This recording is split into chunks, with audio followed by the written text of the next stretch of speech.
I still have a lot to do with the guild. How about you... Direct while I go back.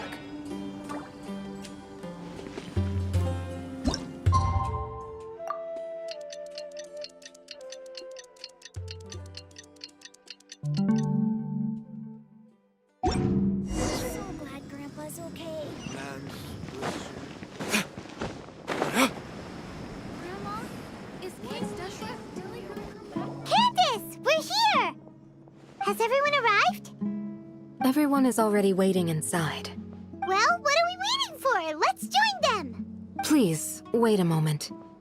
Before attending the meeting, I hope you can promise me one thing. What do you need? Promise me that you won't commit to anything too reckless. What do you think? Okay.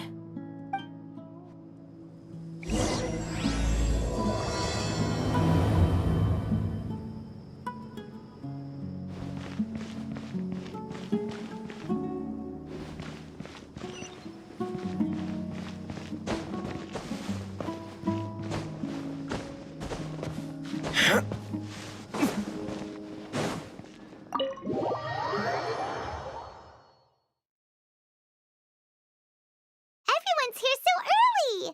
But why isn't anybody talking? We already discussed things a bit. Hey, where have you been? I've missed you too. Are you ready? Very well. Are you sure this is gonna work? I gotta admit, it's bold. Color me impressed. It's worth a try.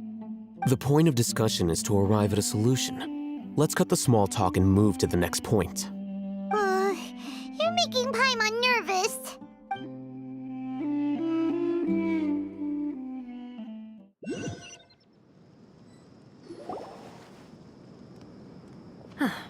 You're finally done. I have some other stuff to take care of. Catch you all later. Come on, don't give me that face. I know what you're going to say. I'll be careful. That's what I wanted to hear. Take care. Well, Traveler, Paimon, judging from your expressions, the meeting must have been quite productive. You can tell? I'm not good at scheming or strategy, but I can sense people's emotions. And based on your reaction, things must have gone quite well. Paimon's a little worried. Hopefully nothing will go wrong. To be honest, I feel the same. But you're already some of the most capable people I know. So you have my trust. Candace gave us a compliment. Your deeds speak for themselves. Candace, we stayed behind to tell you that, although you won't be coming with us, we'll be sure to remember your words. I'm very glad to hear that. I've said the same thing to everyone here today as I said to you when you arrived. Your safety is the most important thing. Only when you're safe can the plan be successful. So please, take care. You're welcome. And thank you for taking my advice. Good luck with everything. I'll be here in the village praying for you.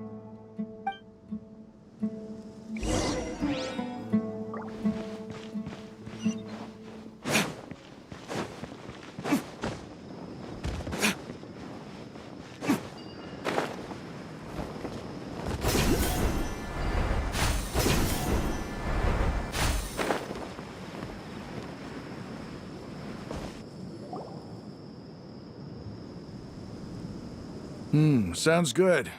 I'll go make some preparations. Okay. I'll hit them! Have you finished saying your goodbyes? Yeah! Also, Candace told everyone to be careful. Yes, she did. But I think my point also bears repeating. Our plan is not child's play. We won't be able to achieve anything if we're simply careful. We must go beyond that and fully commit ourselves to it. I hope this is clear to you. Huh? Shouldn't you be saying something more cheerful to boost our morale right now? Didn't we already do that during the meeting? words of encouragement. In that case, Candace can cuddle you to your heart's content while I continue to remind you of the seriousness of our situation.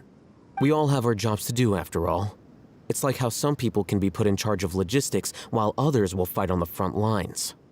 Speaking of the front lines, you don't look anything like a soldier. Of course. Compared to the mercenaries, I'm merely a feeble scholar. But the advantage of not being a mercenary is that I get to stay in a safer place and offer my strategic insight. Just think about that mercenary who lost his mind. Mercenary groups are facing constant danger every single day. Well, being a scholar is also a high-risk occupation, and you are a scholar. I'm not like the rest of them. Even among members of the same species, some will exhibit far more potential than others. This guy. Paimon still remembers when those mercenaries in Port Ormos called you a lunatic. All intellectuals are lunatics in the eyes of fools. I'll take that as a compliment. That reminds me. Do you remember the record we saw in the King Deshret ruins? It mentioned forbidden knowledge. You have a good memory. Forbidden knowledge has the power to drive people insane, but this fact has never been shared with the public. Even I, who has worked in the academia for some time, was never once informed of this. I think those mad scholars and mercenaries we encountered may have all fallen victim to the corrupting qualities of forbidden knowledge. But the academia has always held a different view. They have always believed that symptoms of madness are a side effect of human contact with divine knowledge as mere mortals. Come to think of it, perhaps the academia has also never understood the true nature of forbidden knowledge and thus always approached the issue from the wrong direction. The Withering, Elazar, and the sandstorms. Don't you think what is happening right now across Sumeru is rather similar to the forbidden knowledge pollution that occurred in the desert thousands of years ago? But Paimon thought that Irminsul's disease is what caused the withering and the sandstorms. At least, that's what Tainari told us. Wait a second. Could it be that? Ah, you've connected the dots. The cause of Irminsul's illness may precisely be the pollution from forbidden knowledge. But if that's the case, what should we do? This is huge! Wait. Why do you think Lesser Lord Kusanali would have a solution to this situation? You mean, it's related to the scene you saw when you passed out in the Avidia forest? That whole, the world forget me thing? In that case, it's imperative that we rescue Lesser Lord Kusanali. Only by working with her to save Irminsul can we completely resolve the problems Sumeru currently faces. To make sure we're still on track, I would like to check on the state of some of our preparatory work. Where are we going? To an Eremite base.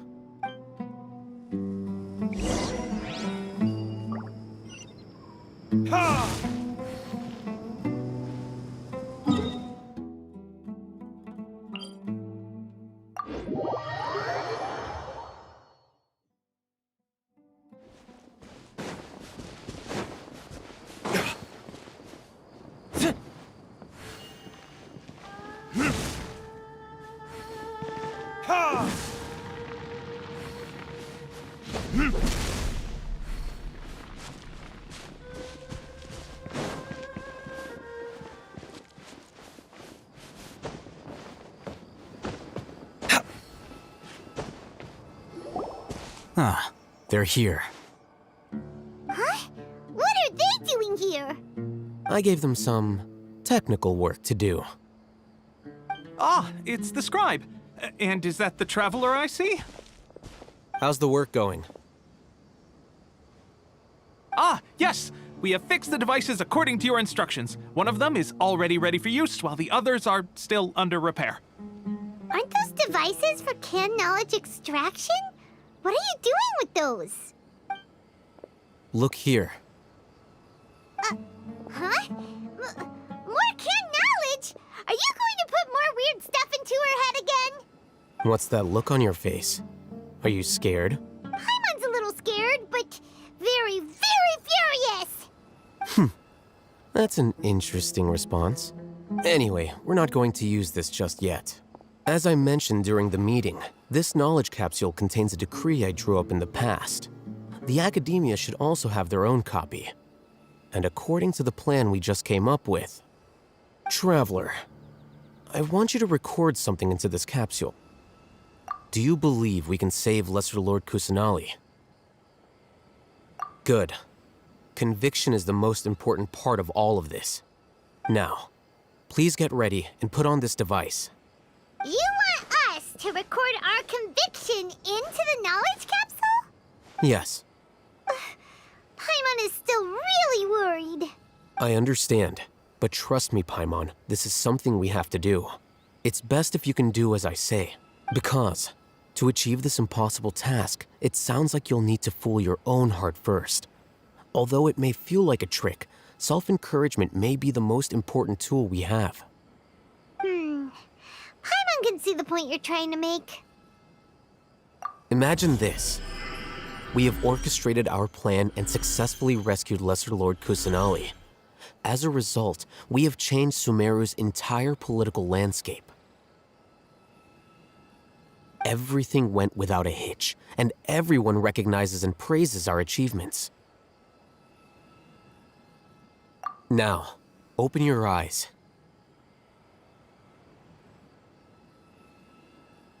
Here, What's this? read it out loud.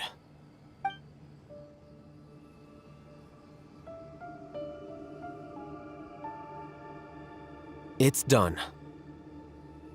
Is your head okay? Does anything hurt? It's just a recording. There should be no negative effects.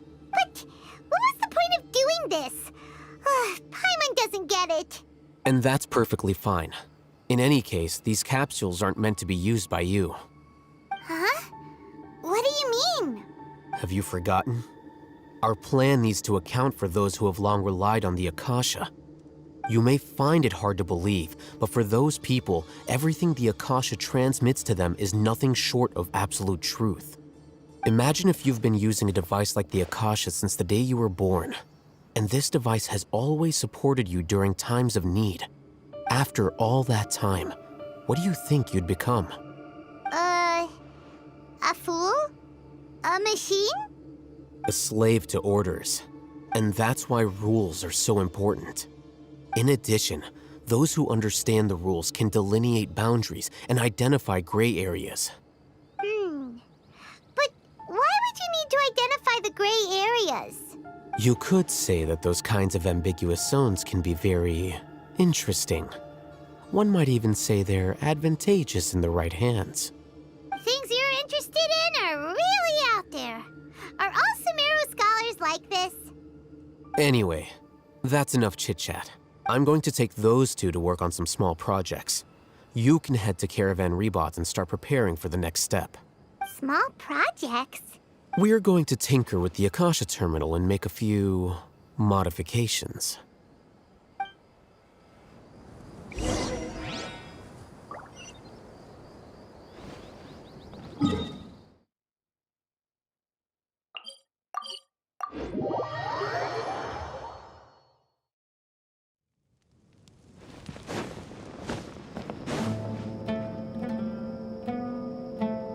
I thought we agreed on a plan.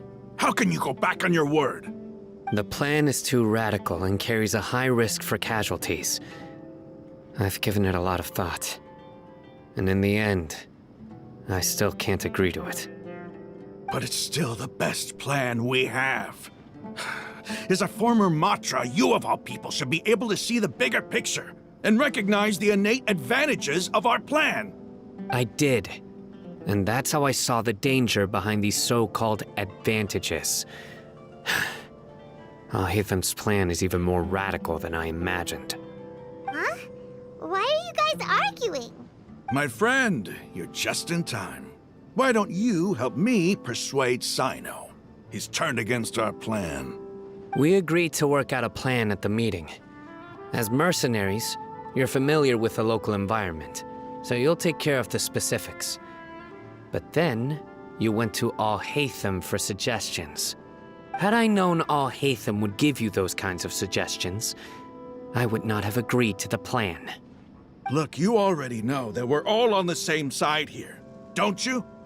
Mercenaries place a lot of importance on their bonds of friendship, but also will not hesitate to make sacrifices if they deem the situation to be sufficiently dire. I'm sorry, but as things stand, I can't accept your principles. Seems you really do understand the ways of the desert. Traveler, Paimon, this is also something you should know.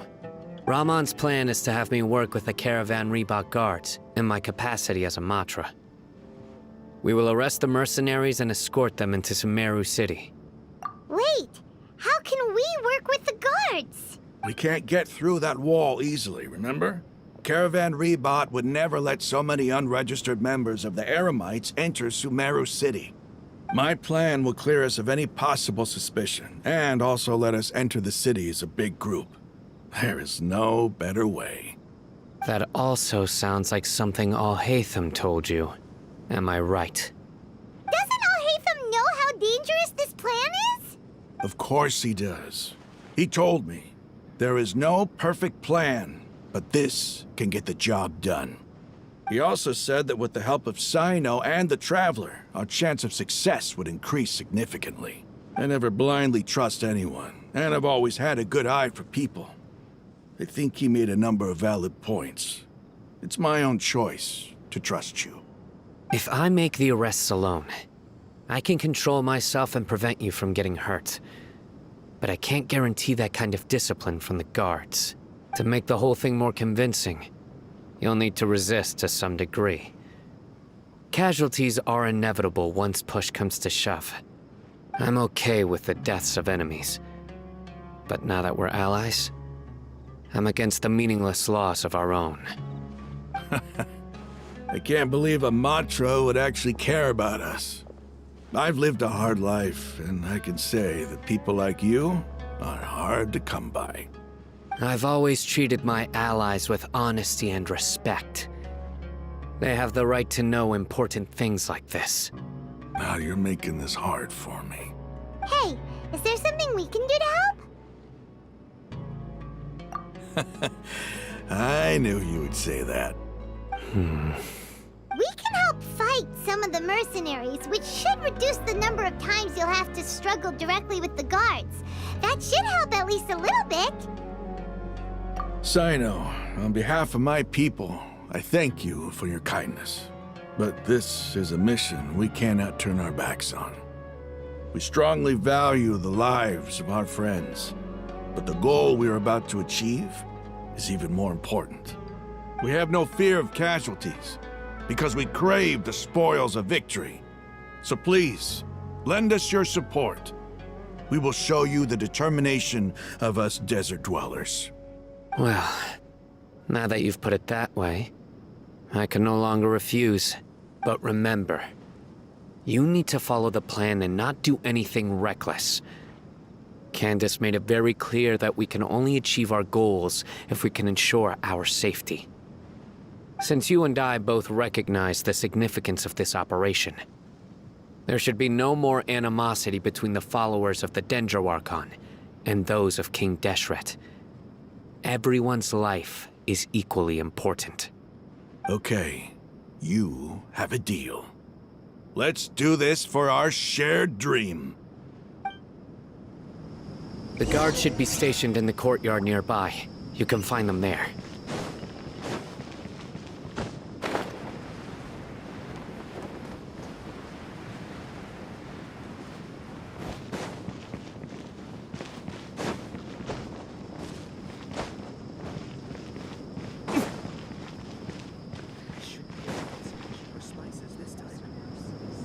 Guards! General Mahamatra! To what do we owe the honor? Keep your voice down. This is a secret operation. I'm going to arrest a large criminal gang near this location. According to the Academia's Guide and Regulations on Secret Operations, I have the right to ask for the cooperation of Caravan Rebot. Of course, of course. Mahamatra Sino's order is the Academia's order. Just let us know what you need. But who exactly are you planning to arrest, and how many people are you expecting? Depending on the scale of this operation, we may need to report it to our superiors. They're a squad of Eremites whose number is comparable to Ain el Akmar in Port Ormos. They're involved in the theft and resale of supplies from the Academia. As many as Ain al Akmar? This should definitely be classified as a joint operation. Then I suggest that you report this to your superiors as soon as possible, and treat it as a top priority desert operation. I will need personnel. Got it. Please wait a moment. I'll contact them immediately.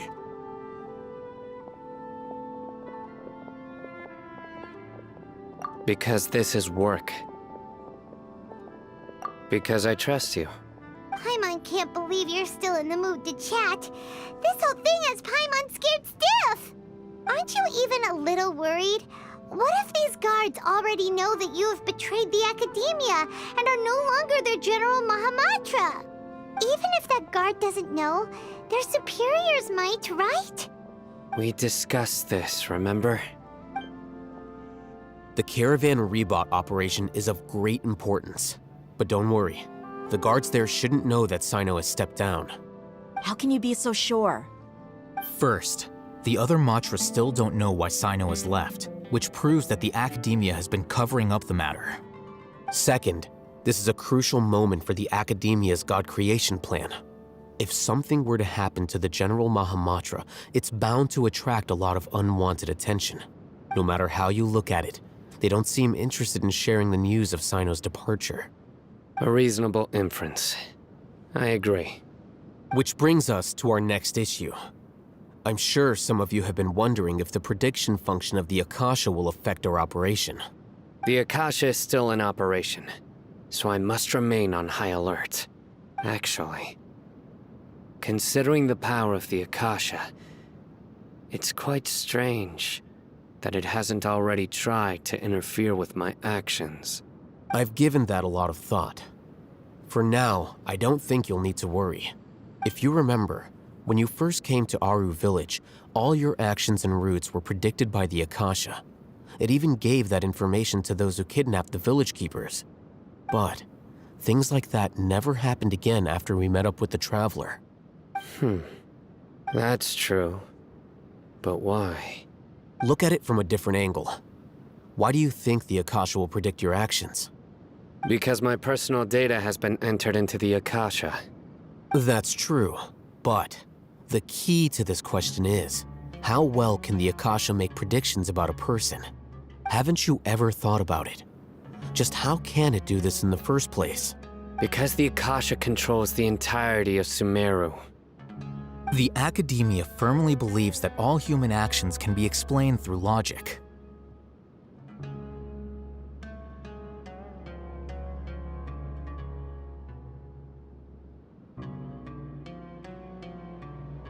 By sorting and analyzing entered data, the Akasha can derive behavioral logic and predict the actions of those who fit an existing logic model.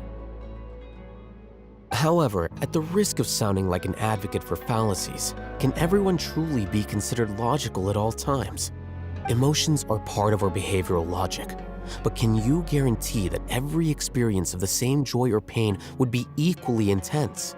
How can our feelings and opinions be predictable down to the letter in every single instance? Sino, in the past, you've always worked alone. In the absence of another person who could sway you or your thoughts, the Akasha could produce predictions that were similar to your real-life behavioral principles. Decisive and principled, you were used to solving problems alone. That's why the Akasha could figure you out. But now, you've joined a team. And I believe the Akasha hasn't yet figured out the full composition of it. Our thoughts and logic have intermingled and weaved themselves together to become a complicated, chaotic mess.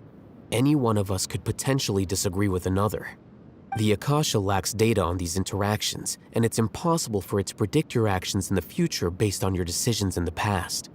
After all, there's probably a limit to just how much we can be modeled or controlled by data. So, in my opinion, you're probably safe for now. Makes sense to me. I agree. The Akasha is not alive, and I don't think we can be completely controlled by something without a mind of its own. Is that so? I guess there are things that even the Akasha cannot calculate, and people will not be forever trapped by the past. Whew! Paimon's so glad that this is settled. Next time, pay attention during our meetings. Will do. Just remember to stay vigilant. Footsteps! General Mahamatra, we were not expecting your presence here. I'm the security officer of the Great Red Sand District. My name is Luxembarbo. This is my assistant, the Traveler. She will be working with me. The construct next to her is for her work. Beep! Construct, beep! What a great honor to meet you. Your golden hair is as bright as the sun. And, is this the latest technology from the Academia? Have you made a decision regarding the matter I mentioned to your subordinate? It seems to be a dire situation, so of course you will have our full cooperation. To be perfectly honest, I've always longed to go on a mission with someone as well known as yourself. There's no need for flattery. Yes, sir. Take your most elite platoon and follow me to the eastern side of the district. We will carry out the operation there. Understood. Map? Hurry, bring the map! In 2 days, we will engage Rahman's Eremites and capture all of them. Any questions about the time or location? None at all, sir. Good. See you then. Yes, sir.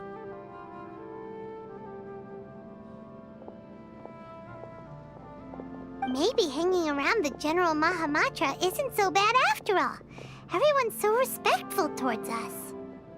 This is all due to the absolute authority of the Academia. And now, we're going to strike back against that massive pillar of power. Get ready. We will move out in 2 days.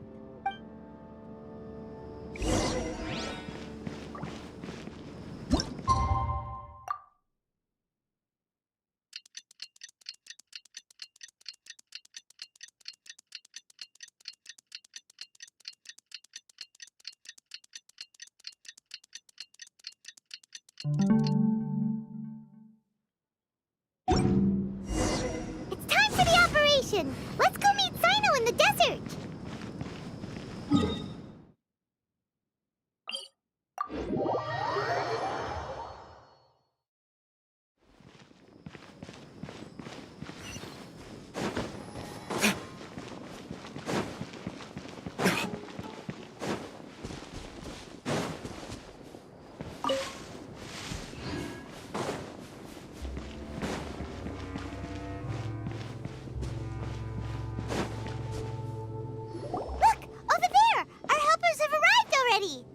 Let's hurry over! Wait a moment. Ah! Oh, it's you. You're my assistant, remember? Being my assistant, you must stay with me. Now let's head over there. It's General Mahamatra and his assistants. We meet again. You're here early. It's to show how important we think the operation is. Since this is a big case for the Academia, we are prepared to give it our best. I'm glad to hear your sense of resolve. Remember, we must capture them alive. They are our only leads for the case. If they die, we will be unable to continue the investigation. Understood. Everyone! The Eremites are approaching from the west! Make preparations and be ready for combat. Halt! Oh? What a warm welcome! What do you want? Judging from those shiny weapons in your hands, it seems like you're not interested in a deal. Rahman, the Academia has caught wind of your smuggling and illicit sales. If you value your life, I advise you to surrender. Who are you supposed to be? A Matra from the Academia? I can't believe you came all this way just to catch us. I'm not here to talk. Oh. Nobody's given me this much time of day since I became a mercenary. Brothers! For that slight, let's wash our blades with their blood. Let's show them we Eremites are not to be messed with.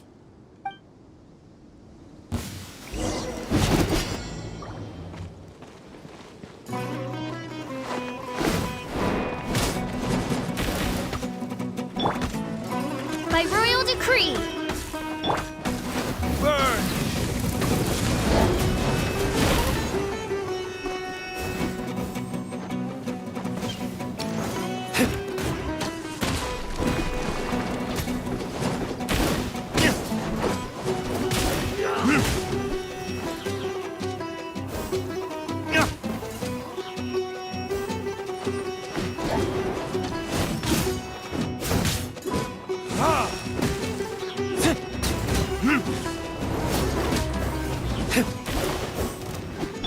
Midnight Phantasmagoria!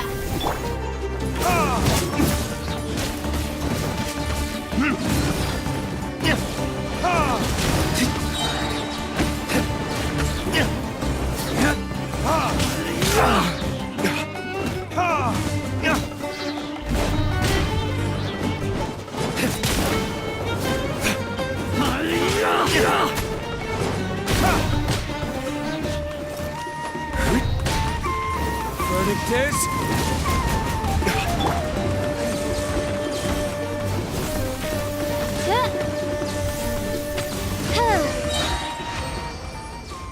It's over. We have subdued them. The operation is now over. All Eremite mercenaries and related personnel in the area have been arrested. You pitiful Dendro Archon dogs! You'll regret this! I'm afraid you'll regret it first. King Jeshret will curse you, and you will all! Silence! Oh,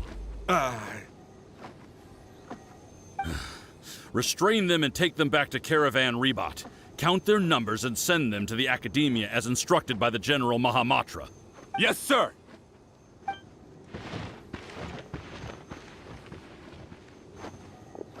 Mahamatra Sino, I will now take my leave. If you need further assistance, please come to Caravan Rebot and ask for me. Understood. You are dismissed. There they go. Let's talk elsewhere.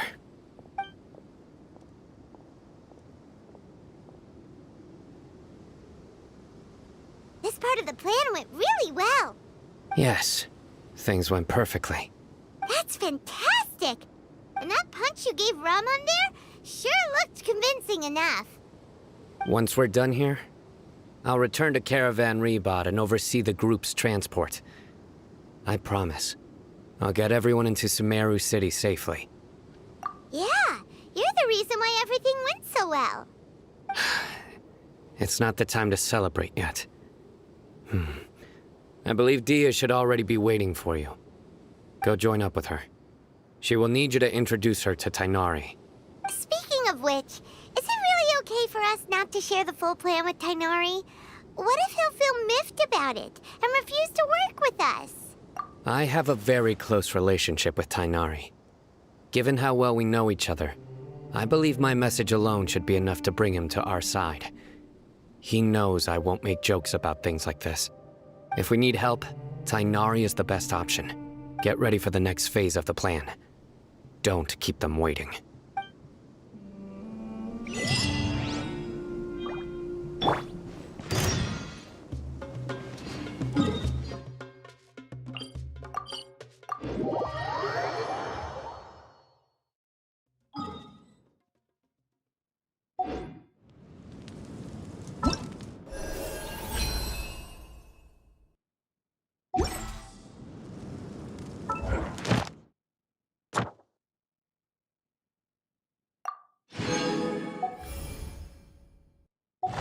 It's been a long while since I played chess.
Verdict is...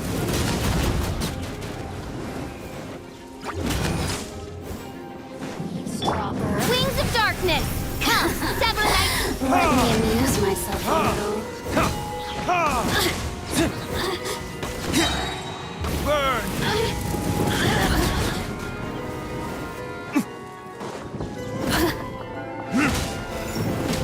Look at me.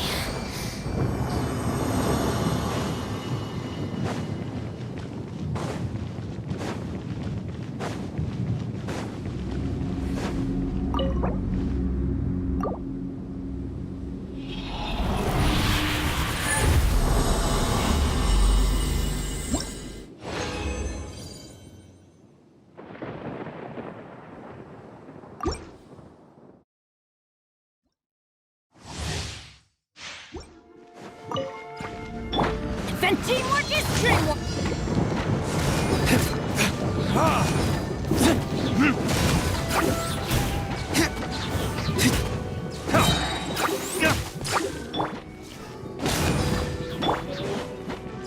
Time for retribution!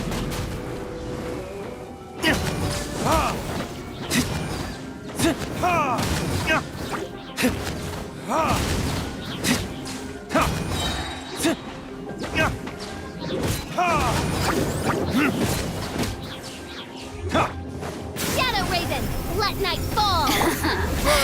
Let me amuse myself a little.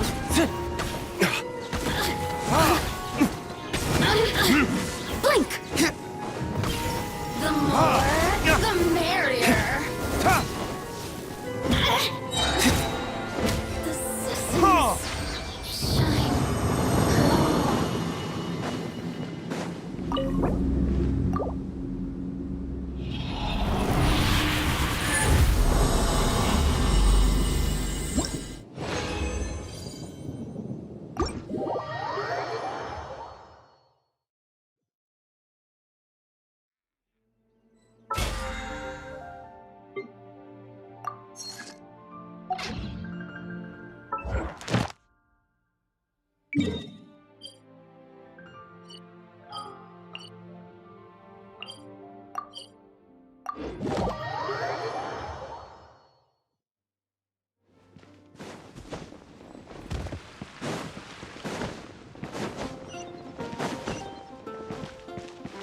Add Astra.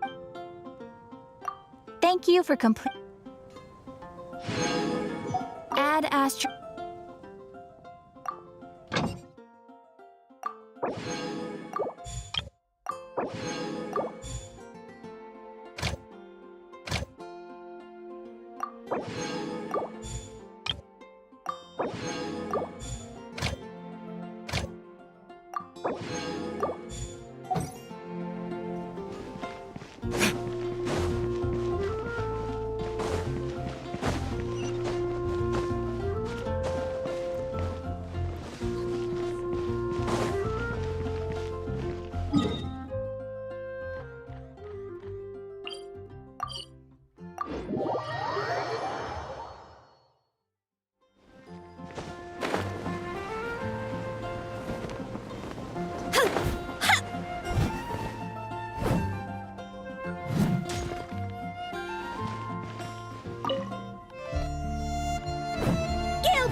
Honorary Knight, hello!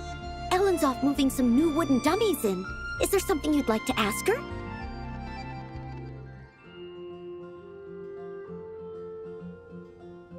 That's right.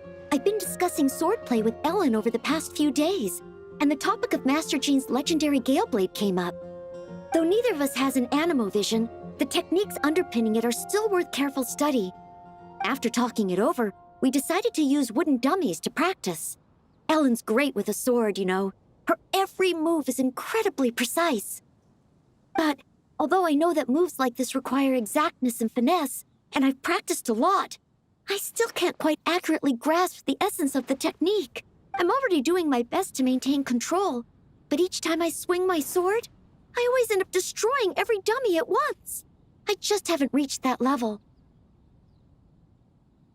I'd love to practice with a one-handed sword, but they're all just too light. They feel so alien to my hand, I can't comfortably wield them at all. Also, most of those blades are just too flimsy and go flying off the hilt as I wave them around, sometimes burying themselves straight into the ground. Last time I was practicing outside the city, one little mistake sent a blade flying right up to the top of the cathedral, and it slammed into the steeple bell. The sound was like thunder, and that sent Sister Victoria into a panic. She rushed straight away to our headquarters, saying that the city might be under attack. Master Jean had to spend a good long time explaining things to her before she was calm enough to leave. I've already asked Mr. Wagner to forge a super heavy single-handed sword for me, so I'm not sure when he'll finish it. Oh, I do hope that its blade won't get flung off when I swing it.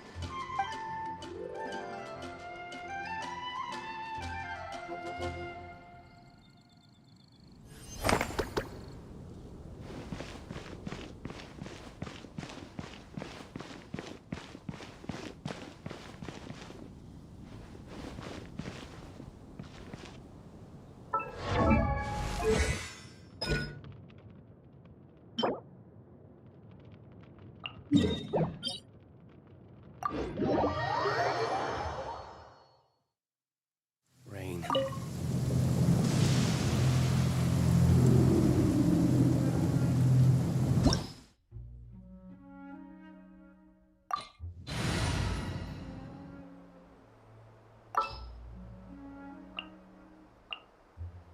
We can do this!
Sister.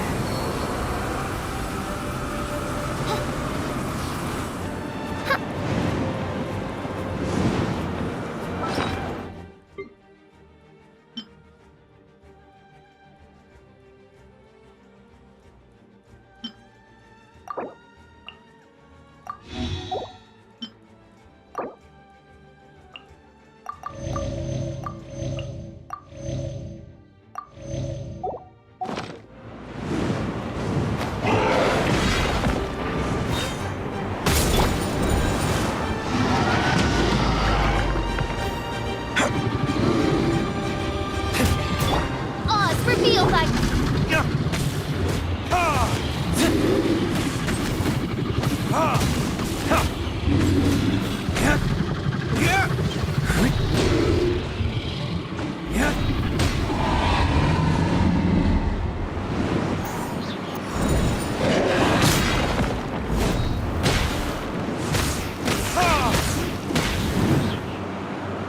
Let's dance.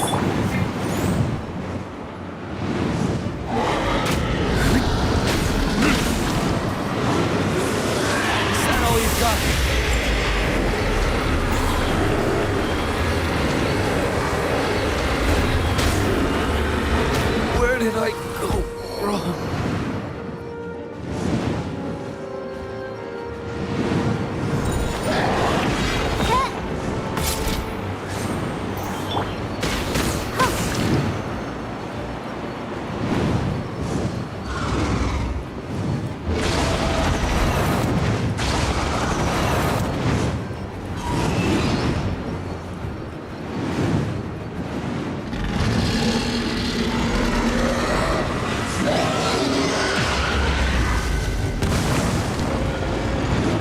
Protect us.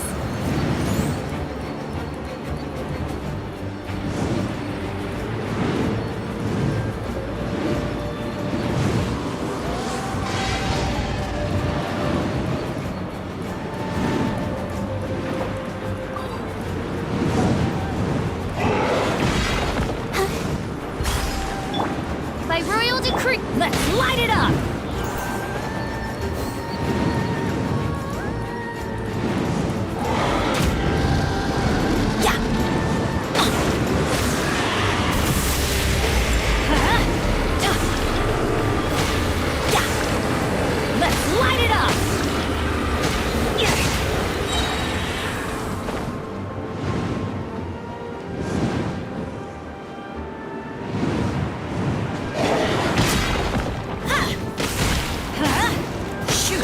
Can't afford any more bandages.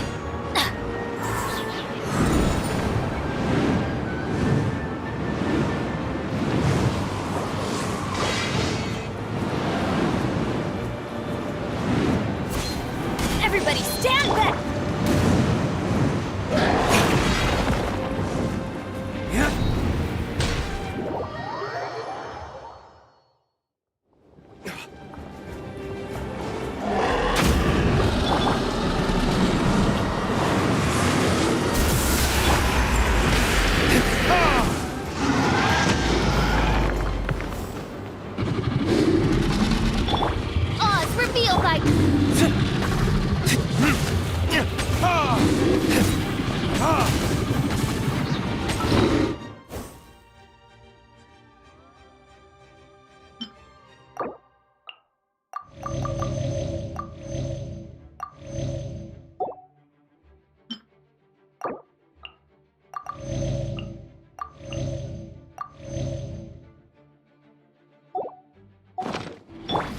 Let the show begin. Go, Barbara, go!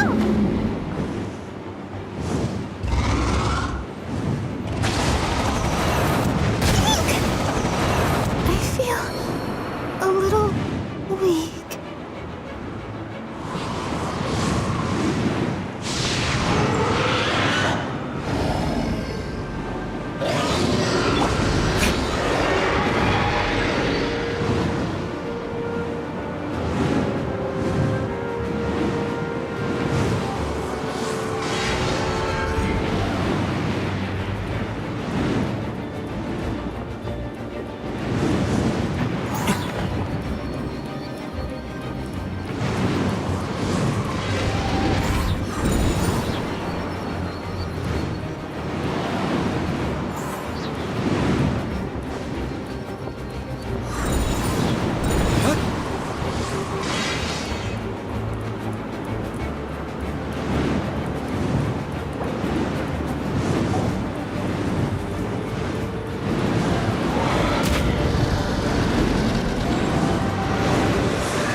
This is how it must be.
I suppose this will do.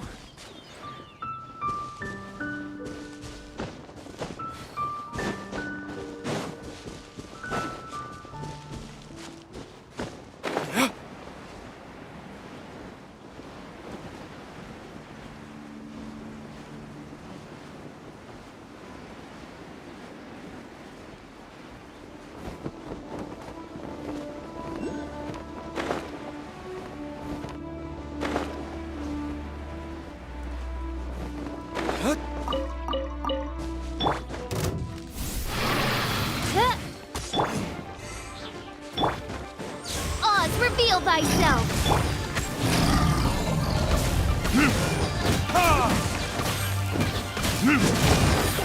Written in the stars! Shadows of fate! Burn!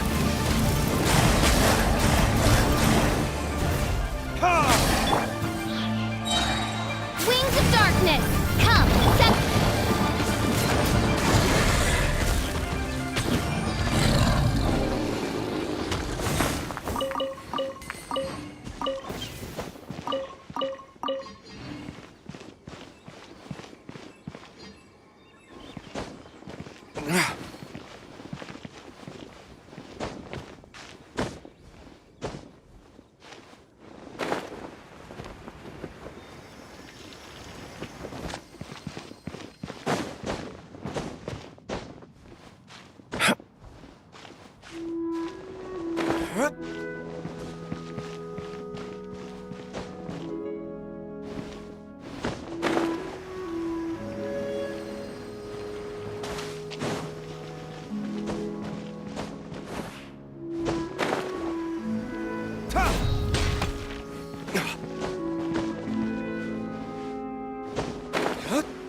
We'll need more where that came from.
By royal decree!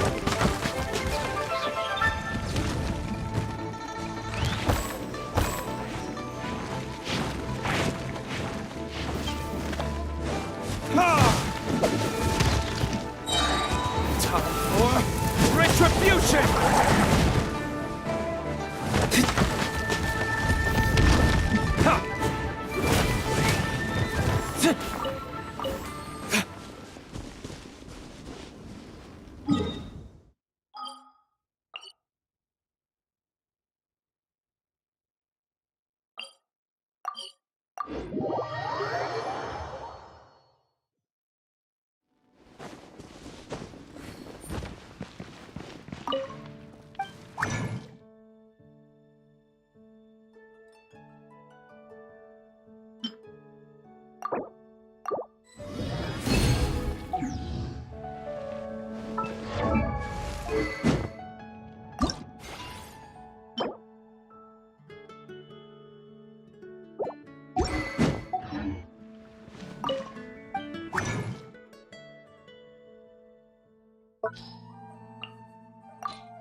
It's about time. Didn't you say our part of the plan is the most important of all?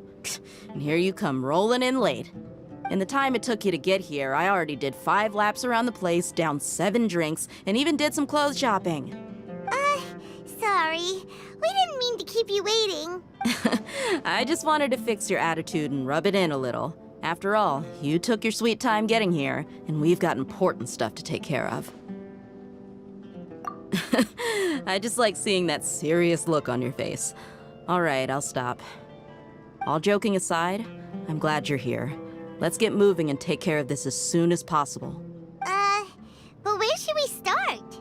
Our responsibility is to get a status update on the Fatui Harbinger known as the Doctor.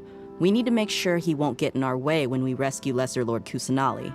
Dealing with an institution that controls all of Sumeru is already hard enough. If the Doctor were to crash the party, it would be next to impossible for us to achieve our goals. Yeah, we sure don't want him showing up. Ooh, he really gives Paimon the creeps. Right? Hearing his name just reminds me of those stuffy old geezers in the academia. I'd rather not have to deal with someone like that. According to the plan, we should first go to Pardis DI and ask for Forest Watcher Tainari. If all Hatham and Sino's sources are solid, then we can be sure that Tainari still has the Academia's trust. So, we'll find Tainari and convince him to get us the latest intel on the Doctor. Then, depending on what we learn, we'll make any necessary adjustments to our plan. The sages have placed spies everywhere on the other side of the wall. I'll follow you as a bodyguard. You should be honored. I don't offer my services to just anyone, you know. But Paimon thought mercenaries would do anything for Mora. That's certainly true. But when multiple employers are vying for your services, you should always go with the best offer. Let's see. If I were to charge you a bill, I guess I can apply a discount. How much more do you want? I was not sure we can afford it. How much do I want? Hey, how about paying me with a smile? What do you say? I haven't seen you smiling much recently. If you ask me, someone like you must look lovely when they smile. Come on, give me a smile so that I can be less worried. Looking good! I hope this pretty smile will become our lucky charm. There are many kinds of smiles, but only a truly joyous one can bring blessings to others. Let's consider this smile a down payment for our future victory. Let's go. It's time to pay a visit to Pardis DI.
Traveler.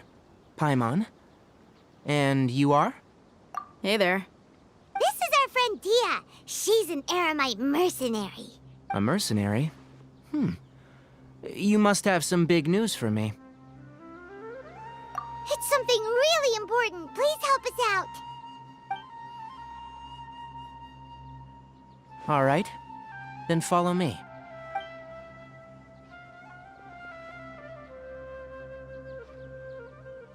This place is better. We won't be disturbed by any passerby. Okay. What is this important thing you want to ask me? The doctor. He's that strange-looking Fatui Harbinger with the mask. Paimon thinks he has blue hair. Yes, I know him. Actually, he left Paradis DI just a little while ago. He left already? Yeah. He came looking for me. Can I ask what it was about? Sorry to ask you like this after having just met, but your answer is very important to us. For now, all we can share with you is that your friend Sino is working with us. Sino, you say? I see. So that's why he hasn't been at the academia. Okay. I'll answer your questions and will assist you any way I can. You don't have to tell me everything that's happened. Sino's name really does work wonders. You're not even a little worried that we might have made it all up? Despite having just met you, I can sense that you're the serious type. Between you, the Traveler, and Sino, none of you strike me as the type that would conspire to deceive me. You don't need to tell me anything you don't want to. I'll also get straight to the point. The Harbinger you mentioned came to me because he wanted to take the scholar Hypatia away with him. Hypatia? Why would he want her? And what do you mean by take away? Is he planning to leave Sumeru? Yes. He told me his return to Snezhnaya is imminent.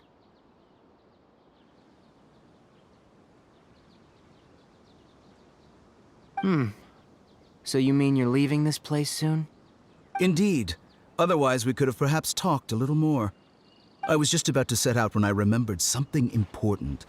To that end, I made a final trip to Paradis DI. Let me ask, have you been taking care of a scholar by the name of Hypatia? Your sources are accurate. No doubt because you've recruited many informants. But you're right. Hypatia has indeed been receiving treatment from me. Forgive me for asking, but how's the treatment coming along? Given the way you're asking, I assume you have something to say. Since you asked, I'll be frank. I would like to take Hypatia to Snezhnaya. It's incredibly difficult to transfer a patient. As a scholar yourself, shouldn't you at least be aware of this? Oh? I can't believe your utter lack of faith in me, to the point of even questioning my general level of knowledge. How unbefitting. Well, you're the only one who's ever made such a request. I have my ways of keeping her safe during the journey. In addition, I can also promise that under my care, Hypatia will receive the most advanced and effective treatment. I will personally supervise her treatment and see to her recovery. Would that be agreeable to you? Hypatia was born in Sumeru and remains a scholar of the academia. Her situation has not become dire enough to necessitate her transfer to another nation. Transporting her to Snezhnaya is risky, and the potential benefits are unknown.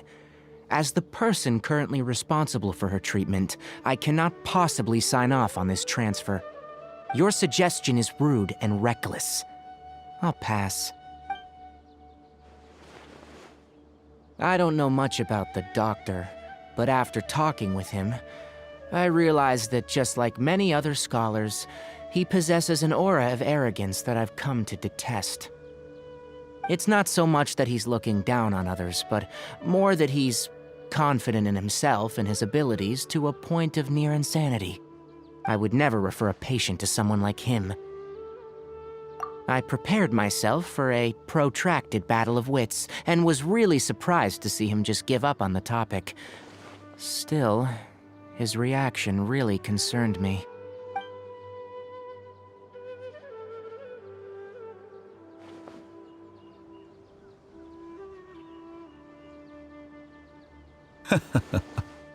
I see, I see. Of course, your opinion makes perfect sense. You're still young, but already quite stubborn. I must say, you are not like what I had expected. Under normal circumstances, I wouldn't just let you off the hook like this. But unfortunately, I'm in a hurry today, what with Her Most Noble Majesty the Tsaritsa calling for our return. Luckily, there is still some time left for me to take care of everything before I leave. It's just as the Academia said, you're a responsible and gifted scholar. Sadly, even with all of that, you're still lacking a bit of shrewdness. And that's also why people like you can never realize that sooner or later, everyone must pay the price for what they've learned.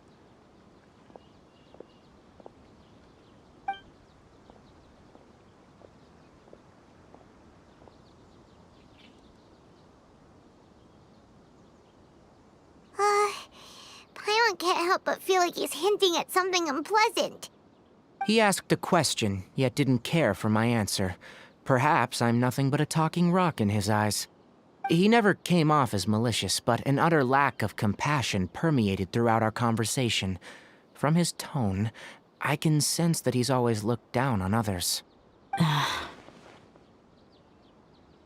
can barely believe it myself. But if that's true, the situation will be in our favor. I don't think I missed any details. Frankly speaking, I don't want you to do anything too risky. Now that you know a little more, it should be easier for you to stay safe. Sorry we can't tell you everything. We appreciate that you helped us anyway. I won't forget your kindness. It's okay.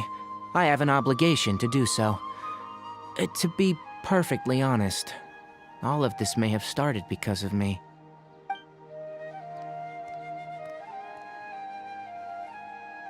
Recently, my master wrote several letters to me, asking me to return to the Academia and assist him with his research. Hasn't he already asked you several times before? Yes, but there's something off about this most recent batch of letters. The handwriting and the tone are both familiar, but some details have been omitted. My master will occasionally leave a few dots on the back of the letter. 1 dot means that he wrote the letter on a sunny day, and 3 dots stand for a rainy day. This has been a habit of his for many years, but I didn't find any dots in his recent letters. I believe something may have happened to him. I get it. Since you are always at Gandharvaville, you would like me, someone already working at the Academia, to investigate this matter, right? I'd like to ask you to do that for me, if you can keep yourself safe. Please withdraw immediately at the first hint of danger. I can do that, but I have a feeling it won't be that simple. The Academia has been working on a big project. I'm not quite sure what it is, but your master might be involved with it. If the higher-ups really are hiding something, then it will be difficult to remove myself from the situation once the investigation starts. If the situation becomes critical, I'll leave the Academia. If you don't see me there for an extended period, that's your cue. All right, we've got a plan. I'll stay at Gandharvaville to support you. If that scenario comes to pass, you must be extra vigilant. And be wary of any messages or direct requests from the Academia. I must say, I didn't expect a warning like this from the General Mahamatra. Being loyal to the Academia doesn't mean blindly doing whatever the sages say. I know what I'm doing. On that note, aren't you also being quite distrustful of your alma mater? The Academia, yes. But my master is a man of integrity. Even when I was a student, I was worried that he'd get in trouble for sticking to his beliefs. I suppose he's lucky to have lasted so long, but in the end, it's still caught up to him.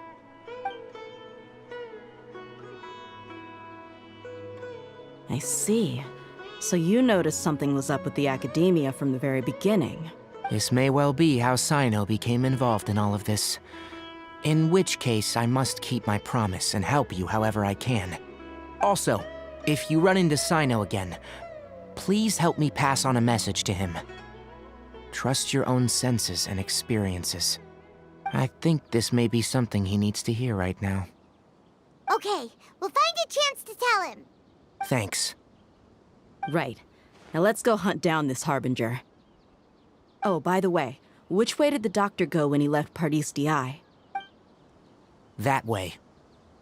Gotcha. Thanks so much. We'll be on our way.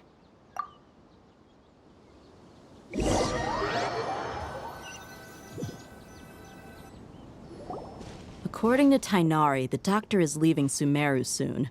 I want to check if the doctor was actually telling the truth. He also said that he'll take care of everything before he leaves. What did he mean by that? We need to be extra careful when dealing with a person like him. Just to be safe, let's chase him and see what we find. But we have no idea where he went. How can we start chasing him? We'll do it the mercenary way. I'll find leads as we go. All you have to do is just follow me. That Harbinger may have tried to cover his trail, but he still left some traces. Or perhaps he never even thought about concealing his whereabouts. Maybe that's just how arrogant he really is. Yep, we're headed in the right direction. The traces are still fresh, but there's no sign of his entourage. Clearly they're in a hurry.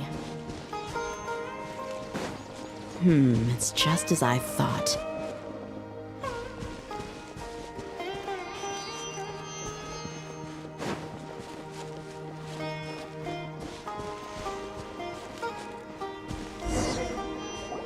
We can stop here.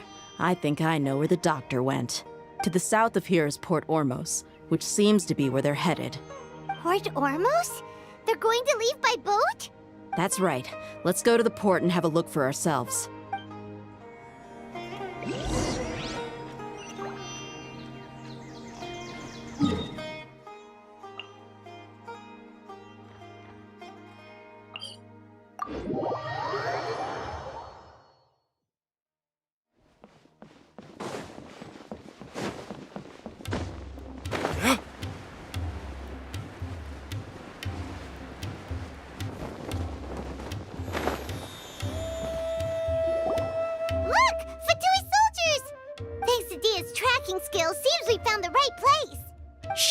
Don't draw their attention. The port is crawling with Fatui soldiers. Let's keep going and see what we can find. Now this is a proper farewell ceremony for a Snezhnayan Harbinger. The Lord Harbinger is leaving.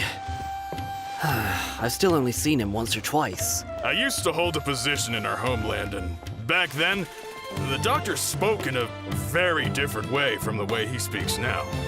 Maybe the way people talk in Sumeru has rubbed off on him? It's always like that when you spend too long away from home. When he gets back to Snezhnaya, perhaps it will also take him some time to get used to the life there again. Huh? But, sir, that can't be right. No, I remember it like it was yesterday. Both his expressions and tones are now very different. Also, for some reason, he seems like he's all smiles now. You must be mistaken. Nobody's supposed to look happy when they're on a business trip.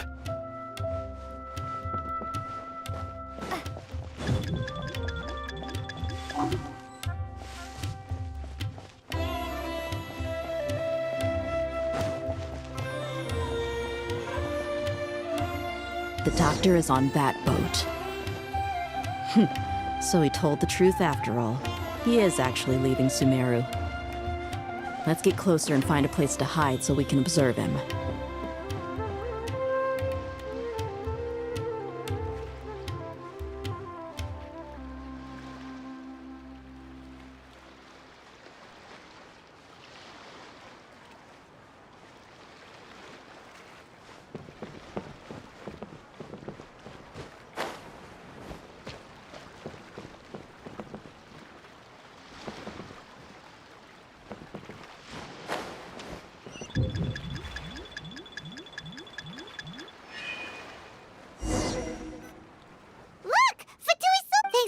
Tracking skill. Shh!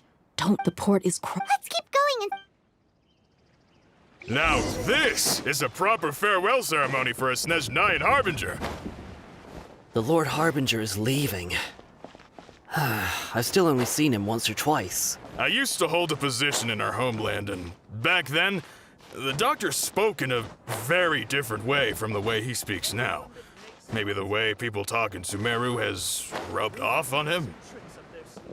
It's always like that when you spend too long away from home. When he gets back to Snezhnaya, perhaps it will also take him some time to get used to the life there again. Huh? But, sir, that can't be right. No, I remember it like it was yesterday. Both his expressions and tones are now very different. Also, for some reason, he seems like he's all smiles now. You must be mistaken. Nobody's supposed to look happy when they're on a business trip.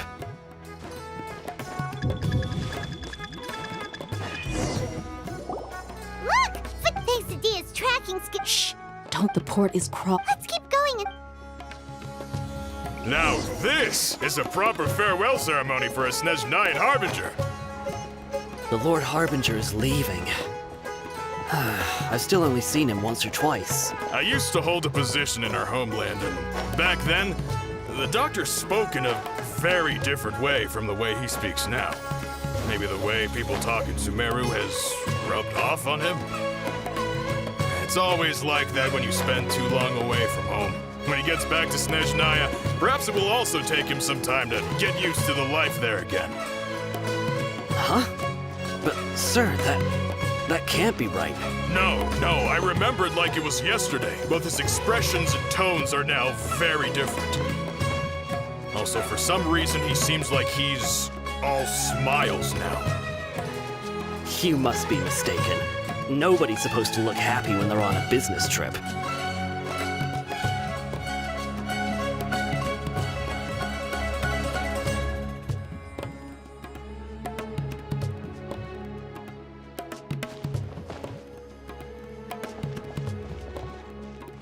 The doctor is on that boat. So he told the truth after all. He is actually leaving Sumeru. Let's get closer and find a place to hide so we can observe him.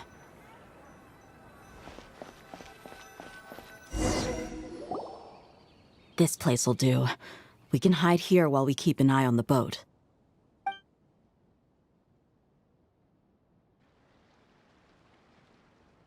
Uh-oh! He saw us! Huh? Is he waving at us? It's time to say goodbye. Wait, is he the only person on the boat? You mean there's nobody with him?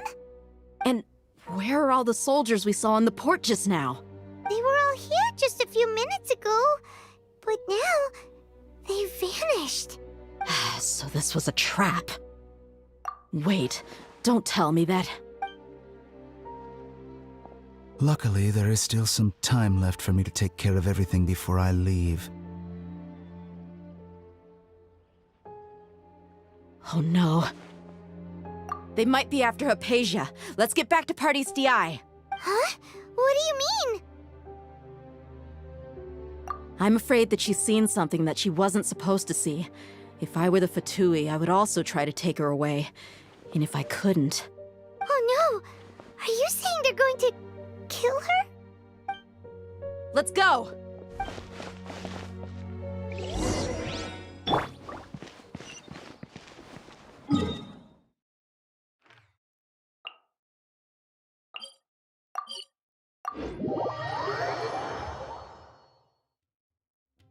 Pardis DI is not a place you Fatui can just show up and do as you please. I believe we've already made ourselves quite clear. Our superior gave us permission to search for and collect medicinal herbs in Pardis DI for research purposes. But you've been in Sumeru for some time already. I find it coincidental that you chose to only come here today. Even the Grand Sage himself may not have the right to question our research, much less an ordinary scholar like yourself. I've done my duty to inform you. Don't make things difficult for yourself. It would seem that my words have fallen on deaf ears. You can keep trying to deny it, but coming to Pardistii now, I'm pretty sure you're not just looking for herbs. With all due respect, your baseless speculations will only lead to unnecessary trouble. Well, you only have your Harbinger to blame. He knows nothing about keeping a low profile. I may be staying at Pardistii as a scholar, but that doesn't mean I'm no longer a Forest Watcher. It is still my duty to protect the peace and safety of the scholars who have contributed so much to Sumeru. Then it seems our conversation has hit an impasse. No one will lay a hand on you, Hypatia. Not on my watch. Tighnari, are you alright? I'm fine. These Fatui have really crossed the line. Time to teach them a lesson.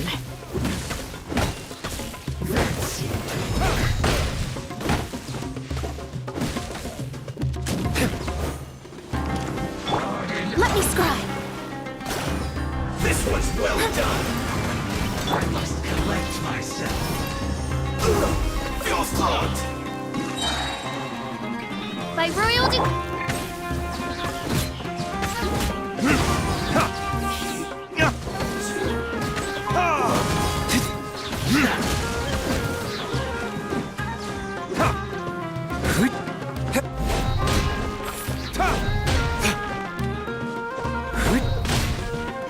There's no use resisting!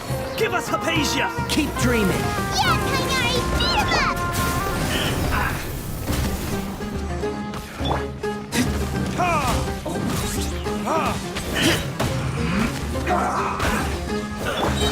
Teamwork is dreamwork! Right. Oz, reveal thyself! Let's end this quickly! Delves into destiny! Roast and fry! You need to hurry up!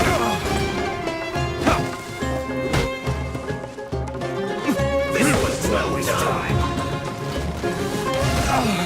My flame has been extinguished.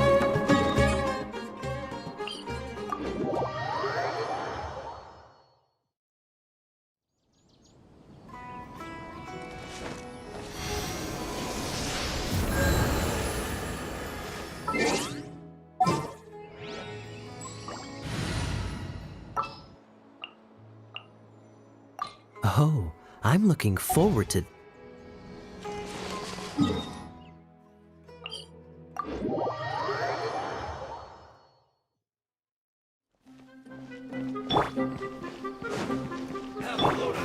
By royal Shouldn't get careless. Let's not waste time. Detoxifying Insubordinate Midnight Phantasmagoria! Let me scribe. This was well done.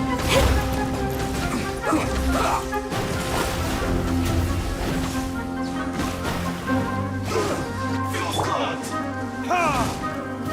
Let's end this quickly. Oz, reveal the...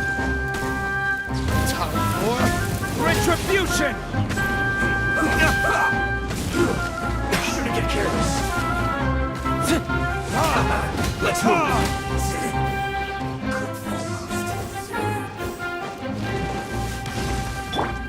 Dodge this! Don't get frostbite! I slipped up. By royal decree!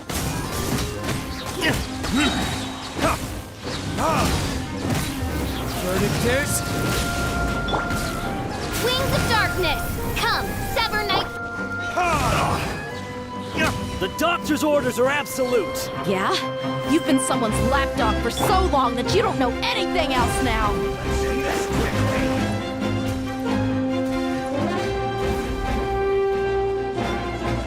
Prepare yourself. Let's not waste time. Freeze!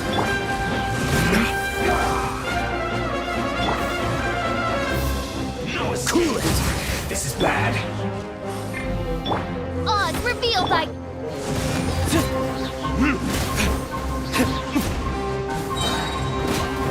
So soon. Time for retribution! Let's end this quickly.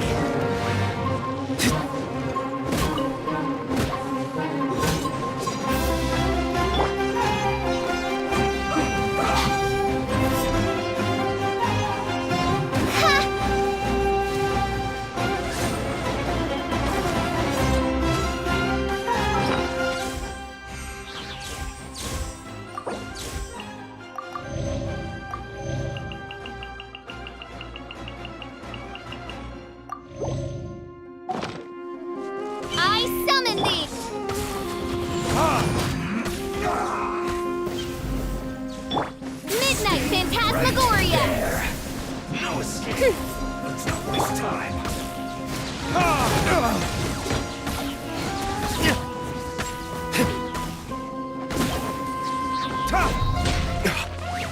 Resist quickly.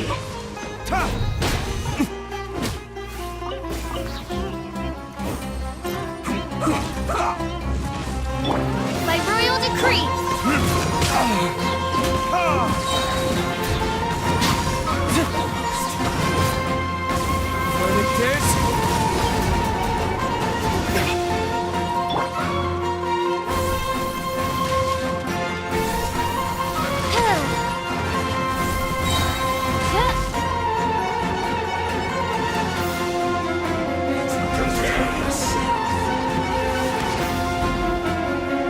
Oz revealed!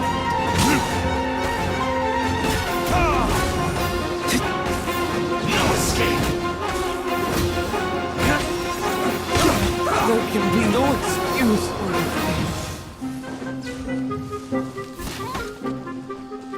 Prepare yourself. You can't run from it.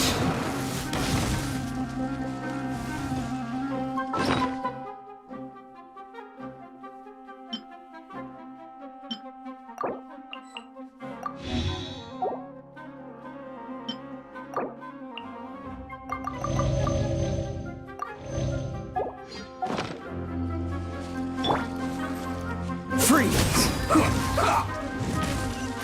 This moment will be frozen in time. By royal I decree! slipped up.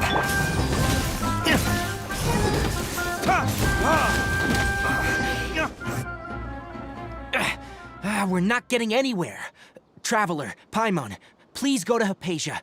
We need to make sure they don't try to sneak around and attack from behind. Got it! Hypatia's still here. Doesn't look like anyone's broken in.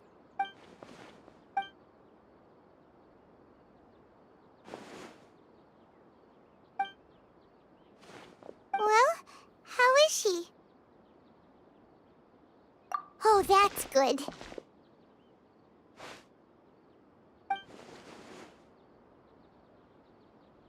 So, you think this is over?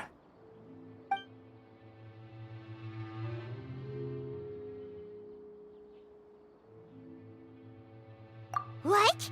The Balladeer is here?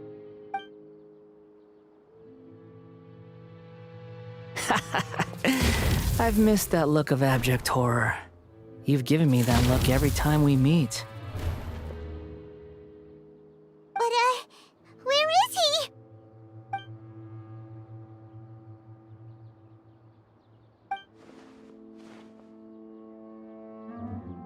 I can hear all of your thoughts, you know.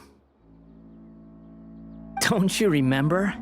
I already saw you the first time you came to Parties DI and made contact with Hypatia. I didn't need to do anything. It is her honor to be able to connect her consciousness with me. Who are you talking to? It can't be the Balladeer, right? That's impossible. I know you must be curious. I might as well tell you that I decided to enter Hypatia's consciousness the moment I sensed your touch.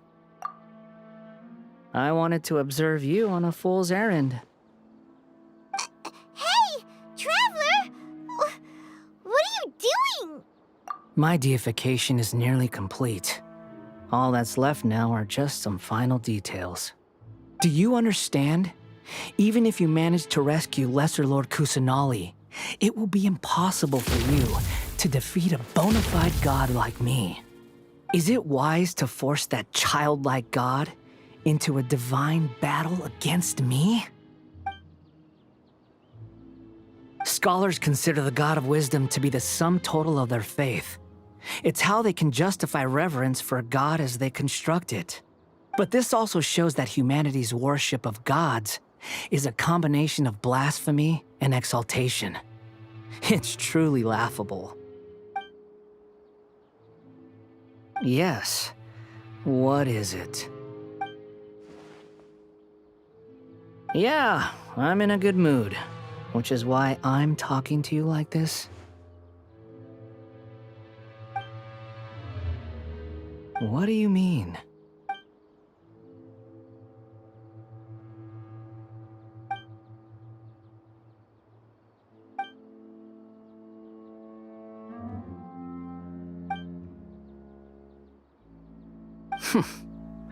Those words almost make you sound like a friend who actually cares. But you're wrong. I'm different from all of you. I was born to become a god. My entire life up until this point has just been a meaningless routine. Just think about a sheet of paper. By itself, it holds no meaning. The content recorded on it is what gives it value. All I had recorded down before were some painful memories and boring human feelings. Such senseless drivel should have been erased a long time ago. Indeed, to me, the sight of you fools in your futile struggles is far more amusing. Tell me, just what has this world done for you to protect it with such zest and conviction? I'm connected to your consciousness, so I can hear what you're thinking and sense the depth of your determination. This is a good conversation we're having, so here's a word of advice. Let go of your misguided guardian complex. You know nothing about the truth. It'll be for your own good, as well as everyone else's. Humans are a species that can only find bliss in ignorance.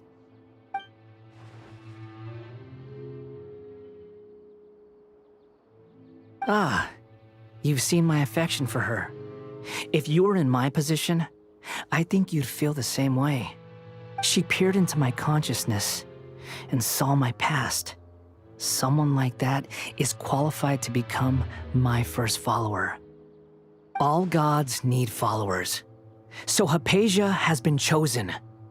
Her appearance heralds my imminent arrival at the throne of divinity, while her worship shall become my glory. You're doubting me again? No matter. Soon, you'll know what kind of authority you're challenging.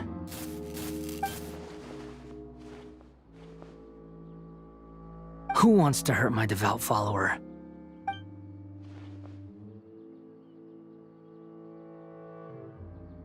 The doctor wants to hurt my first follower?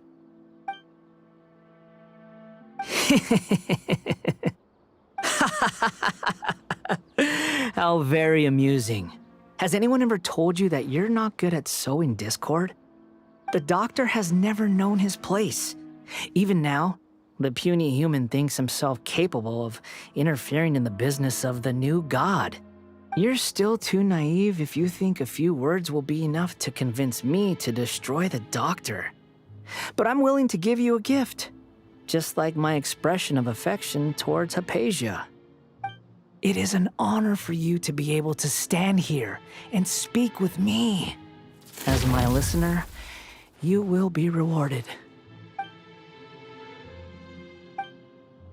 Both good things and bad things can be called gifts. After all, gods have never needed to be reasonable.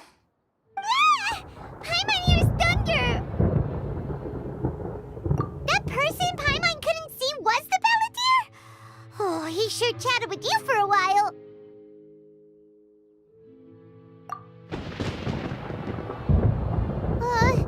Where is the storm headed?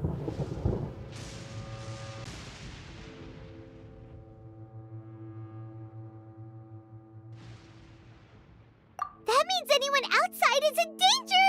Let's go! Tighnari and Dia still must be fighting!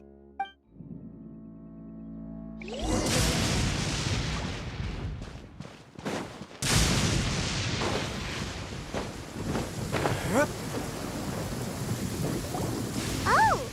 Have the Fatui retreated? Hey! What happened to you? He's hurt. I'm fine. Ow! Don't move. I've seen Eremites get struck by lightning before. You need to rest.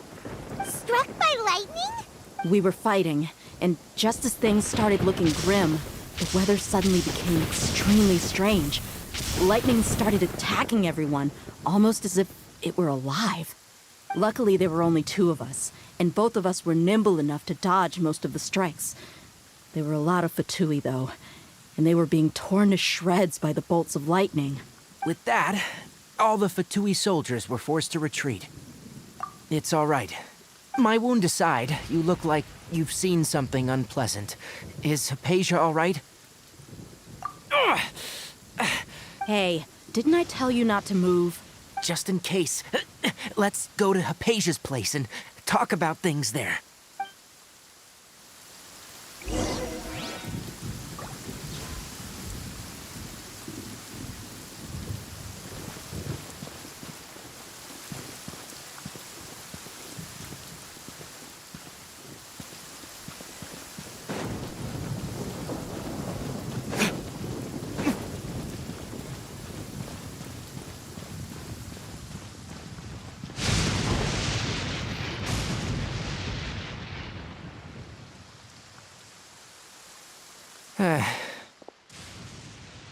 Thank goodness she's fine. Hey, how about taking care of yourself first?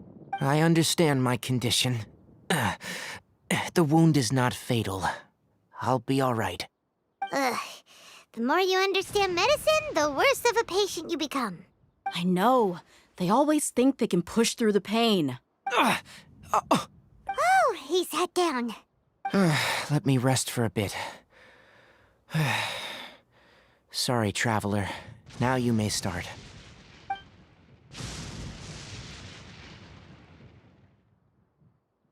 So that's what you were talking to the balladeer about?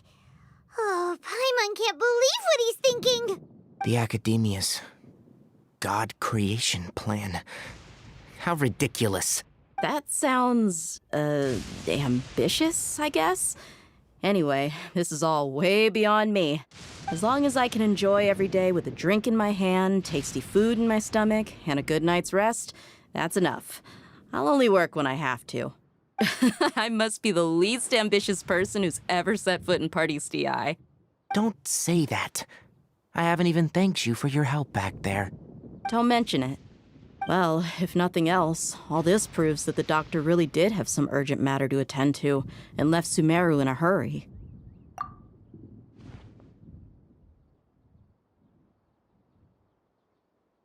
Maybe the Fatui want to cover up some secret of the balladeer. Is that why they tried to seize Hypatia? You said the balladeer claimed that Hypatia has seen his past. So, what could be there? Have you noticed? The balladeer is not happy with the doctor's actions.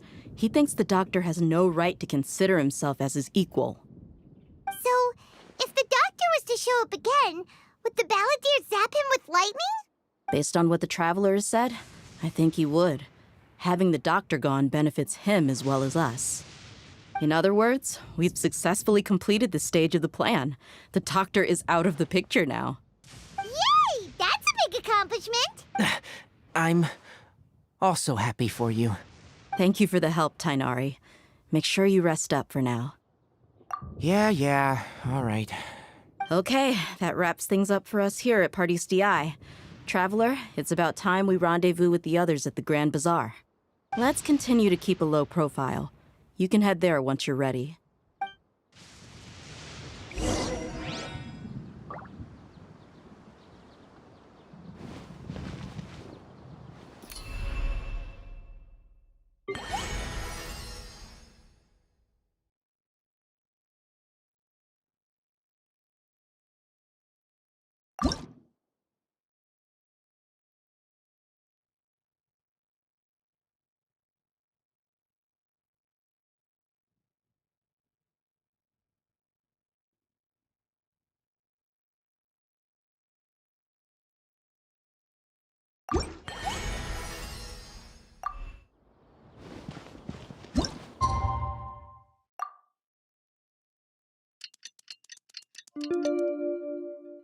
Listen, as long as you stick to your own path, it doesn't matter what Mother Nature throws at you.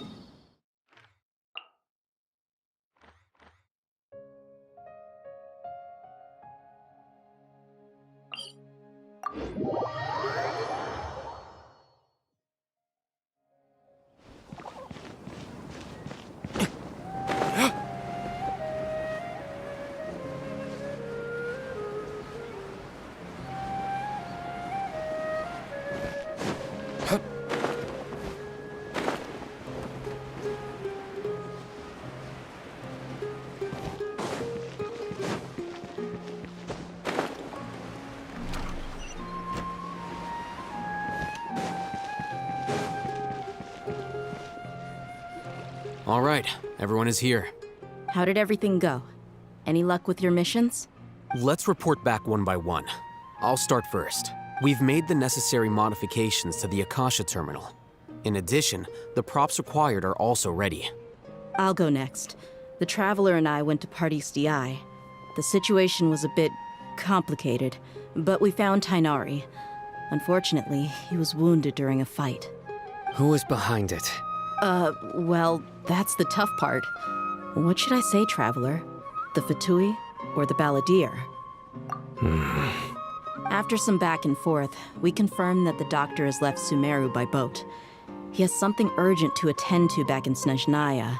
So, we've successfully removed the doctor from the picture. Also, Tainari's already resting, so he'll be okay. Good. Oh, Tainari also asked us to tell you this message. Trust your own senses and experiences. All right. I'll remember that.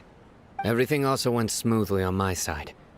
The Eremites should have arrived at their destination by now. To avoid alerting the quarry, they will stay there for now.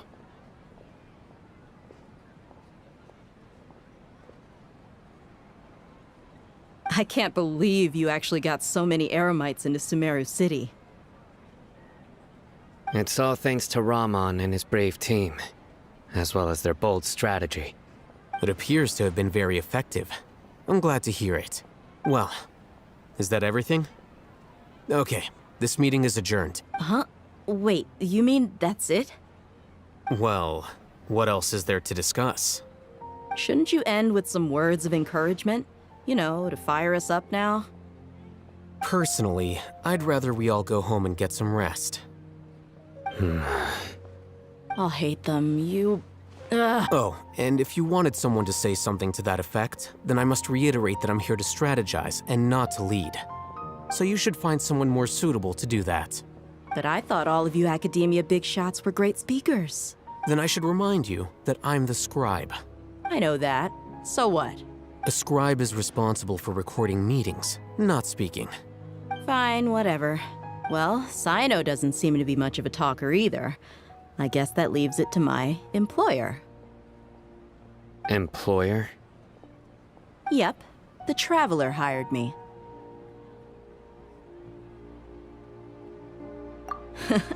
That's right. So come on, boss. What do you have to say for the team? Yeah, say something to boost morale. Huh? What are you all doing here?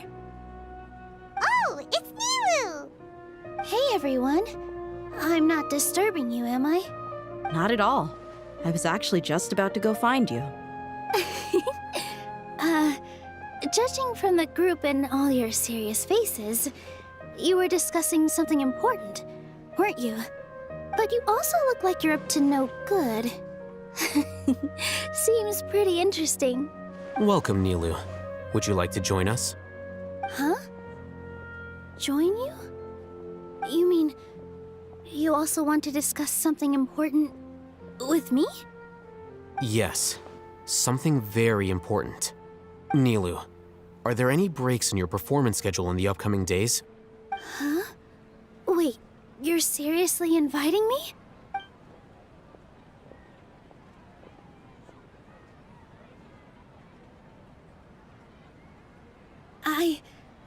I can't believe my ears. You are truly the bravest and most passionate people of Sumeru, well, that I've ever met. Ahem. Oh, right. The Traveler and Paimon are not from Sumeru, but you are awesome as well. That's right. I must admit that I'm a little scared, but I'll try my best for Lesser Lord Kusanali. If I can somehow use my abilities to help you, then count me in. Remember, believe in yourself. Okay. I'll get my friends at the Grand Bazaar to help us tomorrow. Just remember not to say too much. be discreet. Yep, you got it. All the preparations are done. Now, can we finally conclude this meeting? So, have you thought up what you'd like to say, boss? Yep. It's a grand plan and we're all super awesome.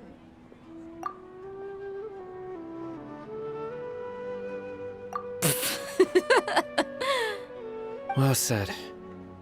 A good night's rest before an operation can be the difference between success and failure. Thankfully, I've had my place to myself recently. It's been nice and quiet. Huh? Oh, nothing. All right, let's all go home and get a good night's sleep so we can be up early tomorrow. Okay, so I guess that means it's time to say goodnight now. Yep, good night, everyone.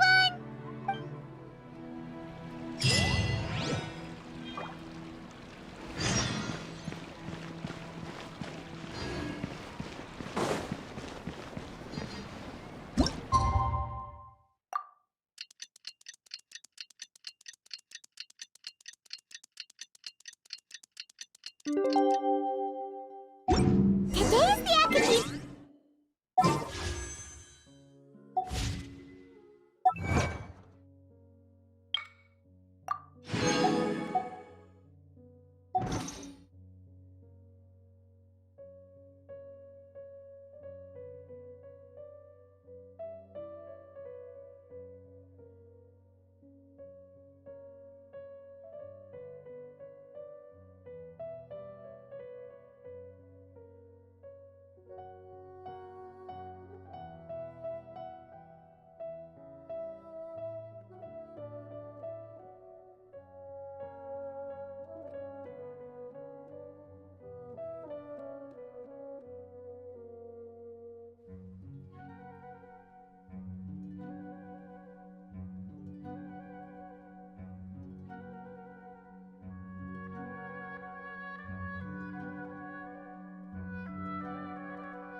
Haytham should be waiting for us. Let's go to the Academia and find him.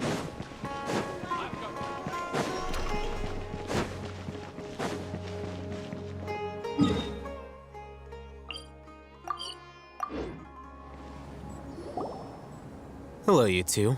Sleep well? Not really. Paimon got too nervous thinking about today and didn't fall asleep until the sun was almost up. What about you all, Haytham? Naturally, I slept just fine. After all, a good rest should be considered part of the plan, since energy is an important resource. You just want to show off how calm you are. It's crucial to dissipate any tension before we execute our plan. The only thing you're doing is being annoying. Anyway, do you need me to go over the game plan again?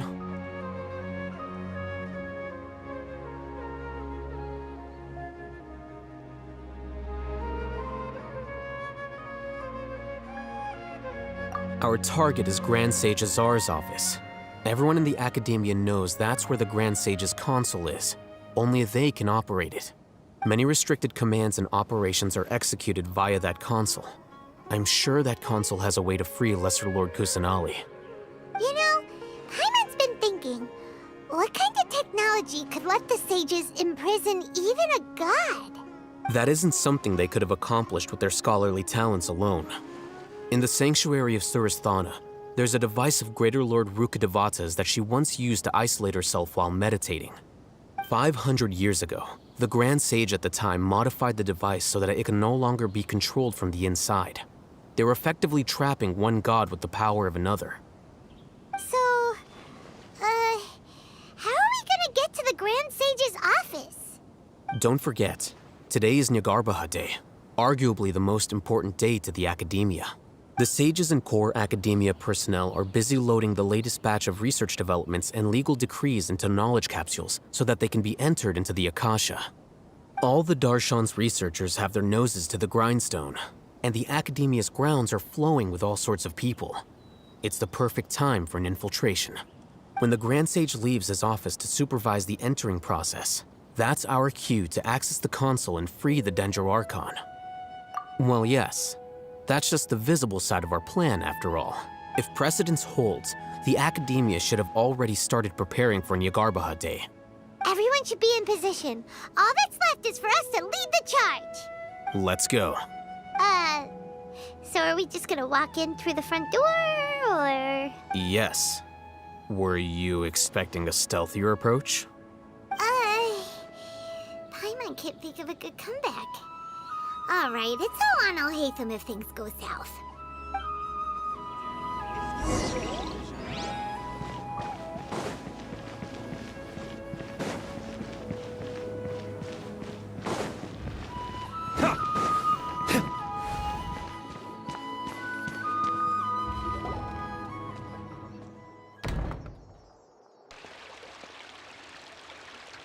Scribe? Please, wait. Are you Scribe Alhaitham? That's me. Is something the matter? I'm in a hurry. No. I was just surprised to see you here. I had heard that the sages were looking for you not long ago, but I didn't know what for. And, also, please don't bring outside guests into the Academia. Outside guests? How did you arrive at such a conclusion? Your groundless inference shames the Haravatat Darshan. What did you say? I'm the top student in Haravatat, and I earned 3rd place at the last Inter-Darshan debate. Don't look down on me! That wasn't my intention. As your Haravatat senior, I just assumed that you possessed a greater aptitude for critical thinking. Look, based on what you already know, the purpose of my return and the reason they're here should be obvious. Is that so? Wait a moment. Let me think. Don't tell me the answer. The sages search for you. A blonde-haired traveler. Outside guests. So, from the start, the sages weren't looking for you, but this traveler? And you were gone from the Academia for so long because... Hey, shh. Yes, you've proven yourself as the top student in Haravatat. I surmise you've arrived at the correct conclusion. As I expected. Please, forgive me. I wasn't thinking clearly just now. Thank you for getting me back on track. It's nothing. We'll be on our way then. All right. Thank you for your contributions to the Academia, Scribe.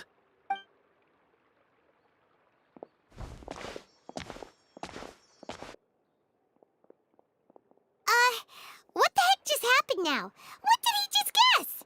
I'm afraid I don't know either. You have no idea? Mm-hmm. He convinced himself of whatever truth he came up with. That is the so-called pride of a scholar.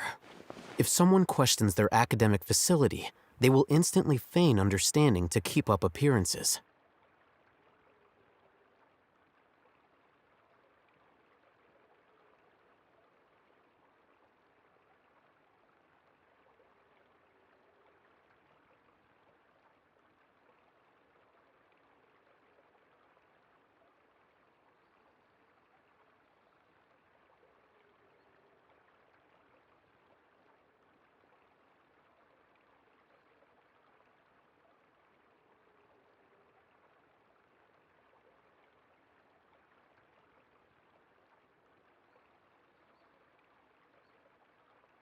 Nowadays, the academia is rampant with this type of scholar. Their obvious farces of intellect only serve to highlight themselves as fools. Wow, so there are special ways to deal with smart people. We don't even need to make up our own excuses. We shouldn't waste any more time. It would be problematic if we missed our window of opportunity. Let's go.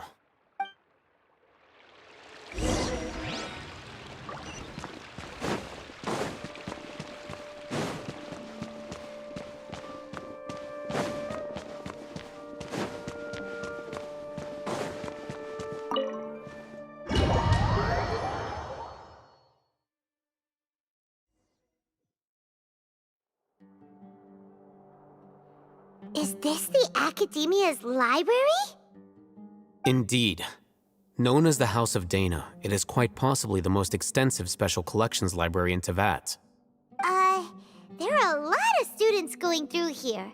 Is it really okay just to waltz right in? The Academia marches to a fast beat, especially since it's Nyargarbaha Day. They're all occupied with their own matters.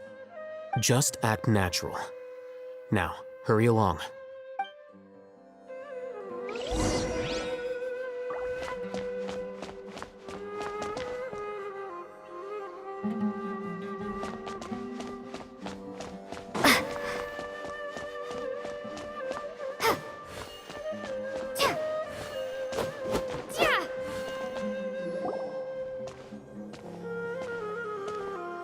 What's this platform for?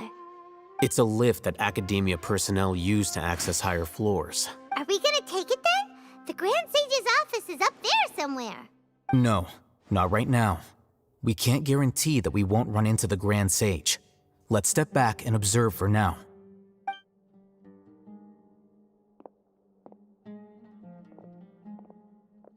You think the Grand Sage will exit from there? And after he does, we'd sneak past him? Oh, Paimon thinks that's really dangerous. Who knows? However, if we can confirm Azar's current location, our operation will be much safer if we... Allow me to offer you a hint. If you wish to know his location, look behind you. What's Grand Sage Azar doing here?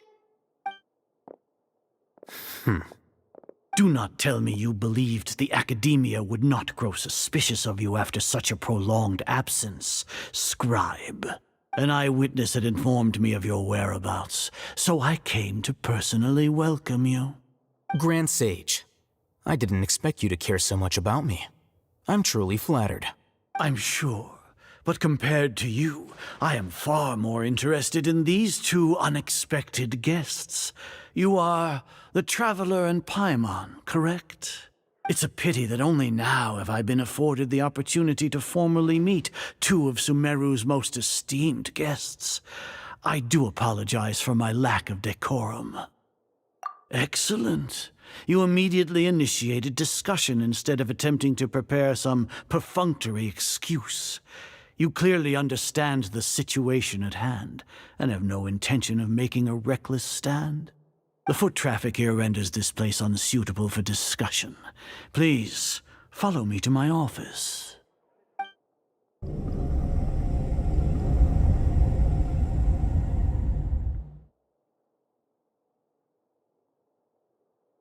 This place is crawling with guards. There's no way out for us. All right then, Traveler. What did you wish to discuss with me? Today is Nyargarbaha Day, so I still have many responsibilities to attend to. There is little time for idle chit-chat before I detain you all. You seem to know quite a bit about our endeavors. If that is so, then you should be praising our great work, rather than using your trivial misgivings in a futile attempt to sway me. Trivial? Then tell me, what do the Fatui want from me? Worthless. Those are all completely worthless. Benefits, divine power. These materialistic words do nothing but debase our great work. Creating a god. Yes, we are using human wisdom to create a god. If humanity cannot attain omniscience and omnipotence, then we shall create a god to reveal them. This is the pinnacle of human wisdom. We shall regain a god's guidance at long last. No longer will we flounder in the interminable void of consciousness and knowledge. Even Irminsul will be freed from its plight. For our nation of scholars, this is the ultimate aspiration. No cost is too great to realize it. You will never understand the rapture of having a god be born within your very hands. With your degree of knowledge, you cannot even comprehend such an emotion. Gods exist on a plane that far eclipses humanity's. Lesser Lord Kusanali, what can she even do? Care for the people? Fend off sandstorms? Fabricate silly fairy tales? These are but child's play for the academia. Does that make us equal to the gods? We are a people favored by Greater Lord Rukadevata. Though I may have personally not seen it, our forefathers bore witness to true wisdom. The ascension of the Lesser Lord has brought nothing but bewilderment to the scholars. They all ask, is that truly what true wisdom is supposed to look like? With that in mind, it is better to keep her isolated in the sanctuary of Surasthana, so our academy will not become embroiled in turmoil. What a pathetic justification! Do you really think that only the super smart or powerful should be able to call themselves gods? As per your judgment, Grand Sage, they are indeed dangerous individuals. Not only are they acting against the academia, but their ideologies have the potential to lead scholars astray. Looks like there really was merit in my assignment. Oh, Hatham? Are you talking about us? Anyway, I've brought them to the academia as ordered, but it took some time and trouble. Oh, that reminds me. Here's the investigation report you had requested. It's a summary of my time spent with the Traveler, an array of information about her ready for your perusal. Oh, Hatham! So you're still on the academia side! We finally started to trust you!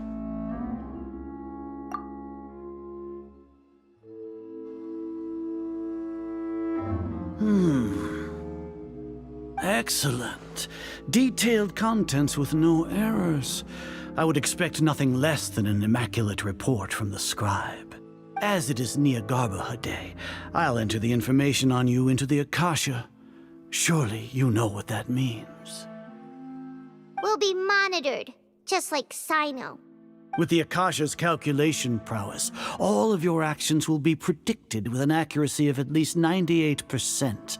Furthermore, your data will be updated in real time whenever new information presents itself. To put it into words you can understand, wherever you go, you will be walking under an invisible leash.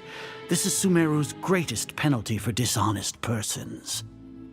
Are you not familiar with the concept that great responsibility begets an equally great suspicion? In any case, you are Sumeru's most concerning external variable. Locking you down will greatly decrease the chance of any undesirable outcomes coming to pass. You're despicable! Despicable? Perhaps from your perspective, but I suppose you had mentally prepared yourselves for this, no?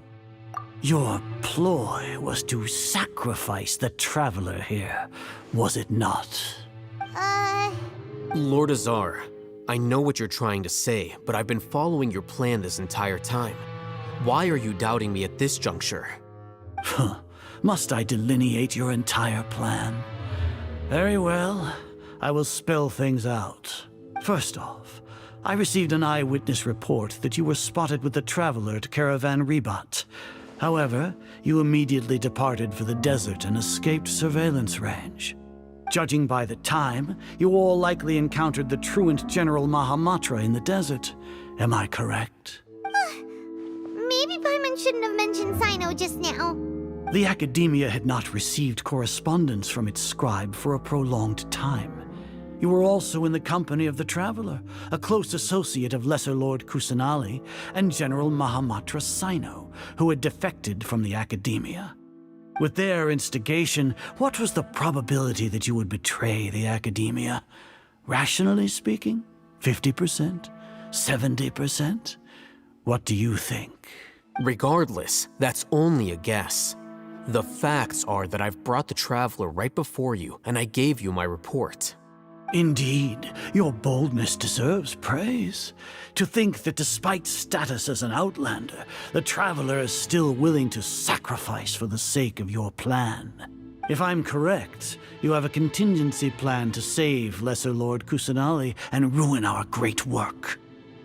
Sneak into the Academia on Nia Garbaha Day using Alhaitham's status as the scribe, for there is a good chance that an opportunity to save the Lesser Lord will arise. Should your intentions be discovered, Alhaitham will turn traitor and sacrifice the Traveler, thus proving his innocence. He can then stay inside the Academia and continue searching for a way to proceed forward. As for Sino, according to the Akasha's calculations, he will soon return to the Academia and confront me in person. I suppose this is also a part of your plan? You'll see me as a traitor regardless of what I say. No, even if you impugn me, it would have little effect on you all. You misunderstand. Losing our scribe would irreparably damage the Academia's regular operations and the development of Sumeru's future academic systems. However, under the current circumstances, even that is trivial compared to what we stand to gain from our great work. You said that I betrayed the Academia, but you, Azar, you've betrayed all of Sumeru, betrayed its Archon.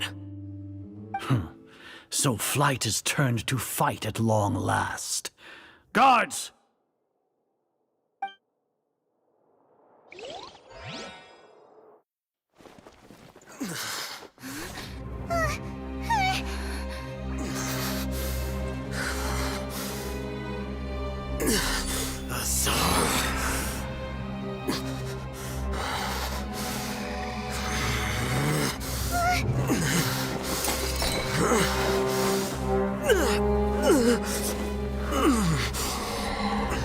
Well, what do we have here?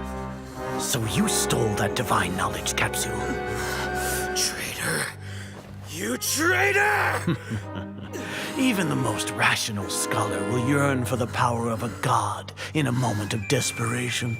Aren't you doing the exact same thing as me, Alhaitham? Unfortunately for you, no god will lend you their power. Azar!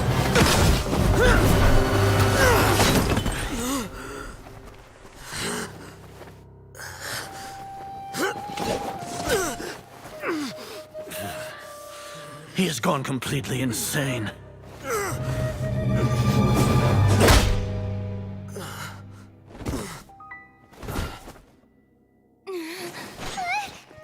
Take him to the Matra and exile him to Aru village.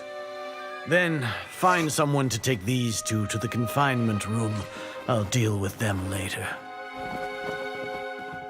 Grand Sage, we've finished all required preparations for Nyargarbaha Day. We may begin to enter the capsules now. Excellent. You may begin.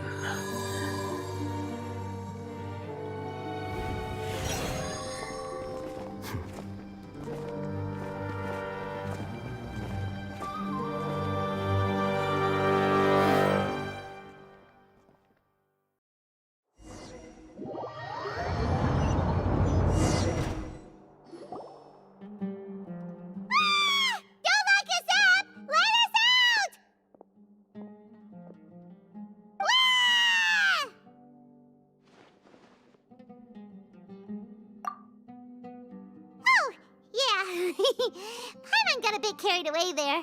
How was Paimon acting just now? Great, huh? Everything's going according to plan so far. We made it into confinement, and Alhaitham's probably done with his part too. We even managed to trick Grand Sage Azar. Alhaitham sure knows how to cook up a plan.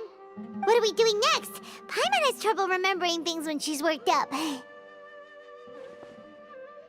Right. Paimon thinks it went something like this.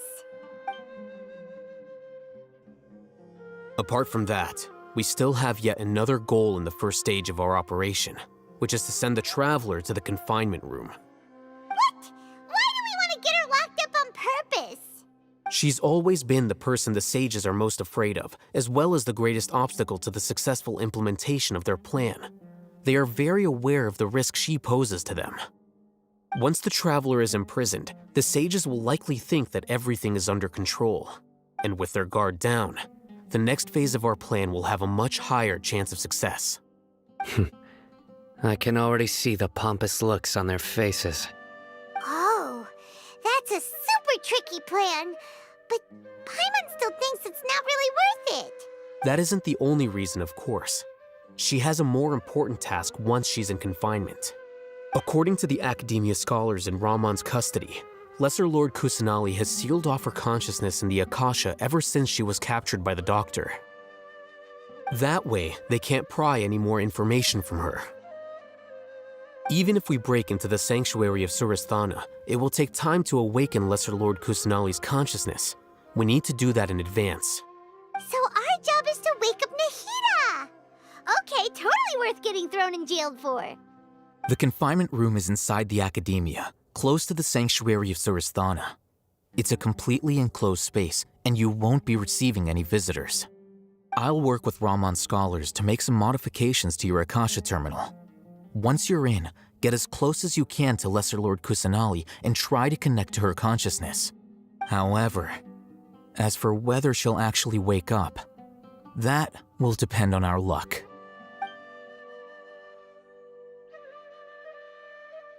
Oh, no wonder you've been wearing your Akasha terminal today. It's the one that Alhaitham modified.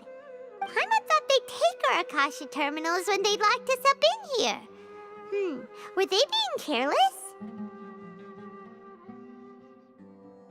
Alright, so what now?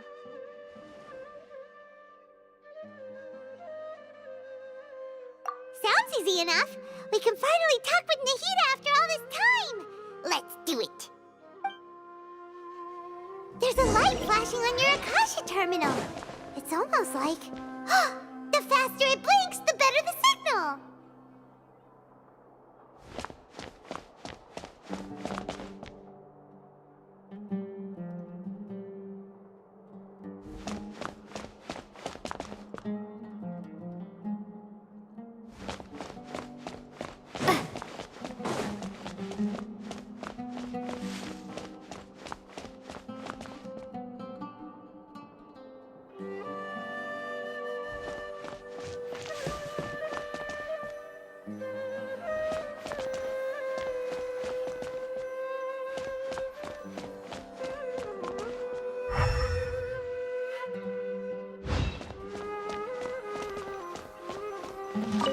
Here?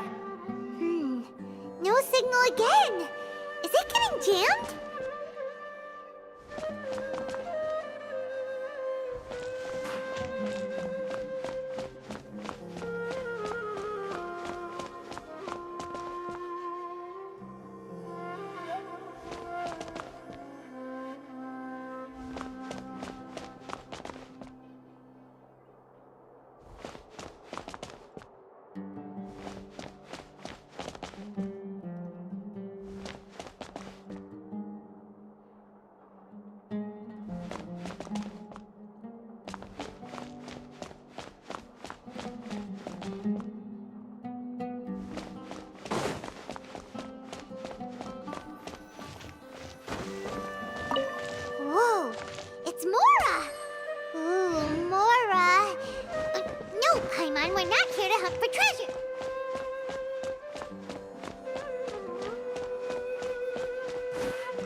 When did it first start?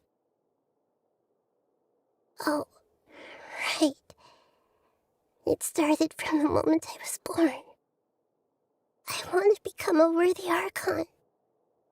So I've kept studying, kept listening to my people and their hearts, kept looking for a way to save Irminsul. So I can catch up to Greater Lord Rukkhadevata. But I'm stuck in the sanctuary of Surasthana. The sages are creating a god to replace me, and I'm forced to lock my consciousness in this boundless darkness. Nahida!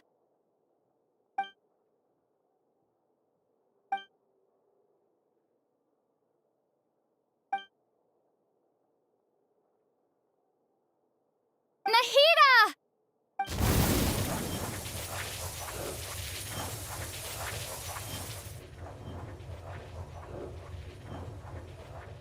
It's so quiet here.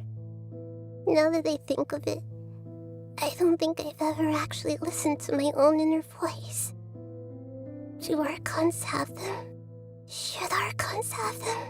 Have I been doing the right thing? Am I really not needed? How do I really feel about all of this? It's so quiet here.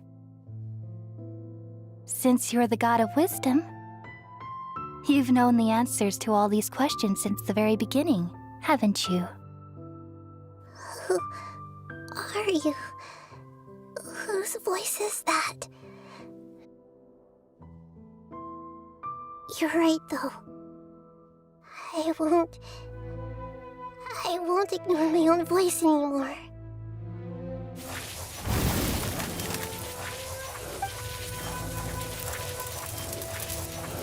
Nahida!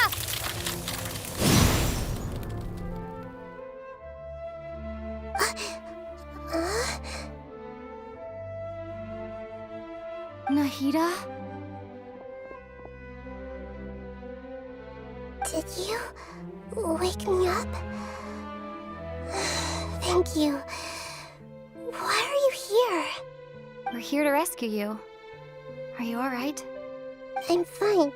It's just, when I think of everything that's happened to me, I feel really angry now. You should have been angry ages ago.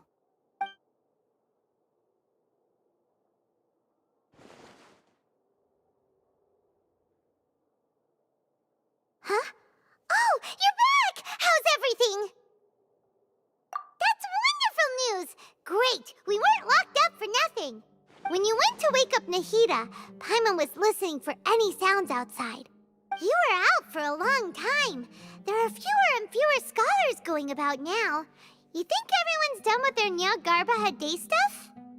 Yep, so that means our next act is Nilu's performance!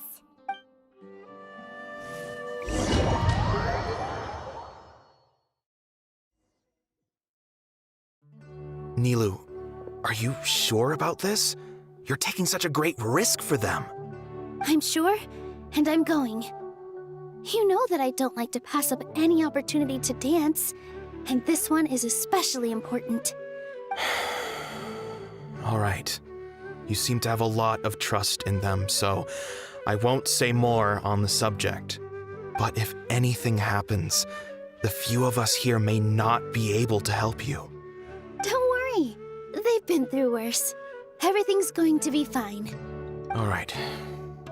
You know, if you really do get arrested, we'll do everything we can to get you back. Be careful, even if it's only for our sakes. Thanks, Mr. Zubair. You're so very kind.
Nilu! How's it going?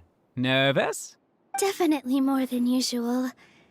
But it's because I'm worried I won't dance well enough. It's okay. Just focus on your performance. We'll take care of everything else. You sure know how to talk. Taking all the credit, even though we came here together to help out. Well, thank you both. I'll have to treat you to a meal after all this ends. I really, really appreciate all of your help. Ooh, that sounds great. Huh? How can we say no to that? All right, let's get back to business. Nilu, we'll be here to keep people from going to the academia so they don't interrupt your performance. I was planning on telling them something like, the Academia's been conducting a weird experiment, and some of their test subjects escaped. It's really dangerous there, so stay away. Oh, you couldn't think of anything better? Oh well, I guess it does sound like something the Academia would do. I think it sounds great. I'm counting on you guys. Don't worry, it'll be a piece of cake.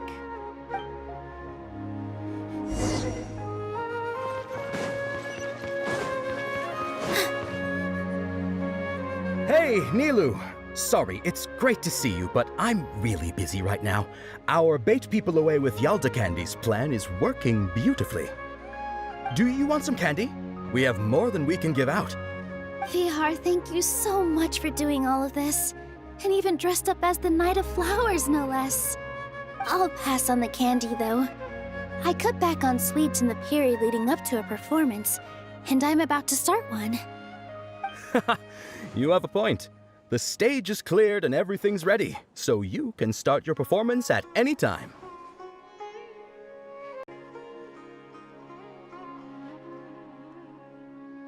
Yeah, thanks to you.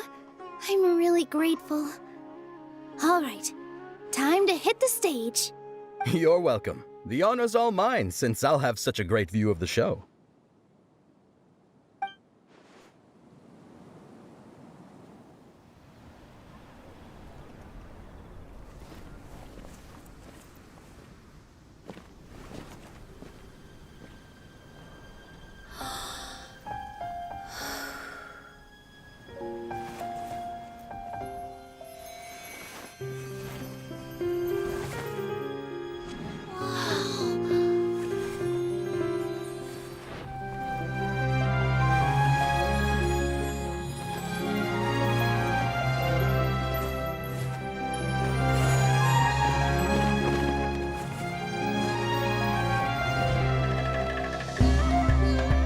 I've never seen a performance like this.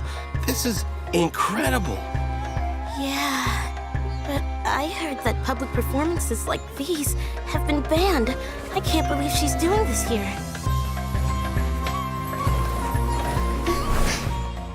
Grand Sage, there's some commotion outside. How uninteresting. Issue the new Prohibition Act from the Akasha to the guards. They'll know what to do.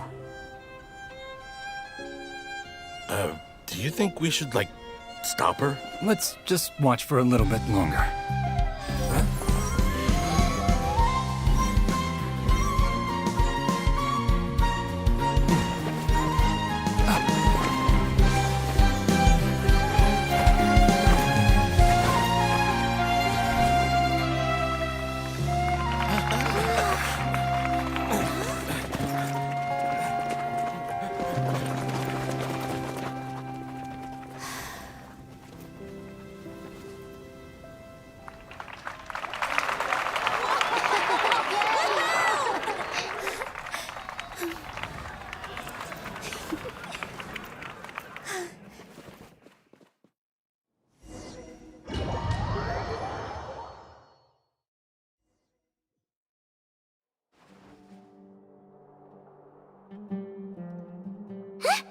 Did you hear that?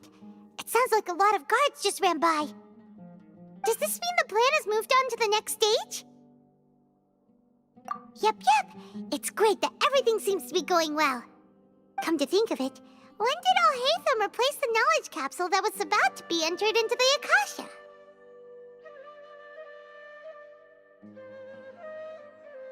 Oh, so that's when he did it! Paimon was too nervous to notice. Speaking of, didn't Alhaitham also yoink the Divine Knowledge Capsule from that mercenary leader in Port Ormos when everyone else was distracted? It's a time-tested trick of his. Why are we complimenting him? Yeah, he's smart and all, but he still makes Paimon's blood boil. Let's review our plan for this stage again. It's not like we have anything else to do right now anyway, and it'll help us feel more confident. Paimon remembers that Nilu's task was supposed to go a bit like this. Now that Lesser Lord Kusanali's consciousness has been forcefully sealed, the core figures of the academia and their guards have started to wear their Akasha terminals again. With the doctor's technological support, they think they have nothing to fear. How despicable of them to rely on such a person. But this is also our chance. I was originally asked to draft the knowledge capsule for the Artistic Performances Prohibition Act when I was still at the academia. It should be on the Grand Sage's desk right now, and will be entered into the Akasha during the next Nyargarbaha Day. Are they really going to stop all artistic performances? That's horrible! I'll make an identical knowledge capsule, but this time, I'll smuggle some misleading information into it. We only need to find an opportunity to switch the capsules. Once it's been entered into the Akasha on Nyargarbaha Day, if someone were to be seen performing in public, the sages would definitely use that opportunity to announce the ban, and so the misleading information will be disseminated amongst the guards. Sure sounds complicated, but it seems like if everything goes well, we'll be able to get rid of all the guards in the academia without any effort. That's pretty clever, getting right into their heads. I just have one question. Even if we manage to get the misleading info out to the guards, how can we be sure that they'll believe it? People who are used to relying on the Akasha become less inquisitive, and their ability to distinguish truth from misinformation is significantly reduced.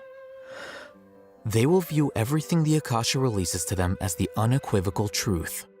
The Akasha will turn humans into machines. I've seen it happen many times. Yikes. Good thing I didn't wear it for long when I was working in Sumeru City. At first, I thought it was a good thing too. By the way, this plan still requires a performer, right? Do you have someone in mind? Nilu of Zubair Theater. I know her really well. We can trust her. I'm kinda hesitant to ask her to participate in a dangerous plan like this, but we can ask her in person. All right. After the guards in the academia are gone, then it'll be time for me and my stowaway brothers to shine.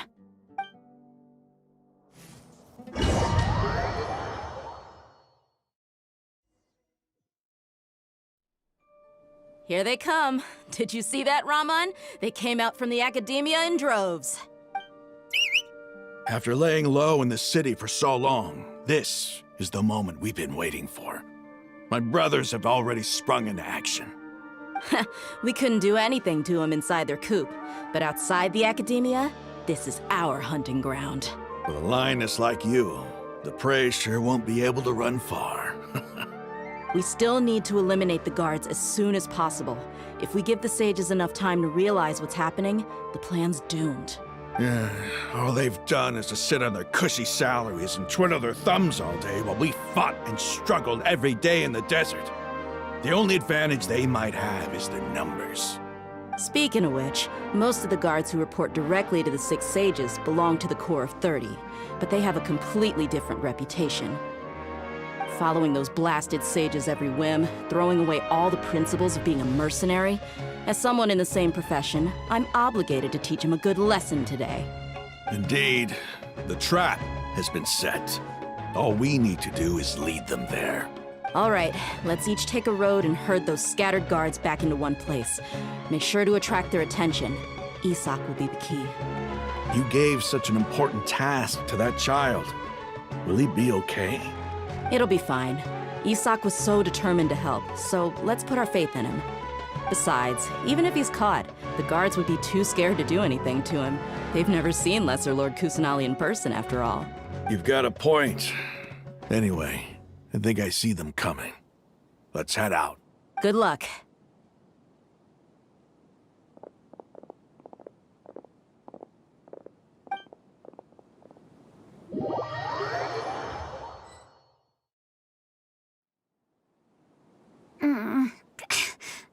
outfit. Hey, do you remember what you need to do, Isak? When the guards get here, you'll pretend to be Lesser Lord Kusanali and run away from them.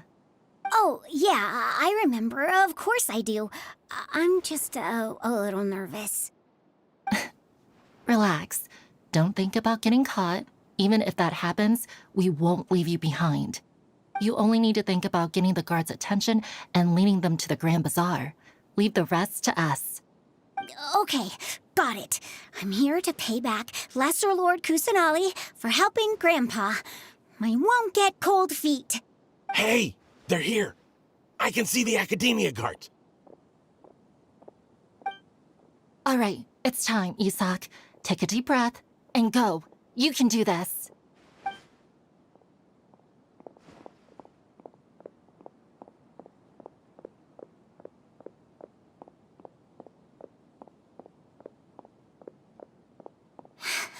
Why is there a guard over there? Did he already run ahead of me? This is different from our plan, but there's no time. I need to make a choice.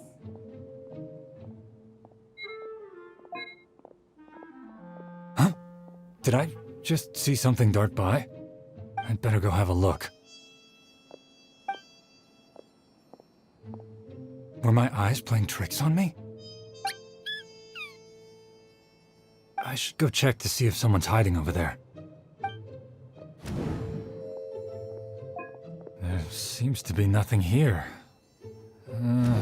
Just to be safe. Good thing they didn't find me. I was close. I'd better hurry and keep going.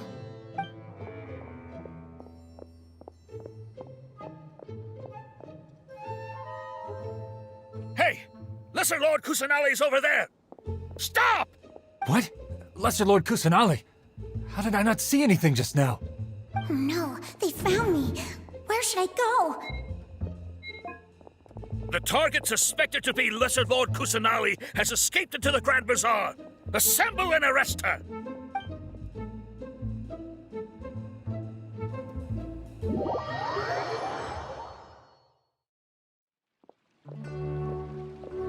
Where did she go? How did she disappear? Did we lose her? Hurry up and find her! Hey, why is your team here? Didn't we say to split up our search? Hurry! Hurry! This place is... Why are you all here? Yeah, isn't it one heck of a coincidence? Everybody's here. What on earth is going on? I suppose that's all of you? Who are you? Did you set us up? What are you planning? Phew, that was rough. I almost got caught. Little brat! So you're not actually Lesser Lord Kusanali. Who exactly are you all? Eremites from the desert? Just some colleagues. Think of this as a business competition, or a personal grudge. After stepping into our traps, stop thinking of yourselves as hunters. Behave like the prey you are.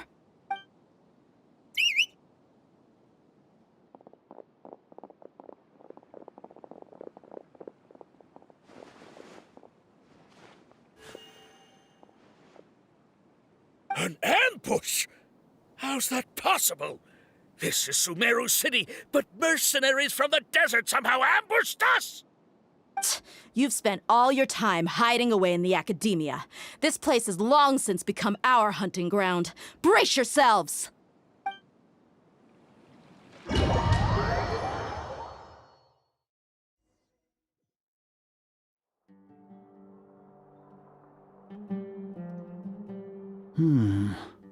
This is odd. The Academia has quieted down after the conclusion of the Niagarbaha Day ceremonies, but it's much quieter than usual. Where are the guards? Why have I not seen a single one? Guards? Guards! Grand Sage, how may I be of assistance? I called for the guards. Why did you come? My apologies, Grand Sage. Right now, all Academia guards have entered the city to perform the ordered arrest. I thought you knew. Arrest? Who is there to arrest? I have an ominous feeling. Arrest Lesser Lord Kusanali, right? Is that not what the order was? Lesser Lord Kusanali? You mean she has disappeared? Yes. I wouldn't dare make up something like that. Right now, everyone is in a panic, and many are saying that Lesser Lord Kusanali will take revenge on us. What happened? Just what is going on? Lesser Lord Kusanali somehow escaped? Was it Alhaitham and his party that freed her? That's impossible. The Academia is heavily guarded today, and any order to release Lesser Lord Kusanali would be strictly confidential. Besides, Alhaitham and the Traveler are already in our hands. What manner of trickery did they employ?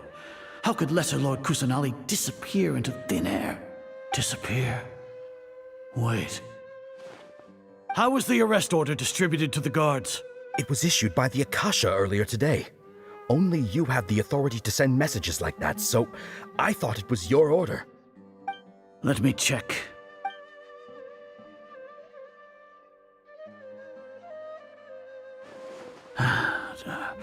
Here. Lesser Lord Kusanali has escaped from the sanctuary of Surasthana. Go to the city and arrest the escapee immediately. The Akasha indeed contains this information, and it clearly appeared in my mind. How did they bypass my permissions to issue this kind of message? Was it the report about the Traveler that Alhaitham submitted? No. I specifically checked that knowledge capsule before entering it into the Akasha. Could that have been a red herring? Well, even if I figure it out now, it won't make any difference. The important thing now is to confirm Lesser Lord Kusanali's status. Have you been to the sanctuary of Surasthana to confirm that Lesser Lord Kusanali has indeed escaped? Confirm? No, I haven't.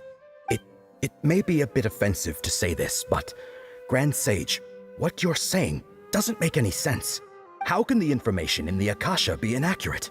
What the Akasha decrees is fact. That is common knowledge to all of us.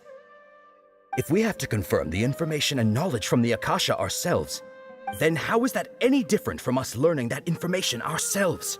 Wouldn't Greater Lord Rukkhadevata's legacy lose its meaning that way? In the beginning, it was I who asked you to believe in the Akasha, to believe in the legacy left by Greater Lord Rukkhadevata. Are you trying to use my words against me? No, Grand Sage. I'm merely confused because I believe in you. I never meant to refute you. Stay here and see if there are any suspicious people around. I'll go to the sanctuary of Surasthana on my own. Yes, Grand Sage.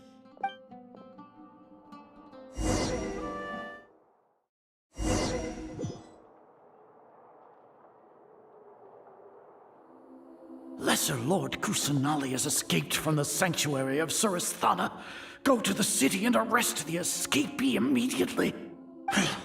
How can that be? Stop thinking about it. Stop. It must be a trick of theirs. As long as I personally confirm it. Ah! Impossible.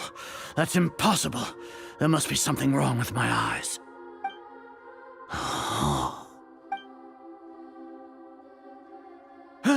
She really appeared again? What is the meaning of this? What a comical sight, Azar.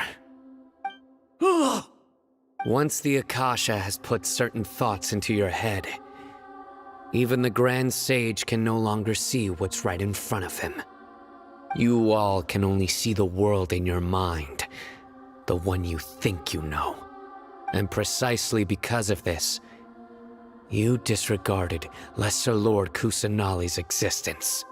She has been a wise and worthy Archon. Sino, have you been waiting for a chance like this? The Akasha predicted that you would return to the Academia to confront me, but I didn't expect it to turn out like this. I was careless. No, you were blinded. Your faults stem from your reliance on the Akasha. You're still the same as always. I truly did not expect a proud person like you to cooperate with Alhaitham and the Traveler. People change, Azar. Admit it. The Akasha can't predict my actions anymore. Then tell me, what have you found during your investigation? You want to buy time? This is the sanctuary of Suristhana. Under your own regulations, even Academia staff are forbidden to come here. No one will come to save you. As for the investigation, I've at least confirmed that you are guilty of insurgency against the Archon. A serious crime. So what? Did you do all of this so I would plead guilty in front of you, General Mahamatra? No. I want you to plead guilty in front of the Archon herself. You once said that I had no standing to judge you. So now, how about judgment in the name of a god?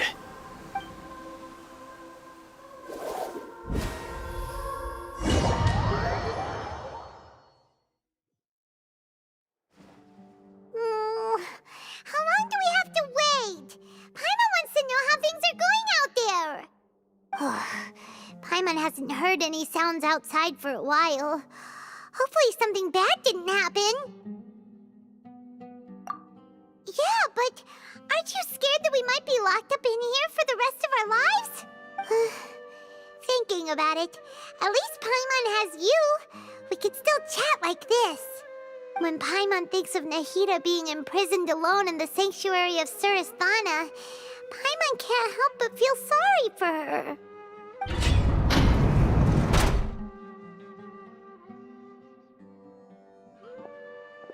Here comes your savior. Dia! Paimon just knew you would come to rescue us! You two really owe me some big thanks. I had to search through who knows how many guards to find the key here. It felt even more tiring than whacking them. I'm exhausted. Thanks a lot. Need Paimon to rub your shoulders? No, that's, I'll pass. What are you afraid of? Oh, are you ticklish? Now isn't the time to talk about being ticklish. Things in the city and on Sino's side are both going well. The guards that stormed out of the Academia are all taken care of. The Corps of 30 is in charge of the city's defenses, but we already talked to Asfand. They've been fed up with the sages bossing them around. As long as it doesn't break their employment contracts, they'll turn a blind eye. That's probably because you've been super great friends with them for a long time. So, how's Sino doing? The Grand Sage is in his custody. Even I know how terrible it is to fall into Sino's hands, so he probably does too. Sino forced him to release Lesser Lord Kusanali. He has no choice but to obey. So, hurry to the sanctuary of Suristhana. Assuming nothing weird happened, we should have already rescued our Archon. Honestly, I didn't expect our ragtag bunch to do this well. We just came together last minute to save the Archon, you know? All right, you two better go. I still have to clean up some messes in the city. See you around.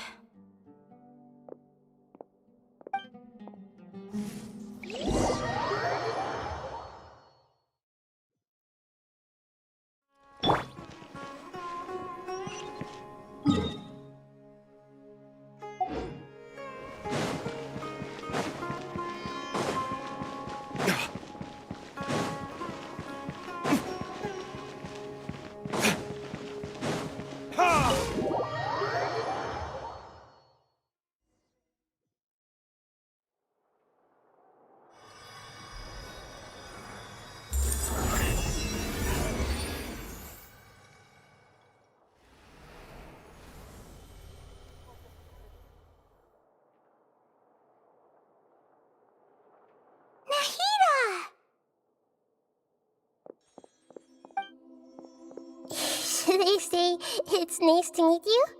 This is the first time we've met in real life. Before, we've only met in dreams, consciousness, or when I was in someone else's body. Thank you so much for coming to rescue me, but I also need to apologize. During this time, I did some self-reflection. My sense of inferiority and yielding to the Academia led to all of this, and created so much trouble for you all. Exactly! Exactly! We're here because you're a good Archon and one of our friends! Thanks, you two. Amazing. So this is how it feels to walk out of that cage with my own body. It's like I just had an endlessly long dream. I can't even tell if I just woke up or was only now born into this world. My concept of self has become so clear. But now doesn't seem to be the time to indulge in this feeling. This is really embarrassing. You all just rescued an Archon, and now she needs your help to save her country, and even the entire world. It's okay. With you here, Paimon's sure that everything will work out. There's one more thing. What is it? For all the things the Academia did to me, and for all the folly it committed in the name of wisdom, as their Archon, I will make them pay. Ah! Wow! That's the spirit! You're finally standing up for yourself and not letting people walk all over you! I understand now. To be a better Archon, I first need to better myself. If you haven't even figured out how to be a caterpillar, how can you be a butterfly? Yes, true. That reminds me. I wonder how far along the Academia is with their god creation plan. We need to hurry and prevent the birth of that false god. I need to make some preparations. Since I'm now free, I can establish a direct link to the Akasha and control it. First things first, I need to remove the restrictions that the doctor put on me in the Akasha. After that, I'll make some adjustments and revoke the sage's permissions. The Akasha will then be like how it originally was, only operable by the Archon. After all, the Academia betrayed Greater Lord Rukkhadevata's trust. This might take some time. In the meantime, you should also work on your own preparations. If we don't stop the god creation plan in time, we'll be in for a tough fight.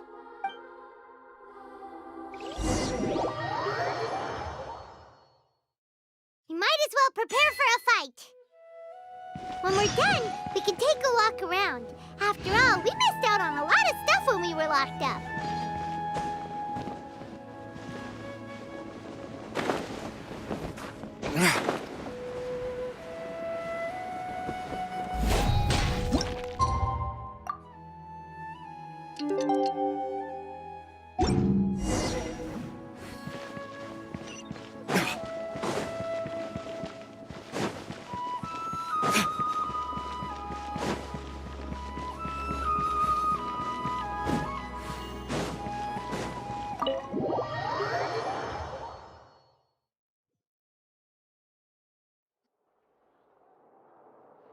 How's it going, Nahida?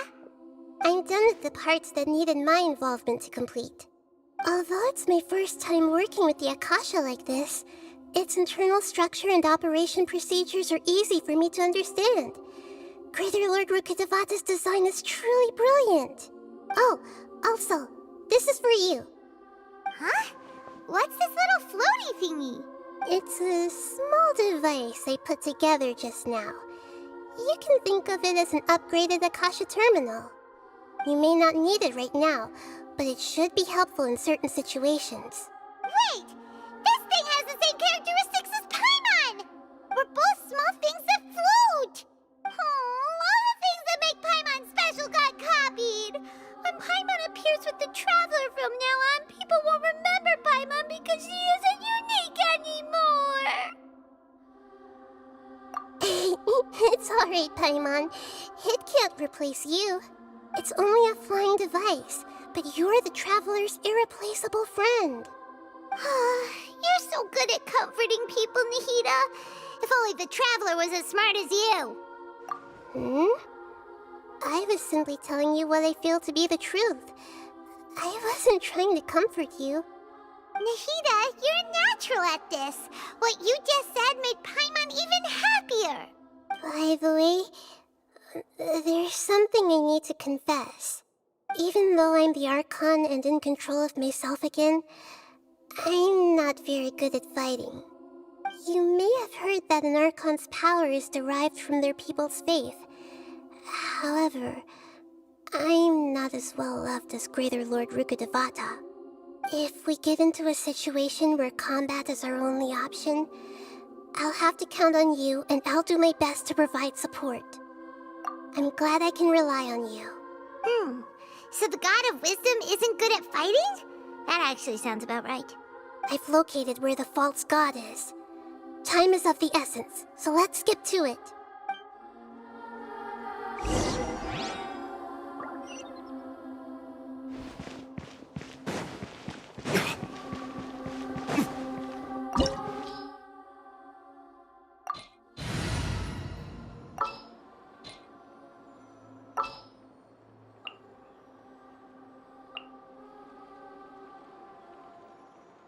Gonna be epic!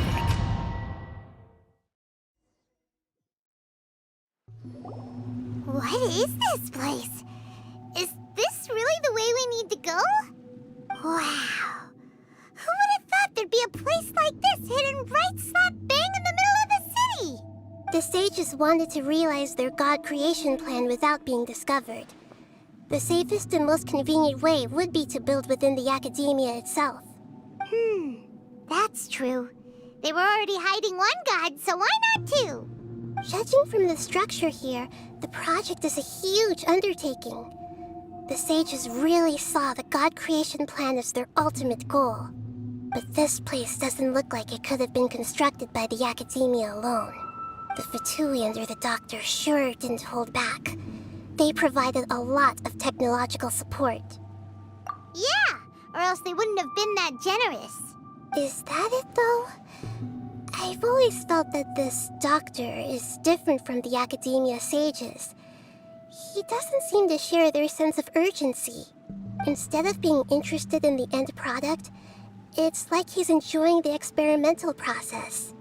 The Fatui Harbingers are all such weirdos. So, the doctor being weird is actually normal. So, this Fatui that they're trying to turn into a god is called the Balladeer? We had previously come into contact with his consciousness. He harbors particularly strong obsessions. One is the desire for a gnosis, since he was created to be the vessel for one. The other obsession is probably related to his past. I can't quite explain it. Paimon knows that he was a prototype puppet for the Raiden Shogun before he became a Fatui Harbinger. That's why he wants a gnosis so badly. There's no way he'd willingly be a test subject. Not with that temper and ego of his. It sounds like you know the Balladeer quite well.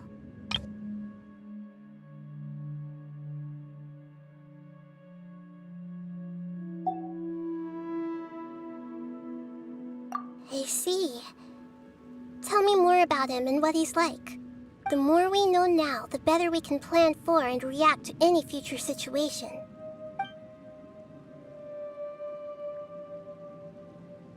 Ah, I see. How fascinating. Alright, time to go. Let's get through here and meet him in person.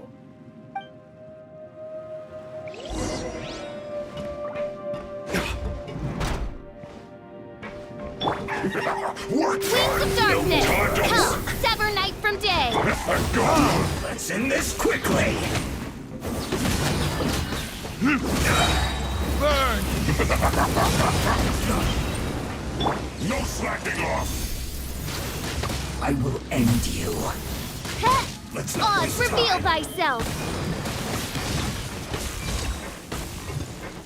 My duty at an end. Shadows of fate!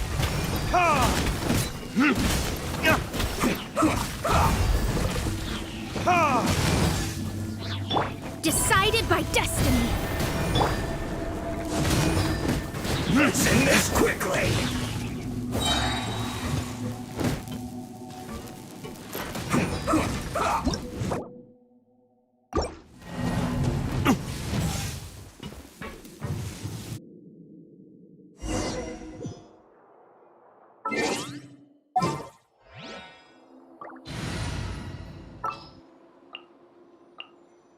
This will be interesting.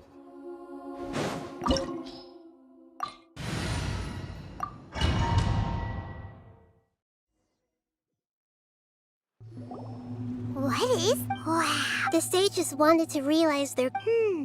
Judging from this, but this place doesn't look like it could have been the Fatui under the doctor sure didn't hold back. Yeah! Is that it though? Instead of being... So, we had previously come into... One is the other obsession. Paimon knows that's why he wants an... It sounds like you know the balladeer. I see. The more we know now...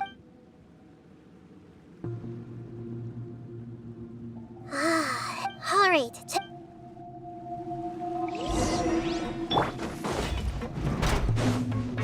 Midnight Phantasmagoria. No more time to work.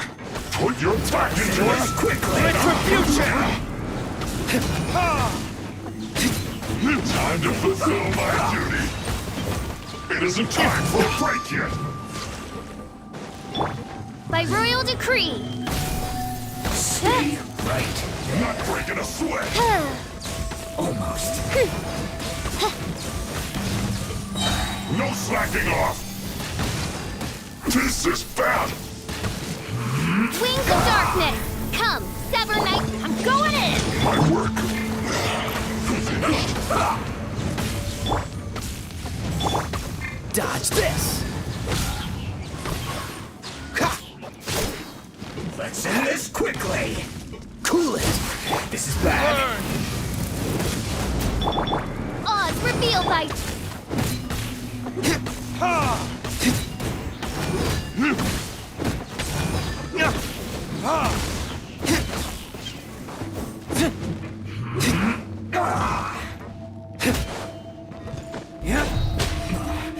This isn't good.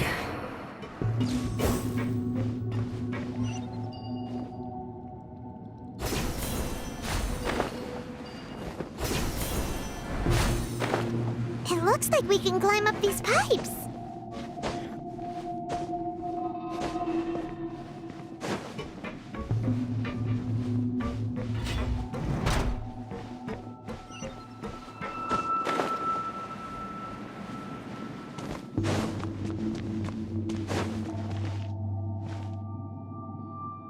The pattern on the ground seems all messed up.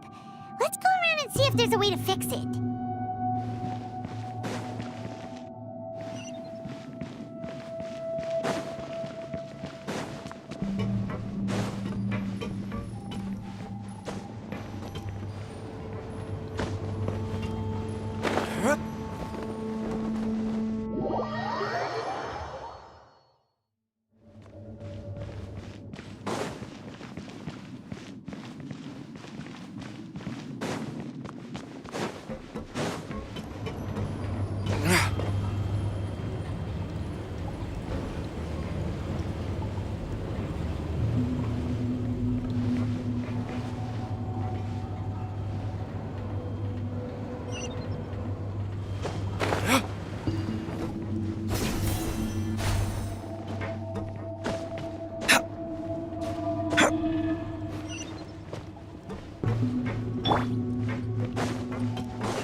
By royal decree.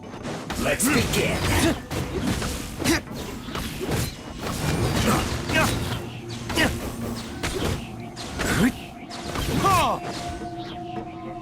Stay right there.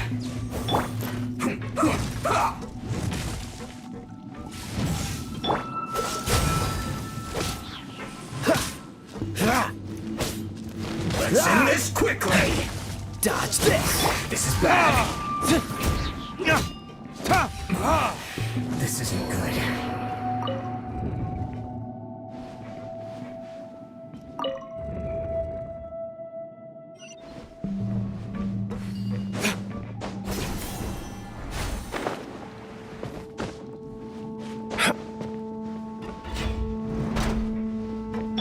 You'll get frostbite.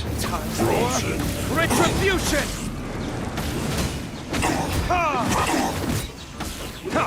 It's time for a flash-free shield. Midnight Phantasmagoria.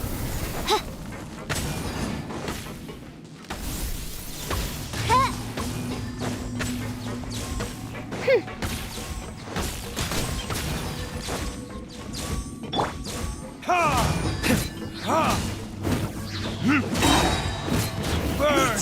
No problem. Pay your dues. By royal decree!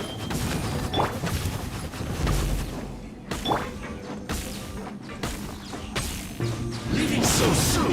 Why do they never met? Teamwork is dreamwork! Prepare yourself! Wings of darkness! Come, sever night from day!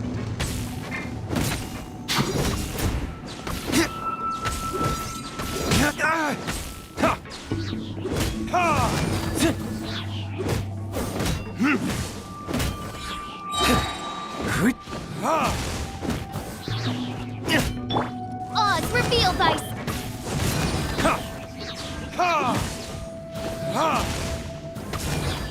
You can't run from death.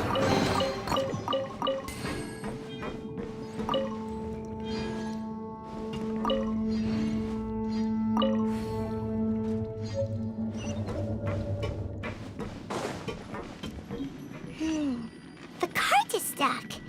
Maybe there's something wrong with the tracks. Let's try adjusting the direction of the device to clear the tracks.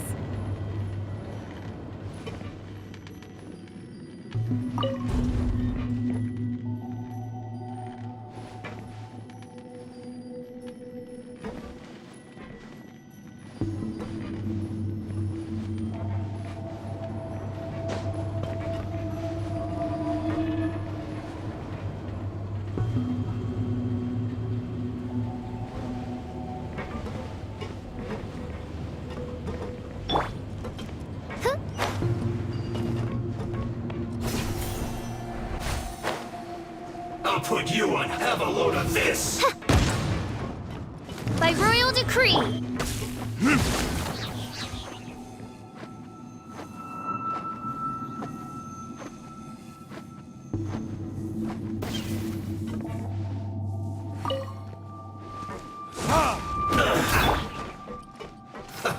Let's move.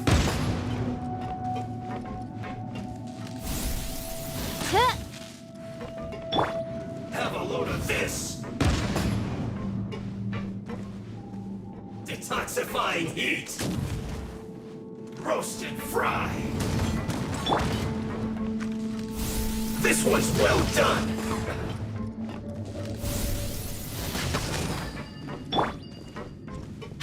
Roast and fry. Adventure time! You need to hurry up.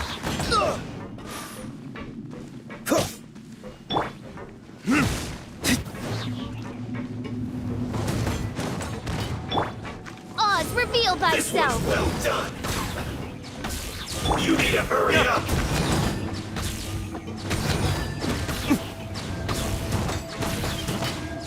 Verdict is...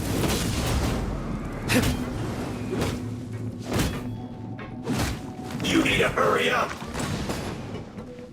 Everybody stand back! Fry.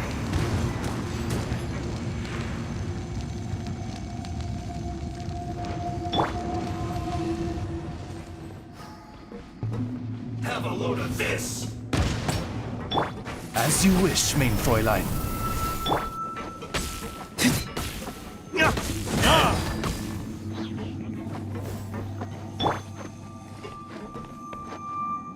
By royal decree!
No more will stop them.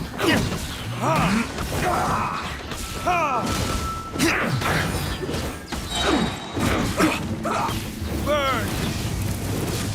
Harden up. Stay right there. Use this first. Almost.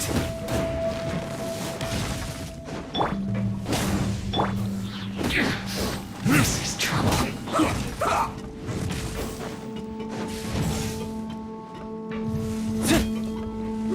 Finally, so quiet. Freeze!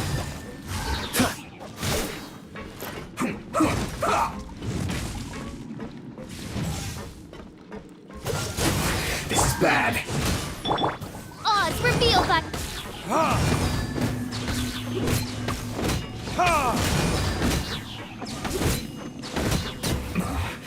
This isn't good. Midnight Phantasmagoria. Don't be a killjoy. We've only just begun. Retribution! Have a load of this. You can't run. Going in! Well, I see through you. Don't be a killjoy. We've only just begun. You can't run. By royal decree. That all you got?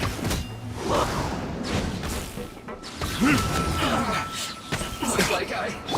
Wings of darkness. Come, sever night. Verdict is...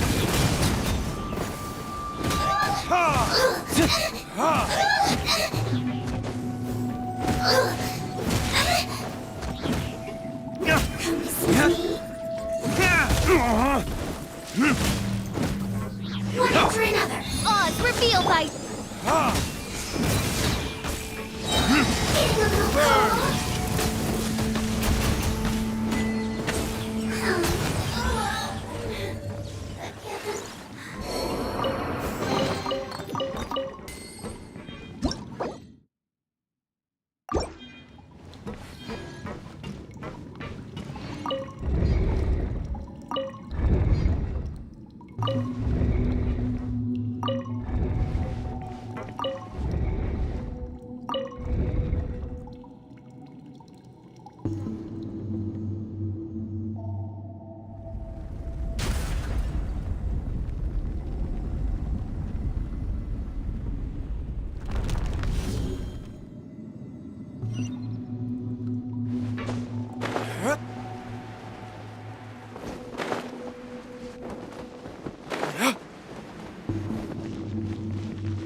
Looking at its operational status, we must prepare for the worst.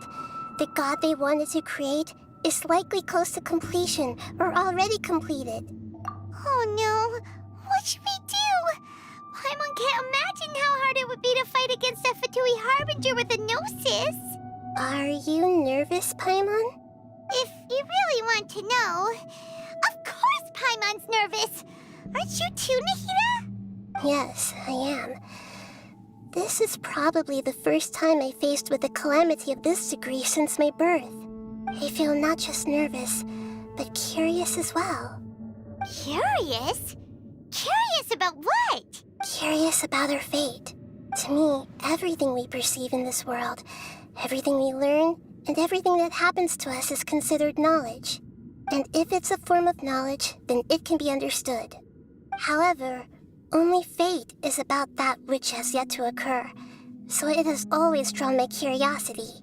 So to me, fate is the ultimate knowledge. That's also why I love observing humans and all the things that happen to them. It all brings me great satisfaction. And now, at long last, I'm not just an observer anymore. I will personally experience my own fate with you by my side. Isn't this such a wonderfully exciting thing? Ah, so that's what you mean.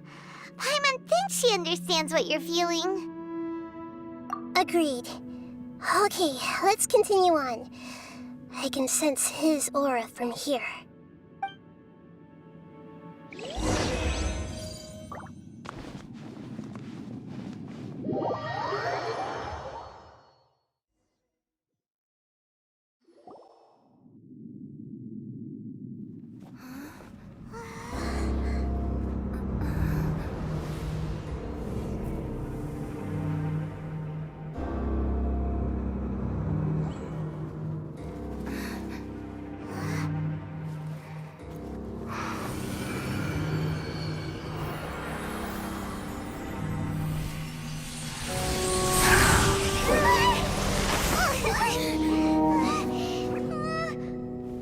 Who would have thought the world would be so eager for my birth?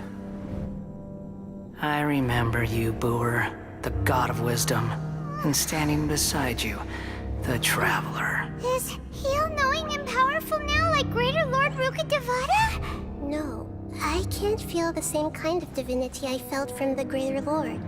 It seems that the sages didn't get the chance to infuse the divine knowledge capsules into him.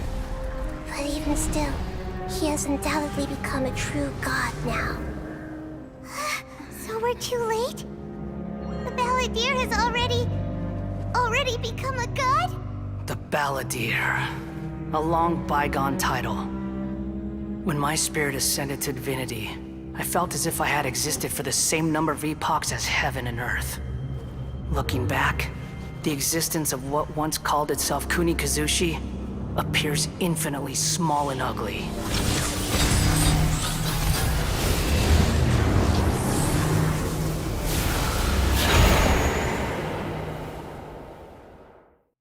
This imposing aura, it really feels like a god's.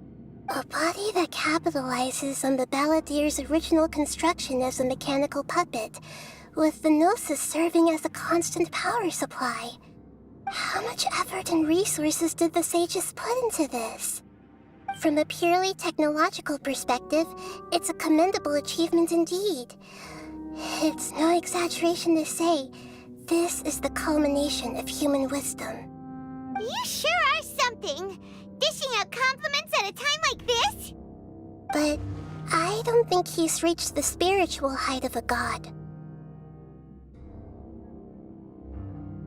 Strife is engraved upon every god and every gnosis brought forth into this world. Can you feel it? The exhilaration of such power, and the thrill of anticipation for our contention. Nahida wouldn't feel the same things as you! Do you not realize that you are interrupting a conversation between gods? Lowly creature, know your place! The strife engraved upon a Gnosis. You're talking about the Archon War. Tevat's current peace was not easily won.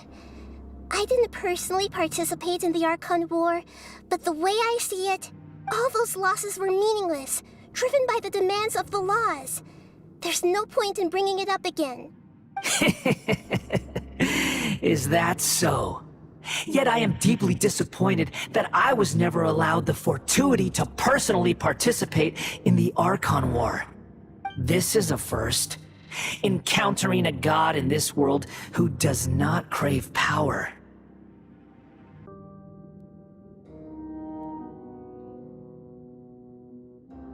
No wonder your own people have abandoned you, God of Wisdom.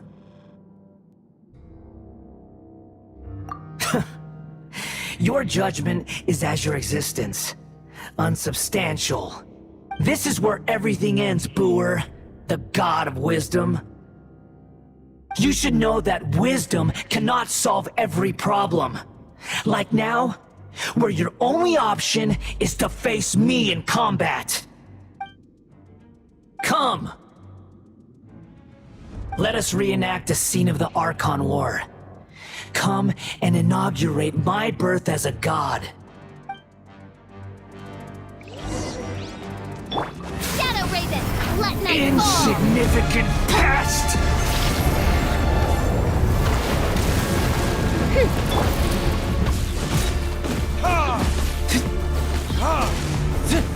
Oh, so sorry. By royal decree... Feeble human! Verdict is...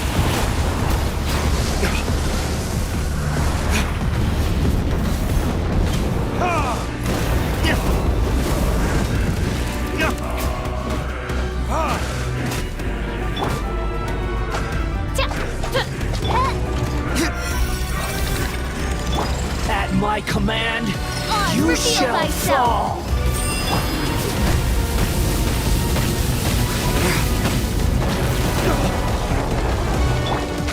Teamwork is dreamwork! Wings of darkness! Come, sever night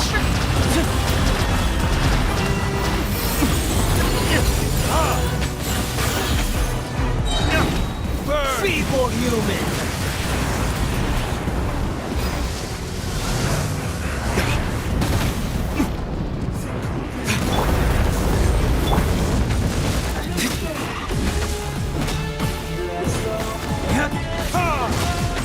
My endless cycle begins!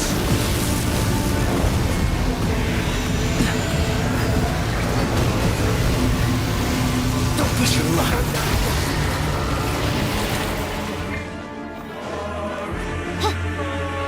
By royal Insignificant pest!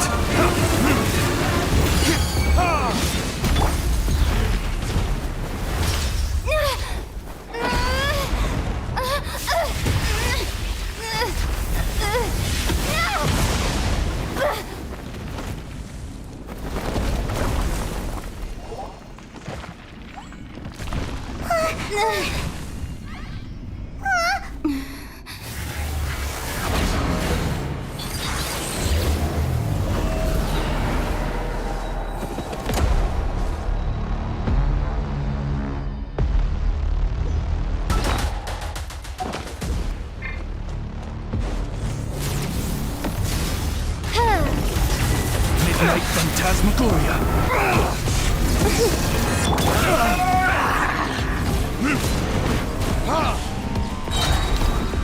Verdict is... kneel!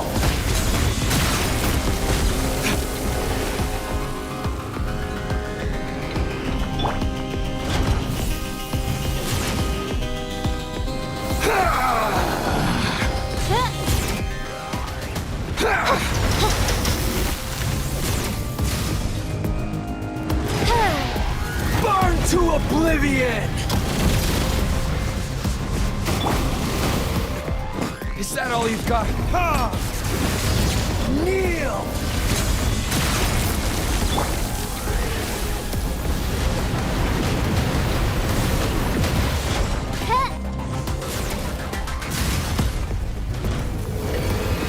Reality is pain!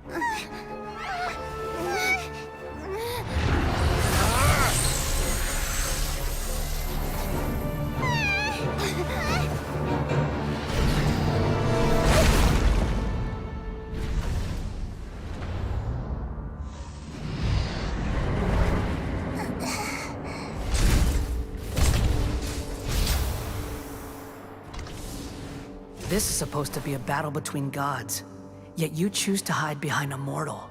And now, you're acting like you'd sacrifice yourself for a human. Are you having fun proving a false sense of heroism to yourself, Booer?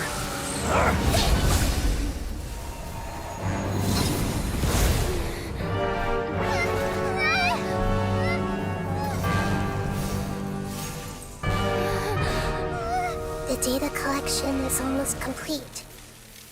Do you even know how many times you've tried to take my gnosis from me?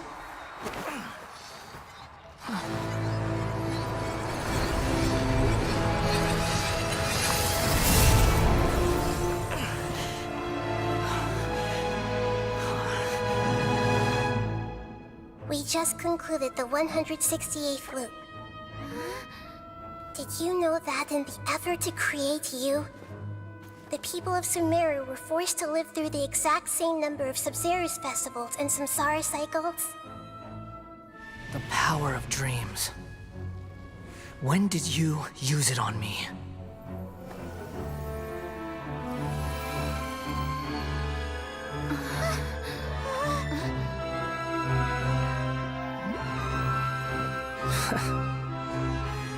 You can't even defeat me in a dream. What do you hope to achieve with this little trick? Come, Traveler. Just like before. Allow me to awaken the memories in your dreams. All that battle experience! It's more than that.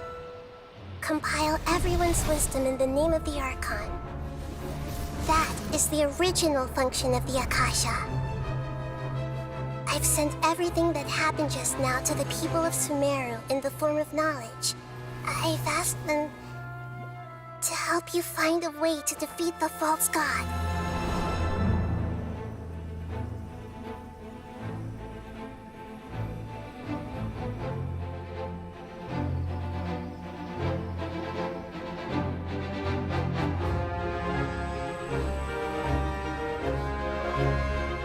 Now, all of Sumeru's wisdom is at your disposal. Meaningless tricks won't save you.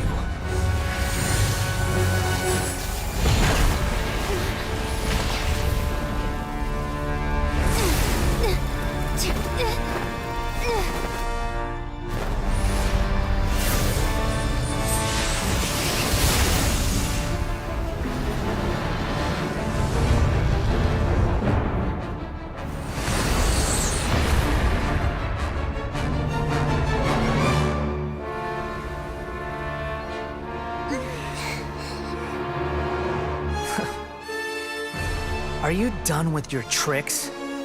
Can I finally take this as a real battle between gods? I'll leave this to you, the first sage of Boor.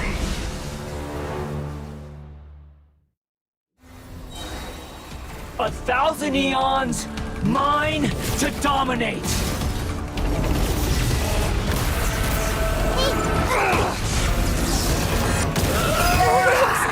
Make yourselves at home! Wings of darkness!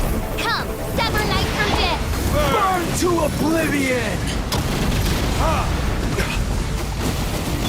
going in! Kneel!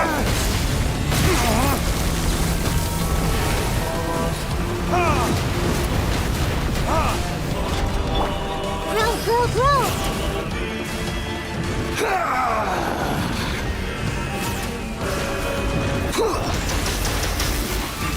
Everyone hold hands!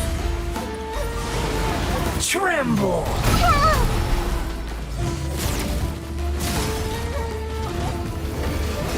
Reality is pain!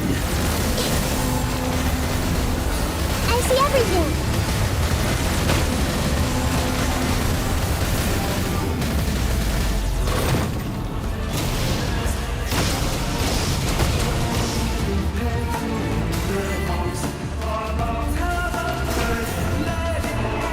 Good riddance, cruel world.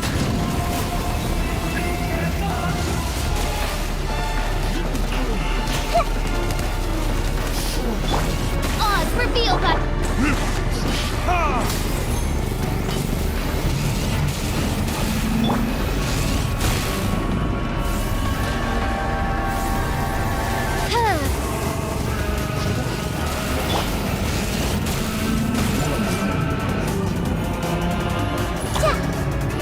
Get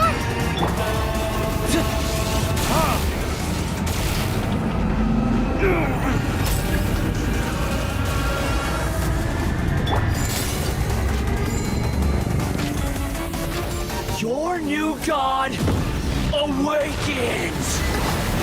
One shot. Descend once again. Now, your eyes have been opened.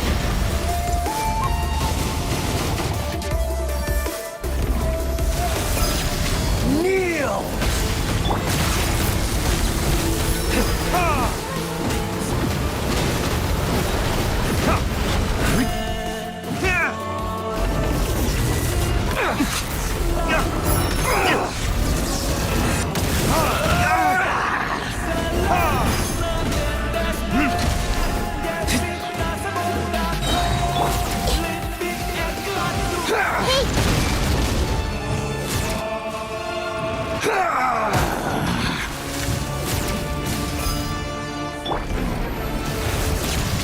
Kneel! Time for retribution!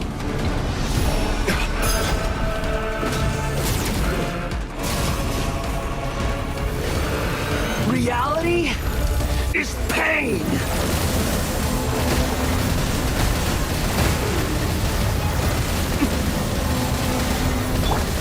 This may hurt a little.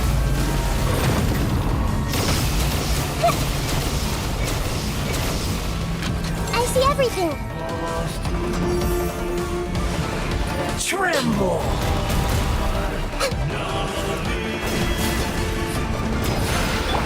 Burn to oblivion!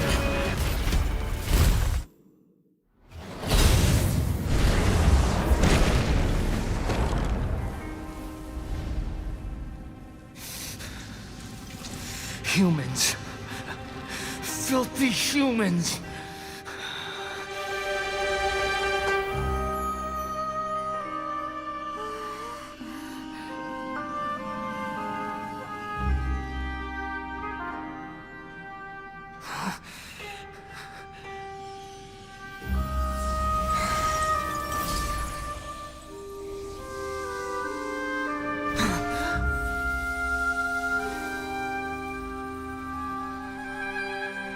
No!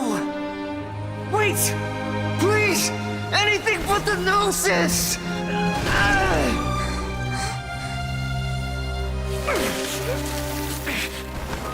That's mine! Don't even try! I'll never go back!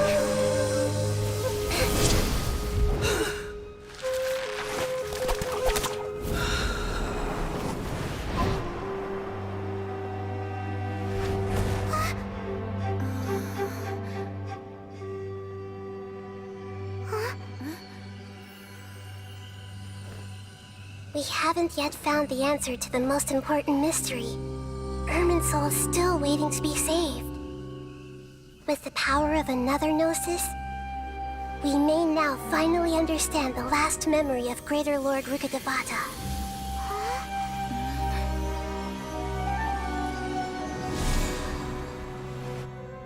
This is...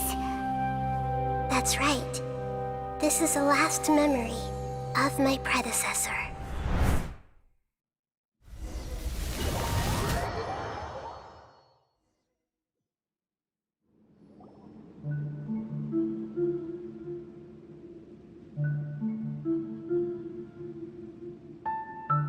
Huh.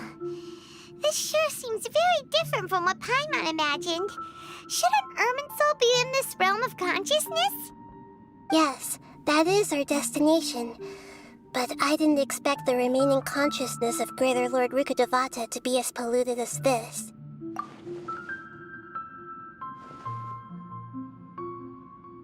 Forbidden knowledge? It seems you know about a concept that even I don't completely understand. Could you tell me what you know?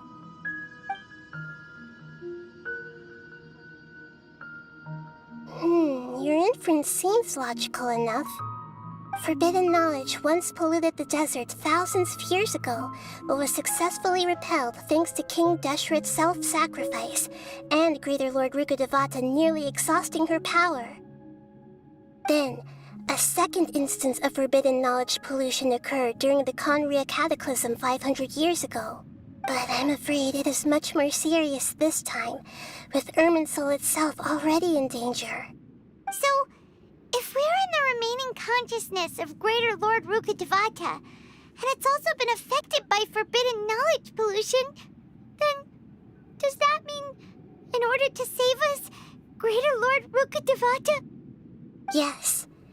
It's very possible that she sacrificed her life in the fight against forbidden knowledge.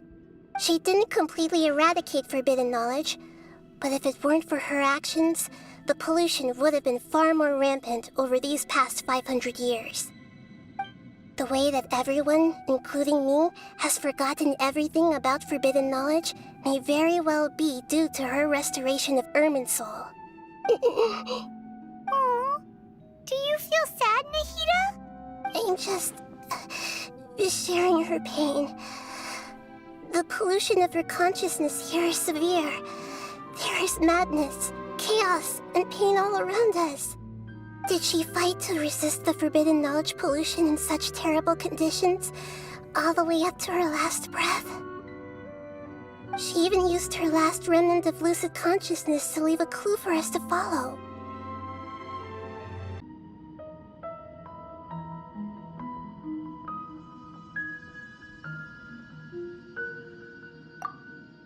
Yes, her words were distorted by forbidden knowledge, so that's all we could hear.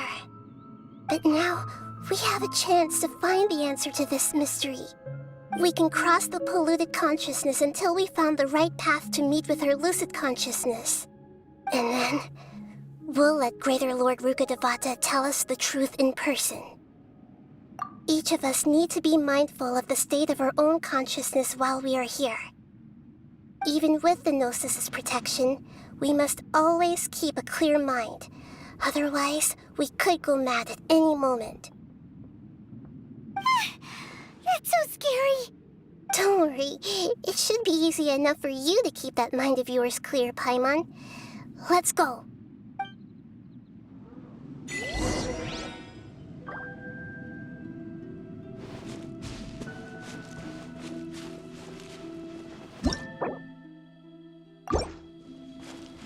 Are we in the air?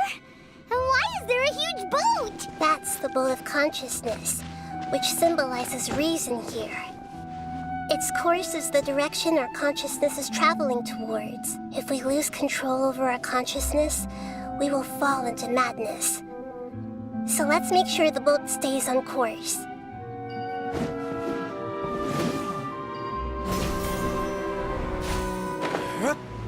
Wow! What are these? The monsters seem to have been affected by them.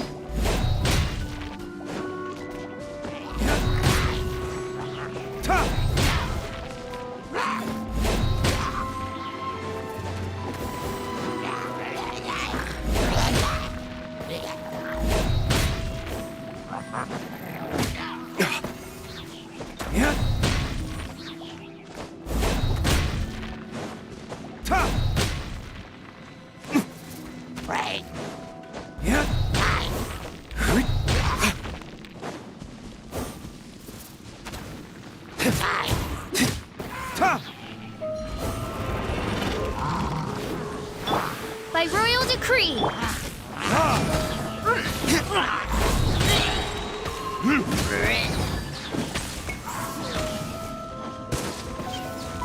Cool it.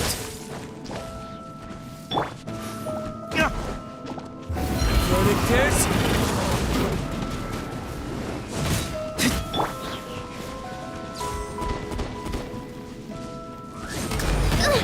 Insubordinate.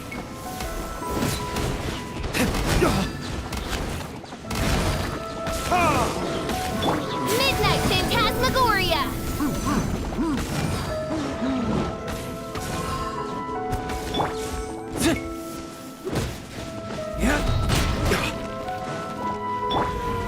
Everybody stand back.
Don't get frostbite.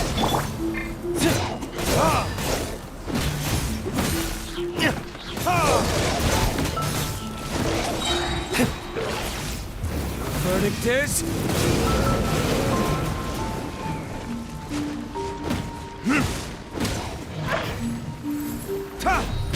Damn you!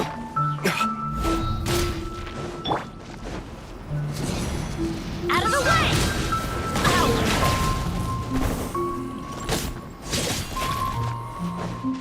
Yeah!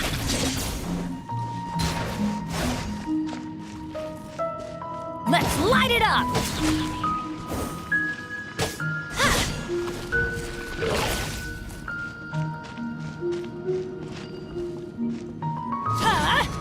Out of the way!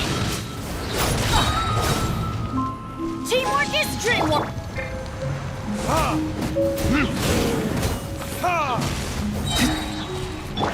Oz, reveal thyself! Cool it! Burn!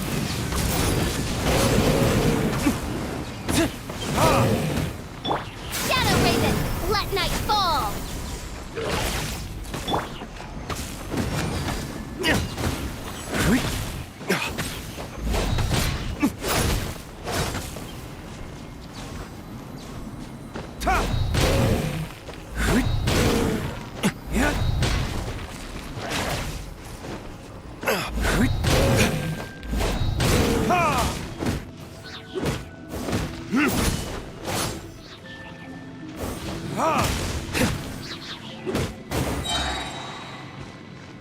Look!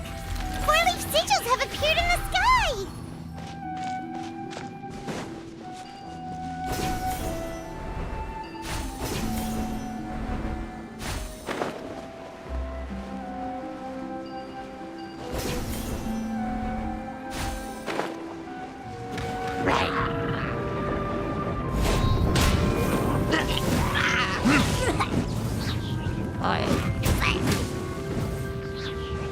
Time for retribution!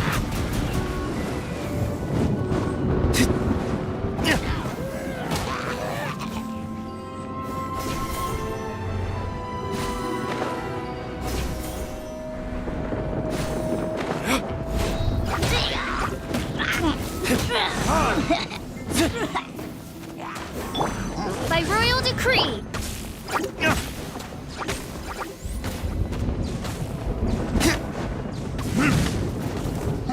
Midnight Phantasmagoria! I'm going in!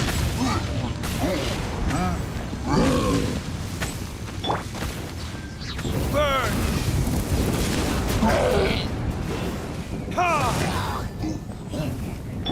Oz, reveal thyself!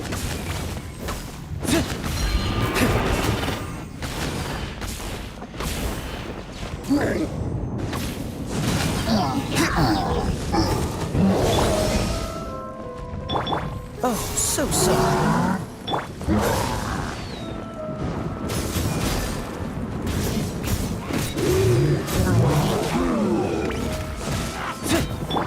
By royal decree... Shadow Raven, let night fall!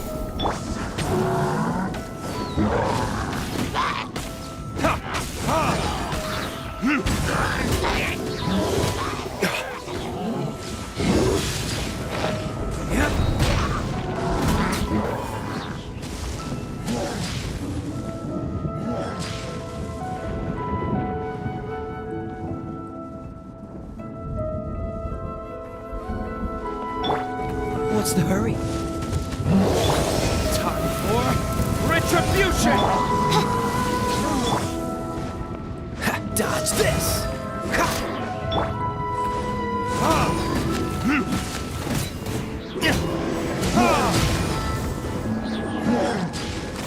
Advent everybody, stand back!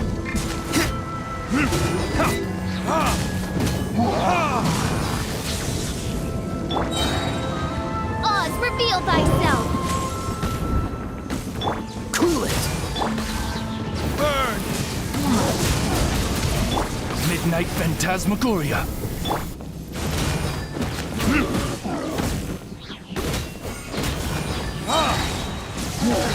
verdict is...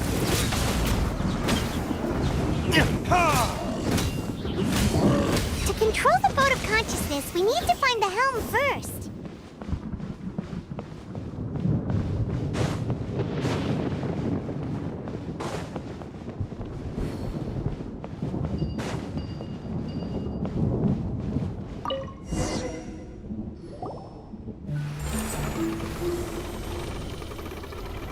We changed direction.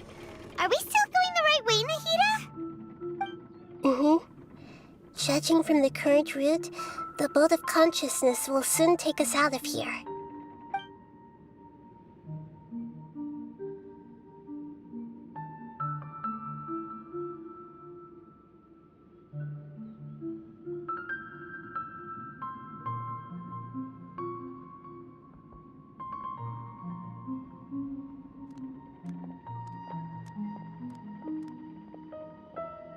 We'll be arriving at our destination soon. How are you feeling? Are your minds still intact? Huh? But everything's been completely normal for Paimon. Hopefully there won't be any more interruptions. This time, we should be able to meet Greater Lord Rukkhadevata. Are you saying you've never met Greater Lord Rukkhadevata before? No. It seems that my birth and her death took place at the same time. Otherwise, I think she would have given me a little more guidance, and I could have done a better job. Hey, you've done a great job, Nahida. Let's get out of this creepy place and go meet her.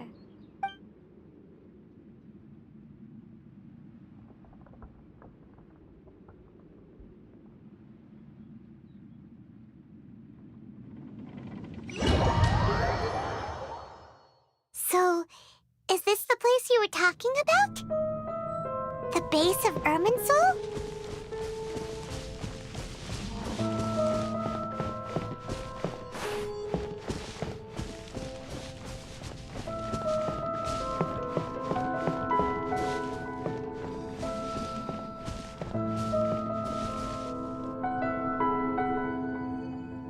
Well, this is the place.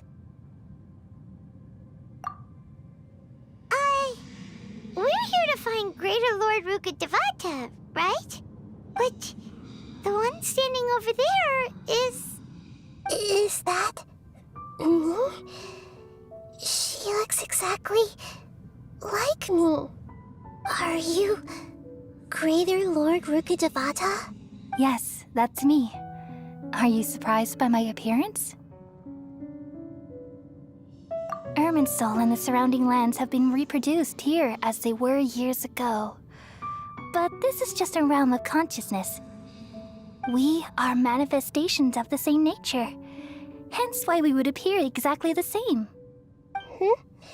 We're of the same nature? Why? Because you are me, and I am you. You are me in the new samsara. The new samsara? As Greater Lord Rukkhadevata, I'm the avatar of Irminsul, and you are the purest branch snapped from Irminsul. Imagine it this way. Even if a tree dies, its branches will eventually take root and grow, continuing the tree's life in another form. I'm merely the remaining consciousness of Greater Lord Rukkhadevata. The real me has presumably died a long time ago.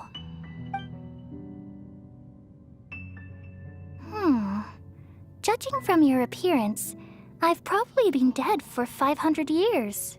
But you're finally here. My new self in the samsara.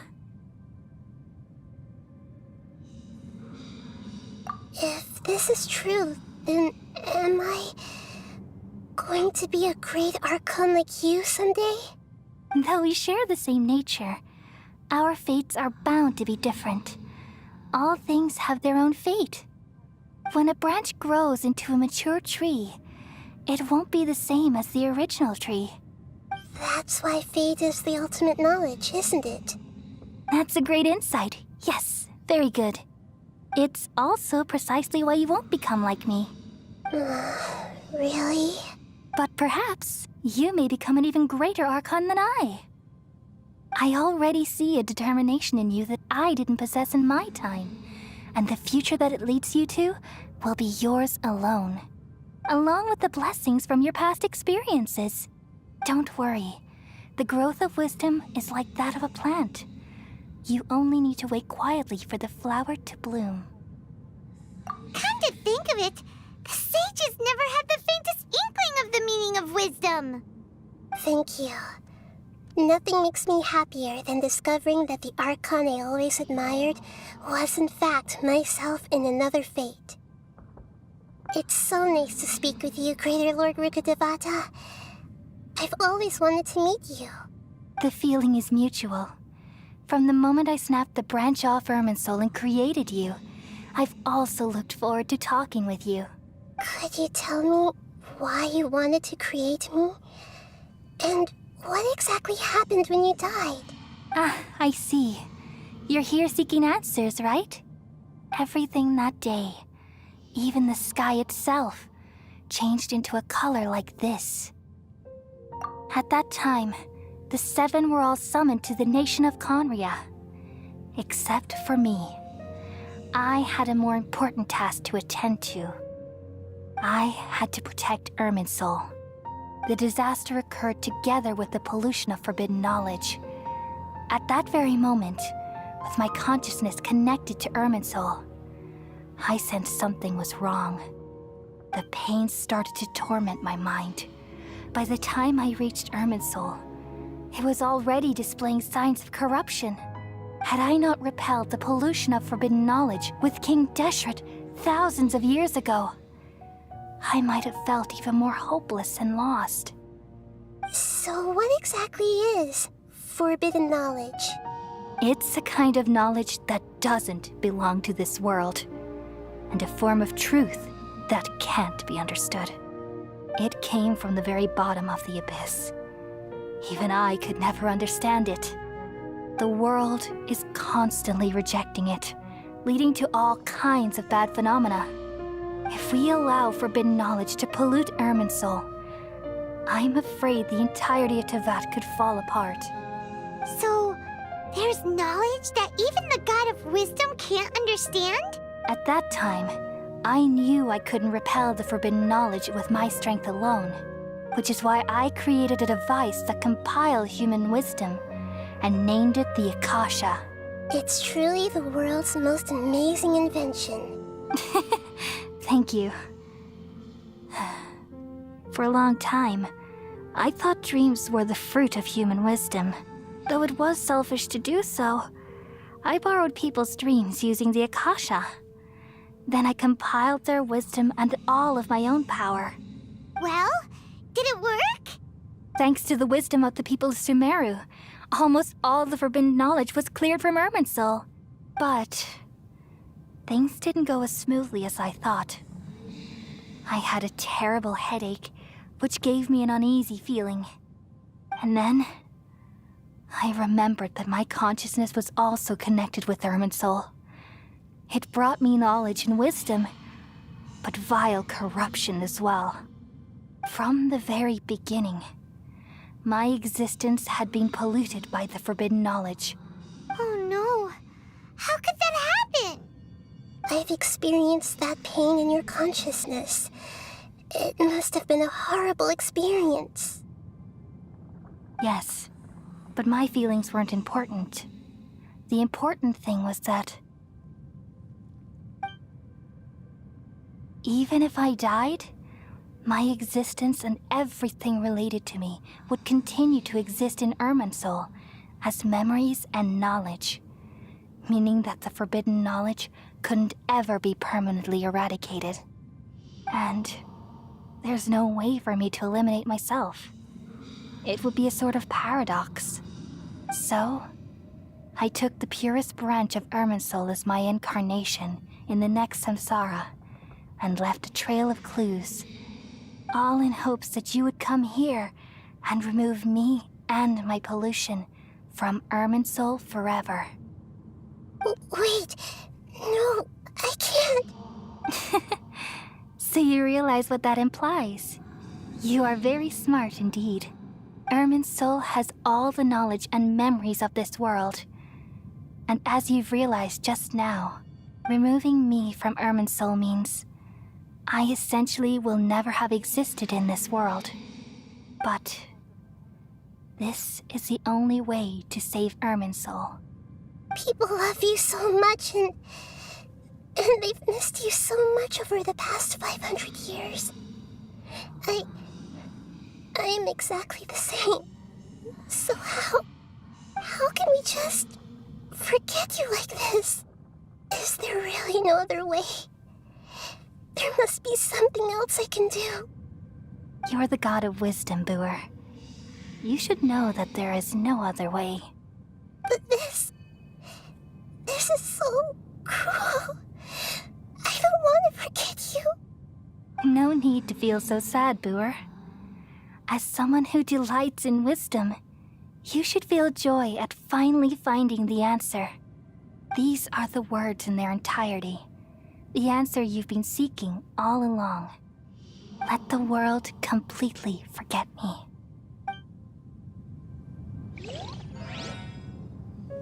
We all nestle under the great tree of wisdom, peering out to perceive the world. From the earth and from the rain, we perceive its wonders, until we become a white bird to perch atop a branch, and finally snap off the most important leaf. Once upon a time, I alone dreamed in this world. In my dreams, everybody would also dream after they fell asleep. Wild and wonderful thoughts would emerge from their minds. Some tumbled to the ground, and others floated to the sky, connecting all things in the world into one dazzling net. Among a plethora of worlds were numerous smaller worlds, all of fate, finding within the tapestry their brilliant glow. I gradually understood that these indescribable and constantly changing things are the most profound things in the world. Only they can completely repel the madness. Only dreams can awaken consciousness from the deepest darkness.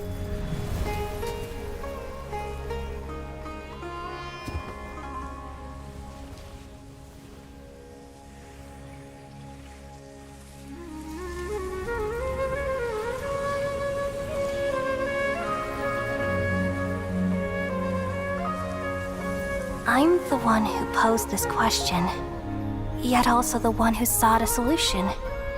Saving the world with the dreams of the people used to be my answer. And now, you've also found your own answer, and I shall return all the dreams to the people.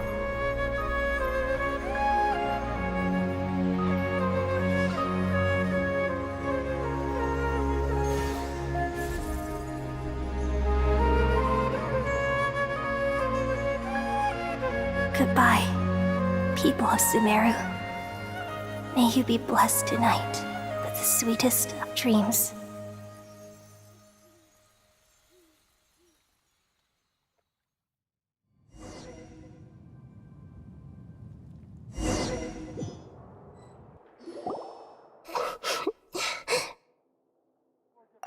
I'm alright. I'm just a little confused. We've just saved the world, right? So why am I crying? I don't know where this feeling inside of me is coming from, but I feel very sad. Just now, we used the power of two gnosis to successfully connect with the Ermin soul consciousness from 500 years ago. Then, we removed the remaining pollution from Ermin's soul. Yeah, what's wrong? Weren't you there just now?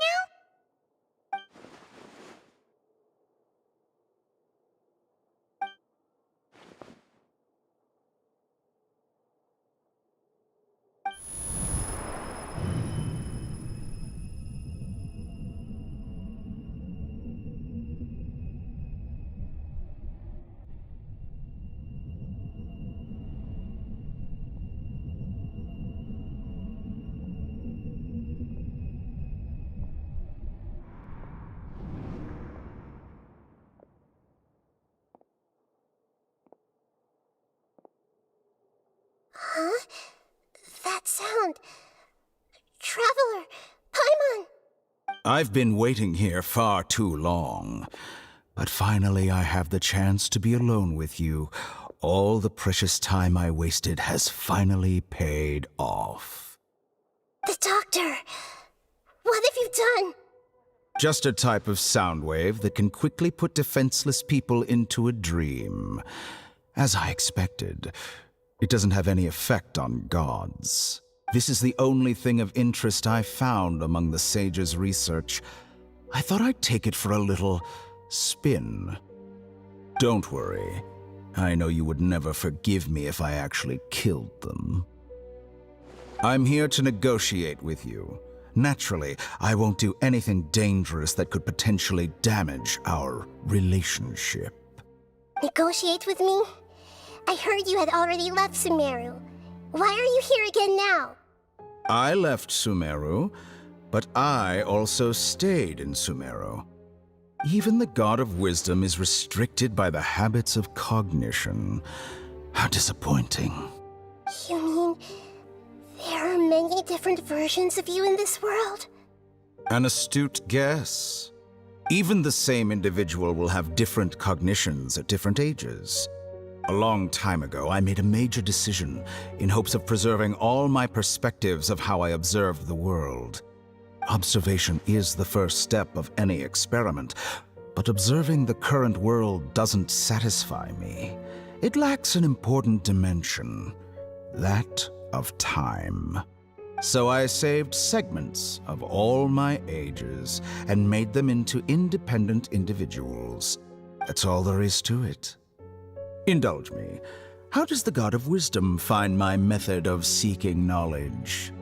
It's an insult to the very concept of life. Life inherently has many rules and restrictions, each with its own significance and reason to exist. They can't be broken on a whim.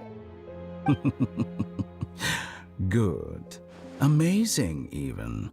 Indeed, it's difficult for humans to make peace with themselves, not to mention oneself from a different period.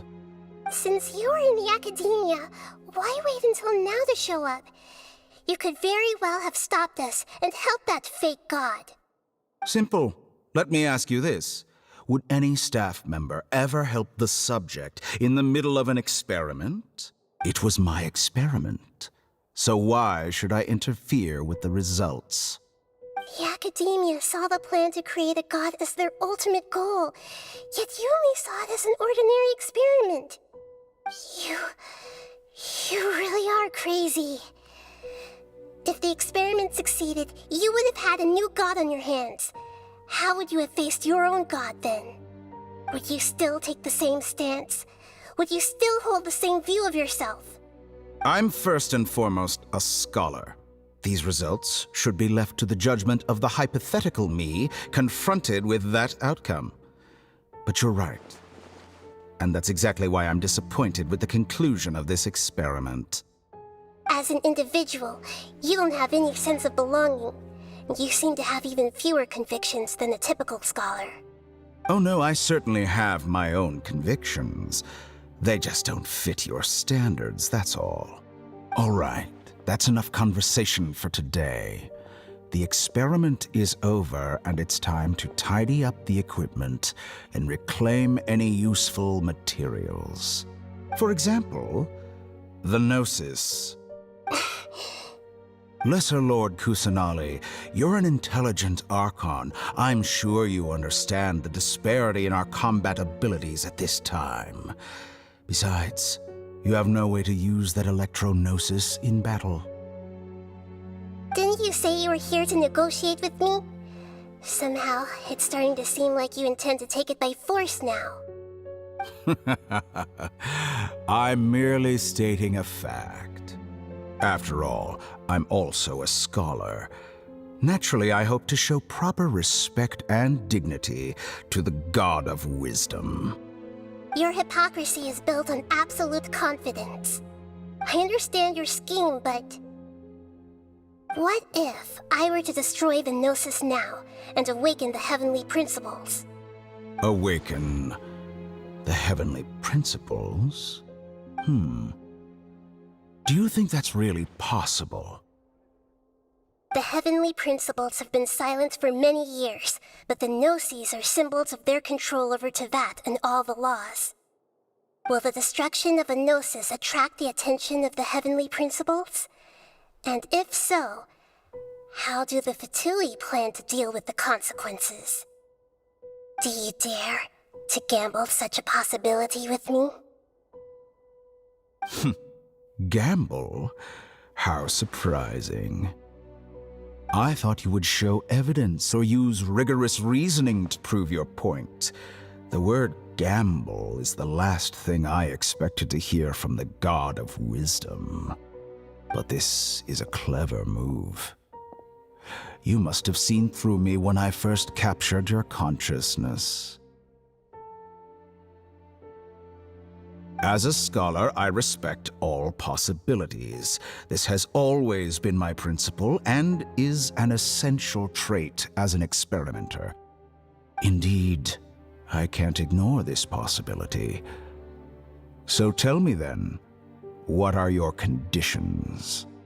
This foreign Gnosis will only lead to disaster if it stays in Sumeru. But this Electro-Gnosis is the prize I obtained after defeating one of your fellow Harbingers. Now, as the one who initiated this cascade of events, shouldn't you pay the corresponding price? Price? Interesting. What price would you have me pay? How about erasing all your other segments? So this is how you wish to restrict me, the most threatening opponent of the Nation of Wisdom. What you request of me is like plucking out the eyes I have placed in the dimension of time. Segments are extraordinarily difficult to make. They require extremely rare resources and enormous amounts of time and effort, requiring me to destroy them all here and now. Bravo. A suitably wise decision on your part. Yes, how very interesting. Can I assume that you have long been wary of me? Among all the versions of me, this segment you see now is the most selfish. If it weren't me, your idea wouldn't have worked. What did you see when you were imprisoned? You were observing me, and that's how you know I've long grown tired of their doubts and endless arguments. Like you said, it's difficult to make peace with yourself. Being as smart as you are, have you managed to do that? I see. If you think all those versions of me are worth a gnosis, then deal. You sure didn't hesitate much. Is the relationship between all the versions of you really that bad? I don't think there's any need to dwell on that. The surplus versions of me can be exchanged for a gnosis. Do you think anyone can offer themselves at a higher price? Besides, with my abilities, it's only a matter of time until I find better perspectives. Perhaps it's best to say, you're just temporarily ahead. But what I'd like to know is, how can you be sure that I've really erased them? I can see your remaining honesty.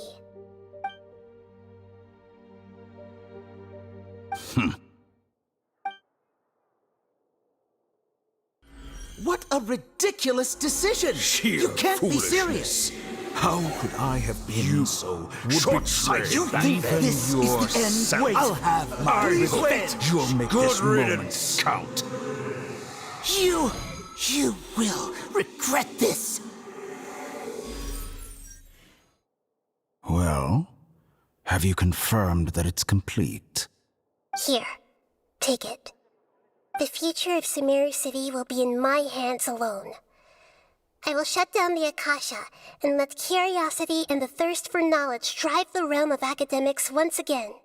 There won't be any further gaps for you to exploit. It truly pains me that my academic achievements have never been appreciated in my homeland. Of course, I have no interest in being rejected by this city for a third time. Another chess piece. And where is your dendrognosis? Don't be greedy, Harbinger of Snezhnaya. No, this is a different transaction. If you intend to turn off the Akasha anyway, then there's no further use for the Gnosis of Sumeru, is there? Besides, isn't it the Archon's duty to deliver what's desired of the Seeker? Oh, judging from your expression, you don't seem to find the idea very agreeable. Then let's think of it this way.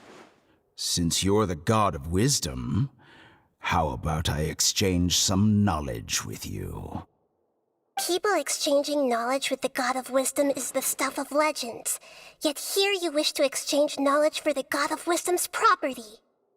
Arrogant as that is, it has piqued my interest. Let me ask you, have you in all your mighty knowledge ever heard the rumor that the skies of Tevat are fake? Huh? That's the secret hidden by Irminsul concerning the truth of this world. Once I finish telling you about this, it will be time for me to say goodbye.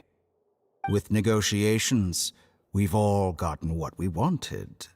I'm very glad I got to meet you like this. Your arrogance may know no bounds, and convictions may mean nothing to you. But I'll still listen to what you have to say.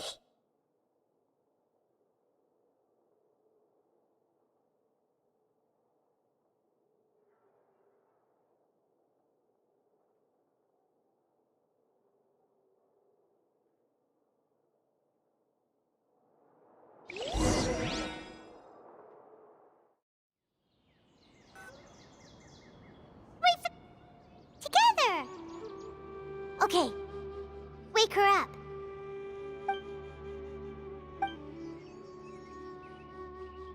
Are you awake? Kali says it's time for breakfast. Come on, get up! Good morning! How are you feeling today? Good to hear. It looks like we've recovered pretty well. Not even Tainari could stop us from going out now, right?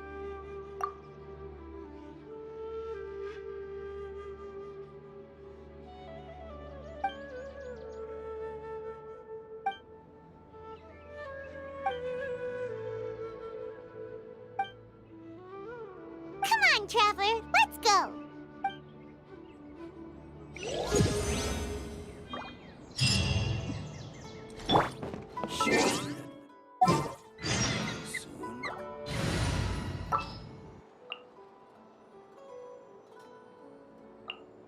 This is...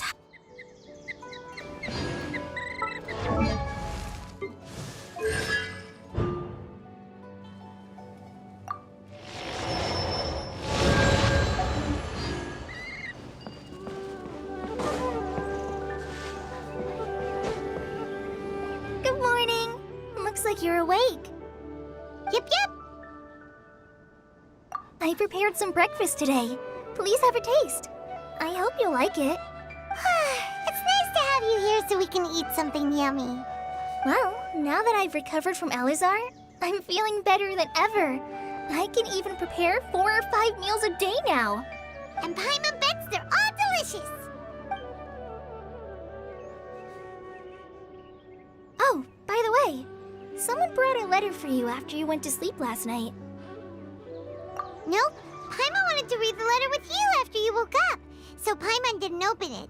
All right, let's read it now. Oh, it's from Nilu. Ahem. We're going to hold a feast at the Grand Bazaar and celebrate Cyano's reinstatement as the General Mahamatra.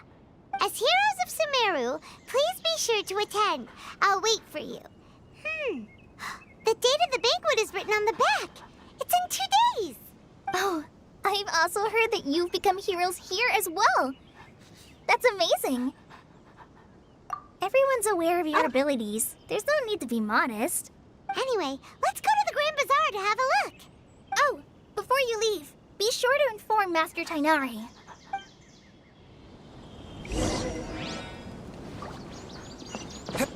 Yesterday, total of 5 customers. Tainari!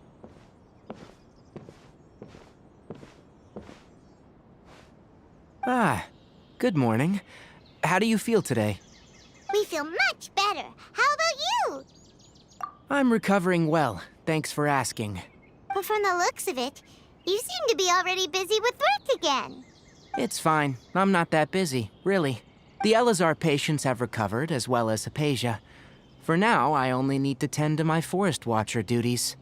It seems once Irminsul started getting better, everything else started to recover too. Yes, but there are still some residual effects. The withering is one example.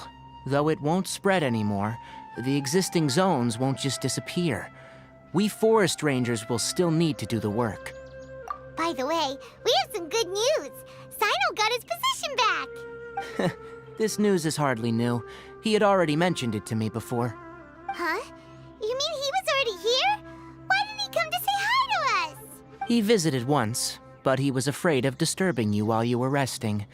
He just asked me a few questions and left. Then you probably already know all about the celebration feast. Celebration feast? No, I haven't heard anything about that. Huh? But didn't Nilu say in her letter that they would celebrate Sino? He didn't tell you? Perhaps.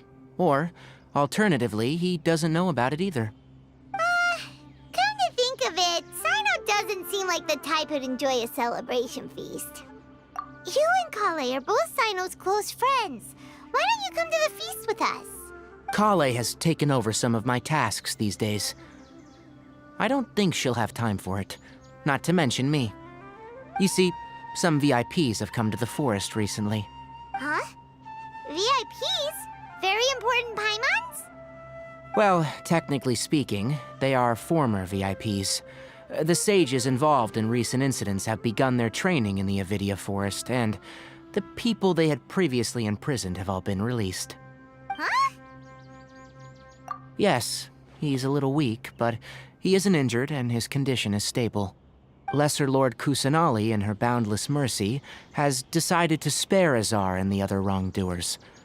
Supposedly, they were ashamed of their shallow ideologies, and have decided to dedicate the rest of their lives to cultivating wisdom in the Avidia Forest. When they learned that Lesser Lord Kusanali had defeated the Balladeer and saved Irminsul, they were shocked at first, but also became happy, feeling that the sacred light guiding them on the path of discovering wisdom had begun to shine once again. As a result, work has increased for the forest rangers. That sounds really exhausting. There is nothing we can do, really. But that's another topic. Back to the matter at hand. Are you two planning to head out? Ah, right! We're here to request permission to head out. Would that be okay? You've recovered well. You may go.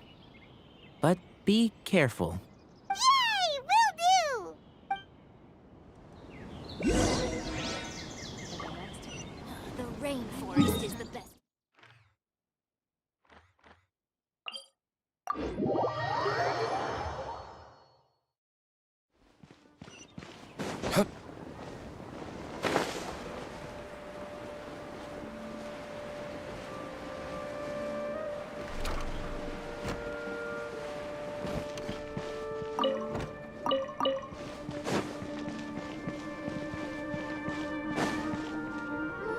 Well, there won't be any problems if the feast starts at that time. Everything has already been prepared. Mr. Zubair, I finished telling things up here. Well, except for the guests.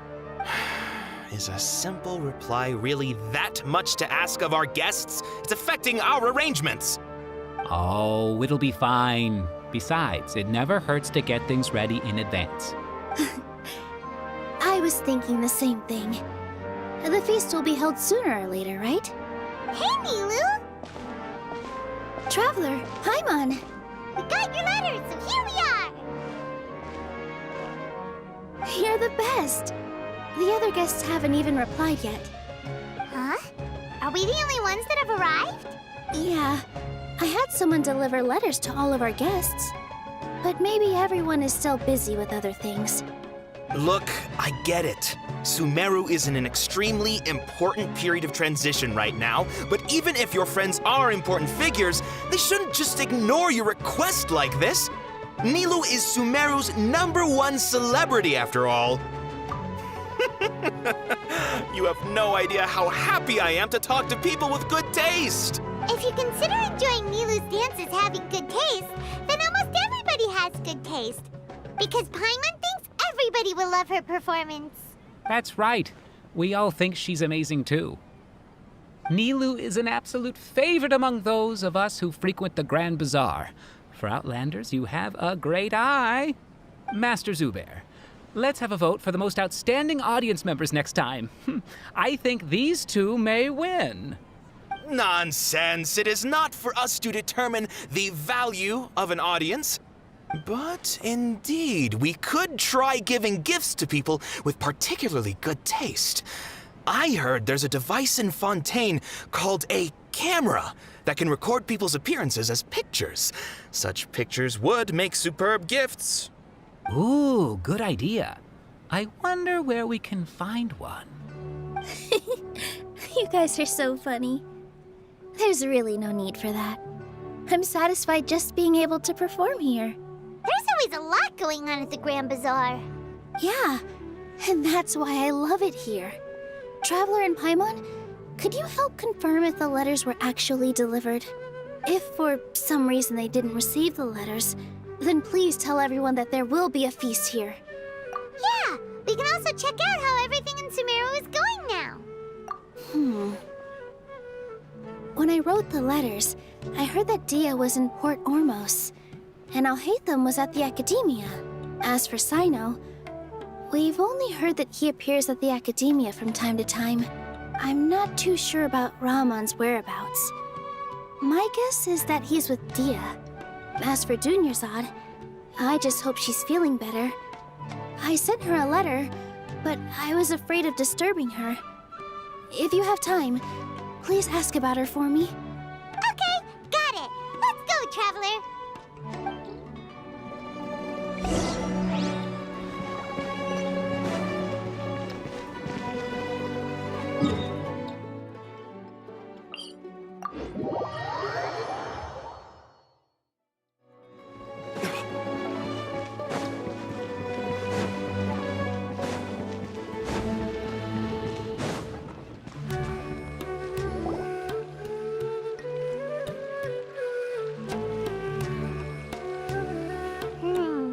We haven't seen Alhaitham anywhere. Let's ask that person over there.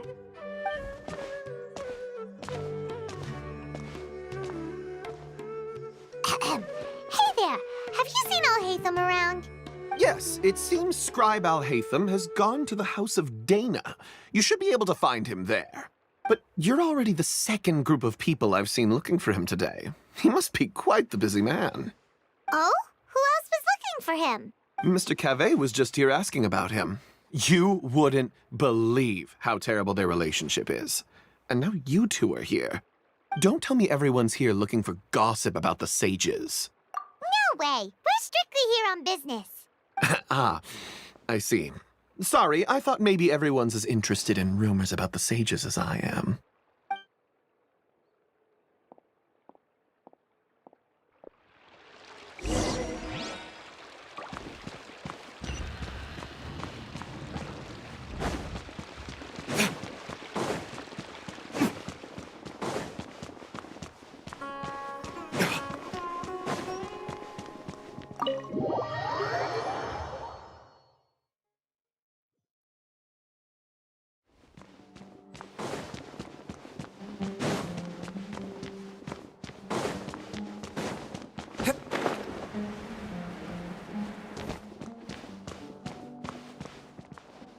Alhaitham should be around here somewhere, right?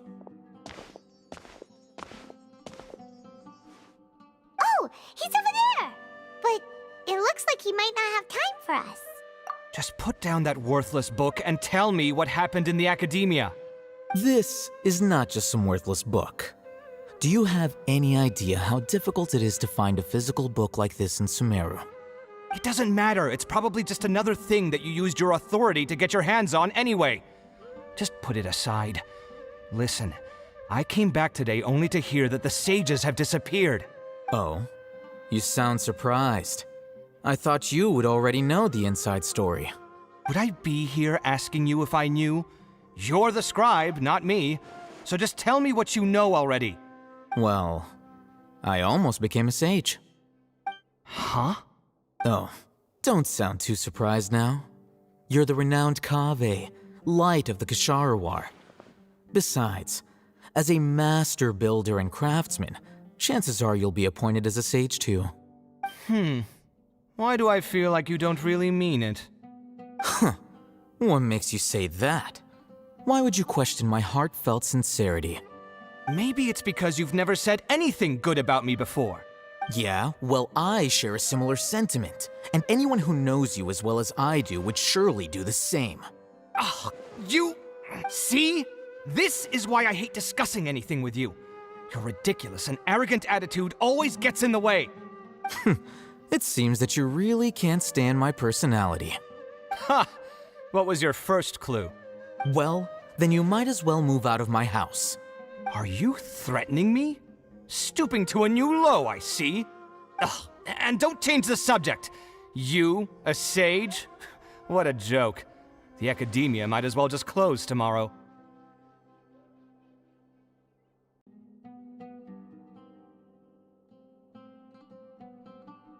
Are they having a fight? Forget what's going on with the academia. Haven't you been busy with your construction project?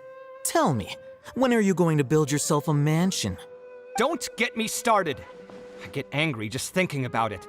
So, what great building did our master architect work on this time?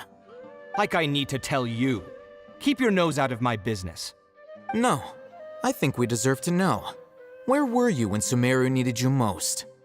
I was in the desert for a large project, but considering Haravatat's utter ignorance of architectural and aesthetic matters, you probably wouldn't understand. Which is truly unfortunate. I can only pity the man who doesn't understand the first thing about beauty and romance. Unlike a true... hold on, wait a second. What do you mean by when Sumeru needed me most? Well, while you were out fiddling around in the desert, many people came together to save Sumeru from a crisis. Ha! And you think I'd believe that? Look, all you really need to know is that Azar and all his accomplices have all been overthrown. Huh? What nonsense are you talking about? It's no skin off my nose if you don't believe me. It's not like my Darshan was the one trying to apply for funding from the Grand Sage. Yours, though, on the other hand... You know what? I'll ask around. I'm sure someone knows what's going on here. You're dead if I find out you're lying to me.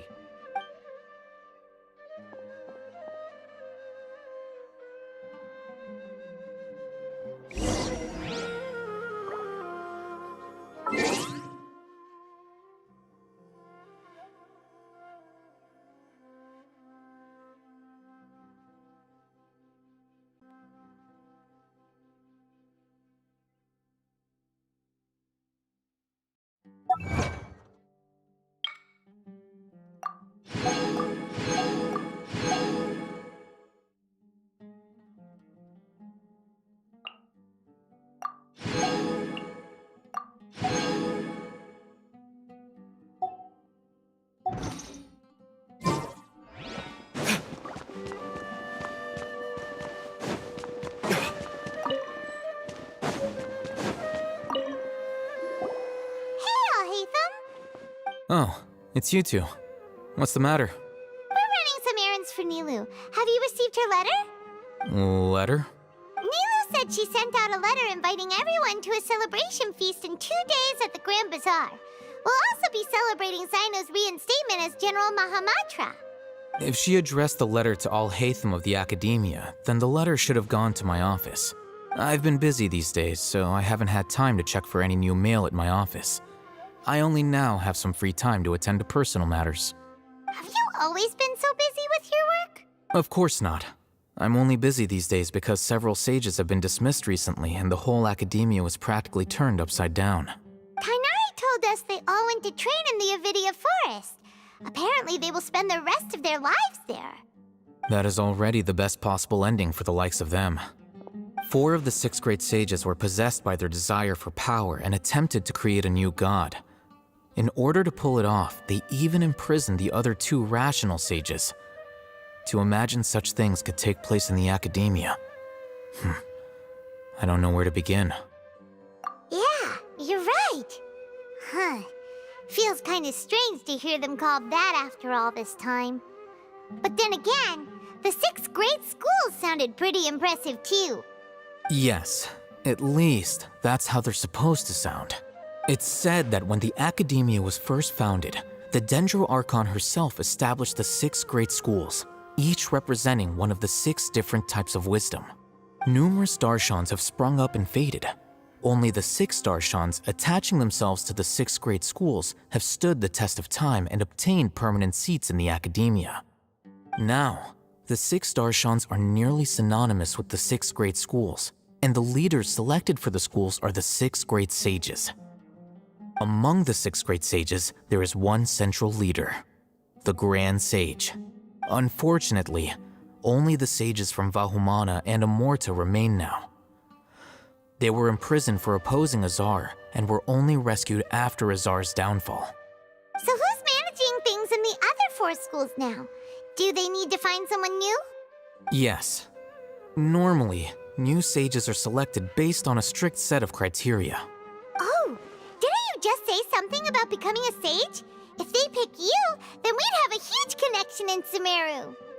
Yes, about that. You didn't let me finish my sentence. The person in charge of personnel affairs nominated me to be the Grand Sage in place of Azar and help Lesser Lord Kusanali manage the academia. But I refused. Huh? But why? Can't you be a little more ambitious?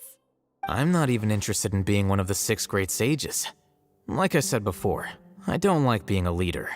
Oh, all right. So are you busy these days trying to find others to take the job? That's not my job either. I'm only responsible for handling important affairs within the academia before the new sages take office. And the first thing I'll do is reject Kasharawar's application for funding. By the way, who was that other person just now? Is he your friend? Do we look like friends? Paimon doesn't know. That's why Paimon's asking. His name is Kaveh, my roommate. You could say he's the representative for Ksharawar scholars. Which is exactly why he always has so many problems. So everything that's happened recently must be a huge change for the people of Sumeru. Such is the work of the Academia Scribe. Well, anyway, no matter how busy you are, since you are our planner, remember to attend the celebration feast in 2 days. All right, I'll see you there.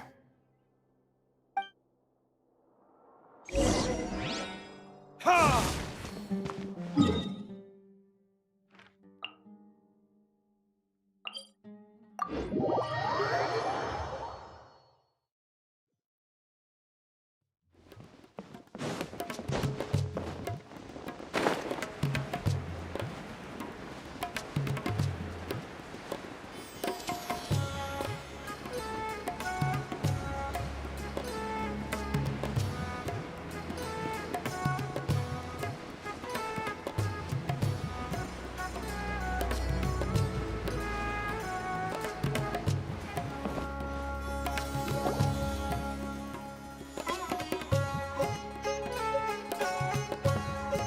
This is Port Ormos.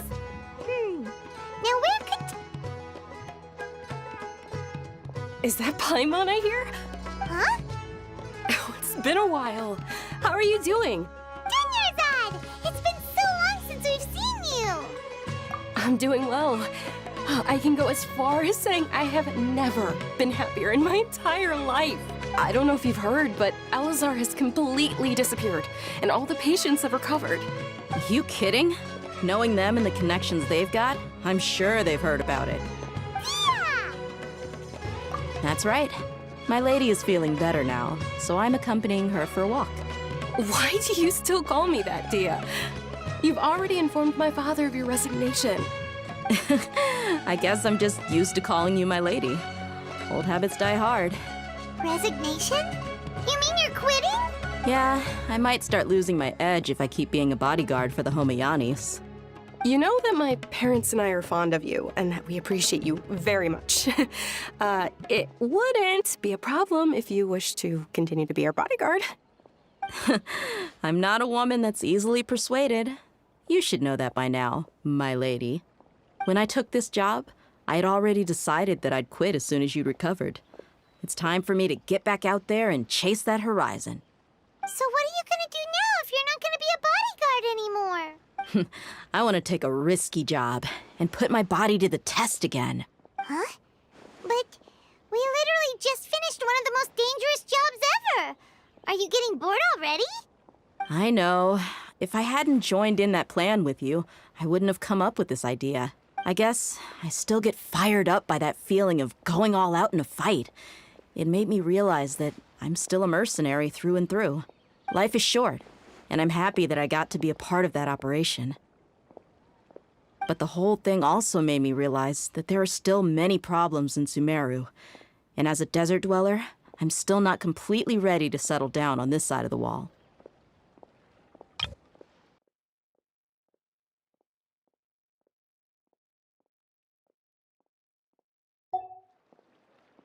Well, I remember a friend had someone bring you a message. You mean I'll hate them? I didn't expect him to still remember that. I thought he was joking. We just came from talking with Alhaitham at the Academia. Did he tell you that he suggested that I come work at the Academia? What? I heard that Azar and his cronies fell from power, and Alhaitham told me that now was a good time to find a job in the Academia. But only if I wanted to. Whoa.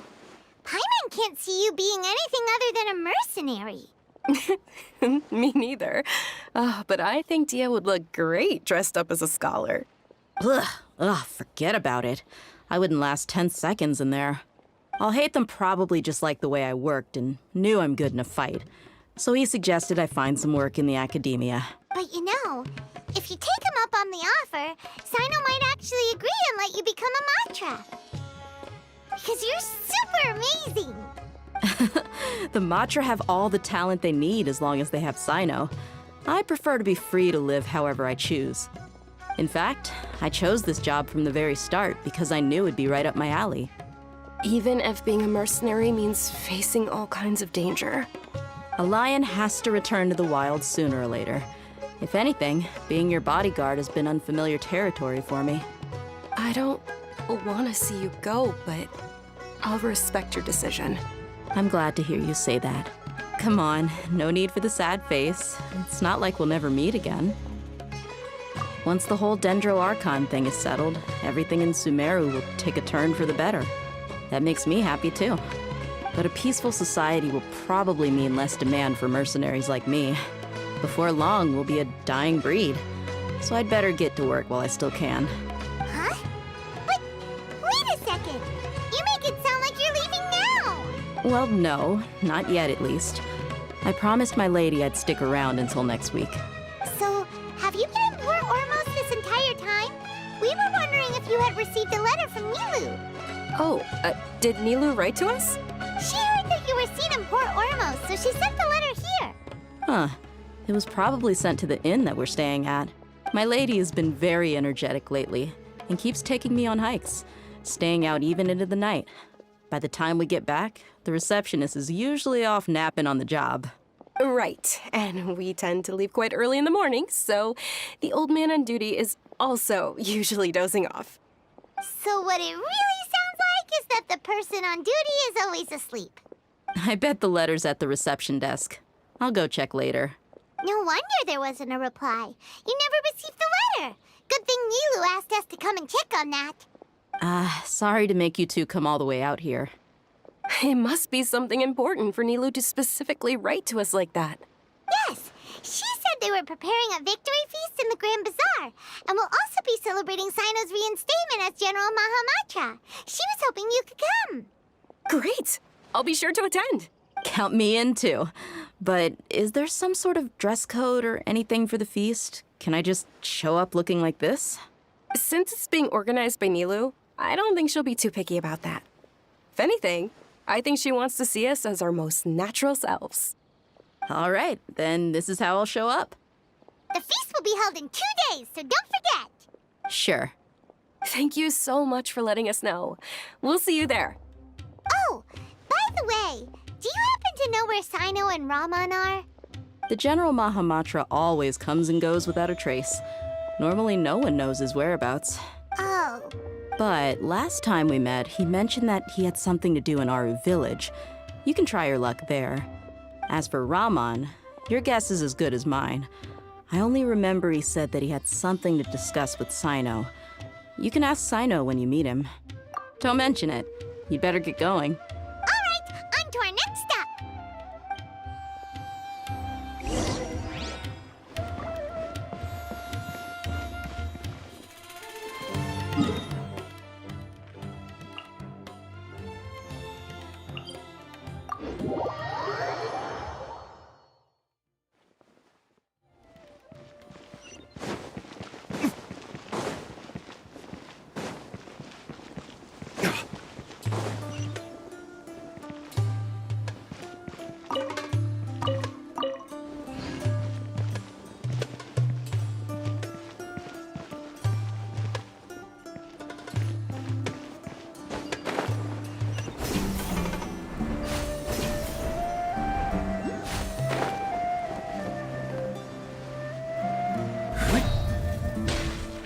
It's been a while since we last visited Aru Village.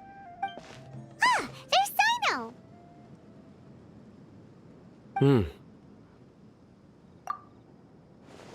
What brings you here? We recovered well, and Tainari agreed to let us leave, so now we're out and about again. It seems Gandharvaville's medical treatment is still as good as ever.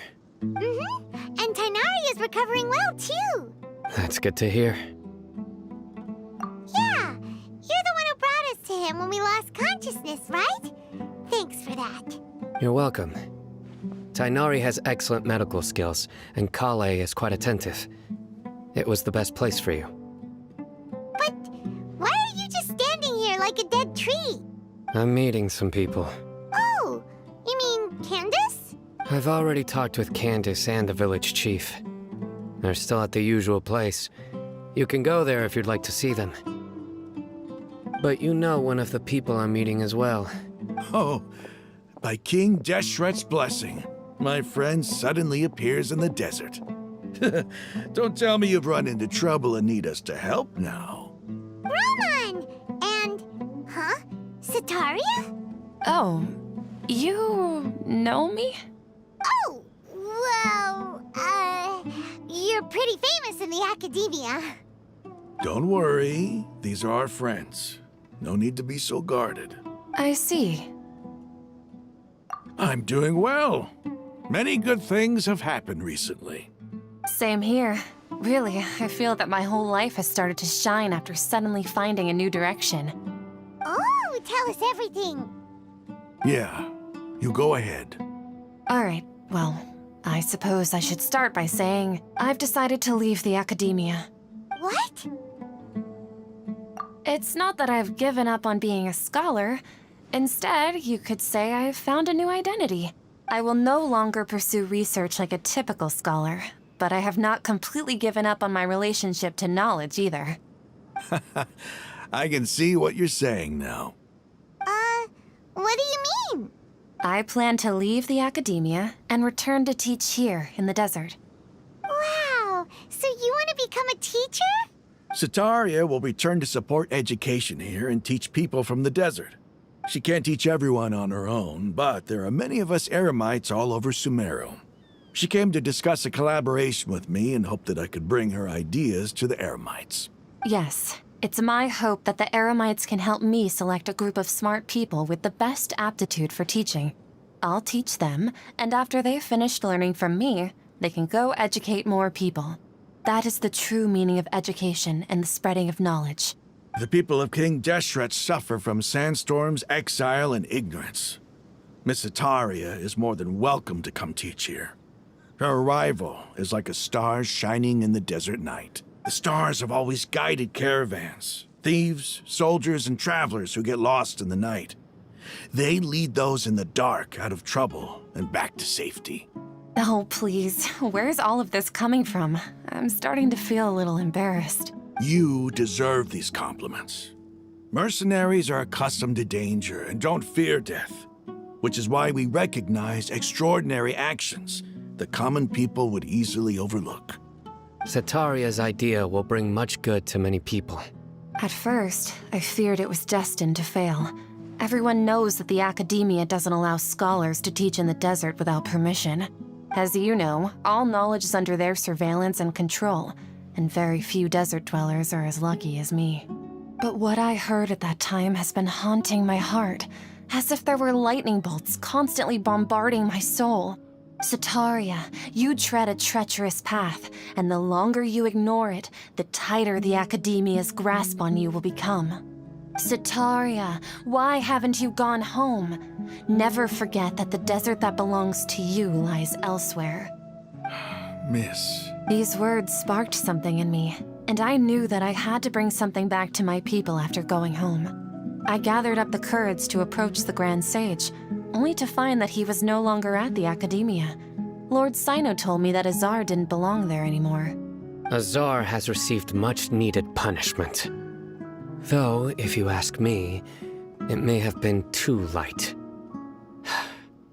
You probably have already heard.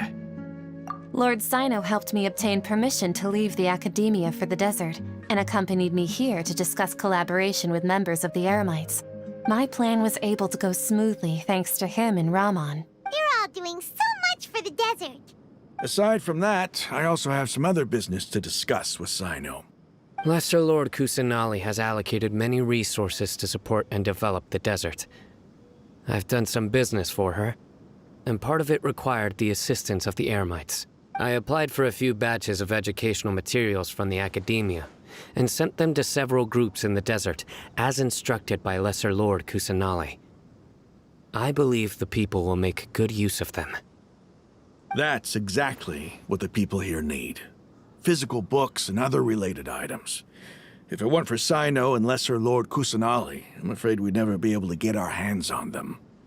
Apart from this, the Academia is also recruiting scholars that are willing to teach in the desert.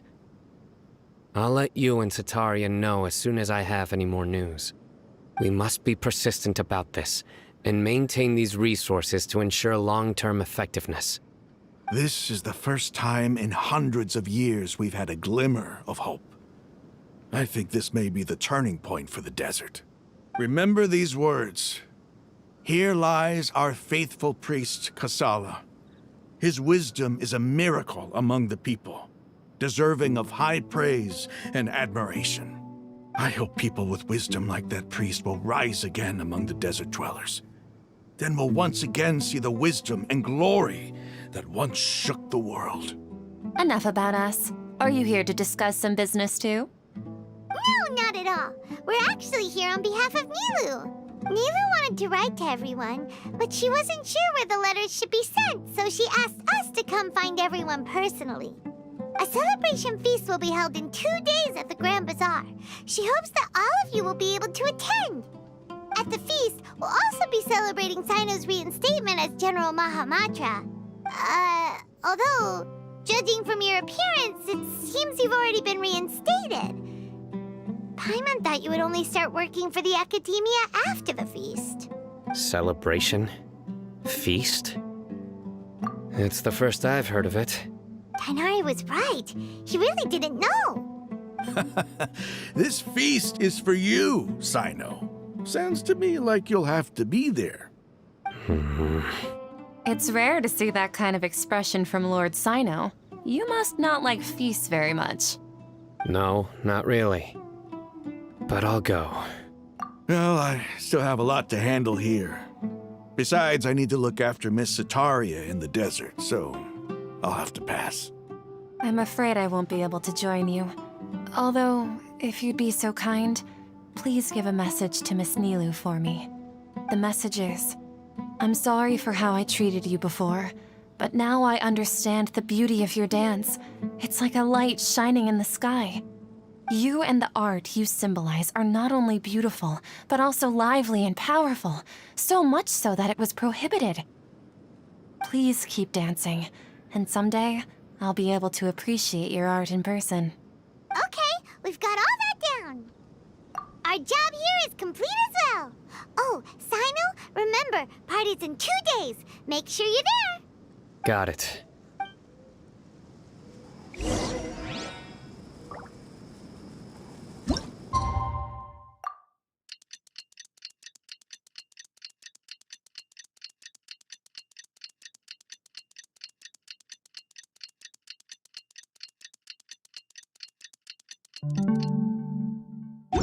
Today's the big day. Let's go to the Grand Bazaar and see how the celebration's coming along.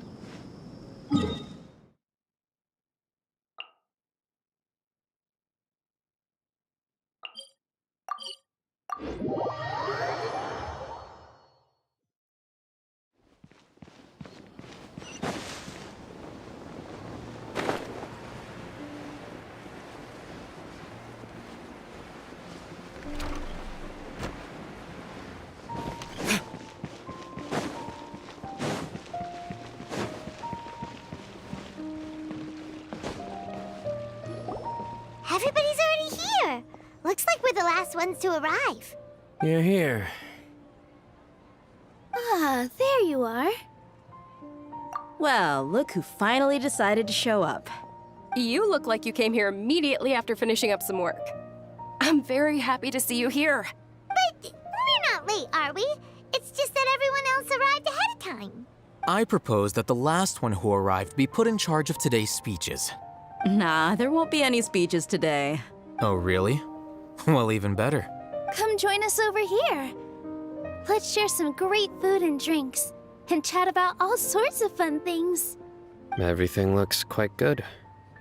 Wow, Paimon can't wait! Traveler, just look at all the delicious food here.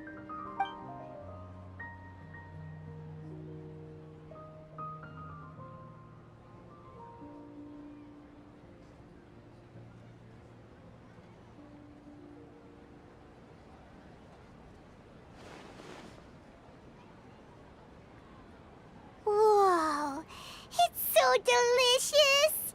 Oh, this grilled meat tastes amazing! The food was specially prepared for you by everyone in the Grand Bazaar. And we have gifts that were sent by the residents of Sumeru City when they heard we were holding a feast. Everyone that came said that you saved Sumeru, and wanted me to thank you all on their behalf. Ah, feels kinda nice to be seen as a hero. I could get used to this. Being a bodyguard is also a hero's job. You've always been amazing, Dia. My lady sure has a way with words. Thanks. I'm glad to hear it. And I'm happy to meet everyone that participated in the great plan. Don't mention it. Come to think of it, we've really done something impressive together. It's unbelievable. We owe it to our abilities. And luck. Really? Why do I remember everybody thinking that luck was against us and feeling like we hardly had a chance of succeeding? That's how I remember it too. It's luck that brought us together, and it was luck that let us form a team. Then, it took even more luck for us to formulate a plan and implement it successfully. Moreover, judging from the results, everything worked out well. Yeah, everyone gave it their all when it mattered most. It was almost like a performance. We took the stage and put on our best show. Everyone played their part, and thanks to everyone's efforts, the performance was a great success. So, would you say we're good actors too?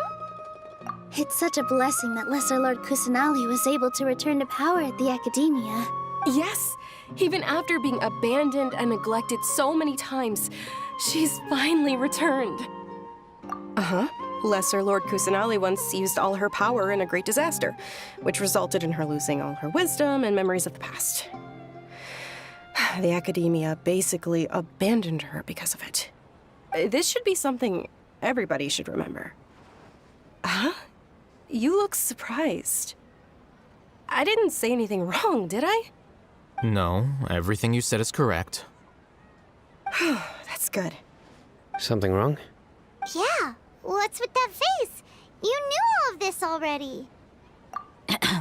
Even if those two giants of the Academia are here, I still have to say it. Those sages really have some nerve. 500 years ago, Lesser Lord Kusanali used all her power for the people of Sumeru. And what did they do in return?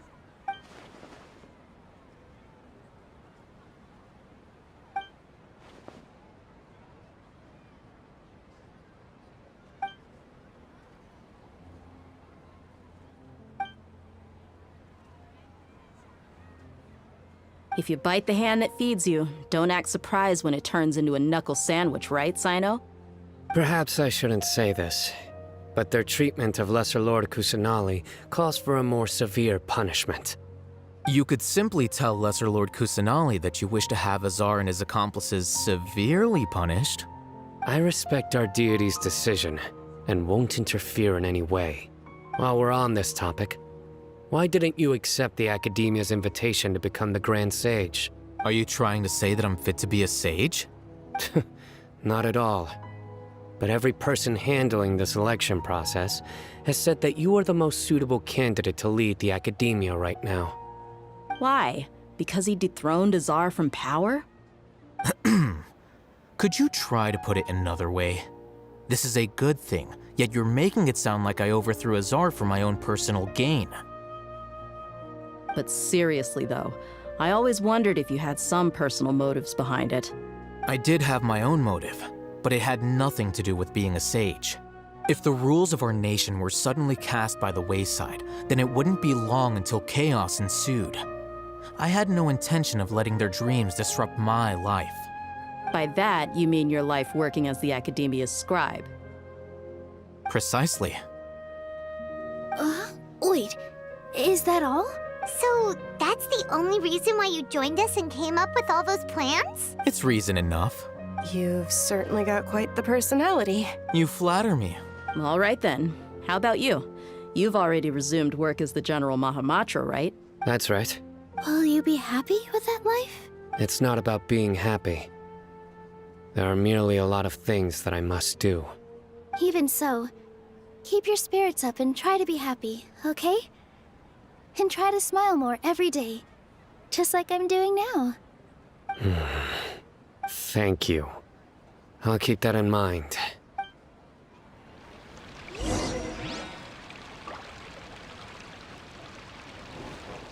Ah, there you are, traveler. Well, how is it? Are you enjoying the feast today? If there's anything you're unhappy with, just let me know. I'll be sure to take note of it. That's good. It's the first time I've ever invited so many exceptional people to one place. I was a little nervous myself. You see, every guest here is quite extraordinary. It's unbelievable that we've got everyone together here. Make sure you live it up tonight. I'll be happy as long as you're enjoying yourselves. I'm honored to have her think of me this way. If I have a chance in the future, I would really like to invite her to one of my performances. I can't explain why, but I just feel elated right now.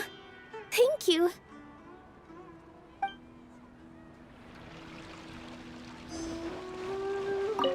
I seldom participate in such lively gatherings, but the atmosphere here is quite good. No, this gathering today has a unique meaning. The Grand Bazaar is lively because the people here feel happiness from the bottom of their hearts. Unlike the farces at the Academia, that happiness is an emotion that'll be forever alien to those bookworms who have driven themselves insane by studying. I seem to have taken both keys when I left the house. Oh well.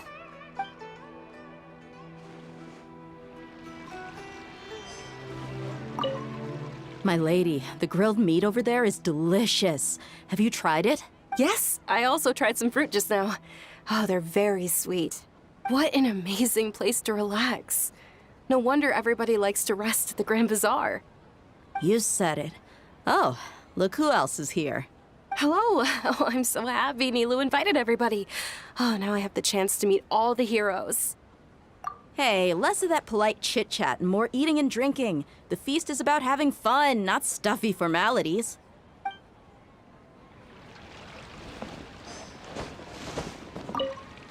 The atmosphere here is good, and everything is delicious. Yeah. I don't often come to such places. But it feels quite good. I have a lot to handle these days. Otherwise, I could show you around.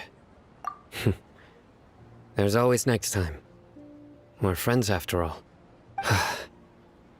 This feast is pretty good. I like it.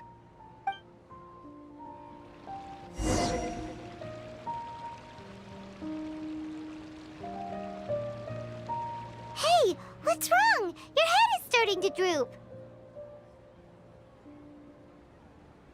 Hey, you can't just fall asleep here. Paimon will go find something delicious for you to eat. You'll wake up once you've put something yummy in your tummy. Of course, just wait here for Paimon.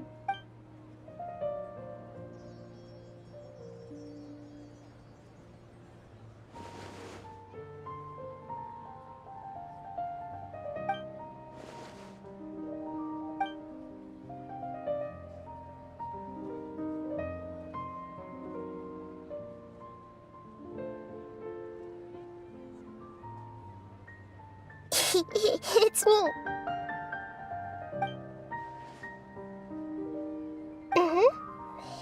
You may blame me for being a bit too self-indulgent. I was thinking about talking with you, and the next thing I knew, I had made a connection with you. The connection between us is amazing. It's like flora and the fence it grows upon. I heard there's an amazing celebration feast today at the Grand Bazaar. I wanted to have a look for myself, so I snuck in. Lately, I've been so busy dealing with all the fallout from recent events, so I really haven't had any free time. Although you've already helped me with a lot, there's still one more thing I hope you can help me with. Please say thank you to everyone for me. Oh, is it not convenient for you to do that for me? But if I just show up all of a sudden, people will become all quiet and stiff, won't they? What if I end up scaring them and ruining this wonderful feast? That'd be the last thing I want.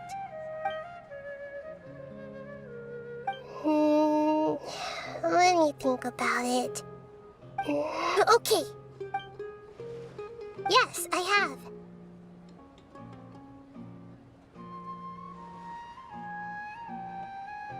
You said I should go thank everyone as myself, right? So... I've decided to borrow your body for the time being. Please don't blame me. The flora also climbs up to the fence to get closer to the sky.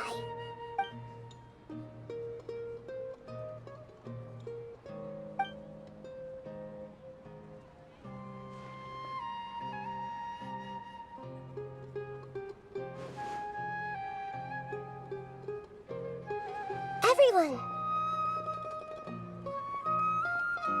Are you awake now? Paimon was just about to bring you the food. It's me. Huh? That voice. Nahida? Hold up. What's going on? I didn't expect to have a conversation with the consciousness of Lesser Lord Kusanali in the Grand Bazaar. Interesting. Is this also a part of the feast? No, of course not. Are you Lesser Lord Kusanali? Hello, Nilu. You know who I am? Yes, I already know every one of you. Nilu, Alhaitham, Sino, Dia, Paimon, and Dunyarzad. Lesser Lord Kusanali? I took the liberty of occupying the Traveler's body so that I could thank all of you in person. Thank you so much for rescuing me, even if that meant placing your own safety in peril and taking the risk of becoming enemies with the Academia, the sages, the doctor, the balladeer, and even the entirety of Sumeru. Without you, without any of you, I would have been in a much more difficult situation. Had you not helped me to resolve the crisis, not only I, but Sumeru and even the entirety of Tevat would have suffered great misfortune. People refer to you as the heroes who managed to rescue a god. I'm quite fond of this name. It not only explains your identities, but also bears witness to your relationship with me. Please, allow me to present to you my most sincere gratitude. Lesser Lord Kusanali, you have done so much for Sumeru, and I didn't even have a chance to do anything for you. You don't have to do this. Dinyarzad, the suffering you endured during your illness is also proof of you being with me and praying for me. You don't need to be so ceremonious. It's always been my duty to protect you. This is how the relationship between the Academia and Dendro Archon should be. We just did what was necessary and set things back on the right path. You're an Archon, but you act so humble. You really don't need to be so polite with us. I'm honored to have been able to take part in this plan. I hoped you liked the dance I dedicated to you. Thank you, all of you. Thank you so much.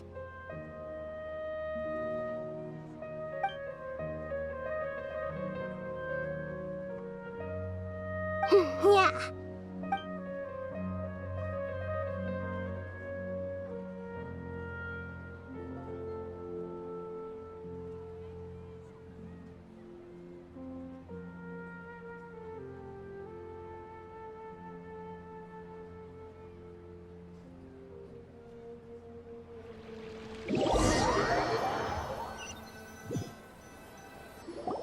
Are you awake? Did you rest well? After Nahida left, you ate a lot of food. You've become a glutton. That just means you still have a lot to learn from Master Paimon, the Sage of Gluttony. All right, since you're awake now, should we go and have a chat with Nahida? She should be in the Academia right about now. If you have any questions, now's your chance to ask.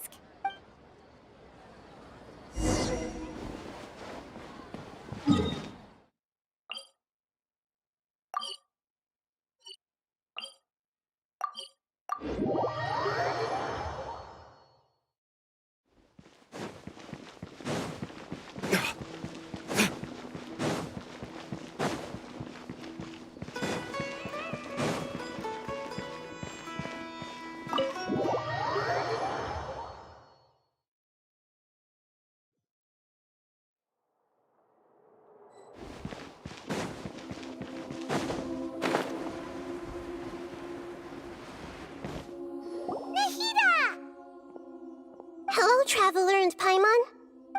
What a fantastic night. I'm still immersed in all the happiness and joy, like a candle floating on water. So are we, and that's why we're here to talk with you. Is there anything you want to know?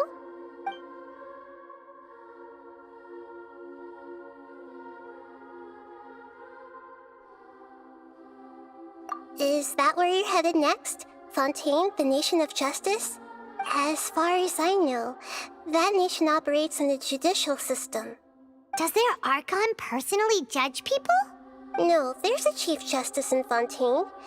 Generally speaking, the Hydra Archon, Focalor, won't preside over individual trials. However, even then, Focalor will still make herself present at just about every trial. It seems that she just likes to immerse herself in that sort of atmosphere. As Archon, she still reserves the right to influence the final verdict. Anyway, let's just say she's got, a very unique personality. Are you sure? Isn't there something else you haven't asked about yet? Huh? You mean... About your brother. While you were resting at Gandharvaville, I took some time to perform an Irminsul search for information on your brother. Yeah! Isn't Irminsul a repository for all the information and memories of Teyvat? So there shouldn't be anything on her or her brother. This is true in your case. Irminsul indeed does not have any information on you. However, there must be something different about your brother. Because, as it turns out, the world has recorded information on him after all. What? There's only one possible explanation. He belongs to this world.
But nothing about this makes any sense! Wasn't this your first trip to Teyvat? According to the records I was able to access, your sibling suddenly appeared in Conria. After the Conria disaster, he began his journey through the 7 nations of Teyvat. But just as his journey was about to reach its conclusion, the Irminsul records on him suddenly become fuzzy. What do you mean, fuzzy? Did something happen to him? All I know for sure is that somebody, for reasons only they can know, is deliberately obfuscating his fate. And whoever it is, if they can do that, who knows what else they're capable of. But even that wouldn't explain how he somehow comes from this world. Something else I noticed was that according to these records, the Fatui have not classified your sibling as one of the Descenders. What's a Descender? Paimon's never heard of it. Look, I'm sure you must be curious about the information I received from the Fatui in return for my gnosis, right? A very important part of the intel was about this world's Descenders. External beings, ones that don't belong to this world. Traveler, you are Teyvat's 4th Descender. Huh? So the Fatui count 3 other Descenders before the Traveler, and her brother isn't even one of them? That's right. My current hypothesis is that the first Descender was likely what we now call the Heavenly Principles. As for the other Descenders, I still need to verify their existence. It could take me some time. Paimon's head's about to burst from all this crazy new information. And yet, even knowing all this, I'm sure you must still have a lot of unanswered questions. I must say, I truly regret that I can't help you more as the God of Wisdom. There are many questions in my heart as well. I will need some time to go through each one of them. And soon, you'll also begin your journey anew and depart from Sumeru. I'm very interested in your future. It's a journey that can't be observed or recorded by this world. If fate is the ultimate knowledge, then your future will be the ultimate fate. Paimon's sure glad we got to meet you, Nahida. The pleasure is all mine. I can't thank you enough. Alright, that's enough talk for today. If you ever miss me, just close your eyes, and maybe I'll appear in your dreams.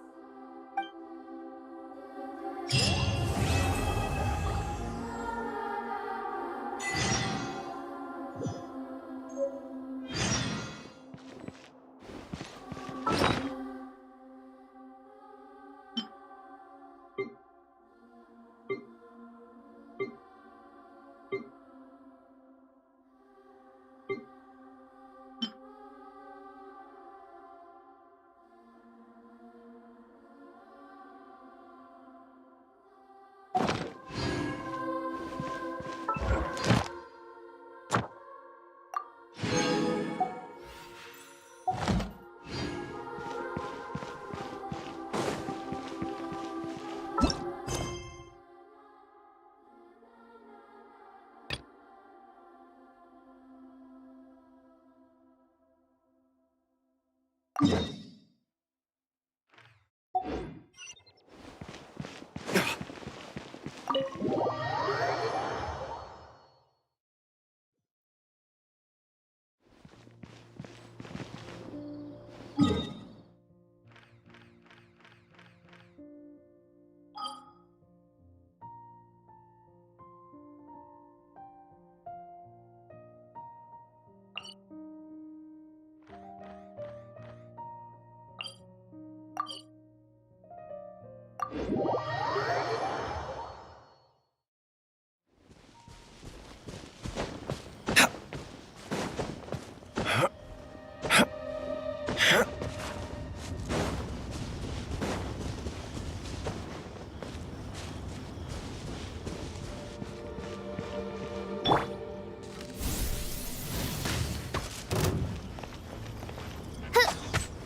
for retribution!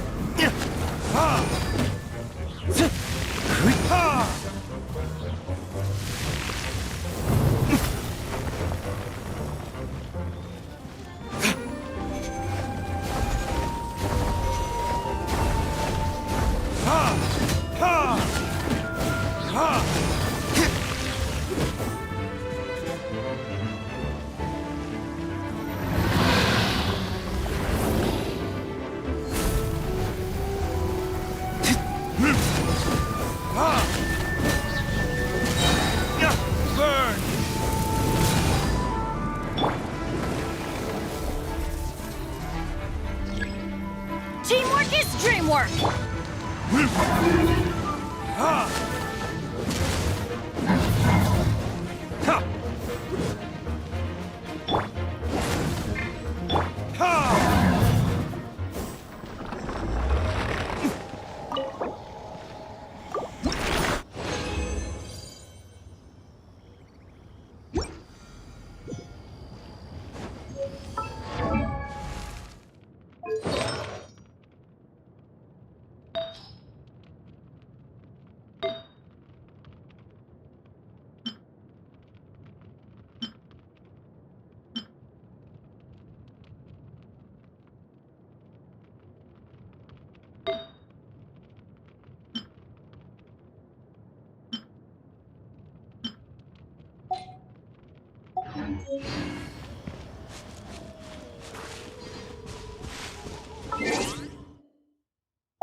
Huh?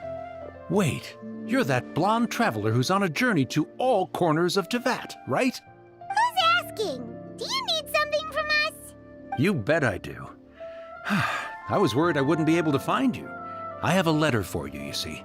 It's from another Outlander. He was a crafty fellow, let me tell you. Took advantage of a loophole in our mailing system by opting for guaranteed delivery, then filling in the most obscure mailing address I've ever seen. Well, we are always on the road, so yeah, it's pretty tough to get mail to us unless we happen to go to the post office on a whim. So, what address did that person give you anyway? He just wrote, next to a small, white-haired talking fairy. What? So the address is Paimon? Yeah, exactly, right? And if I'd failed to deliver the letter, I'd have been bound by regulation to compensate him. Really, he got me good. I count myself very lucky that I ran into you here. Of course, here it is. All yours. Come on! Paimon wants to have a look too!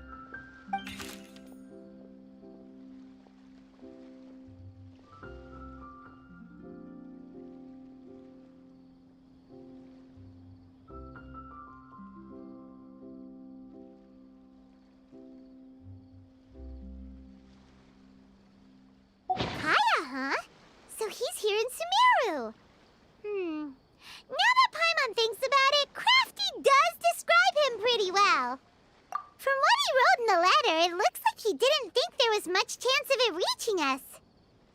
Or maybe he's just being sneaky.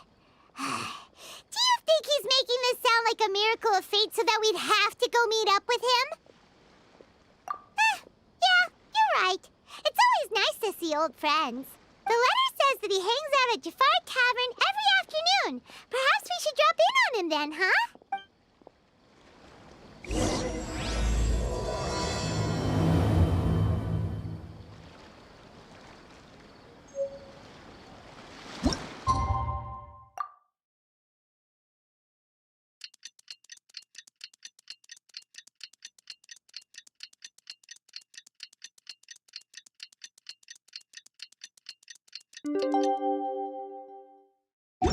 Kaya should be at Jafar Tavern right now. Let's go see him.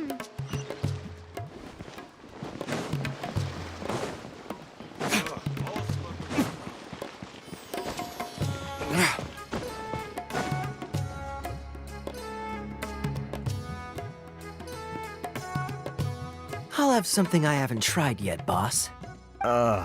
Sorry, sir. I'm afraid you've already tried every type of liquor we serve. Oh? Well then, just the bill, please. It's just as well, I suppose. I do have other matters to attend to. Kaya, you're really here! Paimon half thought you were playing some sort of prank on us. Hey, Paimon, traveler. Looks like the gods smile upon me after all. And come now, I wouldn't joke about wanting to see my good friends. Wait a second. You must be here on official business, right? What do you think you're doing spending every afternoon drinking at the tavern? You itching for a lecture from Jean? Not at all. The acting Grand Master positively terrifies me. Why would I ever do anything that might displease her? The truth is, I'm in Sumeru to learn about the alcohol industry here. So despite how it might look, I'm actually at Jafar Tavern for strictly business purposes. Sumeru's spices are famous the world over, and it's long been rumored that this fine establishment was where a certain very popular spiced cocktail was invented. That's why the Knights sent me, their foremost expert in alcoholic beverages, to come and see if it is as good as the rumors say. And how did that go? So far, so good. I'm already in talks with some spice merchants in Port Ormos about some potential collaboration. Yeah, that does sound like a great business opportunity. Guess Don Winery and Master D-Luke are gonna make a tidy sum from this one too, huh? Well, let's not get ahead of ourselves. Whether this lucrative opportunity gets passed along to Don Winery or not depends on how nice I'm feeling. Hey! Using your job to settle personal grievances isn't very knightly, Captain! Oh? What makes you say that? Very sharp of you. I wouldn't say I'm familiar, though. I just came here on the sly once, when I was very young. And? Do continue.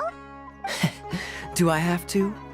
When I said we could talk about the old times, digging up my past wasn't exactly what I had in mind. Well, all right, since you're so interested. Like I said, I was very young then. Dawn Winery had only just taken me in. I overheard my adoptive father talk about sending a team of merchants to Sumeru during a business meeting. I'm sure you'll agree that everyone's curious about their roots on some level. And my roots? They're in Conria, which is said to have been located deep underground, somewhere near Sumeru. And so I stowed myself away amidst the cargo, and silently joined the merchant delegation on their trip to Sumeru. But it wasn't long before the merchant delegation received news that I'd gone missing. Their leader promptly found me, and before I knew it, my adoptive father was dragging me back home by the ear. It was a short-lived adventure. Sorry I don't have a more thrilling story for you. Honestly, not much. The only reason I knew that Conria was near Sumeru is because I happened to read that in a book when I was young. My life had less and less to do with Conria as I grew up, and so I started caring less as well. I used to believe that I had inherited some sort of duty from my father. But then I began to wonder. Maybe my father left me in the peaceful land of Mondstadt for no other reason than simply to keep me alive. As well as ensuring that I'd be safely cut off from certain things. The thought that I might be able to actually live a happy life there must have been the icing on the cake. This is obviously all speculation. Simply put, I'm afraid that I'm not particularly in the know on this topic. These days, my surname, Alberich, is probably the only link to Conria that I have left. One death afternoon, please, boss. Tell me, what do you know about the significance of that name, Alberich? Dainsleif? Ah, you've decided to join us. I was wondering how long you planned on listening in. I believe I've seen you before in Mondstadt.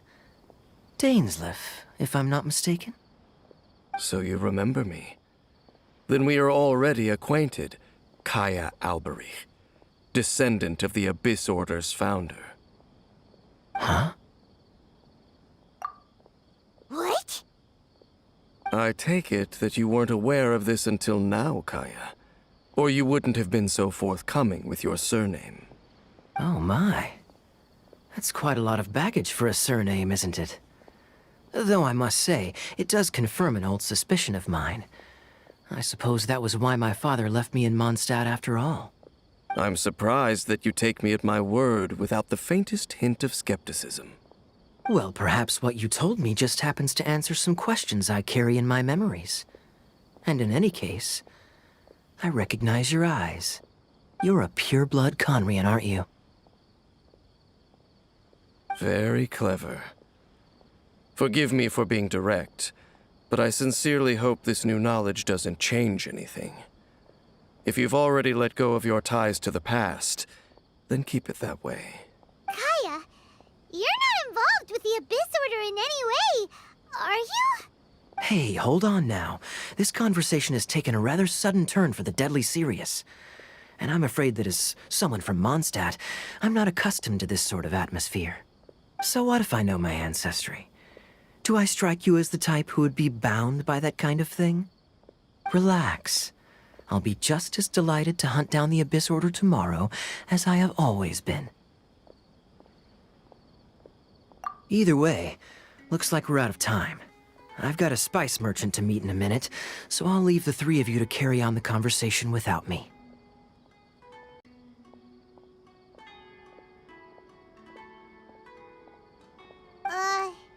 Well, all right then. You go do your thing, Kaya. See you around. And Dainsleif, no need to listen in from the sidelines next time we meet. Let me buy you a drink. You don't really trust him, do you, Dane? You're both from Conria, but you get on like oil and water. The fact is, I still do not know him well. It would be meaningless for me to jump to conclusions. But can a person truly be unaffected by their ancestry? This remains to be seen. Well, I suspect that they call your brother their prince, precisely because there is a succession of sorts. Oh, so if he was the founder, he'd be the king, right? I mean to investigate the Loom of Fate. Do you remember that name? Yeah, the Abyss Order's evil plan! We learned about that back in Mondstadt. Not new. Not exactly. My memories suffer from erosion. But while I was recovering my health recently, I suddenly remembered something. Your brother. He mentioned the Loom of Fate back when we traveled together.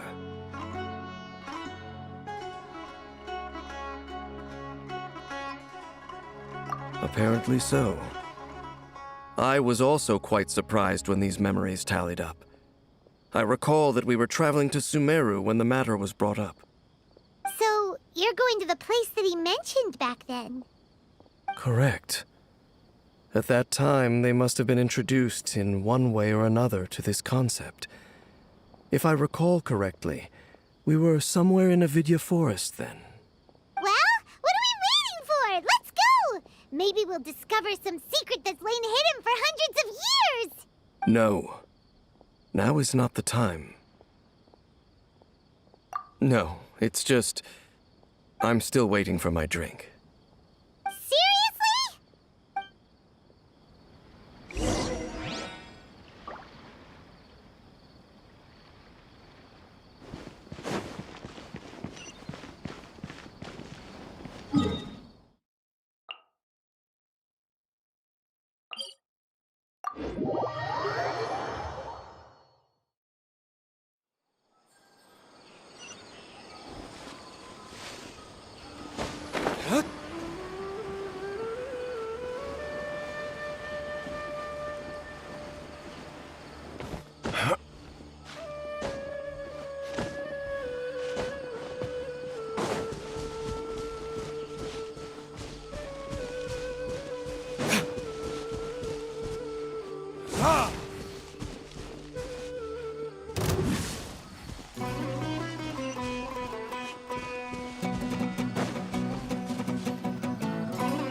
Wait. This place, it's familiar. What about it? It looks pretty normal to Paimon. Was it like this hundreds of years ago, too?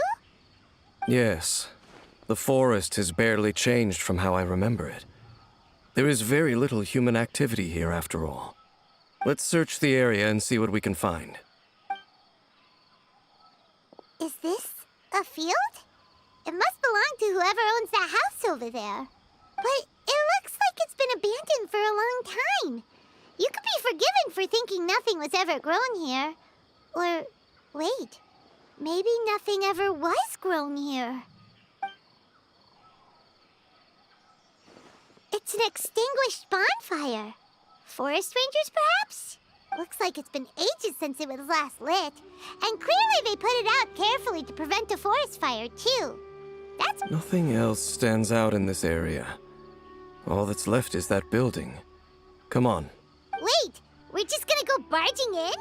What if someone's home? Unlikely. There are no signs of life in this area. We should be able to enter without incident. If you say so. Well, you lead the way then, Dane.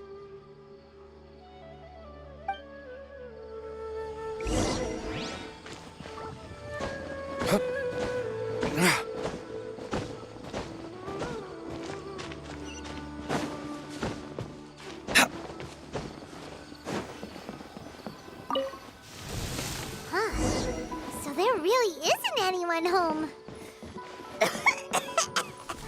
Ugh, this place is so dusty. Paimon bets no one's lived here in years. This bed looks pretty ordinary. Huh. There's nothing underneath it either. What sort of person would want to live here? It's so dark and damp. Can't be all that comfortable.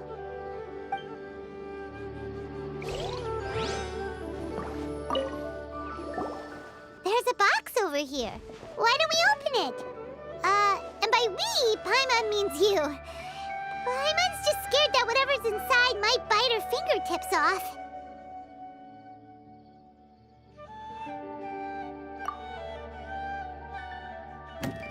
Huh? This is a mirror. It's broken too. Was this a makeup box? That's kinda disappointing. Paimon was hoping we'd uncover some super big secret, especially after Dane talked this place up.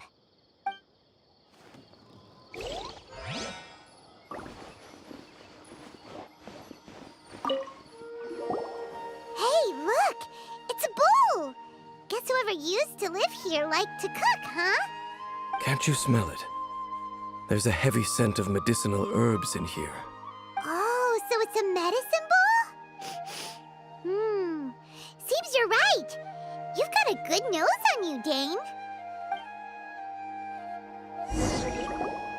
Doesn't look like there's anything else worth our attention here. You sure we're in the right place, Dane?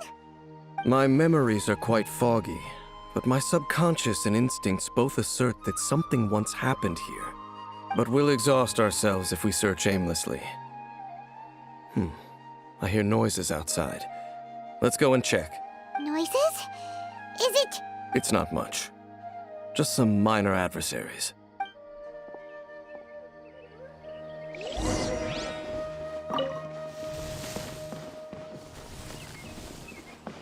Monsters? Wow, Dane's ears are sharp, just like his nose. He's in surprisingly good shape for a 500-year-old. Although for someone who's as full of surprises as Dane, it's hardly a big deal. Anyway, let's beat up these monsters!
I doubt that the appearance of those monsters was wholly random.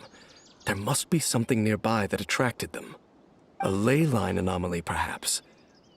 But it seems to be more than that. Okay. I'll go slightly further out to investigate any issues with the nearby ley lines. I might be a while. You should wait for me here. What? You're going alone? You better not be trying to keep some secret from us. Your suspicions are as banal as they are unwarranted. I merely think that this house should remain the focus of our investigation, and as such, someone ought to stay here and keep an eye on it. Not to mention that if even forest rangers are capable of investigating ley lines, I will be more than able to handle it alone. Fair enough. Guess we'll just camp out here then. Good thing there's a bonfire over there. Let's make ourselves something to eat. All this running around has made Paimon real hungry.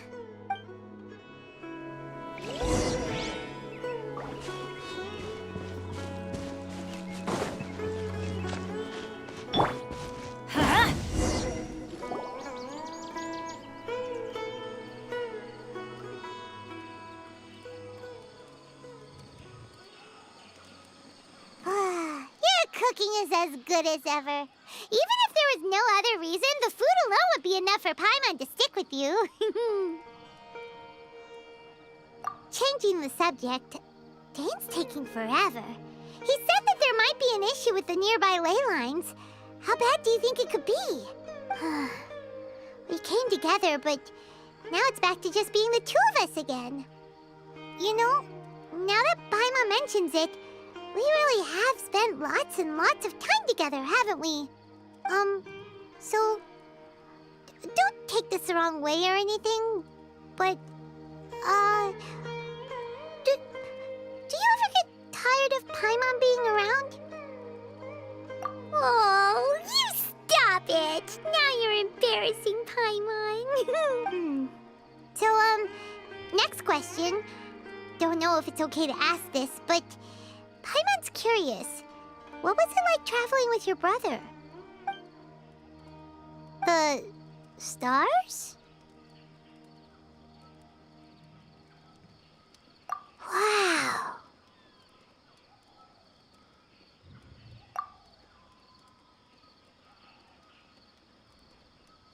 Yeah, Paimon understands.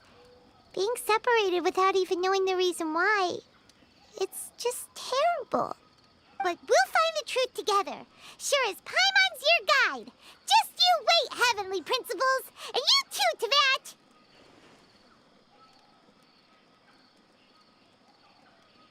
You know what? We've talked too long about this sad stuff. Let's talk about something happy instead, 'cause if you're sad, Paimon will be too. All right. It's getting dark, so why don't you rest? Paimon will take first watch. Don't worry, no monster's gonna come and eat you up. Oh, come on! Don't say that! Paimon just wants to look after you for once. Nighty-night. Go on, shoo! Off to sleep!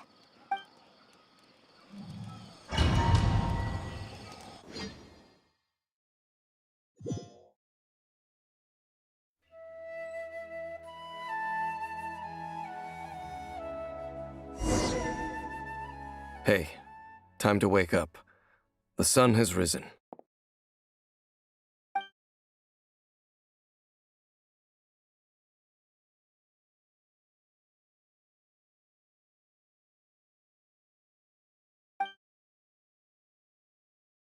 What a deep sleeper. You do know that we need to... Tear stains. You dreamed of your sibling last night, didn't you? All right. Rest here a bit longer then. I'll head into the forest to investigate.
Halt! What do you think you're doing? This place is not whatever you think it is. Nor should you be poking your nose into my business. Begone! Your travel companion. You mean the one that was keeping watch by your side last night? Your companion departed for the forest early this morning. That much I saw with my own eyes.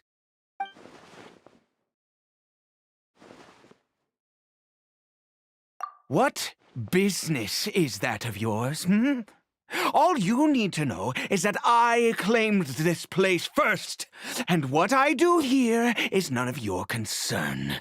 Do I make myself quite clear? Leave.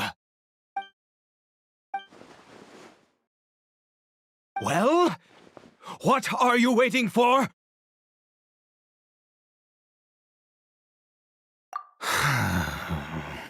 If you must, suit yourself. I've been observing you, and you don't look like a forest ranger, nor someone from the academia. Still, I'm warning you, no funny business. Promise me that, and you can do as you please. Okay, fine. Whatever. Just move aside. I'm heading in. You... Oh, go on then. Have it your way. I knew I wasn't going to be able to hide this anyway. Just come in. But no overreacting to anything you see in here, okay? Come on then.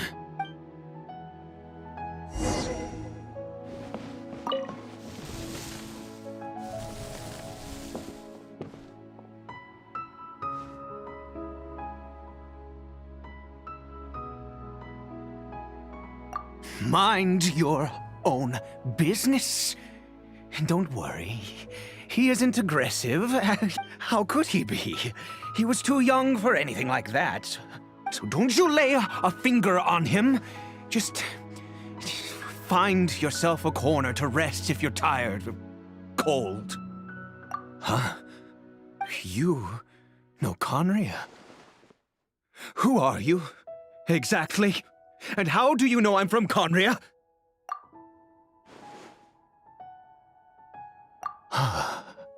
Do you worship a god, traveler?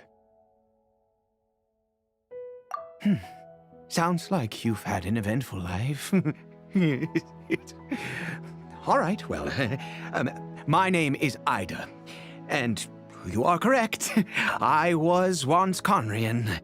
I apologize for my earlier hostility, but you must understand, as far as I'm concerned, humans who do not worship the Seven are nigh extinct.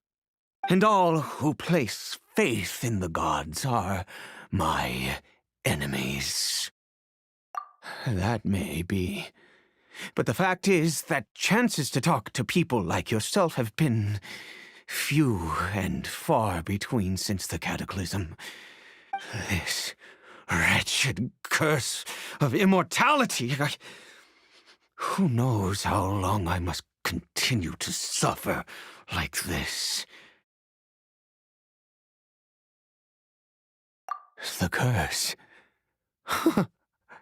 It was a little gift given to the people of Conria by those vile gods. We lost our home, our loved ones, everything. The agony of the cataclysm itself was already too much to bear, but then came the curse, robbing us any chance of release. All we can do is watch helplessly as our souls erode and our bodies decay.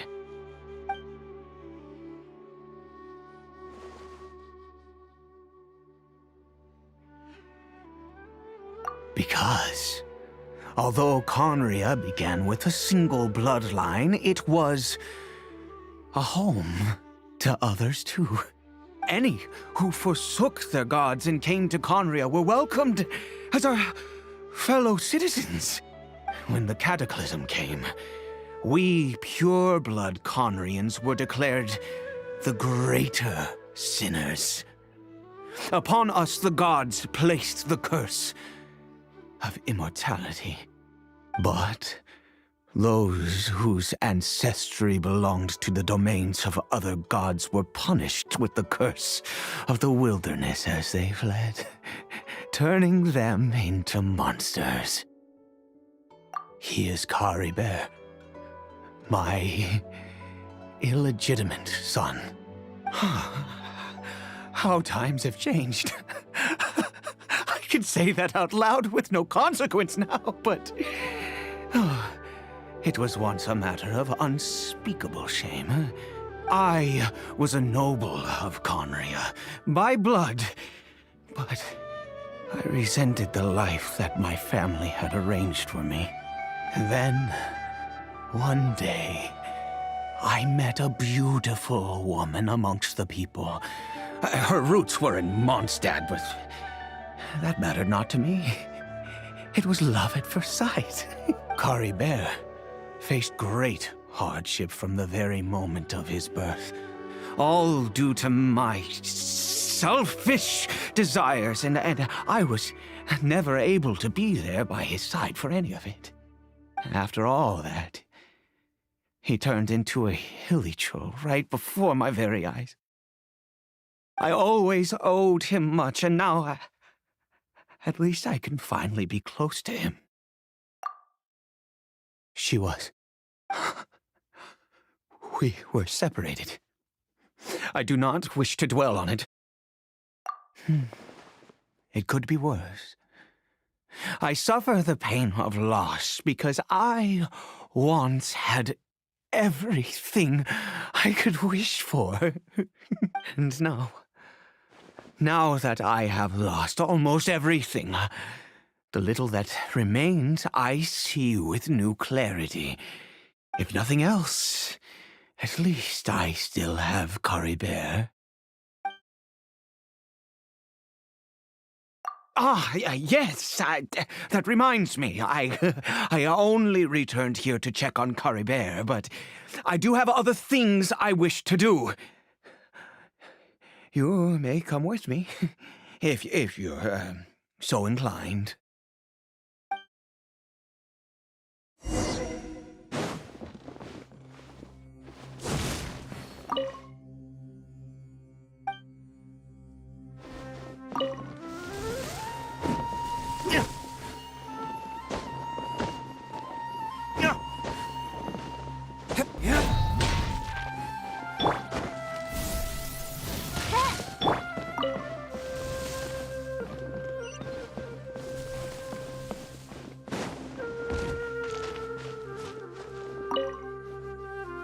Over here.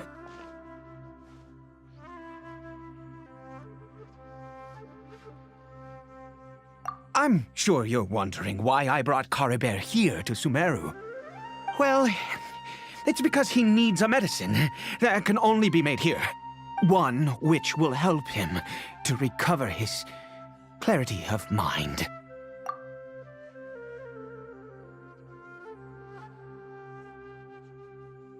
I do not hope to break the curse.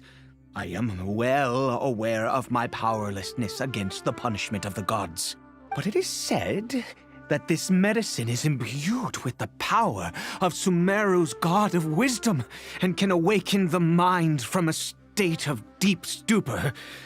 It has been used in the past to treat cases of mania. I believe that it might just work. I read about it in a book. From the Royal Library of Conria. It was banned. I mean, since this medicine requires the power of the Seven to work. In my youth, I disliked the life of nobility and craved excitement. I was leafing through some forbidden text and happened upon it. What other choice do I have? What exactly would you have me do? The gods have already punished us. What does one more sin matter now? Never mind. As long as you understand. I'm sorry. I struggle to take control of my mood sometimes. Perhaps a consequence of having lived too long. As it happens, I am in dire need of some help to make this medicine. My hands don't have the dexterity they once did. I fear they may be decaying from within. All thanks to this curse of immortality. Okay. To start with, take this ingredient.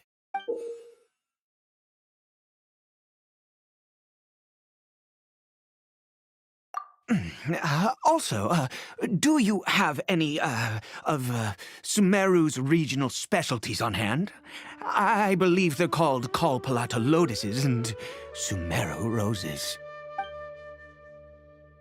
Could you really? Oh, much obliged. This is the method for making the medicine. You just need to follow the steps.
Is it done? Oh, splendid. Let me see. In all honesty, I do not know what the end product is supposed to look like. The banned book didn't feature any illustrations. Well, the moment has finally arrived. Curses. No! We need to perform one final step to complete the medicine. I said before that this medicine relies on the power of the God of Wisdom for its restorative effects. Which means we must pay a visit to a statue of the Seven.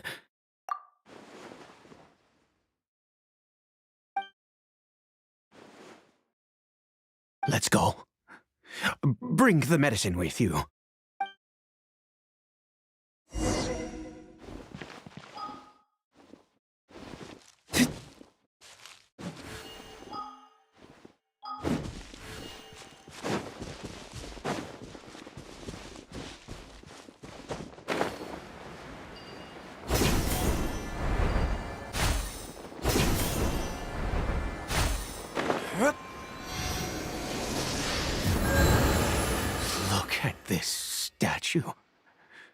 How can I bow before this thing?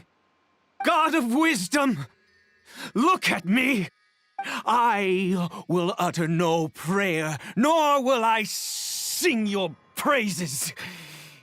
You and your kind destroyed my home, wrought unfathomable suffering on my compatriots, yet here I stand before you.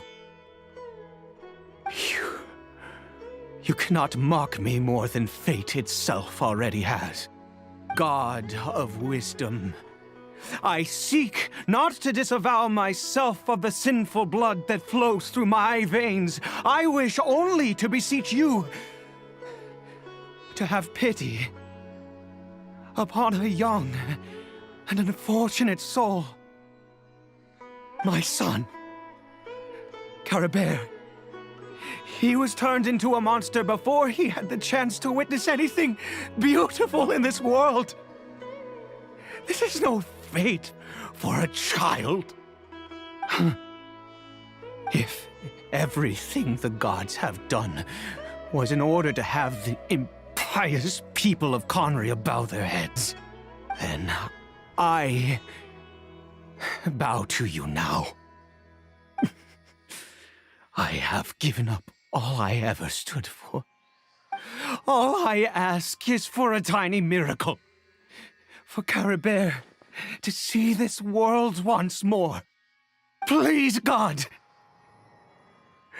I beg of you.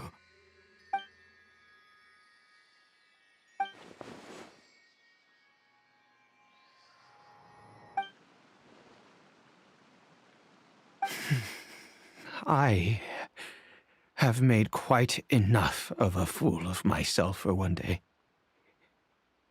Let's go.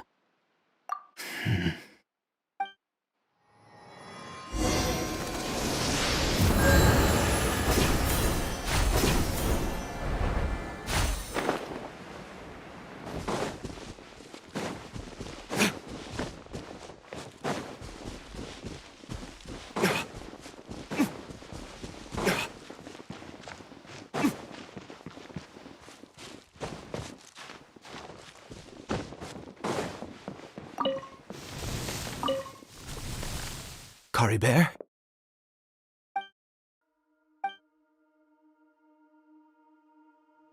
Well, we've prepared the medicine.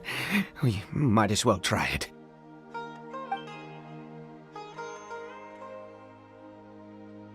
Caribert, it's me. It's your father. Caribert. Caribert, please say something. I'm sorry I couldn't be at your side when you were born. And that I failed to reach you and Mama in time when you both were suffering. But I'm here now. Papa's been by your side all these years. I've never left you, not once. Are you still angry with me, Caribert? I know you're awake now. Do you not want to talk to me? I'm so sorry, Caribert. Forgive me. Please, say something, anything! Please. Please. Oh, gods above! What more do you want from me? You took everything from here, and I still bowed to you. I'd give you my very life if only you cared to take it. But you won't even let me die. I knew it. I should never have trusted anything that had to do with the gods. I was just deluding myself. The gods of this world have never stood with humanity, not even for a moment. Other reasons. What do you mean? Huh. You really think so? Give up? No, never. And yes, you're right. I cannot let myself wallow in despair. Even if I must stay here with him for 50 years, 100, what difference does it make? I do not lack for time.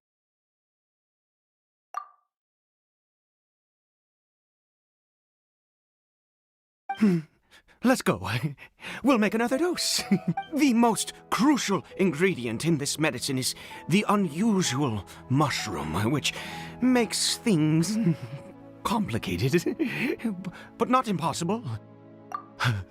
I grow them in that field.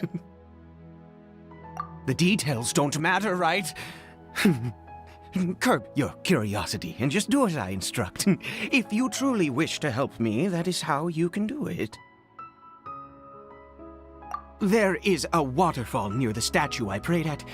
I need you to collect some water from there around 2 in the afternoon. I'll be here watching Kari Bear. Once you're back, I will make some fertilizer for the mushrooms. Good. Then please head over when the time comes.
Ah, you're back. Kari Bear's condition is stable. By which I mean he still isn't responding. Anyway, give me the water.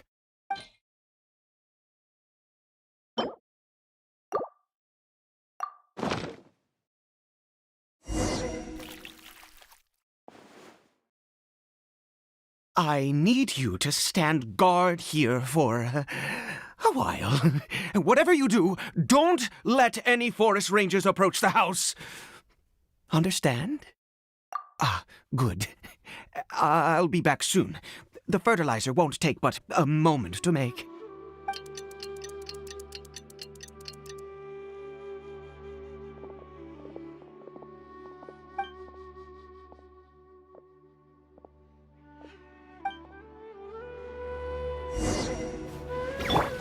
By royal decree!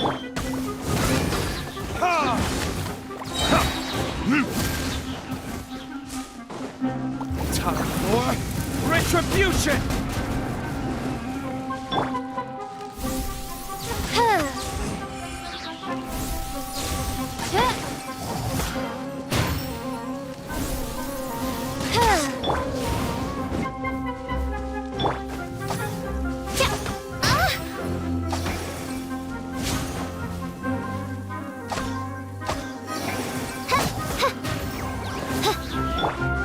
Everybody stand back!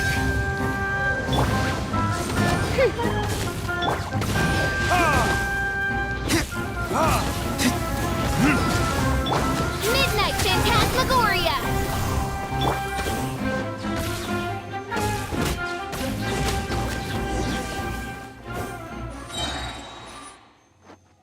What happened? Was it monsters? Oh, thank goodness you were here. I couldn't have taken them on all by myself. I'd have to hide and wait until they were gone. Oh, yes, I've got the fertilizer. The effects can take some time to kick in, so let's get on with it.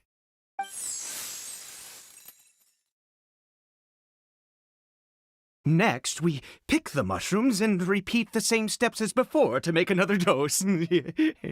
I trust you still remember the method.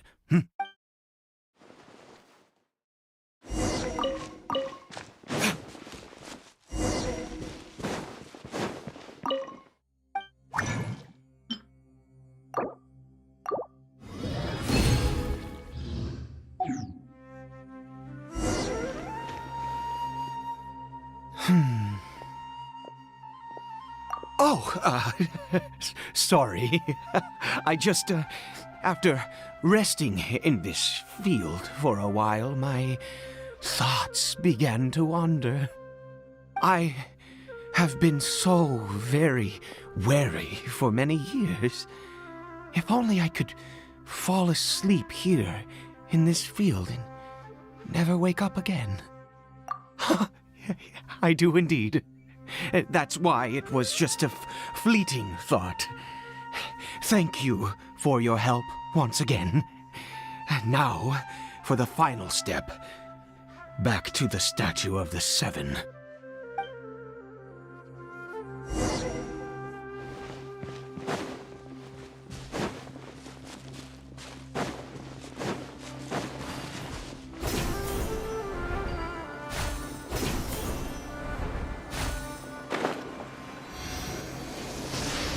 We're here. Let's begin.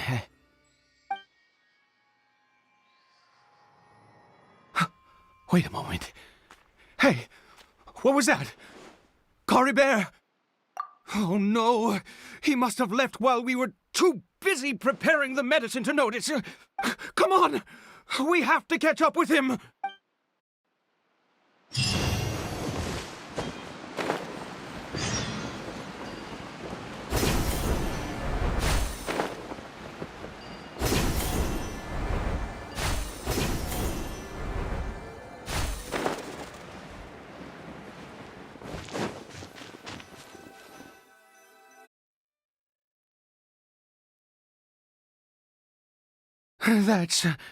That's not Cory Bear.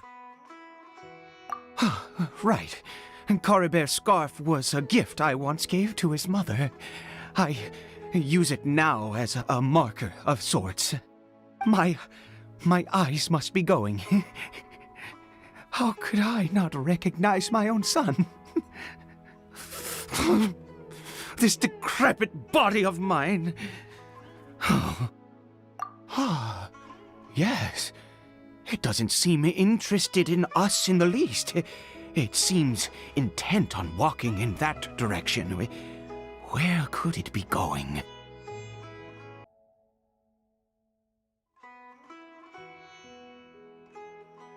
Yes. The more we know about Hilly Churls, the better.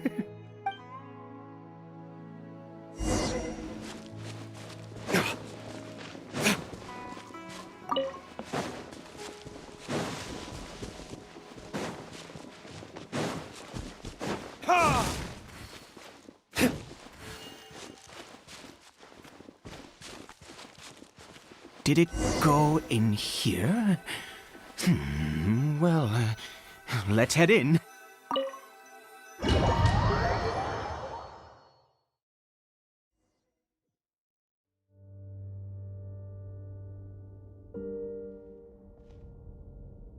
What a ghastly place. Has it always existed? I swear I've never noticed it before. Huh. It looks like they're, worshipping. Sometimes walking, sometimes kneeling in worship, and it appears to be in earnest. I've never seen anything like this in all my life. What in the world does this place conceal? Oh, there's only one way to find out.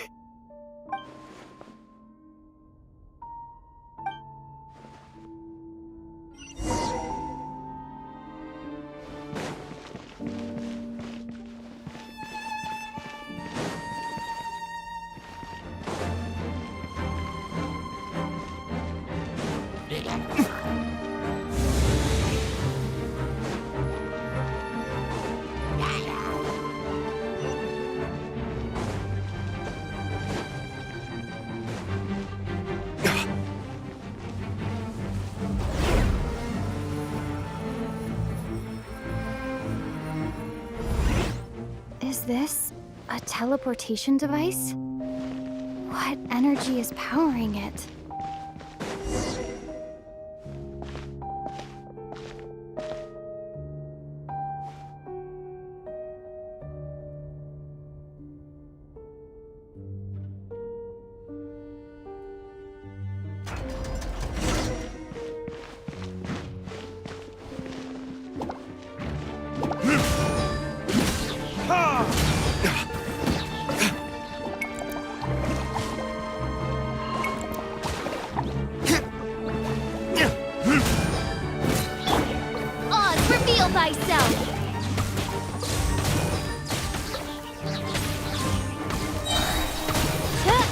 No rest for the wicked.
As you wish, mein Fräulein.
How did I get on the ceiling? Did the room turn upside down, or gravity itself?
Seems like I need to find a place to insert the rune.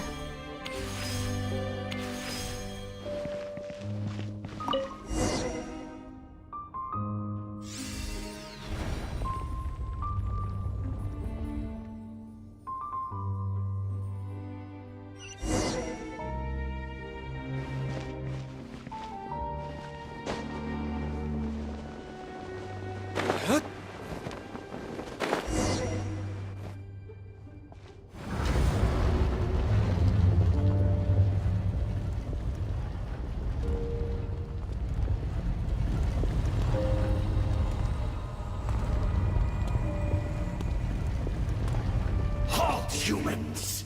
Fate has not granted you the right to enter this place.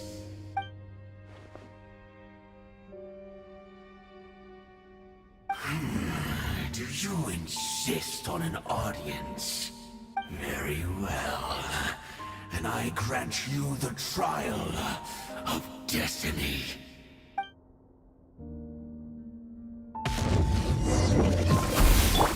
By royal decree!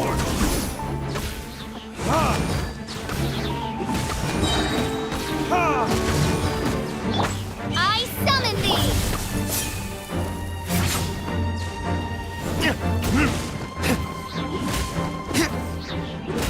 Desolation!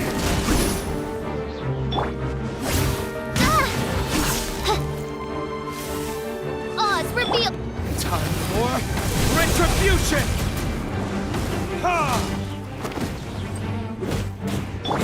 Wings of darkness! Come, sever night from day! Teamwork is dreamwork!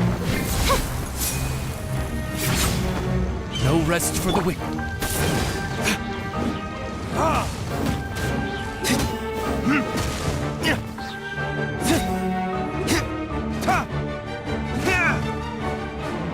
Desolation Dominion!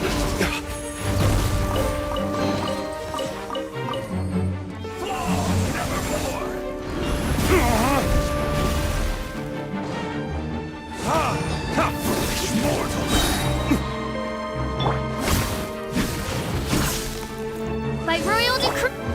Verdict is... Pierce the bones!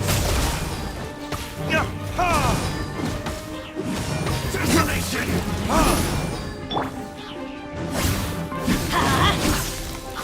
Conquers all!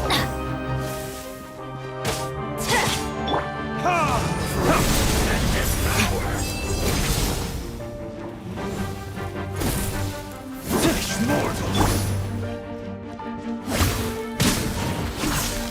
Shall succumb! Perish! Let's light it up! Adventure time! That's gonna hurt in the morning! Desolation!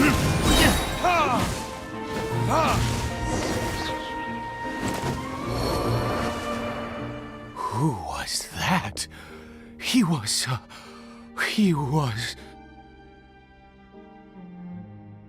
He was a perfect being. I'm in awe. He had the most wondrous aura, a perilous yet beautiful power. Oh, truly mesmerizing. And yet, you were able to defeat him. Oh, your strength is greater than I had imagined. Let's continue on. I find myself growing more curious by the second and more excited.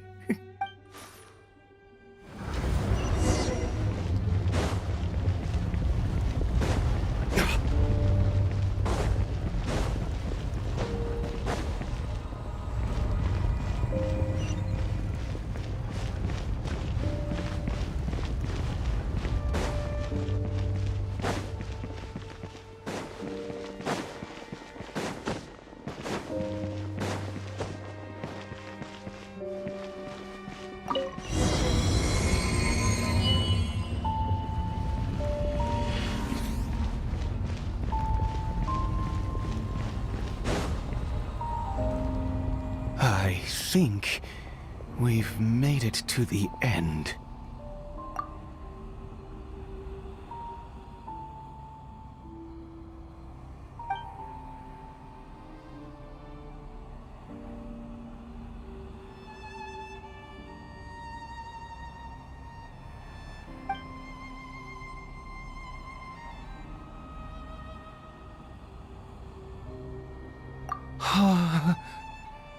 Oh, dear creature, why do you bow down? For fear of the unknown? Or for a power that you covet?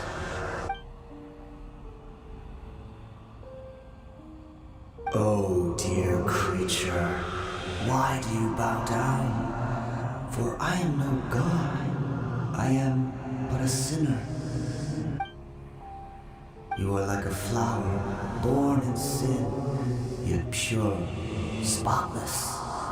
I know your fate well.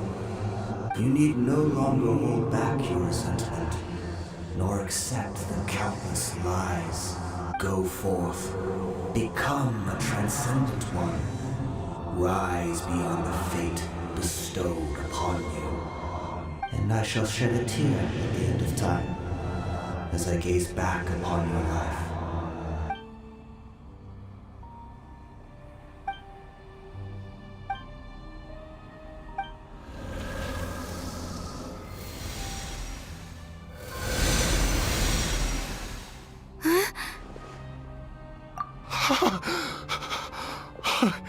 What just happened? When I saw that thing, my heart was instantly at peace. I was overcome by a sense of awe or joy, perhaps. I am. I feel good. In fact, I feel better than I did before I came in here. How peculiar. Oh, is that so? All right. As you wish.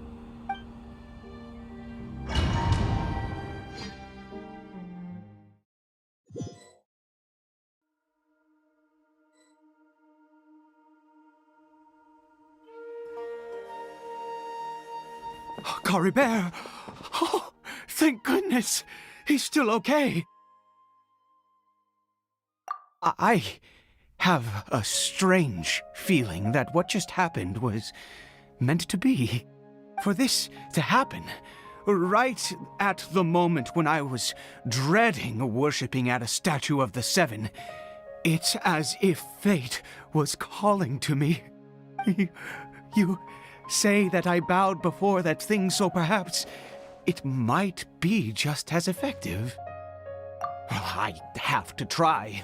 No matter what, you said it yourself. I have to exhaust all options.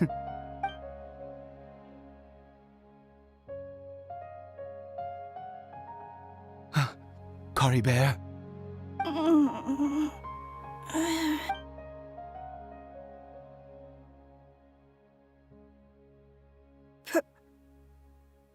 Papa? Cory Bear! Oh, my goodness, it worked! It's a miracle! Oh, Cory Bear, my dear son! You see? It worked! Cory Bear can speak again! Where's Mama? Mama is... Cory Bear, look at me. Do you know who I am? Of course. Your Papa. Yes! Salvation! Sweet salvation! Yes, yes! This is what this feeling is. How do you feel, Cory Bear? Are you fully awake now? Yes. It feels like I just woke up from a long, long sleep. I dreamed that I was hiding in a little room. I didn't dare go out the whole time, and I didn't want to either. Wait. My body! What happened to me? Is this me? Papa? What's happened to me? Don't panic, son. It's just... While you were sleeping, we went into a fairy tale world. There's no more Conry here. No more home. But, do you know what that means? No more red sky. No more end of the world. In this world, you have to be a little monster, but you get to stay with Papa forever. Am I dead? No, of course not. Look, Cory Bear, you still have Mama's scarf on your arm. That means she's watching over you, protecting you. So how could you be dead? Really? Yes, really. You've only just woken up, and this must all be very confusing for you. Just rest here for now. Things will get better. Oh, and you have to promise me something. Never take off your mask. Understand? Whatever happens, you mustn't take it off. Okay, Papa. I won't. I promise. Not since that day have I been so glad as I am now. I can't believe this is really happening. I knew that placing my hope in the Seven was a waste of time. I even worshipped at one of their statues like a common fool. Never before have I humiliated myself like that. Once a murderer, always a murderer. I was naive to think that the gods who conspired against us would ever offer redemption. But the god we saw in that cave, now that was a truly mighty god. Nothing like one of the Seven. That wondrous power, it was truly enchanting. Surely that must have been the reason I bowed down. Now then, after one beseeches a god, and the god responds by answering their prayers, should they, do something to show their devotion? Piety is hardly my area of expertise. But surely I should honor the god that has honored my wishes. A sinner? Oh, don't be absurd. You don't know a single thing about him. How dare you utter such blasphemy? You and I have both witnessed his divine power. When has the Seven worked a miracle like this before? Never! He is a god, mightier than they, and yet you would call him a sinner. Oh, preposterous! No matter. Believe what you will. You cannot shake my faith. I am going to pay my respects with or without you.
Retribution!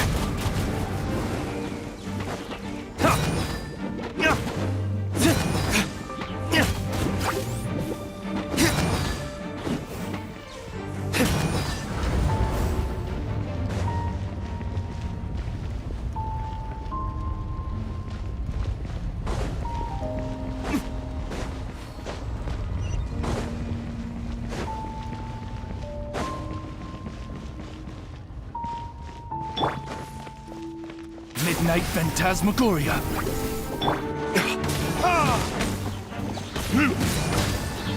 Ah!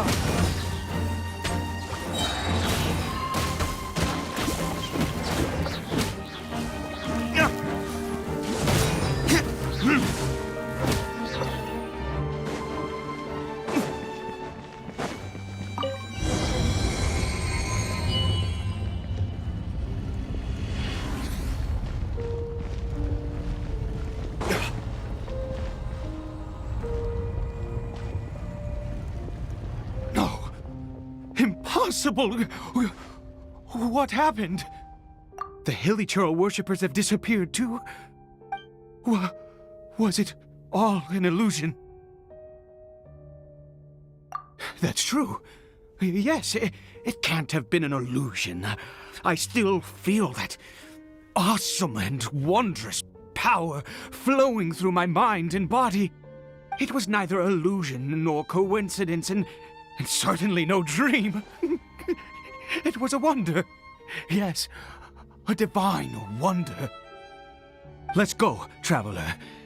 There is surely a reason for its disappearance, and I do believe that someday in the future we shall see it again. Could he really have been a sinner and not a god?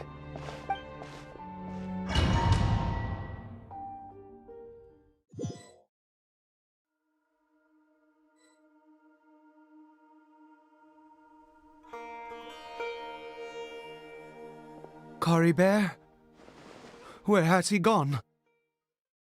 Oh, no. Maybe someone else came by and found him? No, it can't have been that. There's no sign of a break-in and no sign of anyone having been here. This does not bode well. What if he's spotted by a forest ranger or an adventurer in his current state?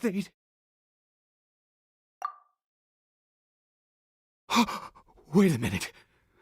This isn't how we left it. Oh no. Did he...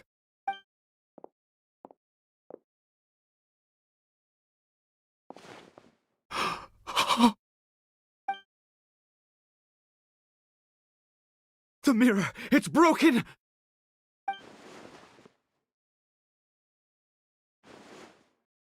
He must have taken his mask off and seen what he looks like beneath it. If he'd just done as he was told! We have to find him.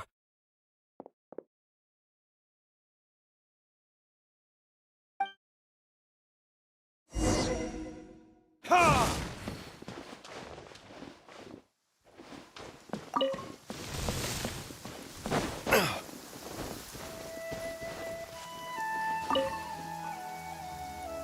It's his scarf. He dropped it. Looks like we're going the right way. Come on.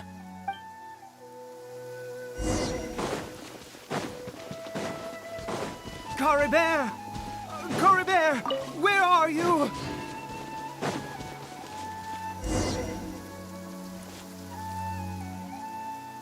Curses!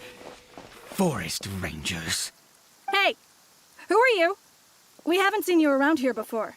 What's your business here? Have you seen a Hilichurl? A Hilichurl should have come past this way. Have you seen it? I asked you first. Don't make this more difficult than it needs to be. I said, have you seen a Hilichurl? Hey, whoa. Look, sir, there's no need to get so worked up. There are Hilichurls everywhere. What's the big deal? We see plenty of them out here. Exactly. Matter of fact, we just took out a few of them back there. Those dumb boneheads. You forest ranger scum! You spawn of the Seven are all the same. I'll have your heads if you so much as laid a finger on Kari Bear. You're raving mad! You've got some gall coming here to our nation insulting the forest rangers! Curse you all, forest rangers!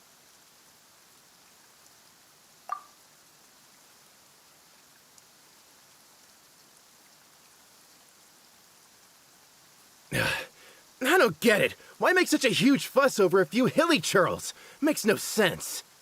You He'd only just regained his mind. How could you do this to him? So tell me, Forest Rangers, did you really spare none of them? Did you really take out every last hilly churl you saw? Jeez, you're really not gonna let this go. Fine, you weirdo. If you must know, I happened to cross paths with a solitary hilly churl when I left the team to, use the toilet. I was frightened at first, but it didn't seem to have any interest in me at all. It was just bumbling along in that direction, so I left it alone. Yes! Wonderful! Wonderful! Let's go! We have to find him! Wait, you're leaving?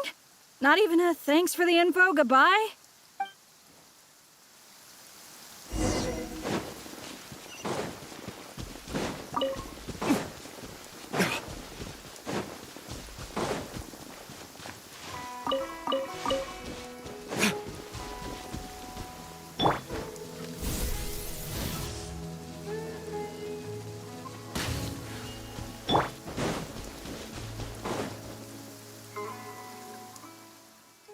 Cory Bear! Cory Bear, stop! It's me! It's Papa! Whatever you saw, it was all a trick. An illusion. I told you, we're in a fairy tale world now. Nothing here is real. Please, Cory Bear, come back. It's time to go back. Cory Bear? How could this happen? He regained his mind. He must be able to hear me. Surely. Come, Cory Bear. We have to go home now. Papa's here to take you home, all right?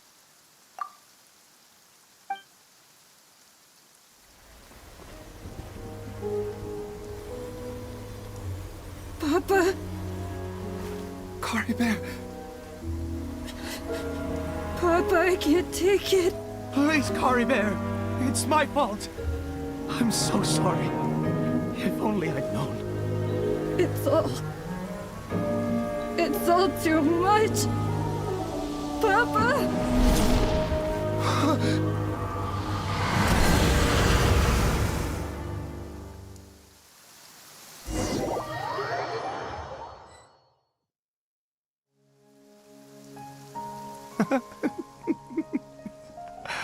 I see. I understand now. Finally, it all makes sense.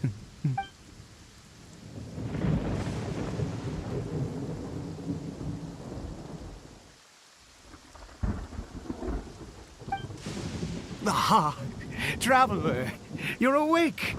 Finally, we can rejoice together. Wait, no. Why am I still calling you Traveler?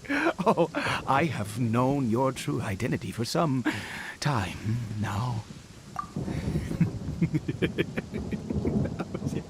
I suspected it was you from the beginning. I had to talk to you to be sure. Oh, of course you haven't. With your status, you can hardly be expected to know all of us. In any case, I've been using a fake name this entire time. Ida is the name of a servant I once had. My real name is Clotar. Clotar Alberic. You saw it too, didn't you? Unmistakable, the power inside Cory Bear and the power of the one you call a sinner. It was one and the same. Yeah. I am positive now. It's the power of the abyss, isn't it? Oh, at long last, I have seen it with my own eyes. That is no business of yours. A sinner. Yes. Salvation for a sinner can only come from a sinner. Cory Bear did not deserve his fate, but now it's wonderful. He will be able to weave his own destiny anew. Born into abject sorrow, he shall now become the loom of fate. fate.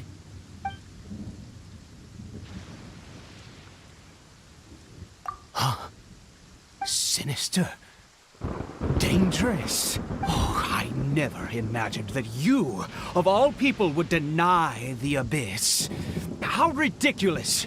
We once believed that you would bring new strength and hope to Conria. To us, you were the Abyss.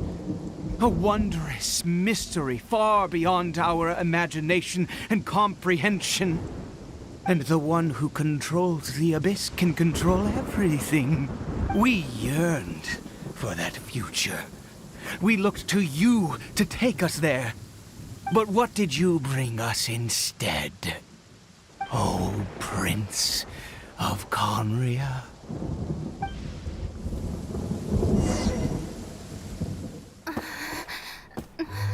What did he just call me?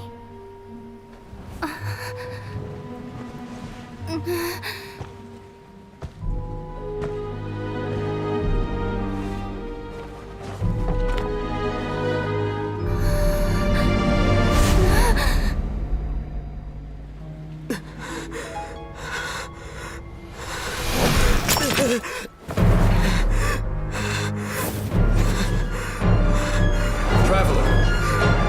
Hey, Traveler! Traveler!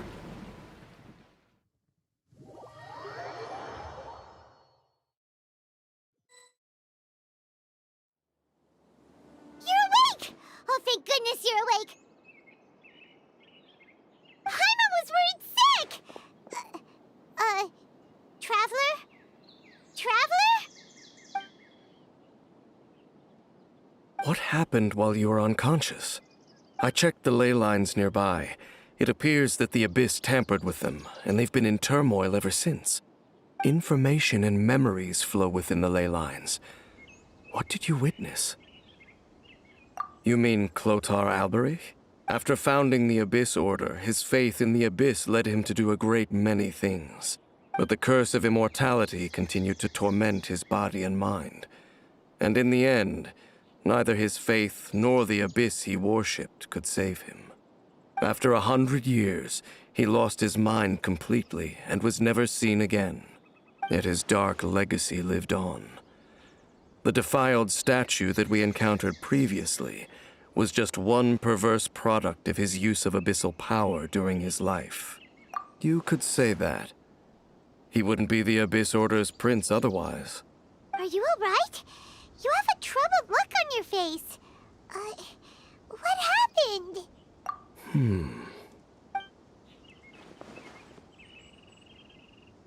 So you saw his memories from centuries ago through your own eyes. It all but defies belief. Still, as I'd suspected, the notion of the Loom of Fate did indeed rear its head during that time. And it seems closely connected to Clotar Alberich's son, Caribert, and what happened to him. And yet your brother never breathed a word of this incident to me. I wonder, was that the moment that he decided to go down this path?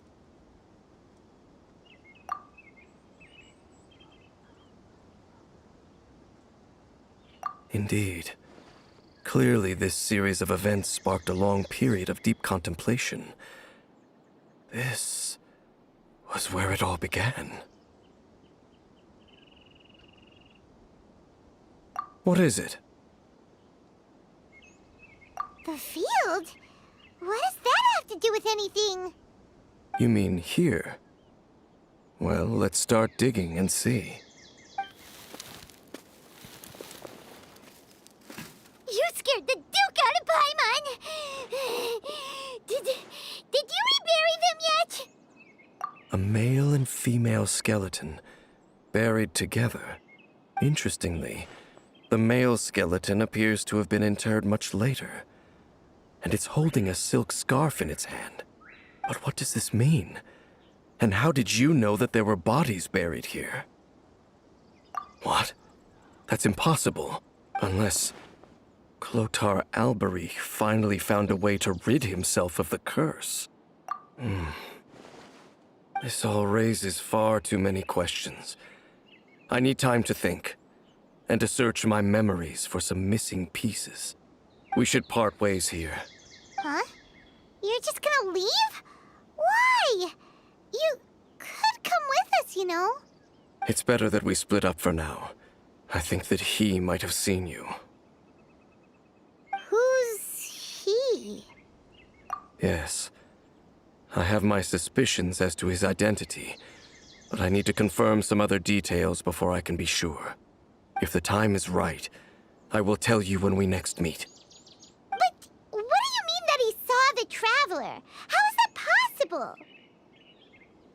I fear that while these things would limit anyone else, they are no obstacle to him.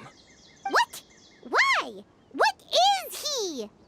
All right, let's leave it there. Get some rest. Goodbye.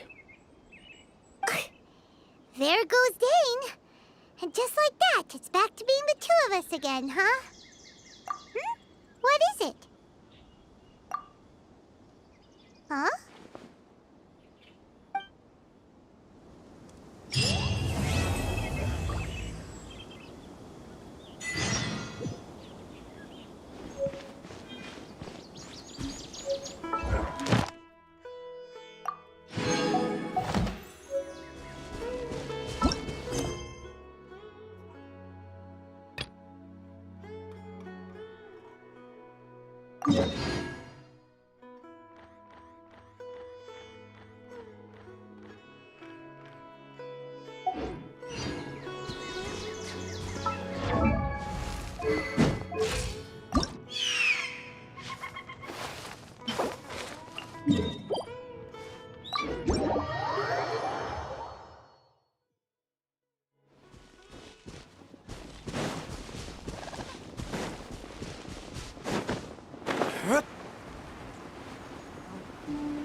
Oz, reveal thyself!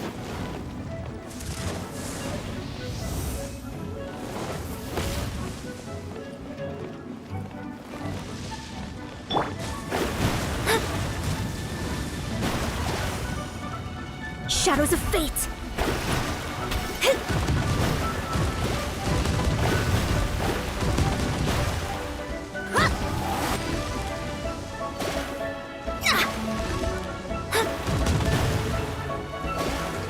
Let me scry!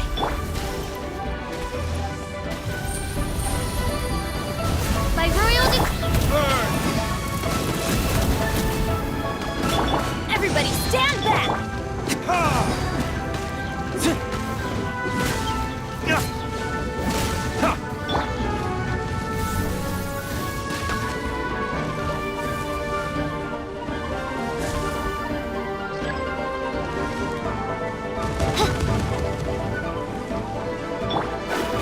Delve into destiny!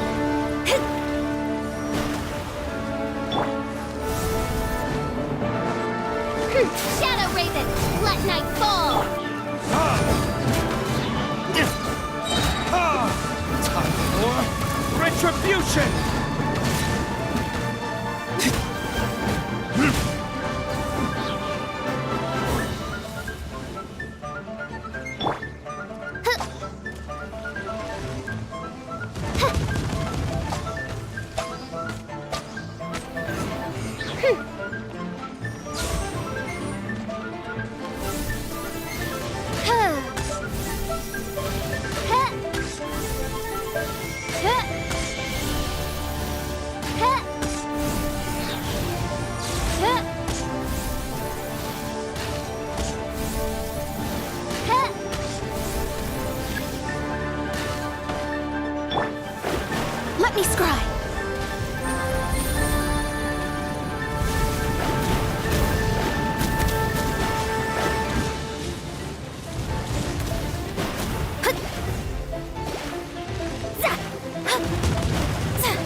Shadows of fate!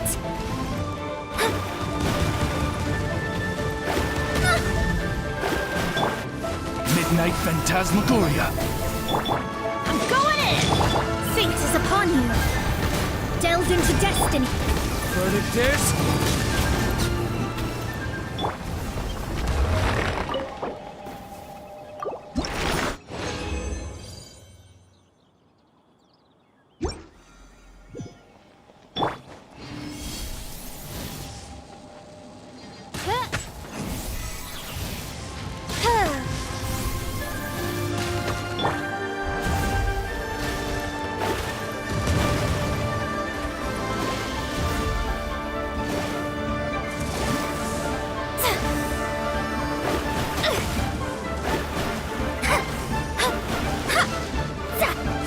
My vision is clouded.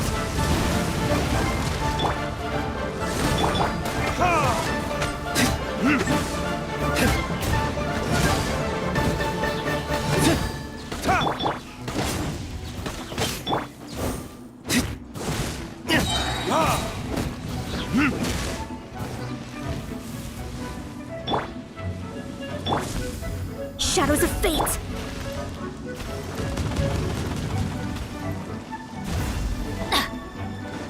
Let's light it up! Shadow Raven, let night fall! Time for retribution!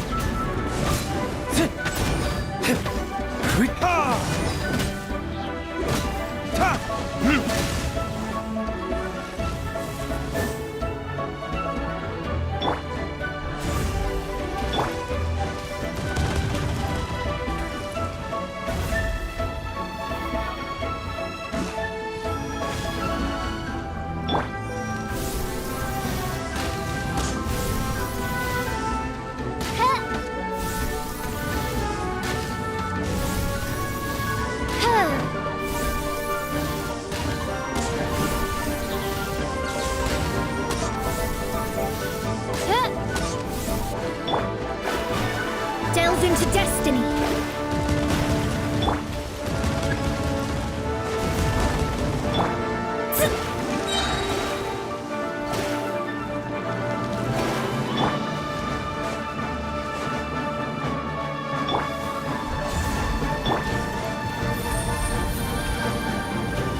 Adventure time! Teamwork is dreamwork! Written in the stars!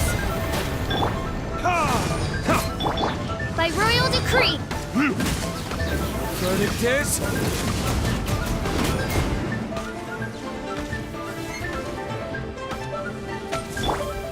Shadows of fate!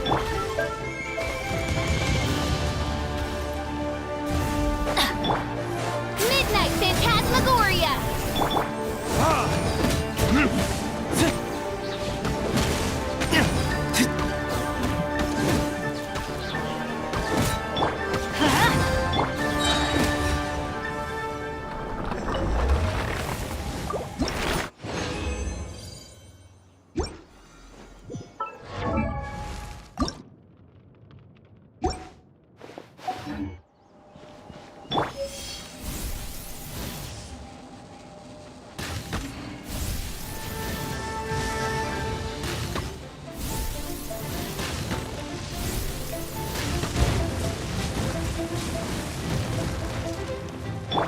Let me scry!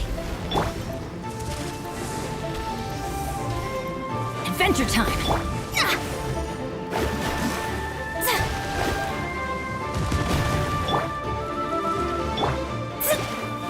Delve into destiny!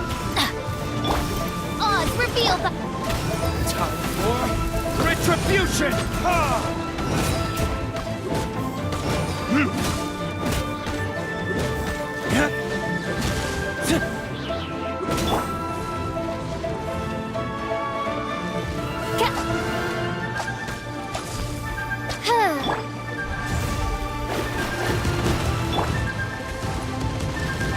Adventure time!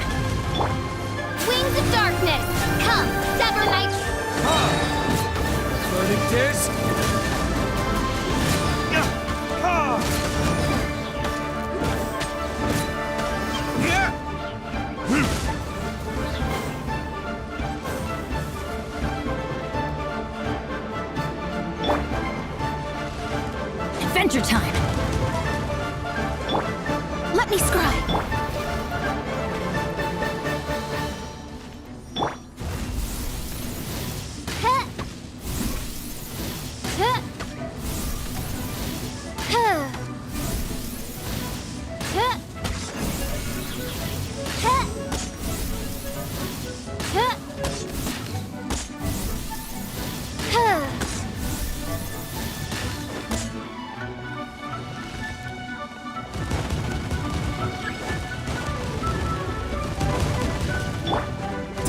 destiny.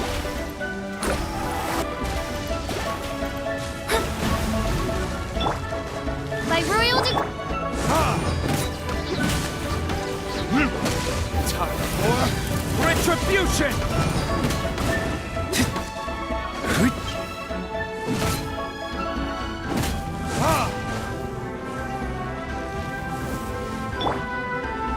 Let me scry.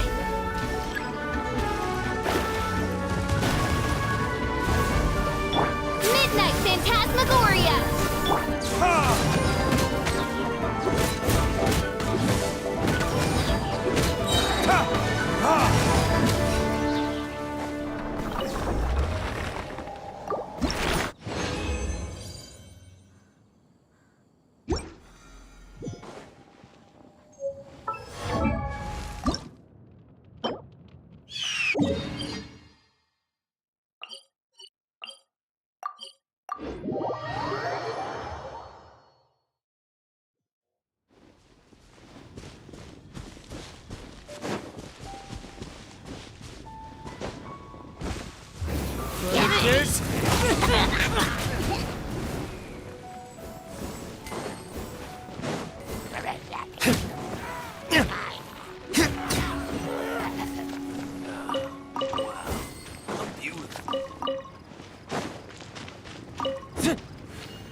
Better than nothing.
Better than nothing.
Oz, reveal.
from?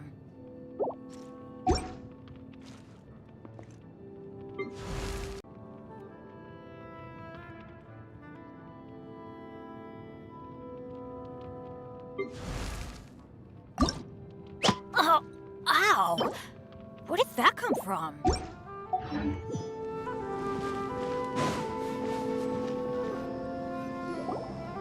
old Caravan Rebot!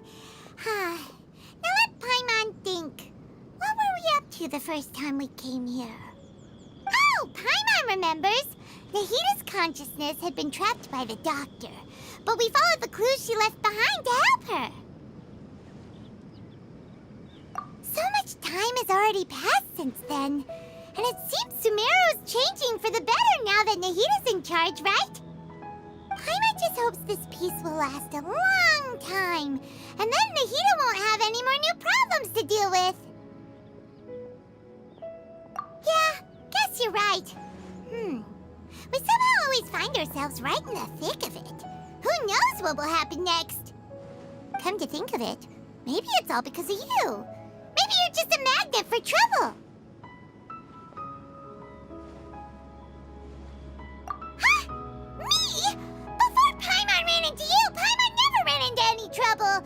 At most, when she was super tired, Paimon got caught in some strange whirlpool and sucked out into sea. And even then, you fished Paimon out. Anyway, for Nahita's sake, maybe we should think about heading to our next destination for now. Ah, look who it is. Running into you in a place like this? I can see you two still love wandering around. Oh, it's Dia! Since when are we just wandering around? We're usually taking care of some serious business, even though it may have nothing to do with our journey.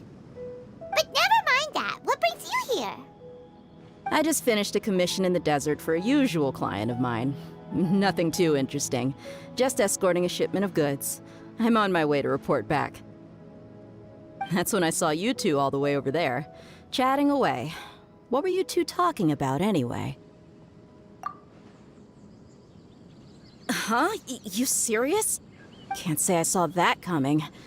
But you are travelers after all. I guess you'd never stay for too long in one place. Bumping into you like this will become a rarity. I'm starting to feel sad just thinking about it. Hey, how about I gather a few mercs to escort you two? What do you say? Thanks, but no need.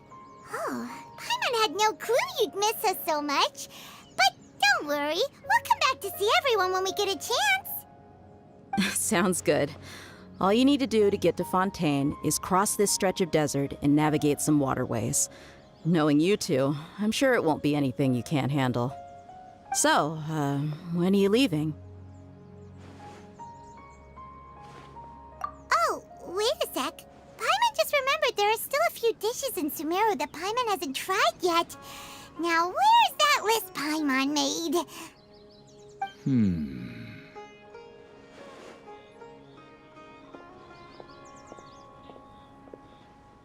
I see. Guess you won't be needing a going-away party or anything. It's sad enough to see you go like this. Though, now that I think about it, Sumeru wouldn't be what it is today without you. Seems true heroes always prefer leaving quietly. By the way, should we go say bye to Nahita? Oh, good point. Then there's no need to bother her in the real world. Then, I guess this is goodbye for now, Traveler in Paimon. Whether as a client or a friend, you're always welcome to come find me. Goodbye, Dia. Bye-bye, Sumeru.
I still have a lot to do at the guild.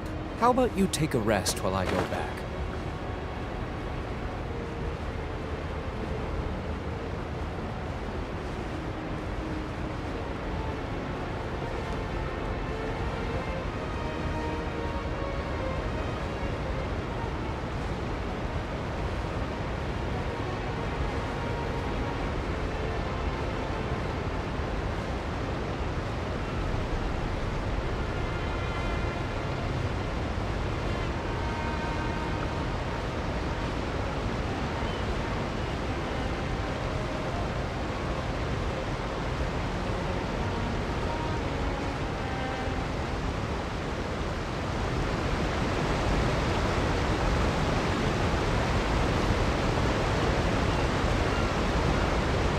My flame!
all that sand and water, we finally made it!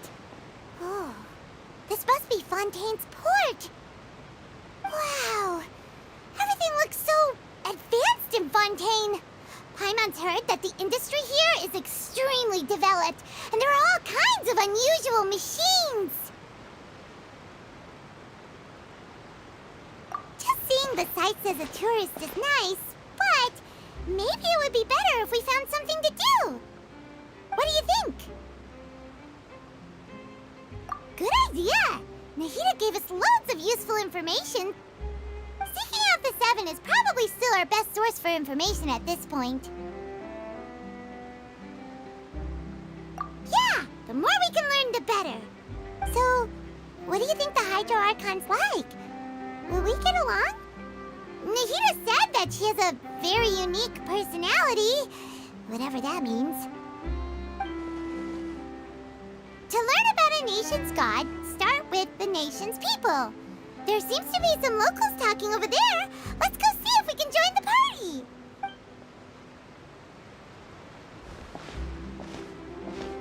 If you ask me, it's a tragedy how things ended for him. Clearly, he was a pretty decent person. Yeah, I didn't expect that kind of ending for him.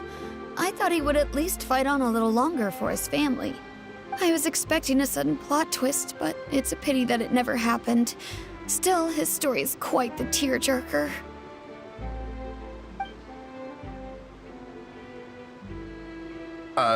Excuse me. Can I help you too? I couldn't help but notice you standing here listening. Hi! We're travelers new to Fontaine, and we had something we wanted to ask, but you seem to be really busy talking about some kind of play, so we didn't want to interrupt. Play? Oh, no. We're talking about something that really happened. In fact, it's a case that was just heard a few days ago. Really? Like, a real trial? But the way you were talking about it and the words you used just now made it sound like some kind of story. Well, good tales are often based on true stories, aren't they? And what you see in reality may also be someone deliberately putting on an act while harboring ulterior motives. Whether something is true or not simply isn't that important. The main thing is whether the story being acted out on the stage is splendid enough. Oh, but it looks like you're not from around here. You probably don't know that the Fontaine Court of Justice is called the Opera Epiclese, or more commonly known as just the Opera House. But, shouldn't court cases be treated a little more seriously than that? Not to question Fontaine's way of doing things, it's just that putting someone on trial is usually a very serious thing. No worries. Other visitors to Fontaine have wondered the same thing. You could say that we just don't want to waste the moving stories behind those cases. And as for your worries about whether the cases are treated with due reverence, we have the absolutely just and honorable Chief Justice Neuvillette, as well as the Oratrice Mécanique d'Analyse Cardinal, a machine created by the Archon. Between the machine and the Chief Justice, false charges and injustice are a thing of the past now. Oratrice? Is it some kind of machine, too? Oh, Paimon's curious. We should check it out if we get the chance. Wait, Paimon almost forgot to ask you our question. Do you know what we should do if we want to meet the Hydro Archon? Oh, that's easy. Just go to the Opera House. Lady Farina practically lives there. You could definitely say it's her biggest passion. I think what they mean is that they wish to speak with the Archon personally. In that case, I'm afraid it's going to be a tad more difficult. You'll have to make an appointment well in advance, and it'll depend on whether or not she has any time slots available. Huh. Is the Hydro Archon super busy taking care of official stuff? Wait, didn't you say that she's always at the Opera House? No. Lady Farina seldom takes an interest with the nation's affairs. The reason it's difficult to make an appointment is simply because she's incredibly popular. That's right. After all, she is the Archon. Though she may tend to get a little dramatic from time to time, people can't get enough of her. Huh. First time Paimon's ever heard of an Archon being described that way before. Wait! Paimon gets it now! The Hydro Archon is kinda like a big celebrity here, right? Yeah, I suppose you could say that. Perhaps you could even say our mascot. Hang on. This is still Fontaine's Archon you're talking about. You should show some more respect. Yes, you're right. I guess I should at least try to be a little more respectful in front of visitors. Otherwise, I might get arrested and find myself face to face with Monsieur Neuvillette. Come on. Sure, there's a lot of laws here, but nobody's going to be arrested for saying something disrespectful about the Hydro Archon.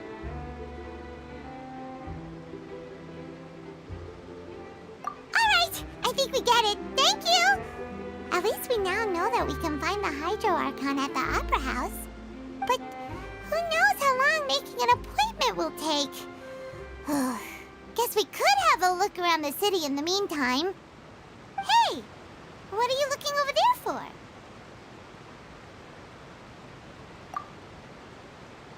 Huh. Maybe something's the matter. She isn't going to jump into the water, is she? Maybe we better go check on her.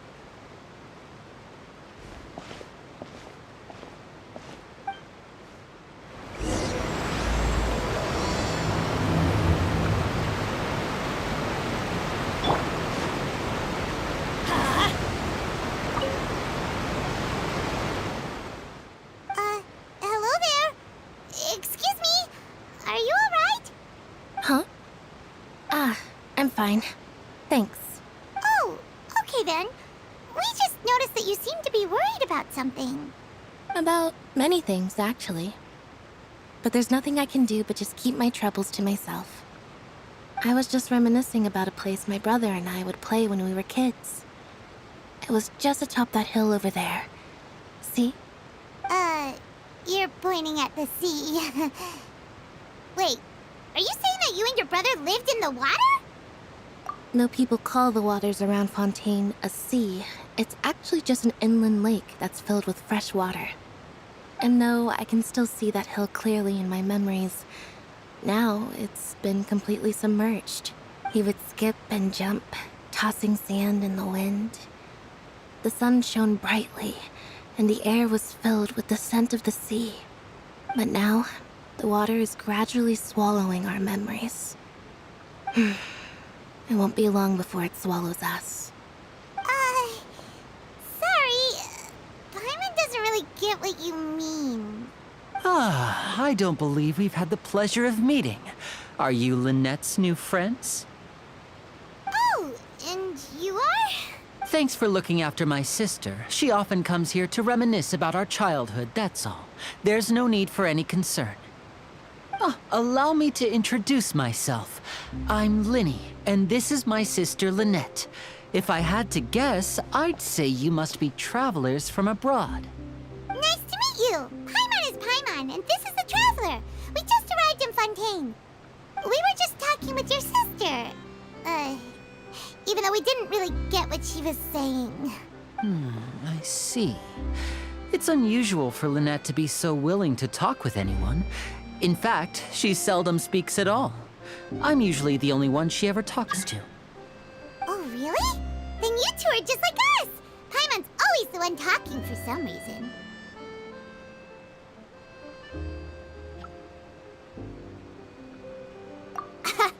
So that's how you think it is? I also think my brother can be too talkative at times. Seems you were right, Paimon. We are quite similar. So, what did Lynette mean just now when she said that the water is engulfing your memories, and that it won't be long before it engulfs you too? Oh, that. It's from a prophecy that's been circulating in Fontaine for some time now. Well, I suppose prophecy isn't exactly the right word, because that implies a certain amount of uncertainty. There's no doubt about what's happening in Fontaine now. Where to begin? Let's put that question on hold for a moment. We still haven't formally greeted each other yet, have we? Did all the introductions earlier not count? Hello, Traveler.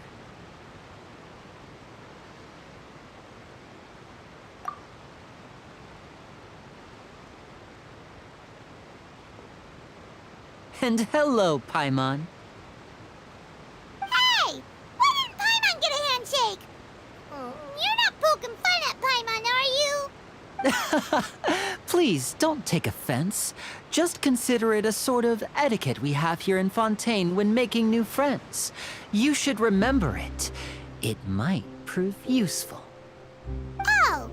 Alright then. Well, Paimon's just happy to have a local friend now. By the way, we were just getting ready to go to the Opera House to meet the Hydro Archon. Would you be able to show us the way? So you're going to see Lady Farina?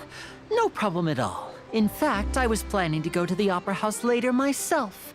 I'll gladly take you once I finish things here. Please follow me.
Good things come to those who don't.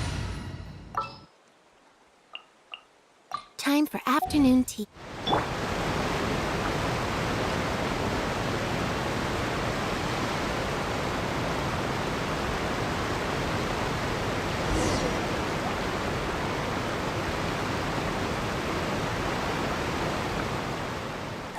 You said you were going to see Lady Farina?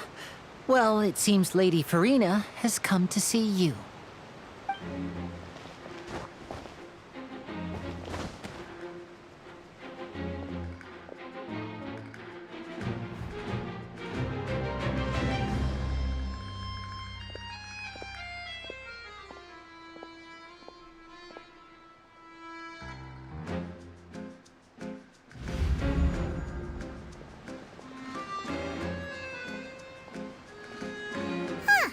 So, she's the Hydro Archon?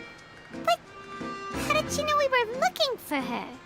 My dear people, rich and poor, those with cup in hand and those with nothing at all, raise your glasses in celebration. If you don't have one, then just raise your hand in lieu.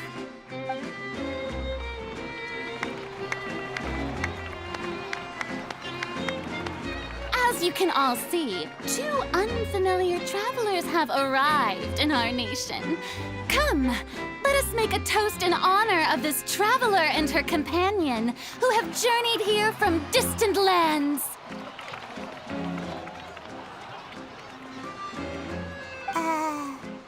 Is she talking about us?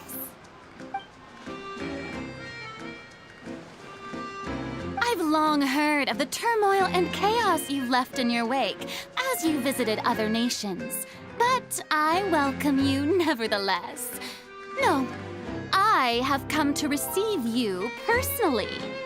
Fear is for insignificant cowards. I am a god, and I will never entertain the notion of such meaningless wariness. You can be rest assured. I see clearly your sincerity. Of course, seeking an audience with me is the most sensible thing to do. It will allow you to truly behold my power and witness my authority. Intelligent people always gather under the correct banner. I, Focalor, hereby welcome you to the nation of Hydro and acknowledge the value and significance of your trip. Now, you may rejoice in this. Yeah, Paimon still can't believe it. Feels like we've only been here for a few minutes. But the Hydro Archon's entrance was, how should Paimon describe it? A little over the top? Miss Hydro Archon? How did you know we were coming? I see. As Outlanders, you inevitably lack even some of the most basic understanding. Don't forget that even the gods can be divided into the mediocre and the excellent. I suppose it's only natural for you to be awestruck by my abilities. You had best stop and consider. Do you really have the noble qualities and etiquette necessary to communicate with a god? All it takes is a flick of my finger for me to know everything about you. Whoa, talk about sounding high and mighty. Oh? What's with these looks? Perhaps the welcoming ceremony still isn't enough? What else should I say then? Is she waiting for us to start talking? Wow, I didn't expect to see Lady Farina here. What a surprise! Wait, does this mean they're the legendary blonde traveler? How did I not notice before? Hey, what's all the commotion? Oh, is that Lady Farina? Is there some kind of drama going on? Of course. That's the blonde traveler, the one all those stories are about. Lady Farina came here to personally see her. Oh, I bet this is going to be the duel of the century. Ooh, I've got to see this. I knew Lady Farina would never disappoint. Yes, but don't get too excited now. My dear believers and spectators alike tend to get quite rowdy, and despite the noise, I've come to tolerate all their ruckus. You may consider this my reward to all of you. I have determined that there will be an epic duel between myself and this traveler from another land, just as you were hoping to see. Now she wants to fight? Aren't we getting a little ahead of ourselves?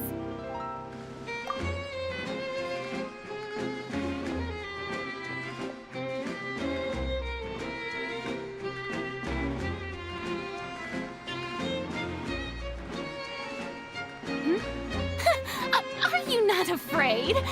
Might I remind you that this is a duel against the divine? What are you trying to do, traveler? Provoking a god in front of her people? Stand down, Clorend. I admire her bravery. Few have the courage to draw their sword against a god. She is obviously a true warrior. Unfortunately, people nowadays only crave to be thrilled, and a mere duel will not slake their thirst for excitement. Oh, yeah, she's right. Just a duel wouldn't be all that interesting. On Araneus, criminals are always requesting duels to defend their honor. I'm getting a bit old, to tell the truth. You see. Then, as the god of justice, I shall face this traveler in another kind of duel. A duel in court! Whoa, all right! Now that'll be worth seeing! Right. This is Fontaine, after all. Such a grand opera house, it would be a pity not to use it. Why do you care so much about the crowd's reactions? Seems you've spent a little too much time in the opera house. Besides, how exactly do you plan to have a duel in court? You mean you're going to put us on trial? Oh, we have reason to put you on trial. It's obvious, isn't it? According to Fontaine law, no one is permitted to release any flying objects within Fontaine city limits during the first 3 days of each month.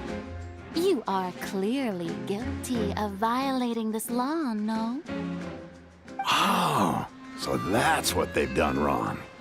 That's our Lady Farina. No one knows the laws of Fontaine like she does. You call that obvious? What kind of law is that? Wait, flying object? You mean Paimon? Precisely! Now, if you two have no objections, then in the name of the Hydro Archon, I order your arrest. My apologies, Lady Farina. I don't mean to spoil the fun, but if you would allow me to interject, I don't think that Paimon here meets the definition of a flying object. You tell her, Linny! Finally someone who's not crazy. How could anyone call Paimon a flying object? Great magician Linny, my beloved citizen. I'll permit you to object, but how exactly do you plan to prove your claim? As a magician who just rained on your parade, I naturally should shoulder the responsibility of saving the show. So, with such an audience gathered here, allow me to perform a trick for everyone.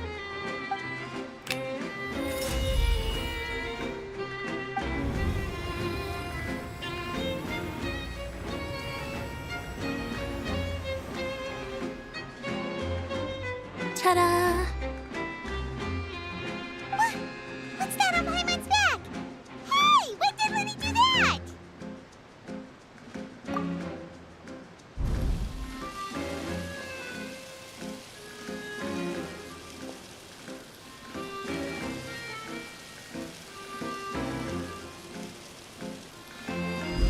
There. As you can all clearly see, Paimon should be classified as, well, something like a balloon. This rope has been in the traveler's hand all along. It was just that no one could see it before. Huh? You call that magic? You've got to be joking. I thought it was pretty good.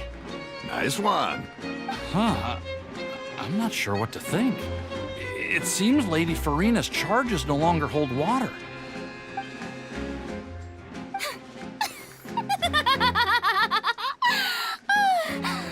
Amusing. Very amusing, Linny. Just the sort of unexpected twist that I enjoy. With you here, today's performance can finally be called complete. Performance? You see all this as a performance? In which case, consider the matter of your trial resolved. The god of justice will not bring charges against an innocent person. But when there are valid grounds, I will not only judge travelers from abroad, but even the gods of other lands. I look forward to seeing your upcoming performance at the Opera House, Mr. Linny and Miss Lynette. That's enough for now. Toodaloo!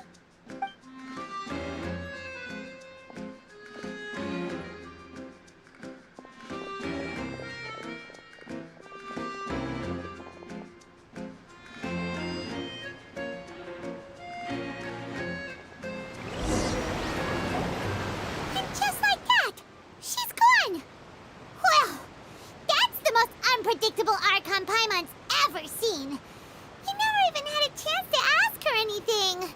But that's a problem for future Paimon. That whole scene just now was really...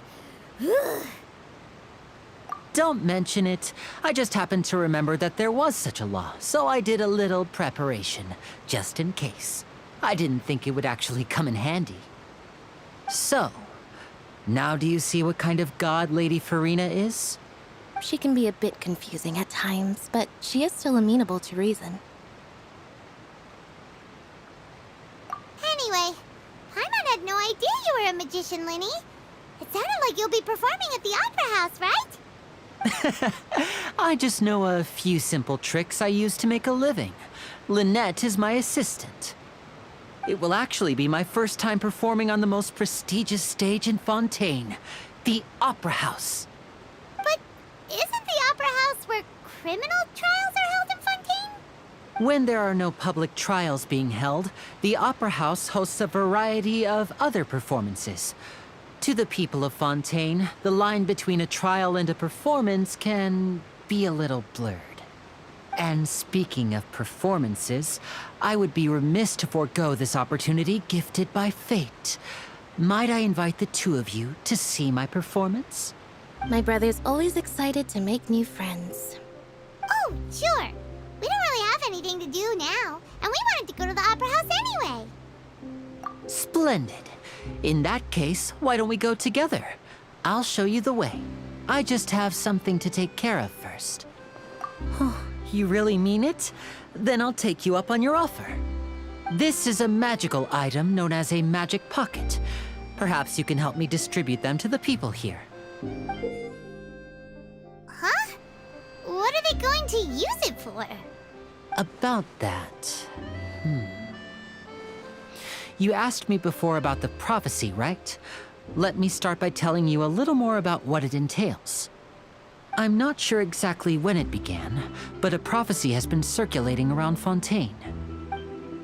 It says that every person in Fontaine is born with sin. No matter how the nation of justice holds trial after trial, this sin cannot be absolved. Until one day, the water levels in Fontaine will rise, and the sinful people will slowly be drowned. In the end, the people will all be dissolved into the waters, and only the Hydro Archon will remain, weeping on her throne. Only then will the sins of the people of Fontaine be washed away. That sounds pretty gloomy. Why are people in Fontaine born with sin? What is that supposed to mean? There are lots of guesses. Some say that the ancestors of Fontaine stole the power of the seas and stirred its wrath. Others say that the people of Fontaine never heeded the first Hydro Archon's warnings and offended Celestia.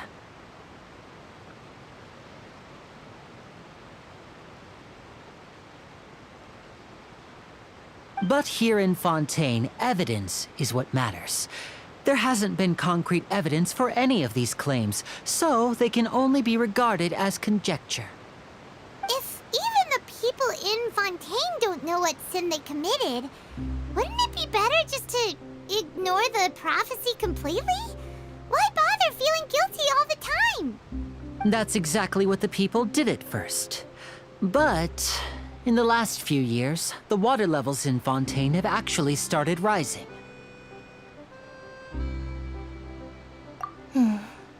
Many places have already been completely submerged, and now lie beneath the sea. Many people carry on with their lives as before and shrug it off as a natural phenomenon. But my family and I think that the people of Fontaine shouldn't ignore the possibility, which would end up sentencing them to death. We hope that at least the people who reside near the waterfront can move away before it's too late. So, we've started distributing magic pockets to them. As a magical item, these magic pockets have astonishing capacity. I'm sure they will come in handy when people are moving their belongings. Oh, Paimon gets it! It's like preparing for a rainy day! But this is more than a bit of rain.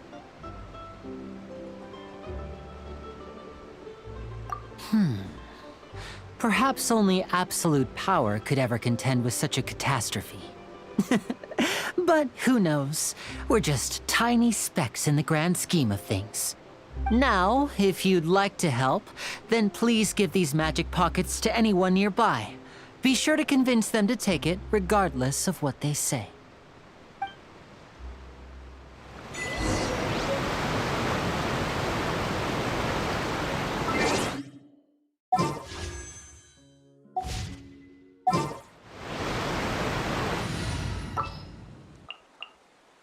Let's finish this swiftly.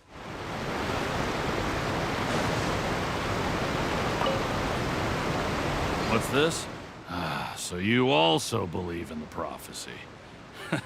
Keep it. I won't have any use for it. What? You mean you don't believe in the prophecy? No, I believe in the prophecy. But I also believe in another story. The story says that people once lived in the ocean. They were one with the ocean and couldn't live apart from it. But as time wore on, people desired to live on land and developed blood vessels, encapsulating the sea within their bodies. Thus could people set foot on land. So, if you ask me, when the water rises and takes us all, it'll be like we're going home. Oh, we hadn't heard that one before. But people can't live underwater. They'll die. You should probably still take it. All right, I'll take it.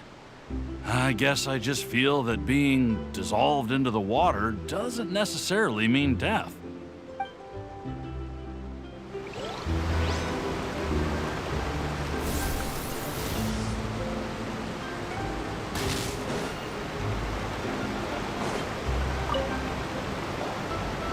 So you're the blonde traveler that everyone's been talking about. My apologies for not recognizing you earlier. Oh, a magic pocket? Seems you really thought of everything. I guess it's better to prepare for the worst and hope for the best. Thanks. Please, also thank the magician on my behalf when you get the chance.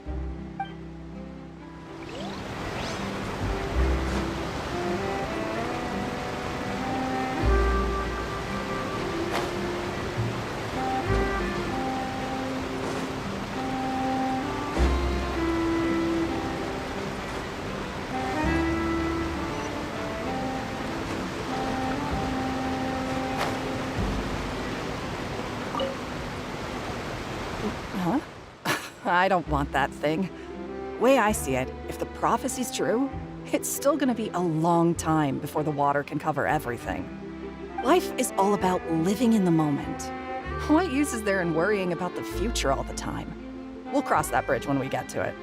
You should still take it. You never know when it'll come in handy. Oh, all right, fine. Thanks. It's just that If I start moving, that means I've already given up on the life I have now.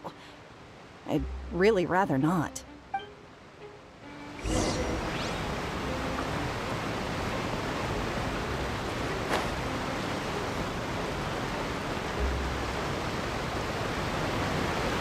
Oh? You already handed out all of the magic pockets? That was fast. So, what did people have to say? I bet you heard some, interesting opinions. Yes, but that will change once disaster strikes. I know they'll change their minds, so it's only right to help them prepare. Is there anything else you need to do before we leave? Yes, one last thing. I have the magic pockets made by a workshop in the court of Fontaine. Since we're out and about, I was thinking about bringing him some more materials. So, you want to collect materials? Just tell us what the materials look like and we'll help. Many hands make light work. Oh, that would be much appreciated. We'll need some Romaritime flowers. I remember seeing them near the waterfront on the east side of the harbor.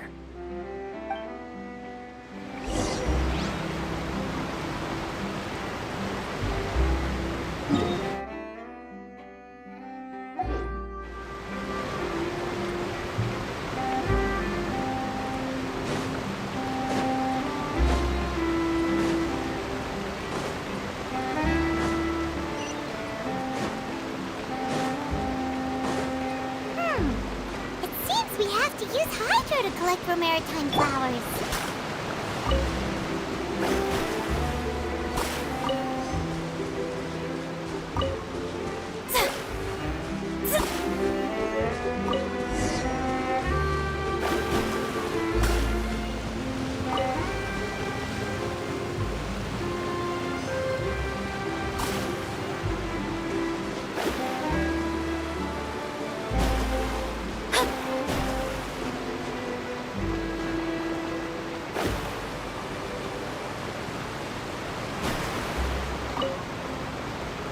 You made quick work of that. I can tell you're an experienced traveler. I've also finished collecting a few here. Maybe next time you'll feel like helping too, Lynette. No way. I'm in power-saving mode today. Otherwise, I fear I may not have any energy left for the performance at the Opera House. Fine. Though the performance is still a long way off. Now that we're finished here, we should get ready to head back to the Court of Fontaine. So, we're going to the Court of Fontaine before we head to the Opera House? Good. Paimon wants a tour of Fontaine's largest city and try...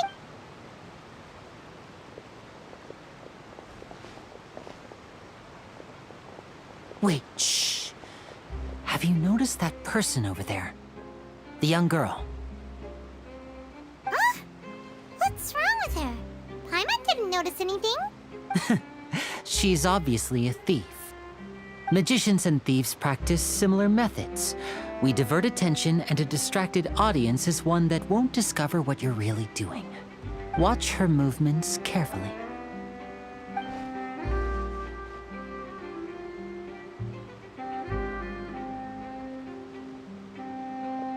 Oh, he's right! Shh, keep your voice down. We need to think of a way to catch her, but it seems she's very alert. Perhaps we should split up. You two can ride the lift over there and wait up top. I bet that'll be her escape route if she tries to run. All right, let's go.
I created another universe and founded paradise, for I...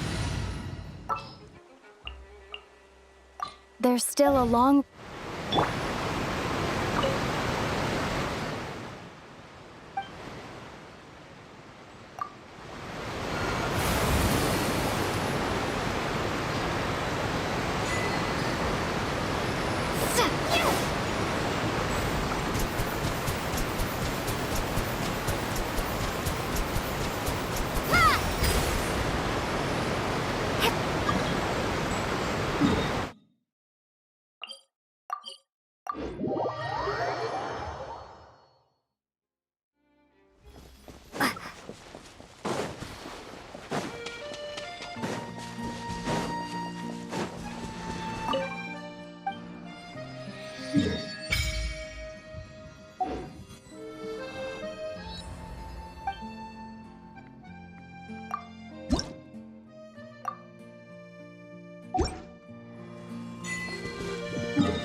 This is the spot where Linny wanted us to wait.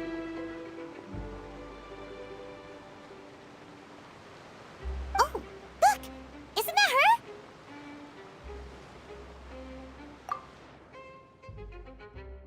Oh no! Did she notice us? She started running the other direction! What should we do? Should we chase her?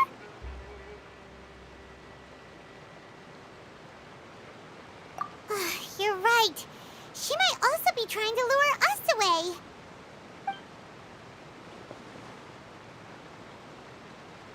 Nothing's happened for a while now. Paimon wonders if Linny caught the thief. Yeah, let's go.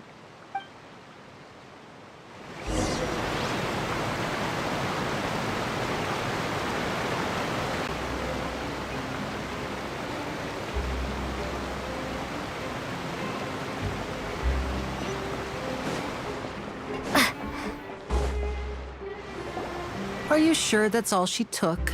You should check to make sure you're not missing anything else. No, that was all. Oh, I can't thank you enough. I didn't notice a thing earlier. Anyway, I should be going now. Thanks again. Oh, were you returning what the thief had stolen? That's right. Pity I wasn't able to catch her. She distracted me by dropping the thing she stole on the ground. By the time I looked back, she was already gone. I saw the general direction she went, but Linny twisted his ankle, and I needed to make sure he was okay. Oh, did you get hurt, Linny? I'll be all right. It's just a twisted ankle, that's all. In fact, it's feeling better already. If you want to play at being a hero, at least try not to get hurt doing it. Imagine what would happen if you managed to derail our performance as a result. You're right. Sorry, Lynette. I have to admit that the thief was even more skilled than I had anticipated. But at least we were able to get the stolen items back, so it wasn't a complete failure. What a slippery little thief! Guess things turned out all right in the end, though. Linny's initiative paid off! All right, let's put this little detour behind us. We should go to the Court of Fontaine now.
So, we ride this thing to go into the city?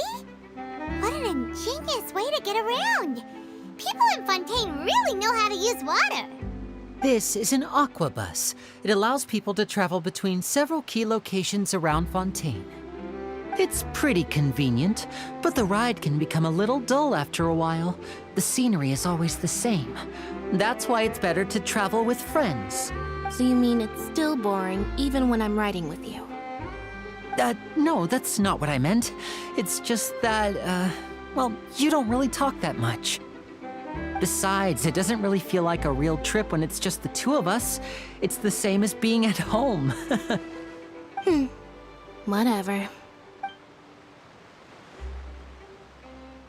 Guess that's what it's like to be an older brother. It's about time for us to leave. Let's get on board.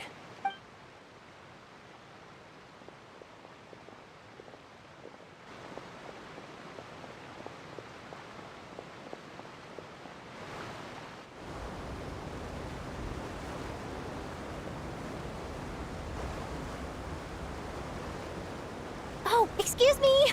Aren't you the great magician Linny? And his assistant Lynette? Hello. I don't believe we've...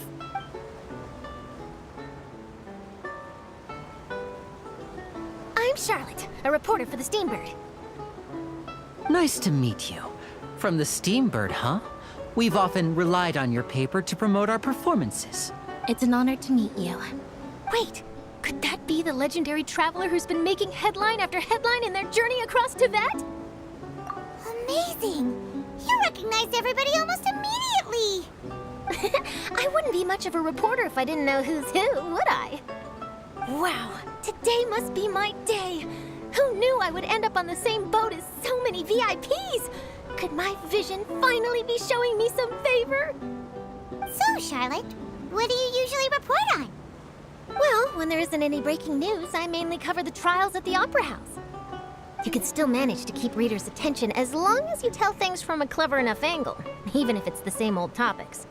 For example, reporting on how a scammer once deceived vulnerable girls into relationships, or how a financial criminal was once so poor that they ate a single piece of bread for 5 days. That's fine and all, but what I'm really after is exclusive, sensational news pieces that could shake the country. These smaller stories are a waste of my talents. Oh, I just remembered. I've been following a case lately. Well, a series of cases, actually. You mean the serial disappearances of young women case? That's right! These stories are the talk of the town right now, and it's probably the most mysterious case we've ever seen.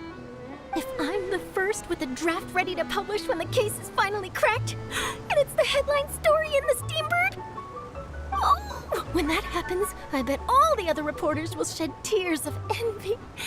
I've already gathered all kinds of materials. I just can't wait for the truth to be revealed. So, what is the serial disappearances of young women case? You mean the culprit hasn't been found? That's right. The first missing girl case happened almost 20 years ago. And ever since, after a period of time, another girl disappears. What the cases have in common is that the girls are all of a similar age, and that they've all vanished without a trace. But the scariest part is that to this day, none of the girls have ever been found.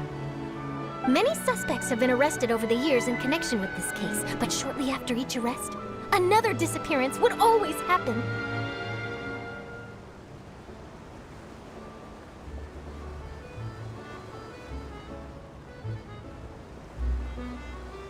Yes, it's possible. But either way, I believe that every case has some precise truth behind it, waiting to be exposed. Yes, I agree. And at the very least, the family of those missing girls deserves some sort of explanation. I just imagined for a second what I would do if Lynette were to suddenly disappear. I'd pay any price to get her back, and then find a way to track down the culprit. Please don't imagine that, Lenny.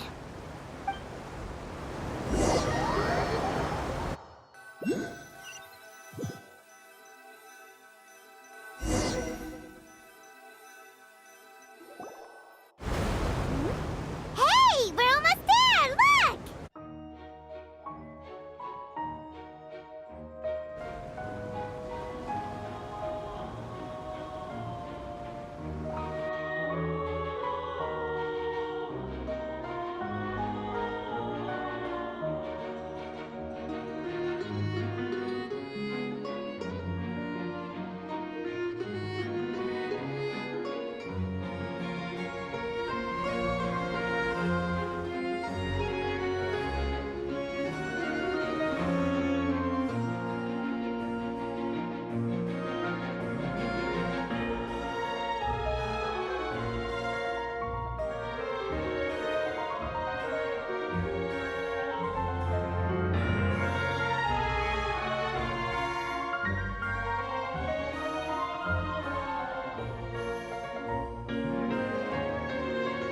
Well, I really enjoyed chatting with you. Life should be full of pleasant little surprises like this.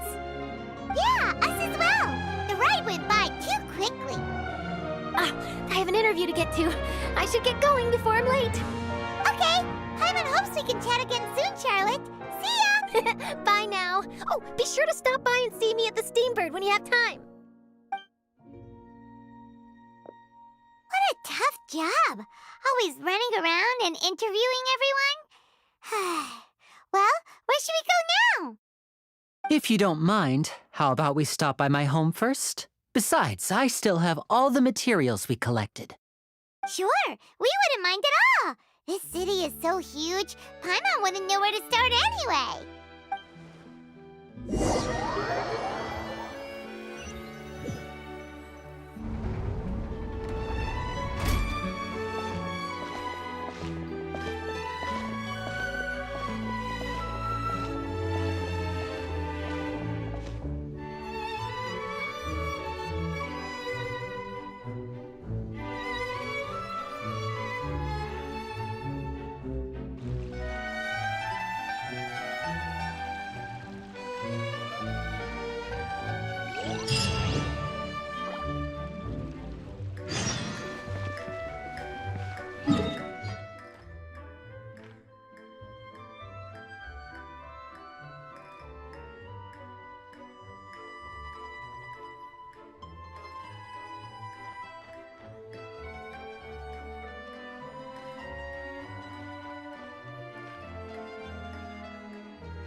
This is our current abode.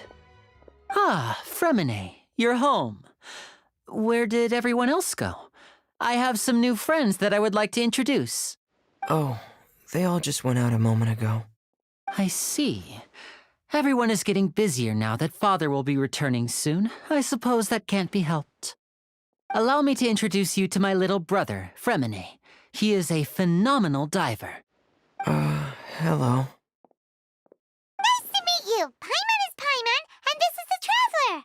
Oh, you sound very proud to have a diver as a brother, Linny.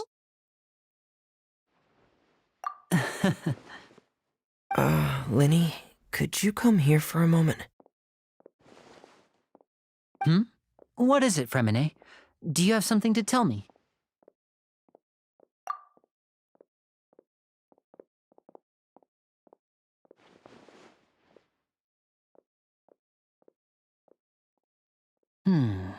Okay, I see. Is everything all right? Oh, it's nothing. We were just discussing a little housework. Sorry for the interruption. Oh, before I forget, the Traveler and I collected more materials to make magic pockets. Were you able to get any, Fremine? Yes, I went diving and gathered lots of materials. I was about to give them to you. That's our Fremine, always quick with the underwater work. All right, I'll take these to the workshop.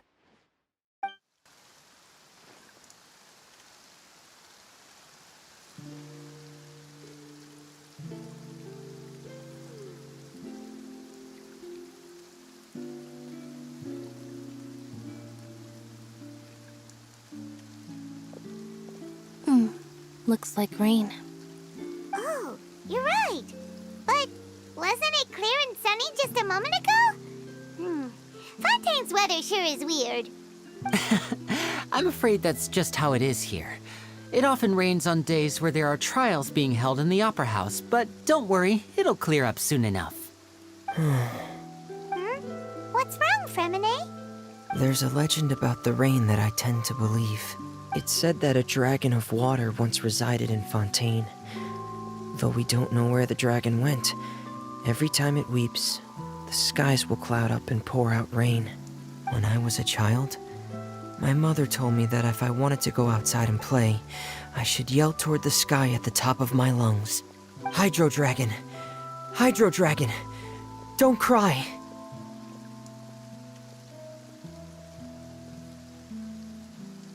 If it's an elemental dragon, then having the power to make it rain wouldn't be very unusual. Let Paimon try something. Hydro Dragon! Hydro Dragon! Don't cry!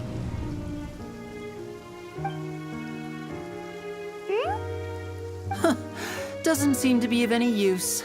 It is just a legend after all. You know, you might be a more popular magician if you understood the concept of romanticism. Or could at least play along.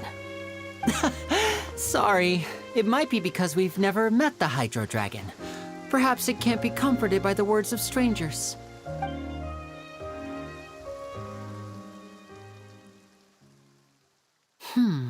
It rained for longer than I suspected. Oh, it's already getting late. Was there something you do, Linny? Yeah, some preparations for the show at the Opera House. I need to find a way to catch the last aqua bus of the day. On the day of the performance, just ride the aqua bus to the island of Araneus. I'll have Lynette meet you at the fountain in front of the Opera House. Oh, are you leaving now? What is it, Fremine? I'm in a hurry. Oh, I get it. You feel nervous delivering the materials for the magic pockets, is that it? Perhaps we could trouble the Traveler to help us take these materials to the Beaumont workshop and deliver them to the owner there? I'm afraid that Fremine can be quite introverted, and the boss there tends to be pretty talkative. Fremine has always been a little afraid of her. No trouble at all! Don't worry, we're on the case! Sorry for the inconvenience. I'm quite useless when it comes to such tasks. I'll think of a way to make it up to you. Oh, no need. This will be a walk in the park for us.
Hello?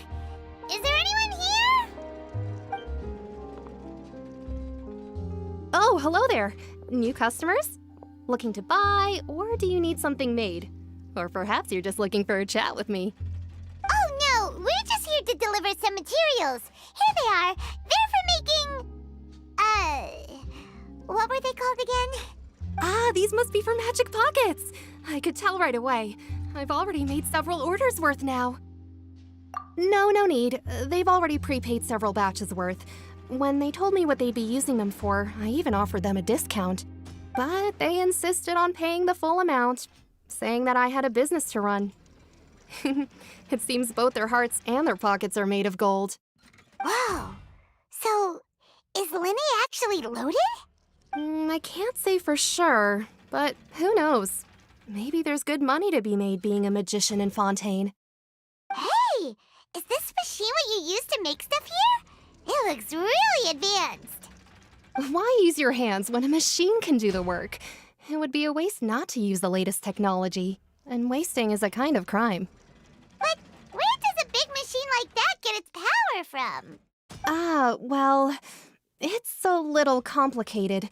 I'm not sure I can put it in layman's terms for you. But basically, everything we usually use here in the city is powered by indemnitium. It's a type of energy that's produced from trials. Huh? How can trials produce energy? Well, I'm not completely sure of all the details myself, but basically, when a trial is in session, the Oratrice Mécanique d'Analyse Cardinale harvests people's belief in justice and converts it into energy to be used all around Fontaine. So that's what its other function is? Paimon heard that the Oratrice was created by the Archon to make judgments. But Paimon still doesn't get it. How could something unreliable like people's beliefs be turned into a stable power source for these machines?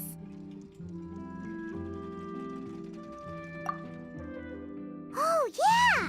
So that means the Hydro Archon relies on the machine to take the energy created by belief and turn it into power for all of Fontaine, right? Even though I've never heard anyone really put it that way before, it sounds like it makes sense.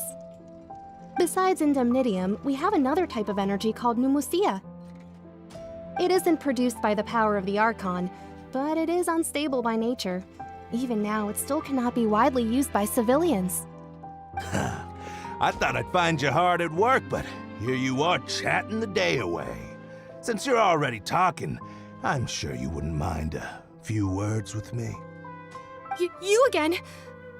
Didn't I already promise you that I'd have the more I owe to Confrérie of Cabriere by next month? Why are you hounding me now? Yeah, but how do we know that you won't go running off by the end of this month? I want 50% today. Wait, no, 70%. Huh? You... Seems business isn't so great for the workshop. We've already finished our job and delivered the materials. Maybe now's a good time to leave? Hey, hold on. Before you go around trying to collect payments, why don't you settle your own debts first? If Confrérie of Cabriere wants to poach clients from Northland Bank, that's fine. But I'm afraid you still owe the bank a hefty sum of mora. So why don't we work things out between us first, before you get back to your little conversation here? You're from Northland Bank. But we said we'll pay everything we owe next month.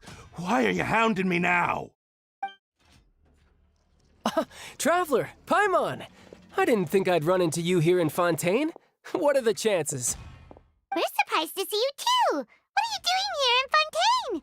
You didn't want to stay in Snezhnaya? Long story short, I've already been in Fontaine for some time now, and honestly, things have been pretty boring. But it seems that fate brought our paths together today. Not only will I have some good friends here now, but ones who always seem to find trouble. Either way you look at it, it seems things are going to get a lot more interesting now. Pretty sure we'd want to avoid anything that you'd find interesting. Besides, our trip here has gone pretty well so far. Right, Traveler?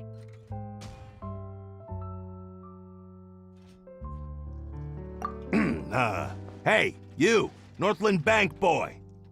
Aren't you forgetting something? Don't interrupt. It's not often I run into the Traveler like this. Why don't you wait for me over there for a while? You kidding? Aren't you the one looking for us? You really expect us to sit and twiddle our thumbs while you catch up with your friends? Listen to me, boy. If you want your mora, fine. Why don't you come and take it? Hey, I just said not to interrupt. Oh, by the way, Traveler, the last time I took Tonya and Tusser ice fishing, Tusser said, "Hey, that's way over the line! All right, boys, let's see who has to pay up now!" Can you at least let me finish one sentence? Fine. Though the bank told me not to get rough with our clients. You're the ones who started it. This is an act of self-defense. You two will have to be my witnesses, okay? I'm sure this won't take long.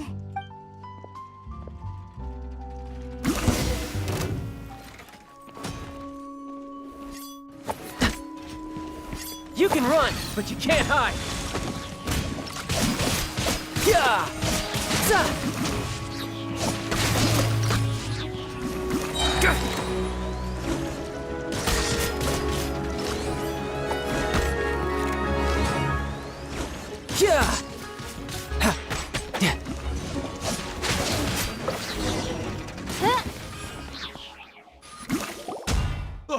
What's your deal, Brad? How are you so strong if you're just a staffer from Snezhnaya's Northland Bank?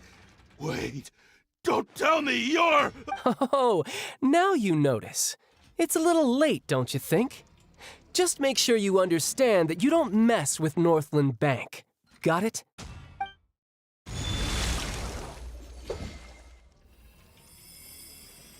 Huh? Now's my chance!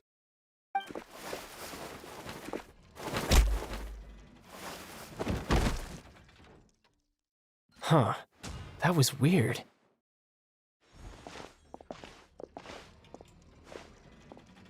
I'm not sure. It's as if I suddenly lost control of my hydro powers when I needed them. Maybe there's something wrong with my vision? Strange. How could that happen? First time Paimon's ever heard of someone losing control of their vision. Never mind. It doesn't matter. If I want to stay sharp, I shouldn't be relying too much on my vision anyway. Besides, I always have my delusion in case I need it. So what are you doing in Fontaine, child? And don't say it's work for Northland Bank. Well, I guess it's because I've been in a bad mood lately. Huh? What kind of reason is that? Wait, since when do you feel down about anything? I don't know. Maybe I still have a lot to learn about myself. But recently, there seems to be some sort of restless power stirring inside of me. And I don't know why, but every now and then I feel like I'm in a terrible mood.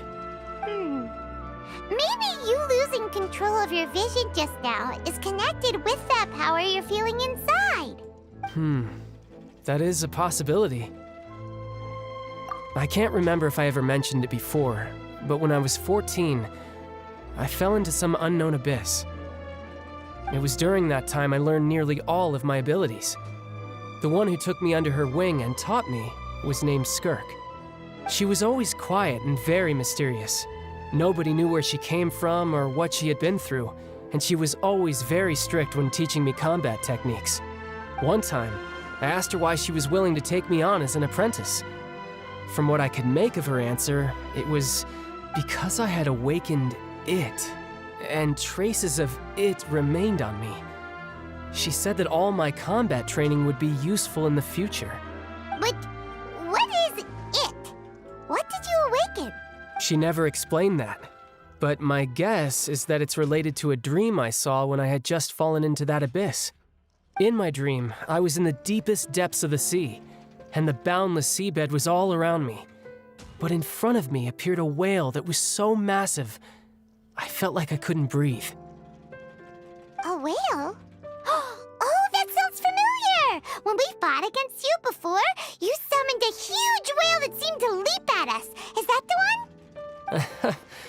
That's just an abstract form of a whale that I create using my elemental powers. It takes that shape because the scene I dreamt of the whale has always been stuck in my mind. I'll never forget it. So you used the whale as inspiration for one of your moves? Huh. Seems a little twisted to Paimon. So why don't you just go ask your master? Maybe she knows the answer. You make it sound so easy. Ever since the incident I experienced there, I've never stopped searching for Master Skirk and that unknown abyss. But it's been years now, and I've still found nothing. There isn't even a trace of the place where I remember falling into the abyss. Oh, it sounds like some kind of ghost story. Yeah, I'm out of leads at this point, but there's nothing more I can do. It seems that strange encounters in this world tend to be elusive like that. Oh, seems the time really flies when I'm talking with you. I just remembered I have somewhere else I need to be, so I should get going. What? More work for the Northland Bank? No, it's more of a personal appointment. Lately, I've been sparring with some of Fontaine's official champion duelists whenever I'm feeling bored. Official champion duelists?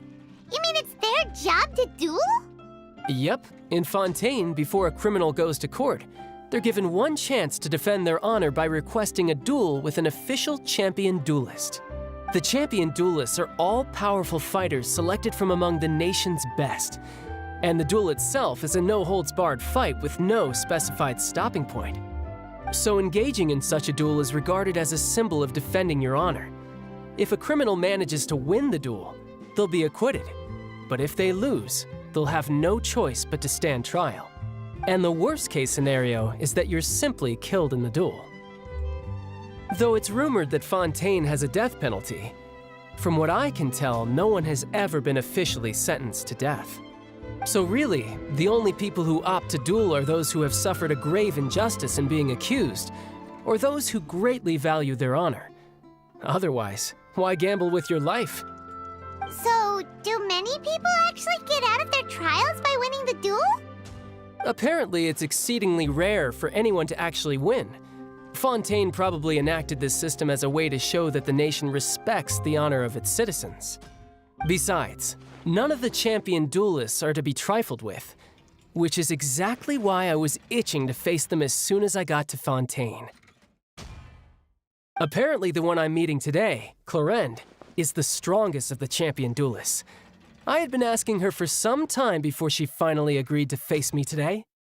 Well, that's child for ya.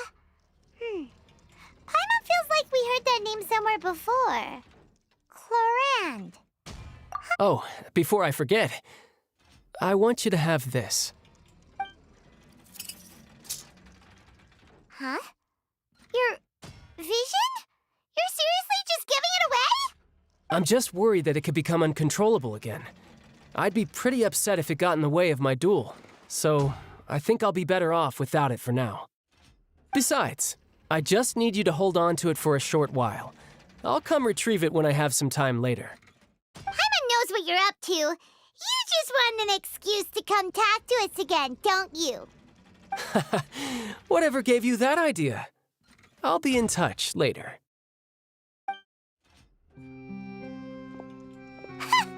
That sneaky guy.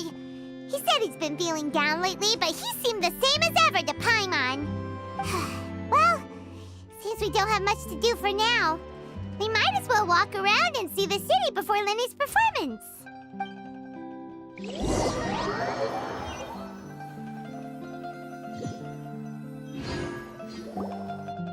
Wow! Who could have seen that coming? The reporter who was barely around for most of the story was the murderer all along! Sorry. Paimon was just surprised, that's all. Whew. Paimon never saw that twist coming. The murder mystery novels here are amazing! The whodunits here in Fontaine are a lot different than the light novels you see from Yai Publishing House. Both have their merits, but Paimon thinks this style of novels are more, well, novel. It's so exciting to reach the moment when the mystery is uncovered, especially in the one Paimon was just reading. You should buy a copy and read it too. Oh, sorry about that. Paimon will be more careful next time. Hey, shouldn't we be heading to the Opera House to see Lenny's performance soon? It's almost time for the show to start, so we should get going. Lenny said that the Opera House is on Aranea, so let's go ride the Aquabus!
Ad Astra Abyss.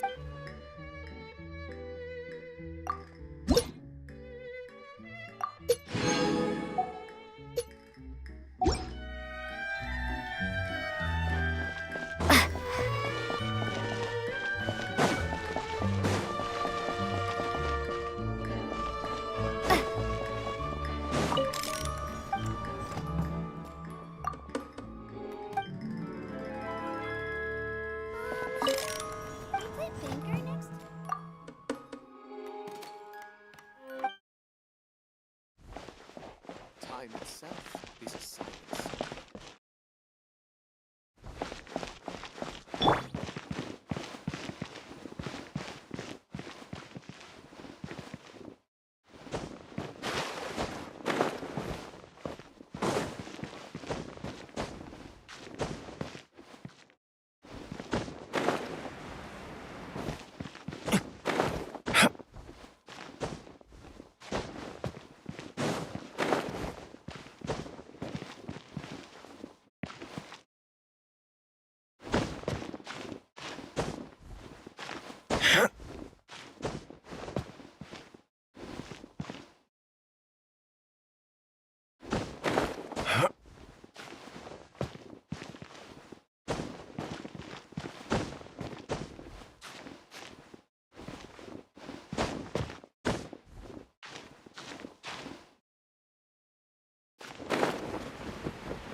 I suppose this will do.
your step.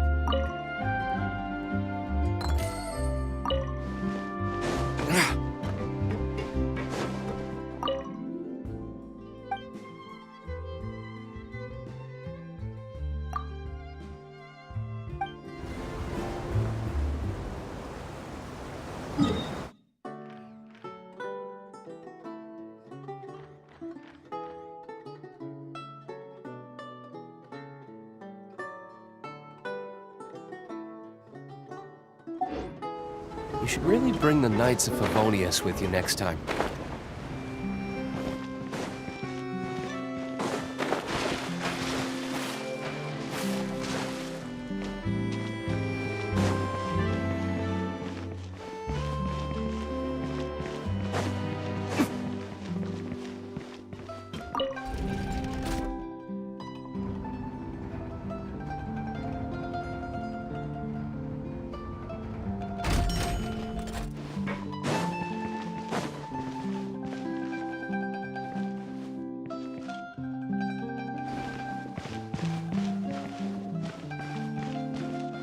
Which is more valuable, unlimited mora or unlimited time?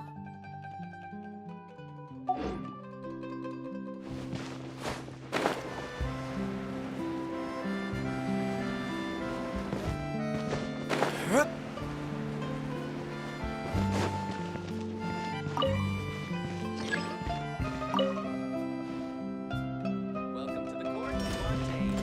Please watch your step.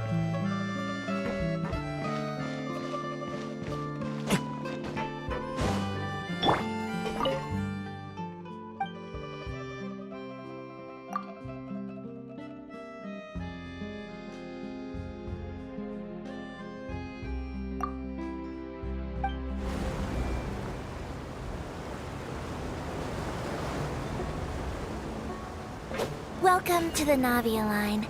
I am Elfan. The boat will be departing imminently. Please do not stick your head, hands, or other body parts outside the boat. The Aquabus operator is not responsible for any accidents or injuries resulting from doing so.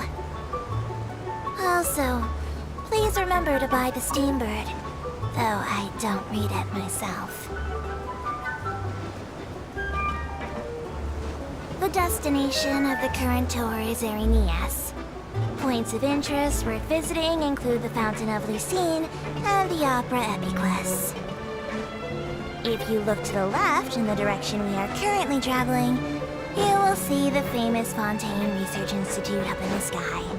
An experiment gone wrong turned a new sightseeing opportunity. Human ingenuity truly is a wondrous thing.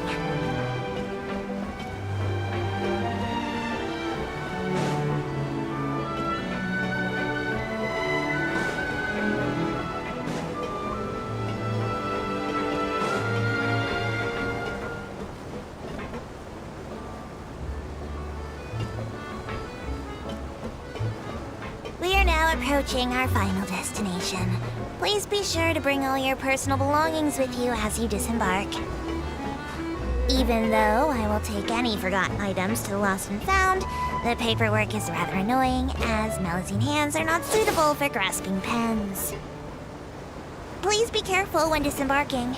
It has been my honor to be your tour guide this trip. Thank you.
By royal decree.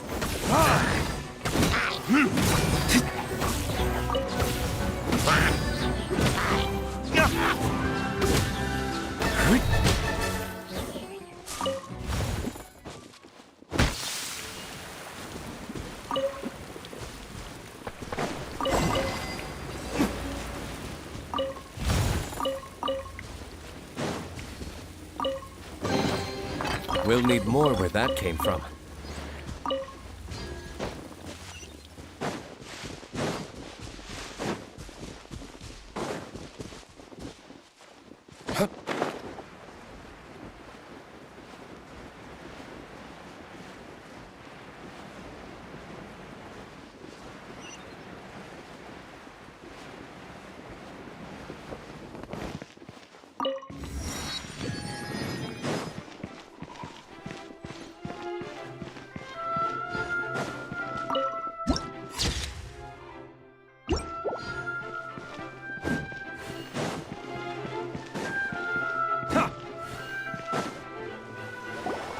Whoa! Now this is fancy! The Opera at Eclairs. What a place to hold a performance! No wonder Linny and Lynette were looking forward to it. Huh. Looks like there's a lot of people standing around the fountain up ahead. Oh, Archon, please bless us with a bright and healthy child. We pray. I don't know why you always feel the need to ask so much. I'll be happy as long as our child is healthy and lives a peaceful life. I guess if they're our kid, then there's no doubt they'll turn out smart. Maybe this is one of the customs in Fontaine. There sure are a lot of couples here. Vache. What's wrong? Vache. Vache. No, Paimon didn't say anything. Are you hearing things? Welcome to the Fountain of Lucine. All the water flowing through Fontaine converges here. It's customary for newlyweds to come here and wish for children. Lynette! You scared Paimon! When did you get here? Lenny asked me to wait here for you, remember? Right. What do you mean? There are a lot of people here right now. Hey, you're not trying to scare Paimon, are you? Besides, it's the middle of the day. It's not the time for eerie things. I see. I might be able to tell you something that could help explain the voice you heard. In fact, you might not be imagining things at all. I suspect that what you heard is a result of your hypersensitivity to the hydro element. Others in my family have had similar experiences. It's because of her sensitivity to the hydro element? But what would hearing a voice have to do with elemental power? When do you cry, Paimon? Wait, what? What does that have to do with anything? Just answer me. When do you cry? When Paimon's really sad? Oh, and when Paimon's super happy. Oh, and also when Paimon's really, really scared. Then you should understand that tears contain your most intense emotions. Like I just mentioned, the Fountain of Lucine is where all the flowing water in Fontaine converges. Even the tears that fall to the ground will eventually gather here. So maybe what you heard was the intense emotion coming from someone's tears. So, what did the voice say? Huh. If you were hearing their emotions, then Paimon wonders what happened to them. Rather than worrying about them, we should worry about my brother first. Don't let that calm look of his fool you. He tends to get pretty nervous just before a performance. So chatting with Linny might help him relax a little before he goes on stage. Oh, right. That makes sense. Let's go in and see Linny.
Traveler and Paimon, good to see you.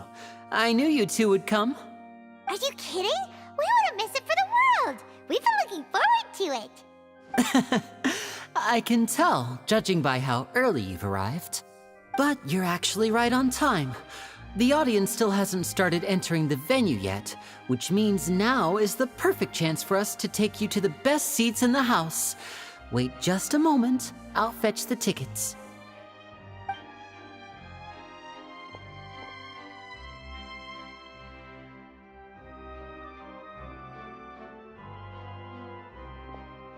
The Opera House has assigned seating, so you always have to make reservations. I've already reserved your seats, and here are your tickets. Ooh, front row seats! Thanks, Linny!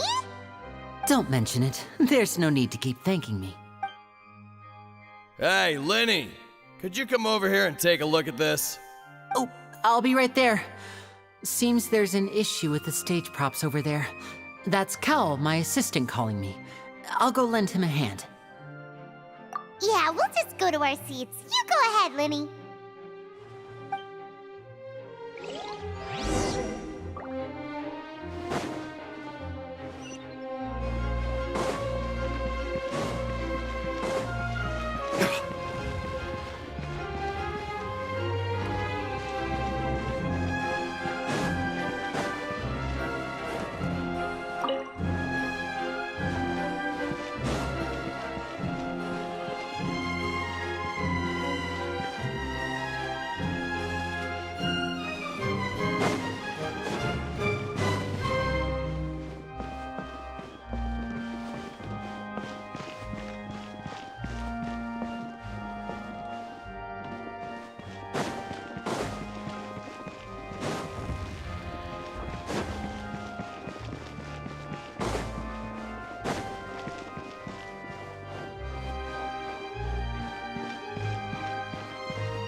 These should be our seats. Come on, let's sit down.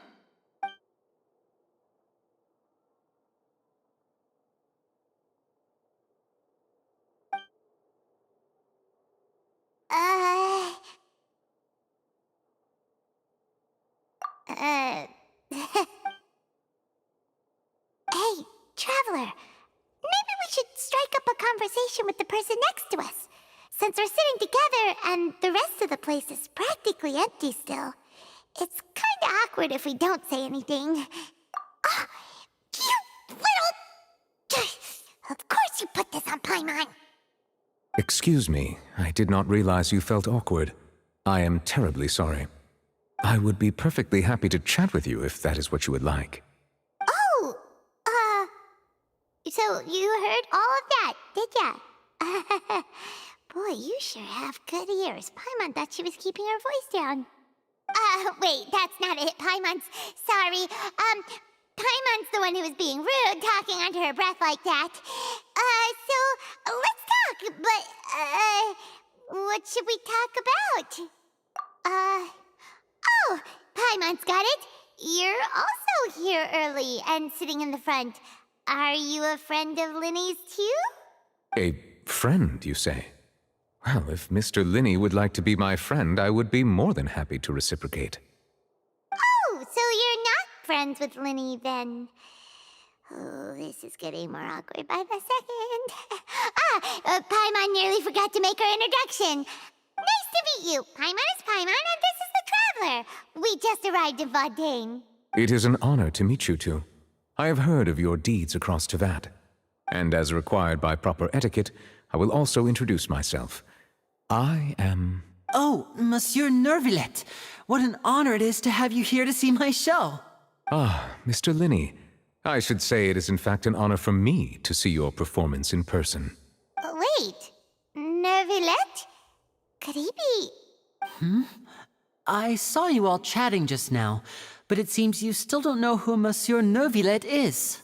Allow me to introduce you to Fontaine's Chief Justice. That seat is always reserved for him. It wouldn't be too much to say that he's the symbol of justice and honesty here in Fontaine. Whoa! Sorry for being so rude just now. Paimon had no idea you were such an important person. No offense taken. Being Chief Justice is merely what I do for work. Nearly every person has their usual reserved seat, so I'm not so special, really. And by the way, I should probably let you know, even though I would prefer not to, there's someone sitting up there in the VIP seats that has been striking a pose for quite a while now. I believe she is trying to give you a most elegant and impressive first impression. So I think you should take notice of her sooner rather than later, otherwise she may become flustered.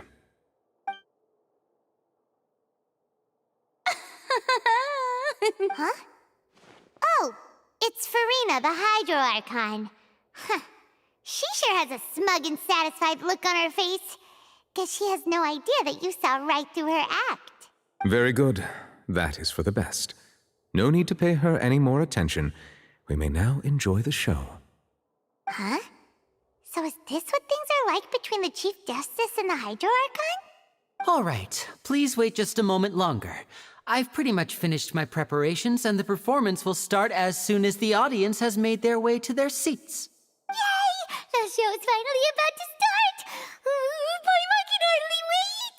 Paimon's never seen a real live magic show before!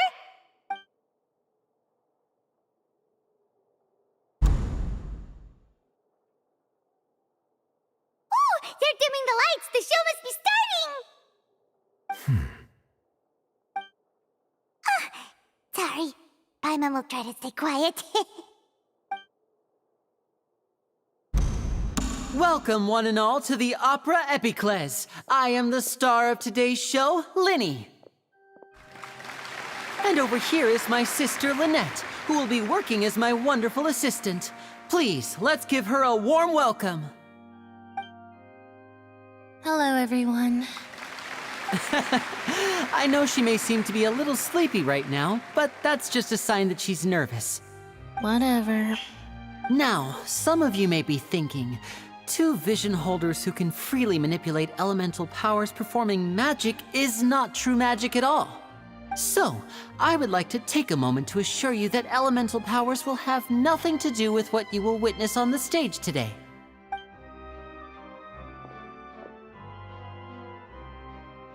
Both Lynette and myself have removed our visions for the show. That way, even the gods won't be able to help us. Oh, good point. That's what makes the show real magic. Now, without further ado, let the show begin. Lynette will now exit the stage to make some preparations. I know you might miss her, but don't worry. She'll be coming right back on stage momentarily. Perhaps in an unexpected way. I'm sure she'll be stealing the spotlight soon enough. Oh, and before I forget, there's one more thing I should say. You never know what can happen in the blink of an eye. A magician's greatest skill is making things disappear or appear. The possibilities are endless.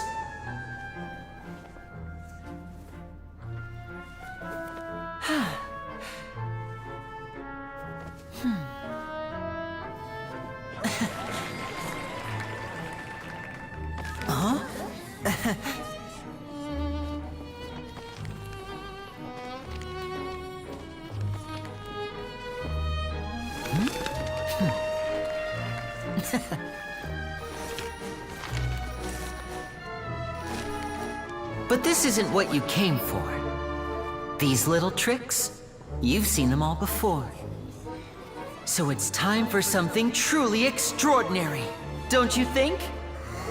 This one's a little tricky.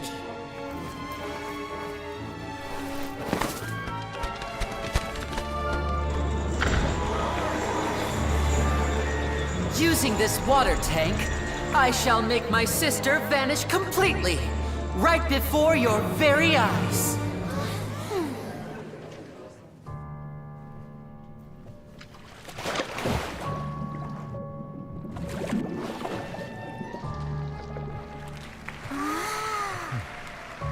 It's actually quite simple. She'll just turn into air bubbles and float right out of the top.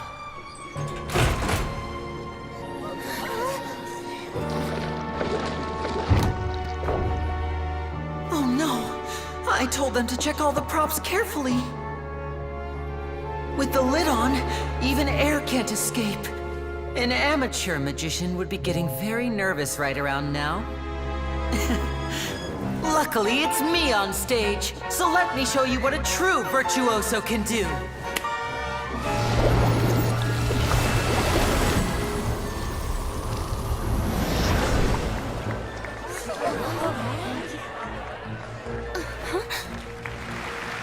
Lynette, are you still there? Don't go too far. We don't want to use up all our magic. Hi, I'm back. Uh-huh.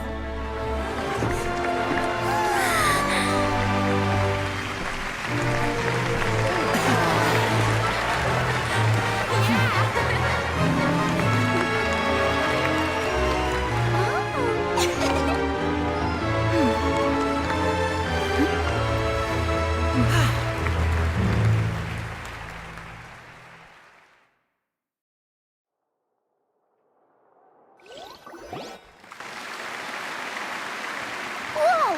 What in the world just happened? How did he do that? Paimon didn't seem to do anything.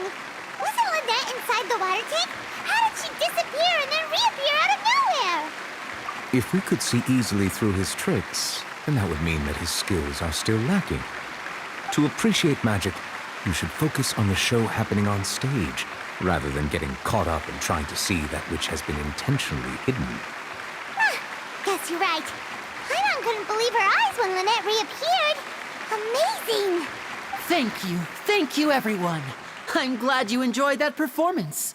But our magical journey has only just begun. I've prepared even more astonishing surprises for everyone here. The magic of transformation and disappearance can go far beyond what you've just seen.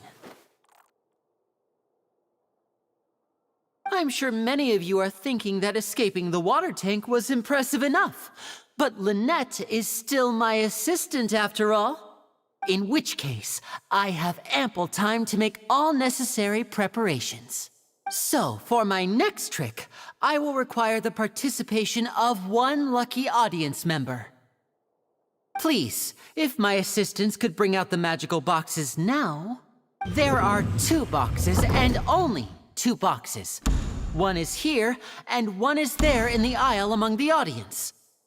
I'm sure many of our clever audience members have already guessed our next magic trick. A swap! Our lucky audience member and I will each enter a magic box. After 1 minute, we will each emerge from the opposite box. Now please, everyone pay very close attention to the box you see here. Don't give me any chance to make a move. Wow! How's he gonna do this? Hey, do you think this is all magic tricks, or does Lenny have actual superpowers? The lucky audience member will be generated by this random number selector. It selects numbers entirely at random. Even I don't know who will be chosen to participate. Now then, let's begin. Let me see. Oh, row 7, seat 3. Congratulations! You now have the chance to experience magic firsthand for an entire minute. Please, come forward. My assistant will take you beside the magic box. I'm sorry, it might be a little cramped inside, but no need to feel nervous. We've carefully arranged everything for you to be as comfortable as possible. You don't need to do anything, but no matter what strange things may happen, don't come out of the box. If the magic is interrupted, who knows where you might end up? You might even find yourself in the Fortress of Meropide. Oh, okay. All right. Before I enter the magic box, there is one more thing I need to ask the audience to do. Could you all give me a countdown? Like this. 60, 59, 58. Just keep counting down. You can go a little faster or slower if you like. I won't be able to see anything in the pitch black box, so I'll be relying on your voices to know when time is up. Oh, and no tricks now. If you quickly count from 60 in just 30 seconds, then I'll be in a tough spot. Ooh! Paimon kinda wants to count faster after hearing him say that!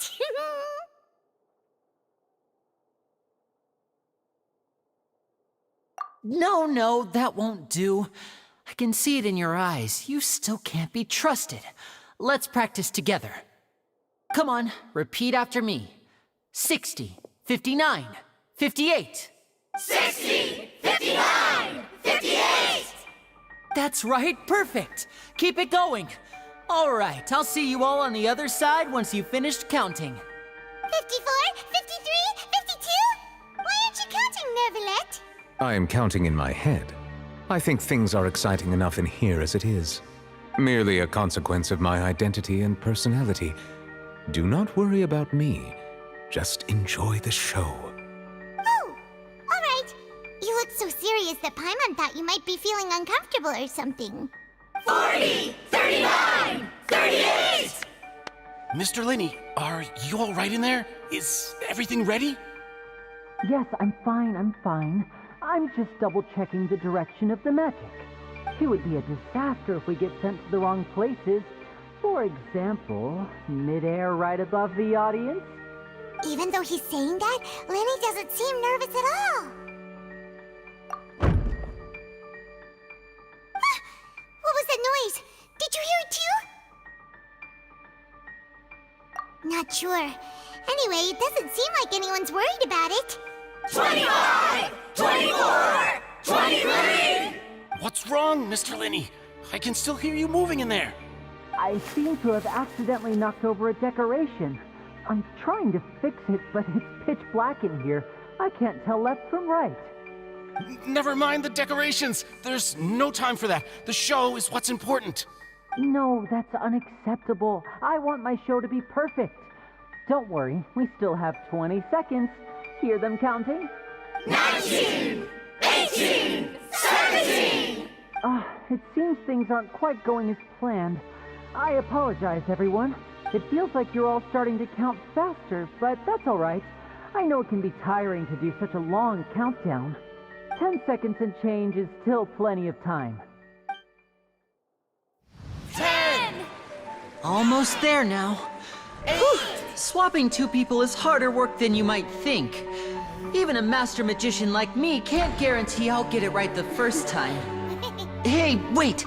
Is this the back one? I can't tell. They both look the same inside. Huh? No, that's not it. I'll try again. 7! Hey, slow down! Honestly! 5! 4! 3! Whoops! That doesn't count! 0!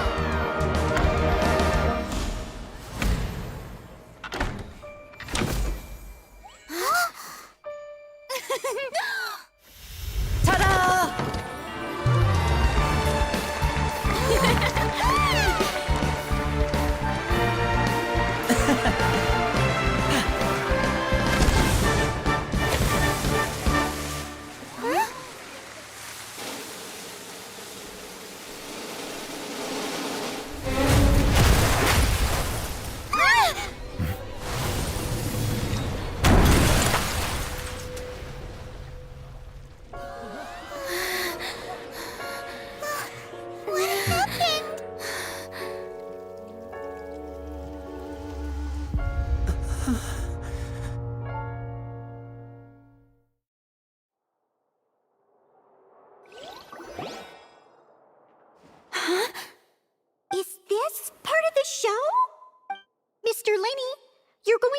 magic to fix the stage now, right?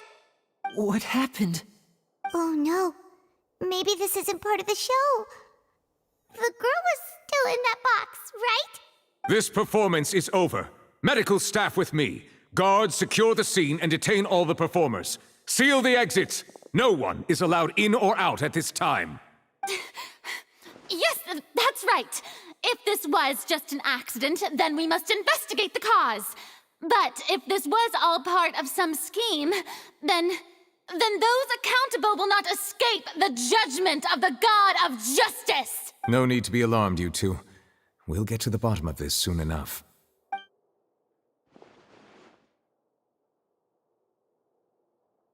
Unfortunately, the person who is in the magic box has been pronounced dead. His name was Cowell, one of the assistants in Linny's magic troupe.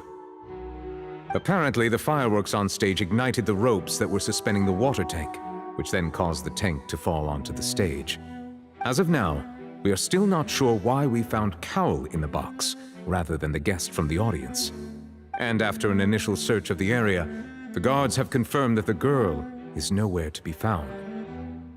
It appears that this incident was not merely some mishap with the performance, and there are many indications that it is connected with the case of the serial disappearances of young women. The serial disappearances case? That's the case that Charlotte mentioned before! I know the truth. I can see through the whole thing. Really, using such a shallow and obvious mystery as his finale. Did he really underestimate us that badly? I say that our powerful magician, Mr. Linney, is now the prime suspect for the serial disappearances case. Huh? Why me?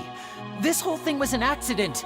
No, this all occurred during your magic show, did it not? The missing girl disappeared after being chosen, did she not? The deceased is one of your assistants, is he not? Now that I think about it, that whole speech about magicians making things disappear was nothing more than a provocation, a bald-faced challenge. That can't be right! How could Linny do this? He was in the box on the stage the entire time! We can even hear his voice! Besides, before the show, he told us that he would like to catch the criminal behind the disappearances! He couldn't possibly mean catching himself! Save discussion for a later time, please. Lady Farina, may I assume that your comments just now constitute an accusation against Mr. Linney and his associates, and that you are pressing charges? Huh? I just think that he... Well, I think it might be a little early to talk about formally pressing charges. But what Lady Farina said just now makes perfect sense. Looks like she's gonna personally deliver justice. A kidnapping and murder carried out under the cover of a magic show. Lady Farina said it all. I mean, of course, my dear people. But what excites me even more than the obvious truth before our eyes is the opponent I'll be facing. That's right.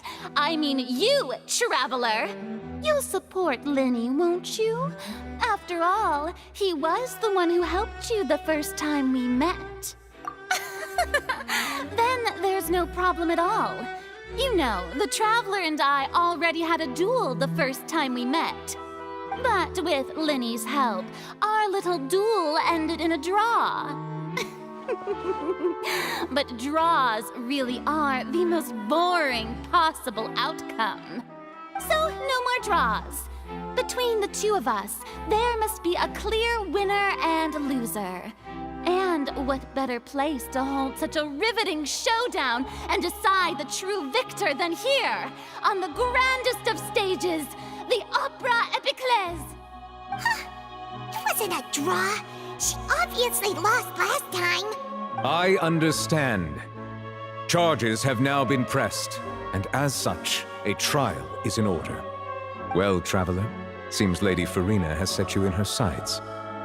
But putting her dramatic rhetoric aside for a moment, I would like to ask you, are you willing to act as Mr. Linney's attorney and defend him in this case? Very well. The trial will be held a day from now in the Opera House. Both sides may investigate the scene to build their cases and search for the truth. Linney and his troupe are all potential suspects and shall remain within the Opera House. The audience may begin to leave in an orderly fashion once they have been cleared by the guards. A day isn't that long. Let's see what kind of case this big shot outlander can build in such a short amount of time. I'm really quite looking forward to hearing it.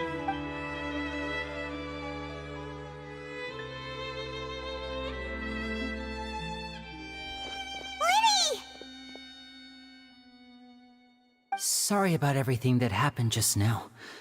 Were you frightened? Of course! Who wouldn't be scared after witnessing an accident like that? Yeah, I'm a little shaken up myself. How could this happen? And poor Cal. I know you already claimed that you would defend me, but now it's just us talking. Tell me, do you think I could possibly be the murderer? I understand. Even I'm not sure what happened, so I can only imagine how difficult it is for you to grasp the situation. I'm sure everyone sees me as the biggest suspect at this point. But if you ask me, the whole thing is mysteries layered upon mysteries, such that all that's left is confusion. I don't know whether what happened there on the stage was purely an accident or not, and I don't know why poor Cal was in the box. As for how that girl chosen from the audience could suddenly disappear, I'm afraid I don't have any answers either. If someone tampered with my performance, then we need to figure out what they did. Even a skilled and knowledgeable magician like myself couldn't pull all that off in just 1 minute. Which is precisely why we need to investigate! As this book says, the impossible could not have happened. Whatever happened must have been that which is possible. Paimon bought them when we were reading at the bookshop in the city earlier. Pretty cool, huh? Don't worry, Paimon used her own savings to buy them. It wasn't from our travel funds. I think they look cute on you, Paimon. You have good taste, Lynette. That's the right attitude. Feeling depressed isn't going to help me now. I need to get back to my normal self. But with the guards watching our every move, it's going to be especially difficult for Lynette and I to prove our own innocence. Good thing you agreed to be our attorneys. Thanks for that. We'll be counting on you. Yes, thank you so much. Yeah, just leave it to us. Oh, since we're going to start investigating, Paimon has a question first. Where did Lynette go during the performance? Well, I'm afraid that would involve some of our essential trade secrets as magicians. The secrets behind our magic are past saving, Linny. I suppose you're right. The truth behind our tricks is going to be important evidence that will be weighted during the trial. 'Tis truly a pity. As a magician, our magic show is a work of art. We've poured countless hours and spared no effort in perfecting it. But if revealing our secrets will help you uncover the truth behind what happened, then it will be well worth it. We should go somewhere else if we're going to discuss our magic tricks. We'll go speak with the guards, and in the meantime, you can go investigate the stage and the seating areas. All right, let's go have a look while the investigation teams are still here. Detective Paimon is on the case!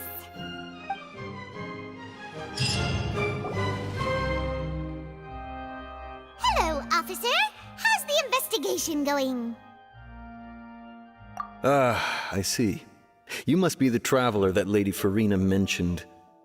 Listen, I'll be perfectly honest with you. I'd avoid getting mixed up in this whirlpool of a mess if I were you. Huh? What do you mean? Come with me and you'll see. The deceased is one of Linny's assistants named Cal. Even though he hadn't joined the troupe long, he was hardworking and everyone generally liked him. The assistants are usually in charge of setting up and inspecting the props, as well as assisting with the show and keeping the crowd engaged. As you probably saw when you were in the audience, the water tank suddenly fell and smashed the box with Cowl inside it. This is the real mystery. We've already searched the scene and were unable to find any traces of the girl. However, if you look carefully, the box was positioned directly under the water tank. The ropes holding the tank were then burned by the pyrotechnics on stage, causing them to snap. All these factors lining up so perfectly makes it hard to see this as a mere accident. If anything, the more logical explanation is that the whole incident was intentionally planned, and Linny is the most likely person to have access to all these areas. But he doesn't have a motive. Are you both good friends of his? Well, you can't say we're good friends, but we've known each other for a little while. So in just a short time, he was not only able to win your trust, but even convince you to act as his attorneys. I know there's no such thing as magic. The real trick of a magician is holding the audience in the palm of their hand. I've seen a lot of cases, and I can tell you that people are the least reliable kind of evidence. Sorry, I tend to be pretty straightforward. Just know that I'm warning you for your own good. Anyway, you may investigate the scene of the crime yourselves if you're curious. Who knows, maybe you'll be able to come up with some new evidence.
Go ahead, have a look around.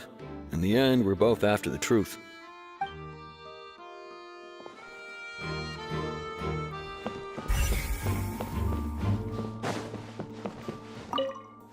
Hello there! What are you investigating? Oh, this location has also been cordoned off because the Magic Troupe members are currently considered prime suspects. The investigation team is still collecting evidence.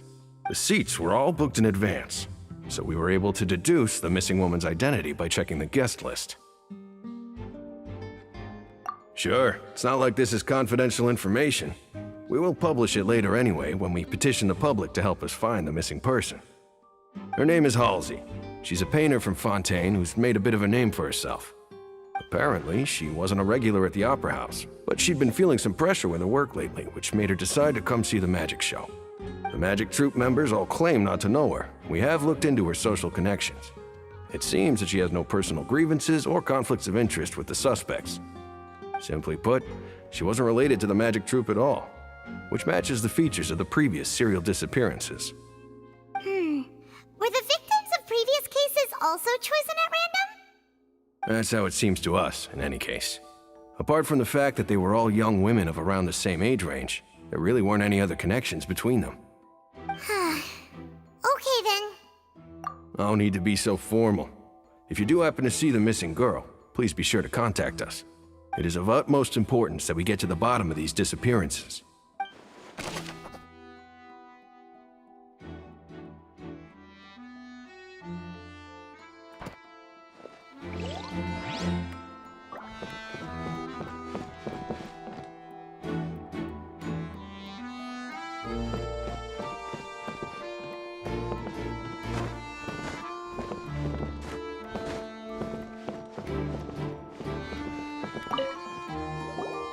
So this is the rope that broke and caused the water tank to fall. The rope looks pretty durable. How can it be burned through so quickly by fireworks? Why are you suddenly so serious, Traveler?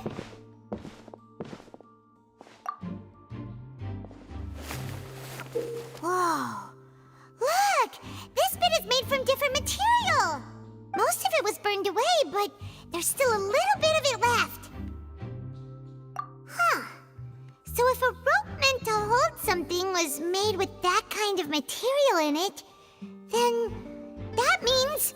Wait, Paimon should write all this down. Let's take notes.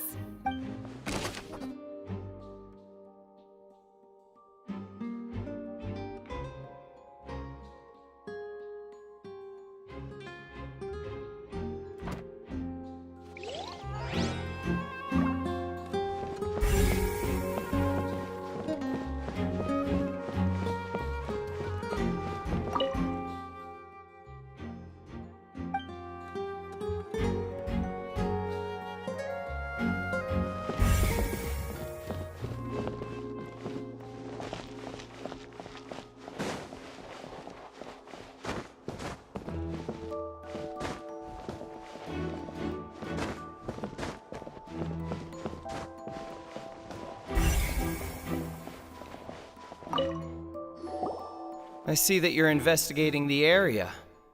Well, it just so happens that I'm interested too.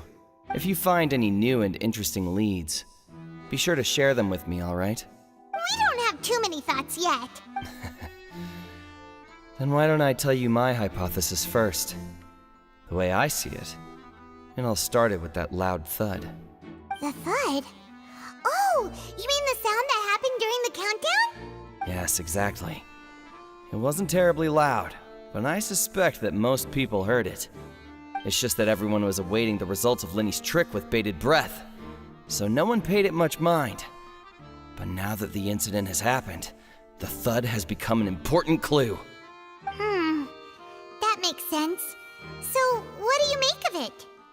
I'm of the opinion that it may have been the sound of Linny's accomplice, Lynette perhaps, jumping atop the water tank or something like that. And when the pyrotechnics went off, she cut the rope, sending the water tank crashing down. Wait, wasn't the noise we heard too loud for that? Perhaps the balance wasn't right, leading to a particularly rough landing. Oh, that's true. I suppose I must reconsider. That does remind Paimon, though. What was with that sound?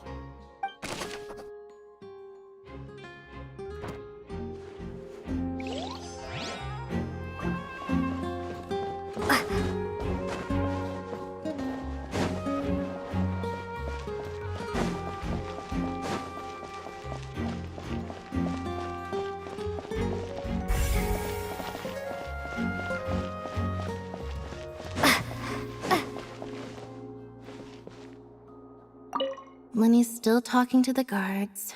It seems he'll have a lot of explaining to do. I think someone will be assigned to monitor us later, but that's alright.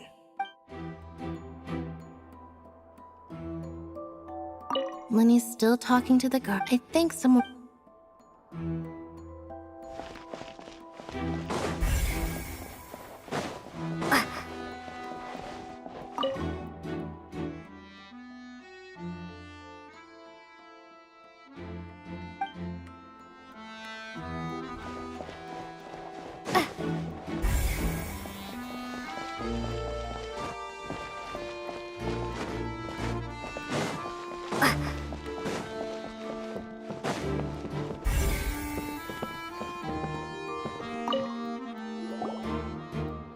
The investigation team has some new findings.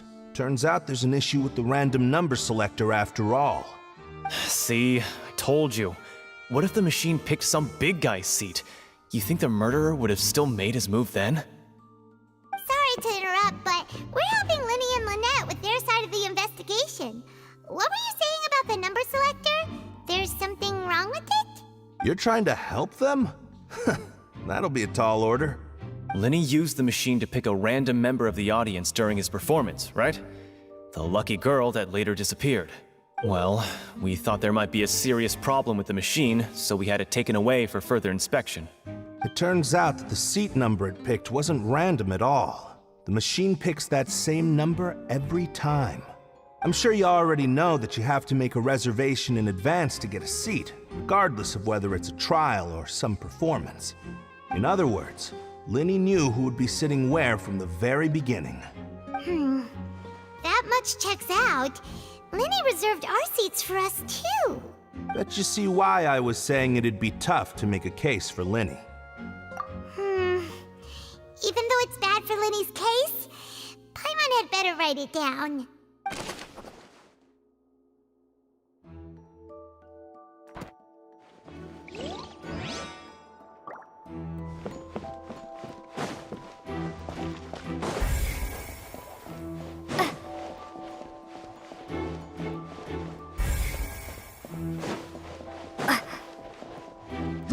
Whoever the murderer was, they must have made preparations well beforehand.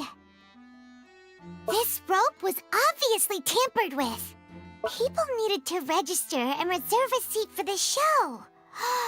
That, combined with this number selector, could allow you to pick a young lady instead of some old fogey. Why would it be him?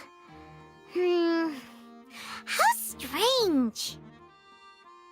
Gosh, no wonder the serial disappearances never got solved. We all heard that noise, didn't we?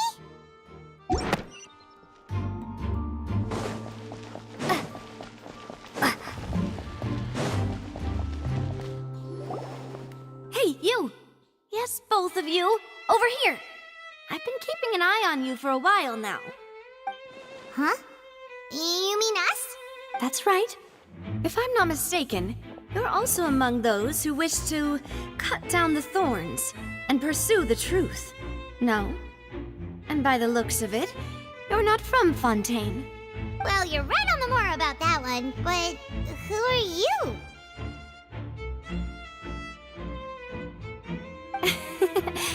Have you never heard of the Spina di Rosula?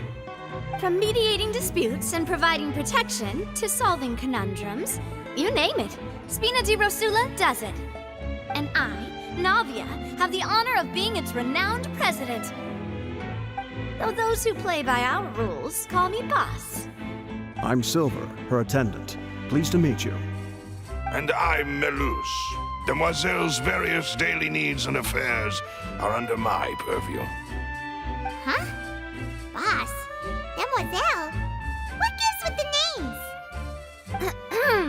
Well, I am the second generation president. Melus and the others are still used to my previous title. My apologies, Demoiselle. Should you prefer, boss, I will endeavor to use that instead. No need. You don't have to call me boss.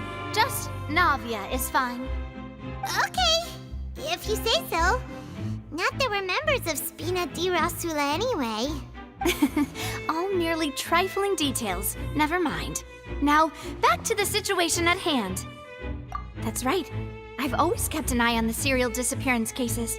My interest stems from a matter back from my father's time. Judging from the look of things, I find Linny an unlikely mastermind. Really? We think so too! That's why we're looking for clues now. But how did you come to that conclusion? Intuition, naturally. My unparalleled intuition. Farina sure was quick to point the finger at Linny without any decisive evidence whatsoever, wasn't she? But that's not uncommon for her. If you remember, the justice had to interrupt her and ask if she was pressing charges just to keep her from getting carried away. Anyway, a trial begins the moment someone levels charges. And, of course, there was no way Farina was going to back down in that situation. Sounds more like you just don't trust the Hydro Archon. Well, what's your opinion? I must admit that she can be interesting at times, but liking her doesn't mean that I'll blindly agree with her. All right, I've answered your question. Now, it's time you answer mine. Wait a minute, did that answer count? Well, I say it does. But don't worry, you won't hear any pointless questions from me. In your opinion, do you think it's right to treat a trial like it's an opera? Well? And why would that be?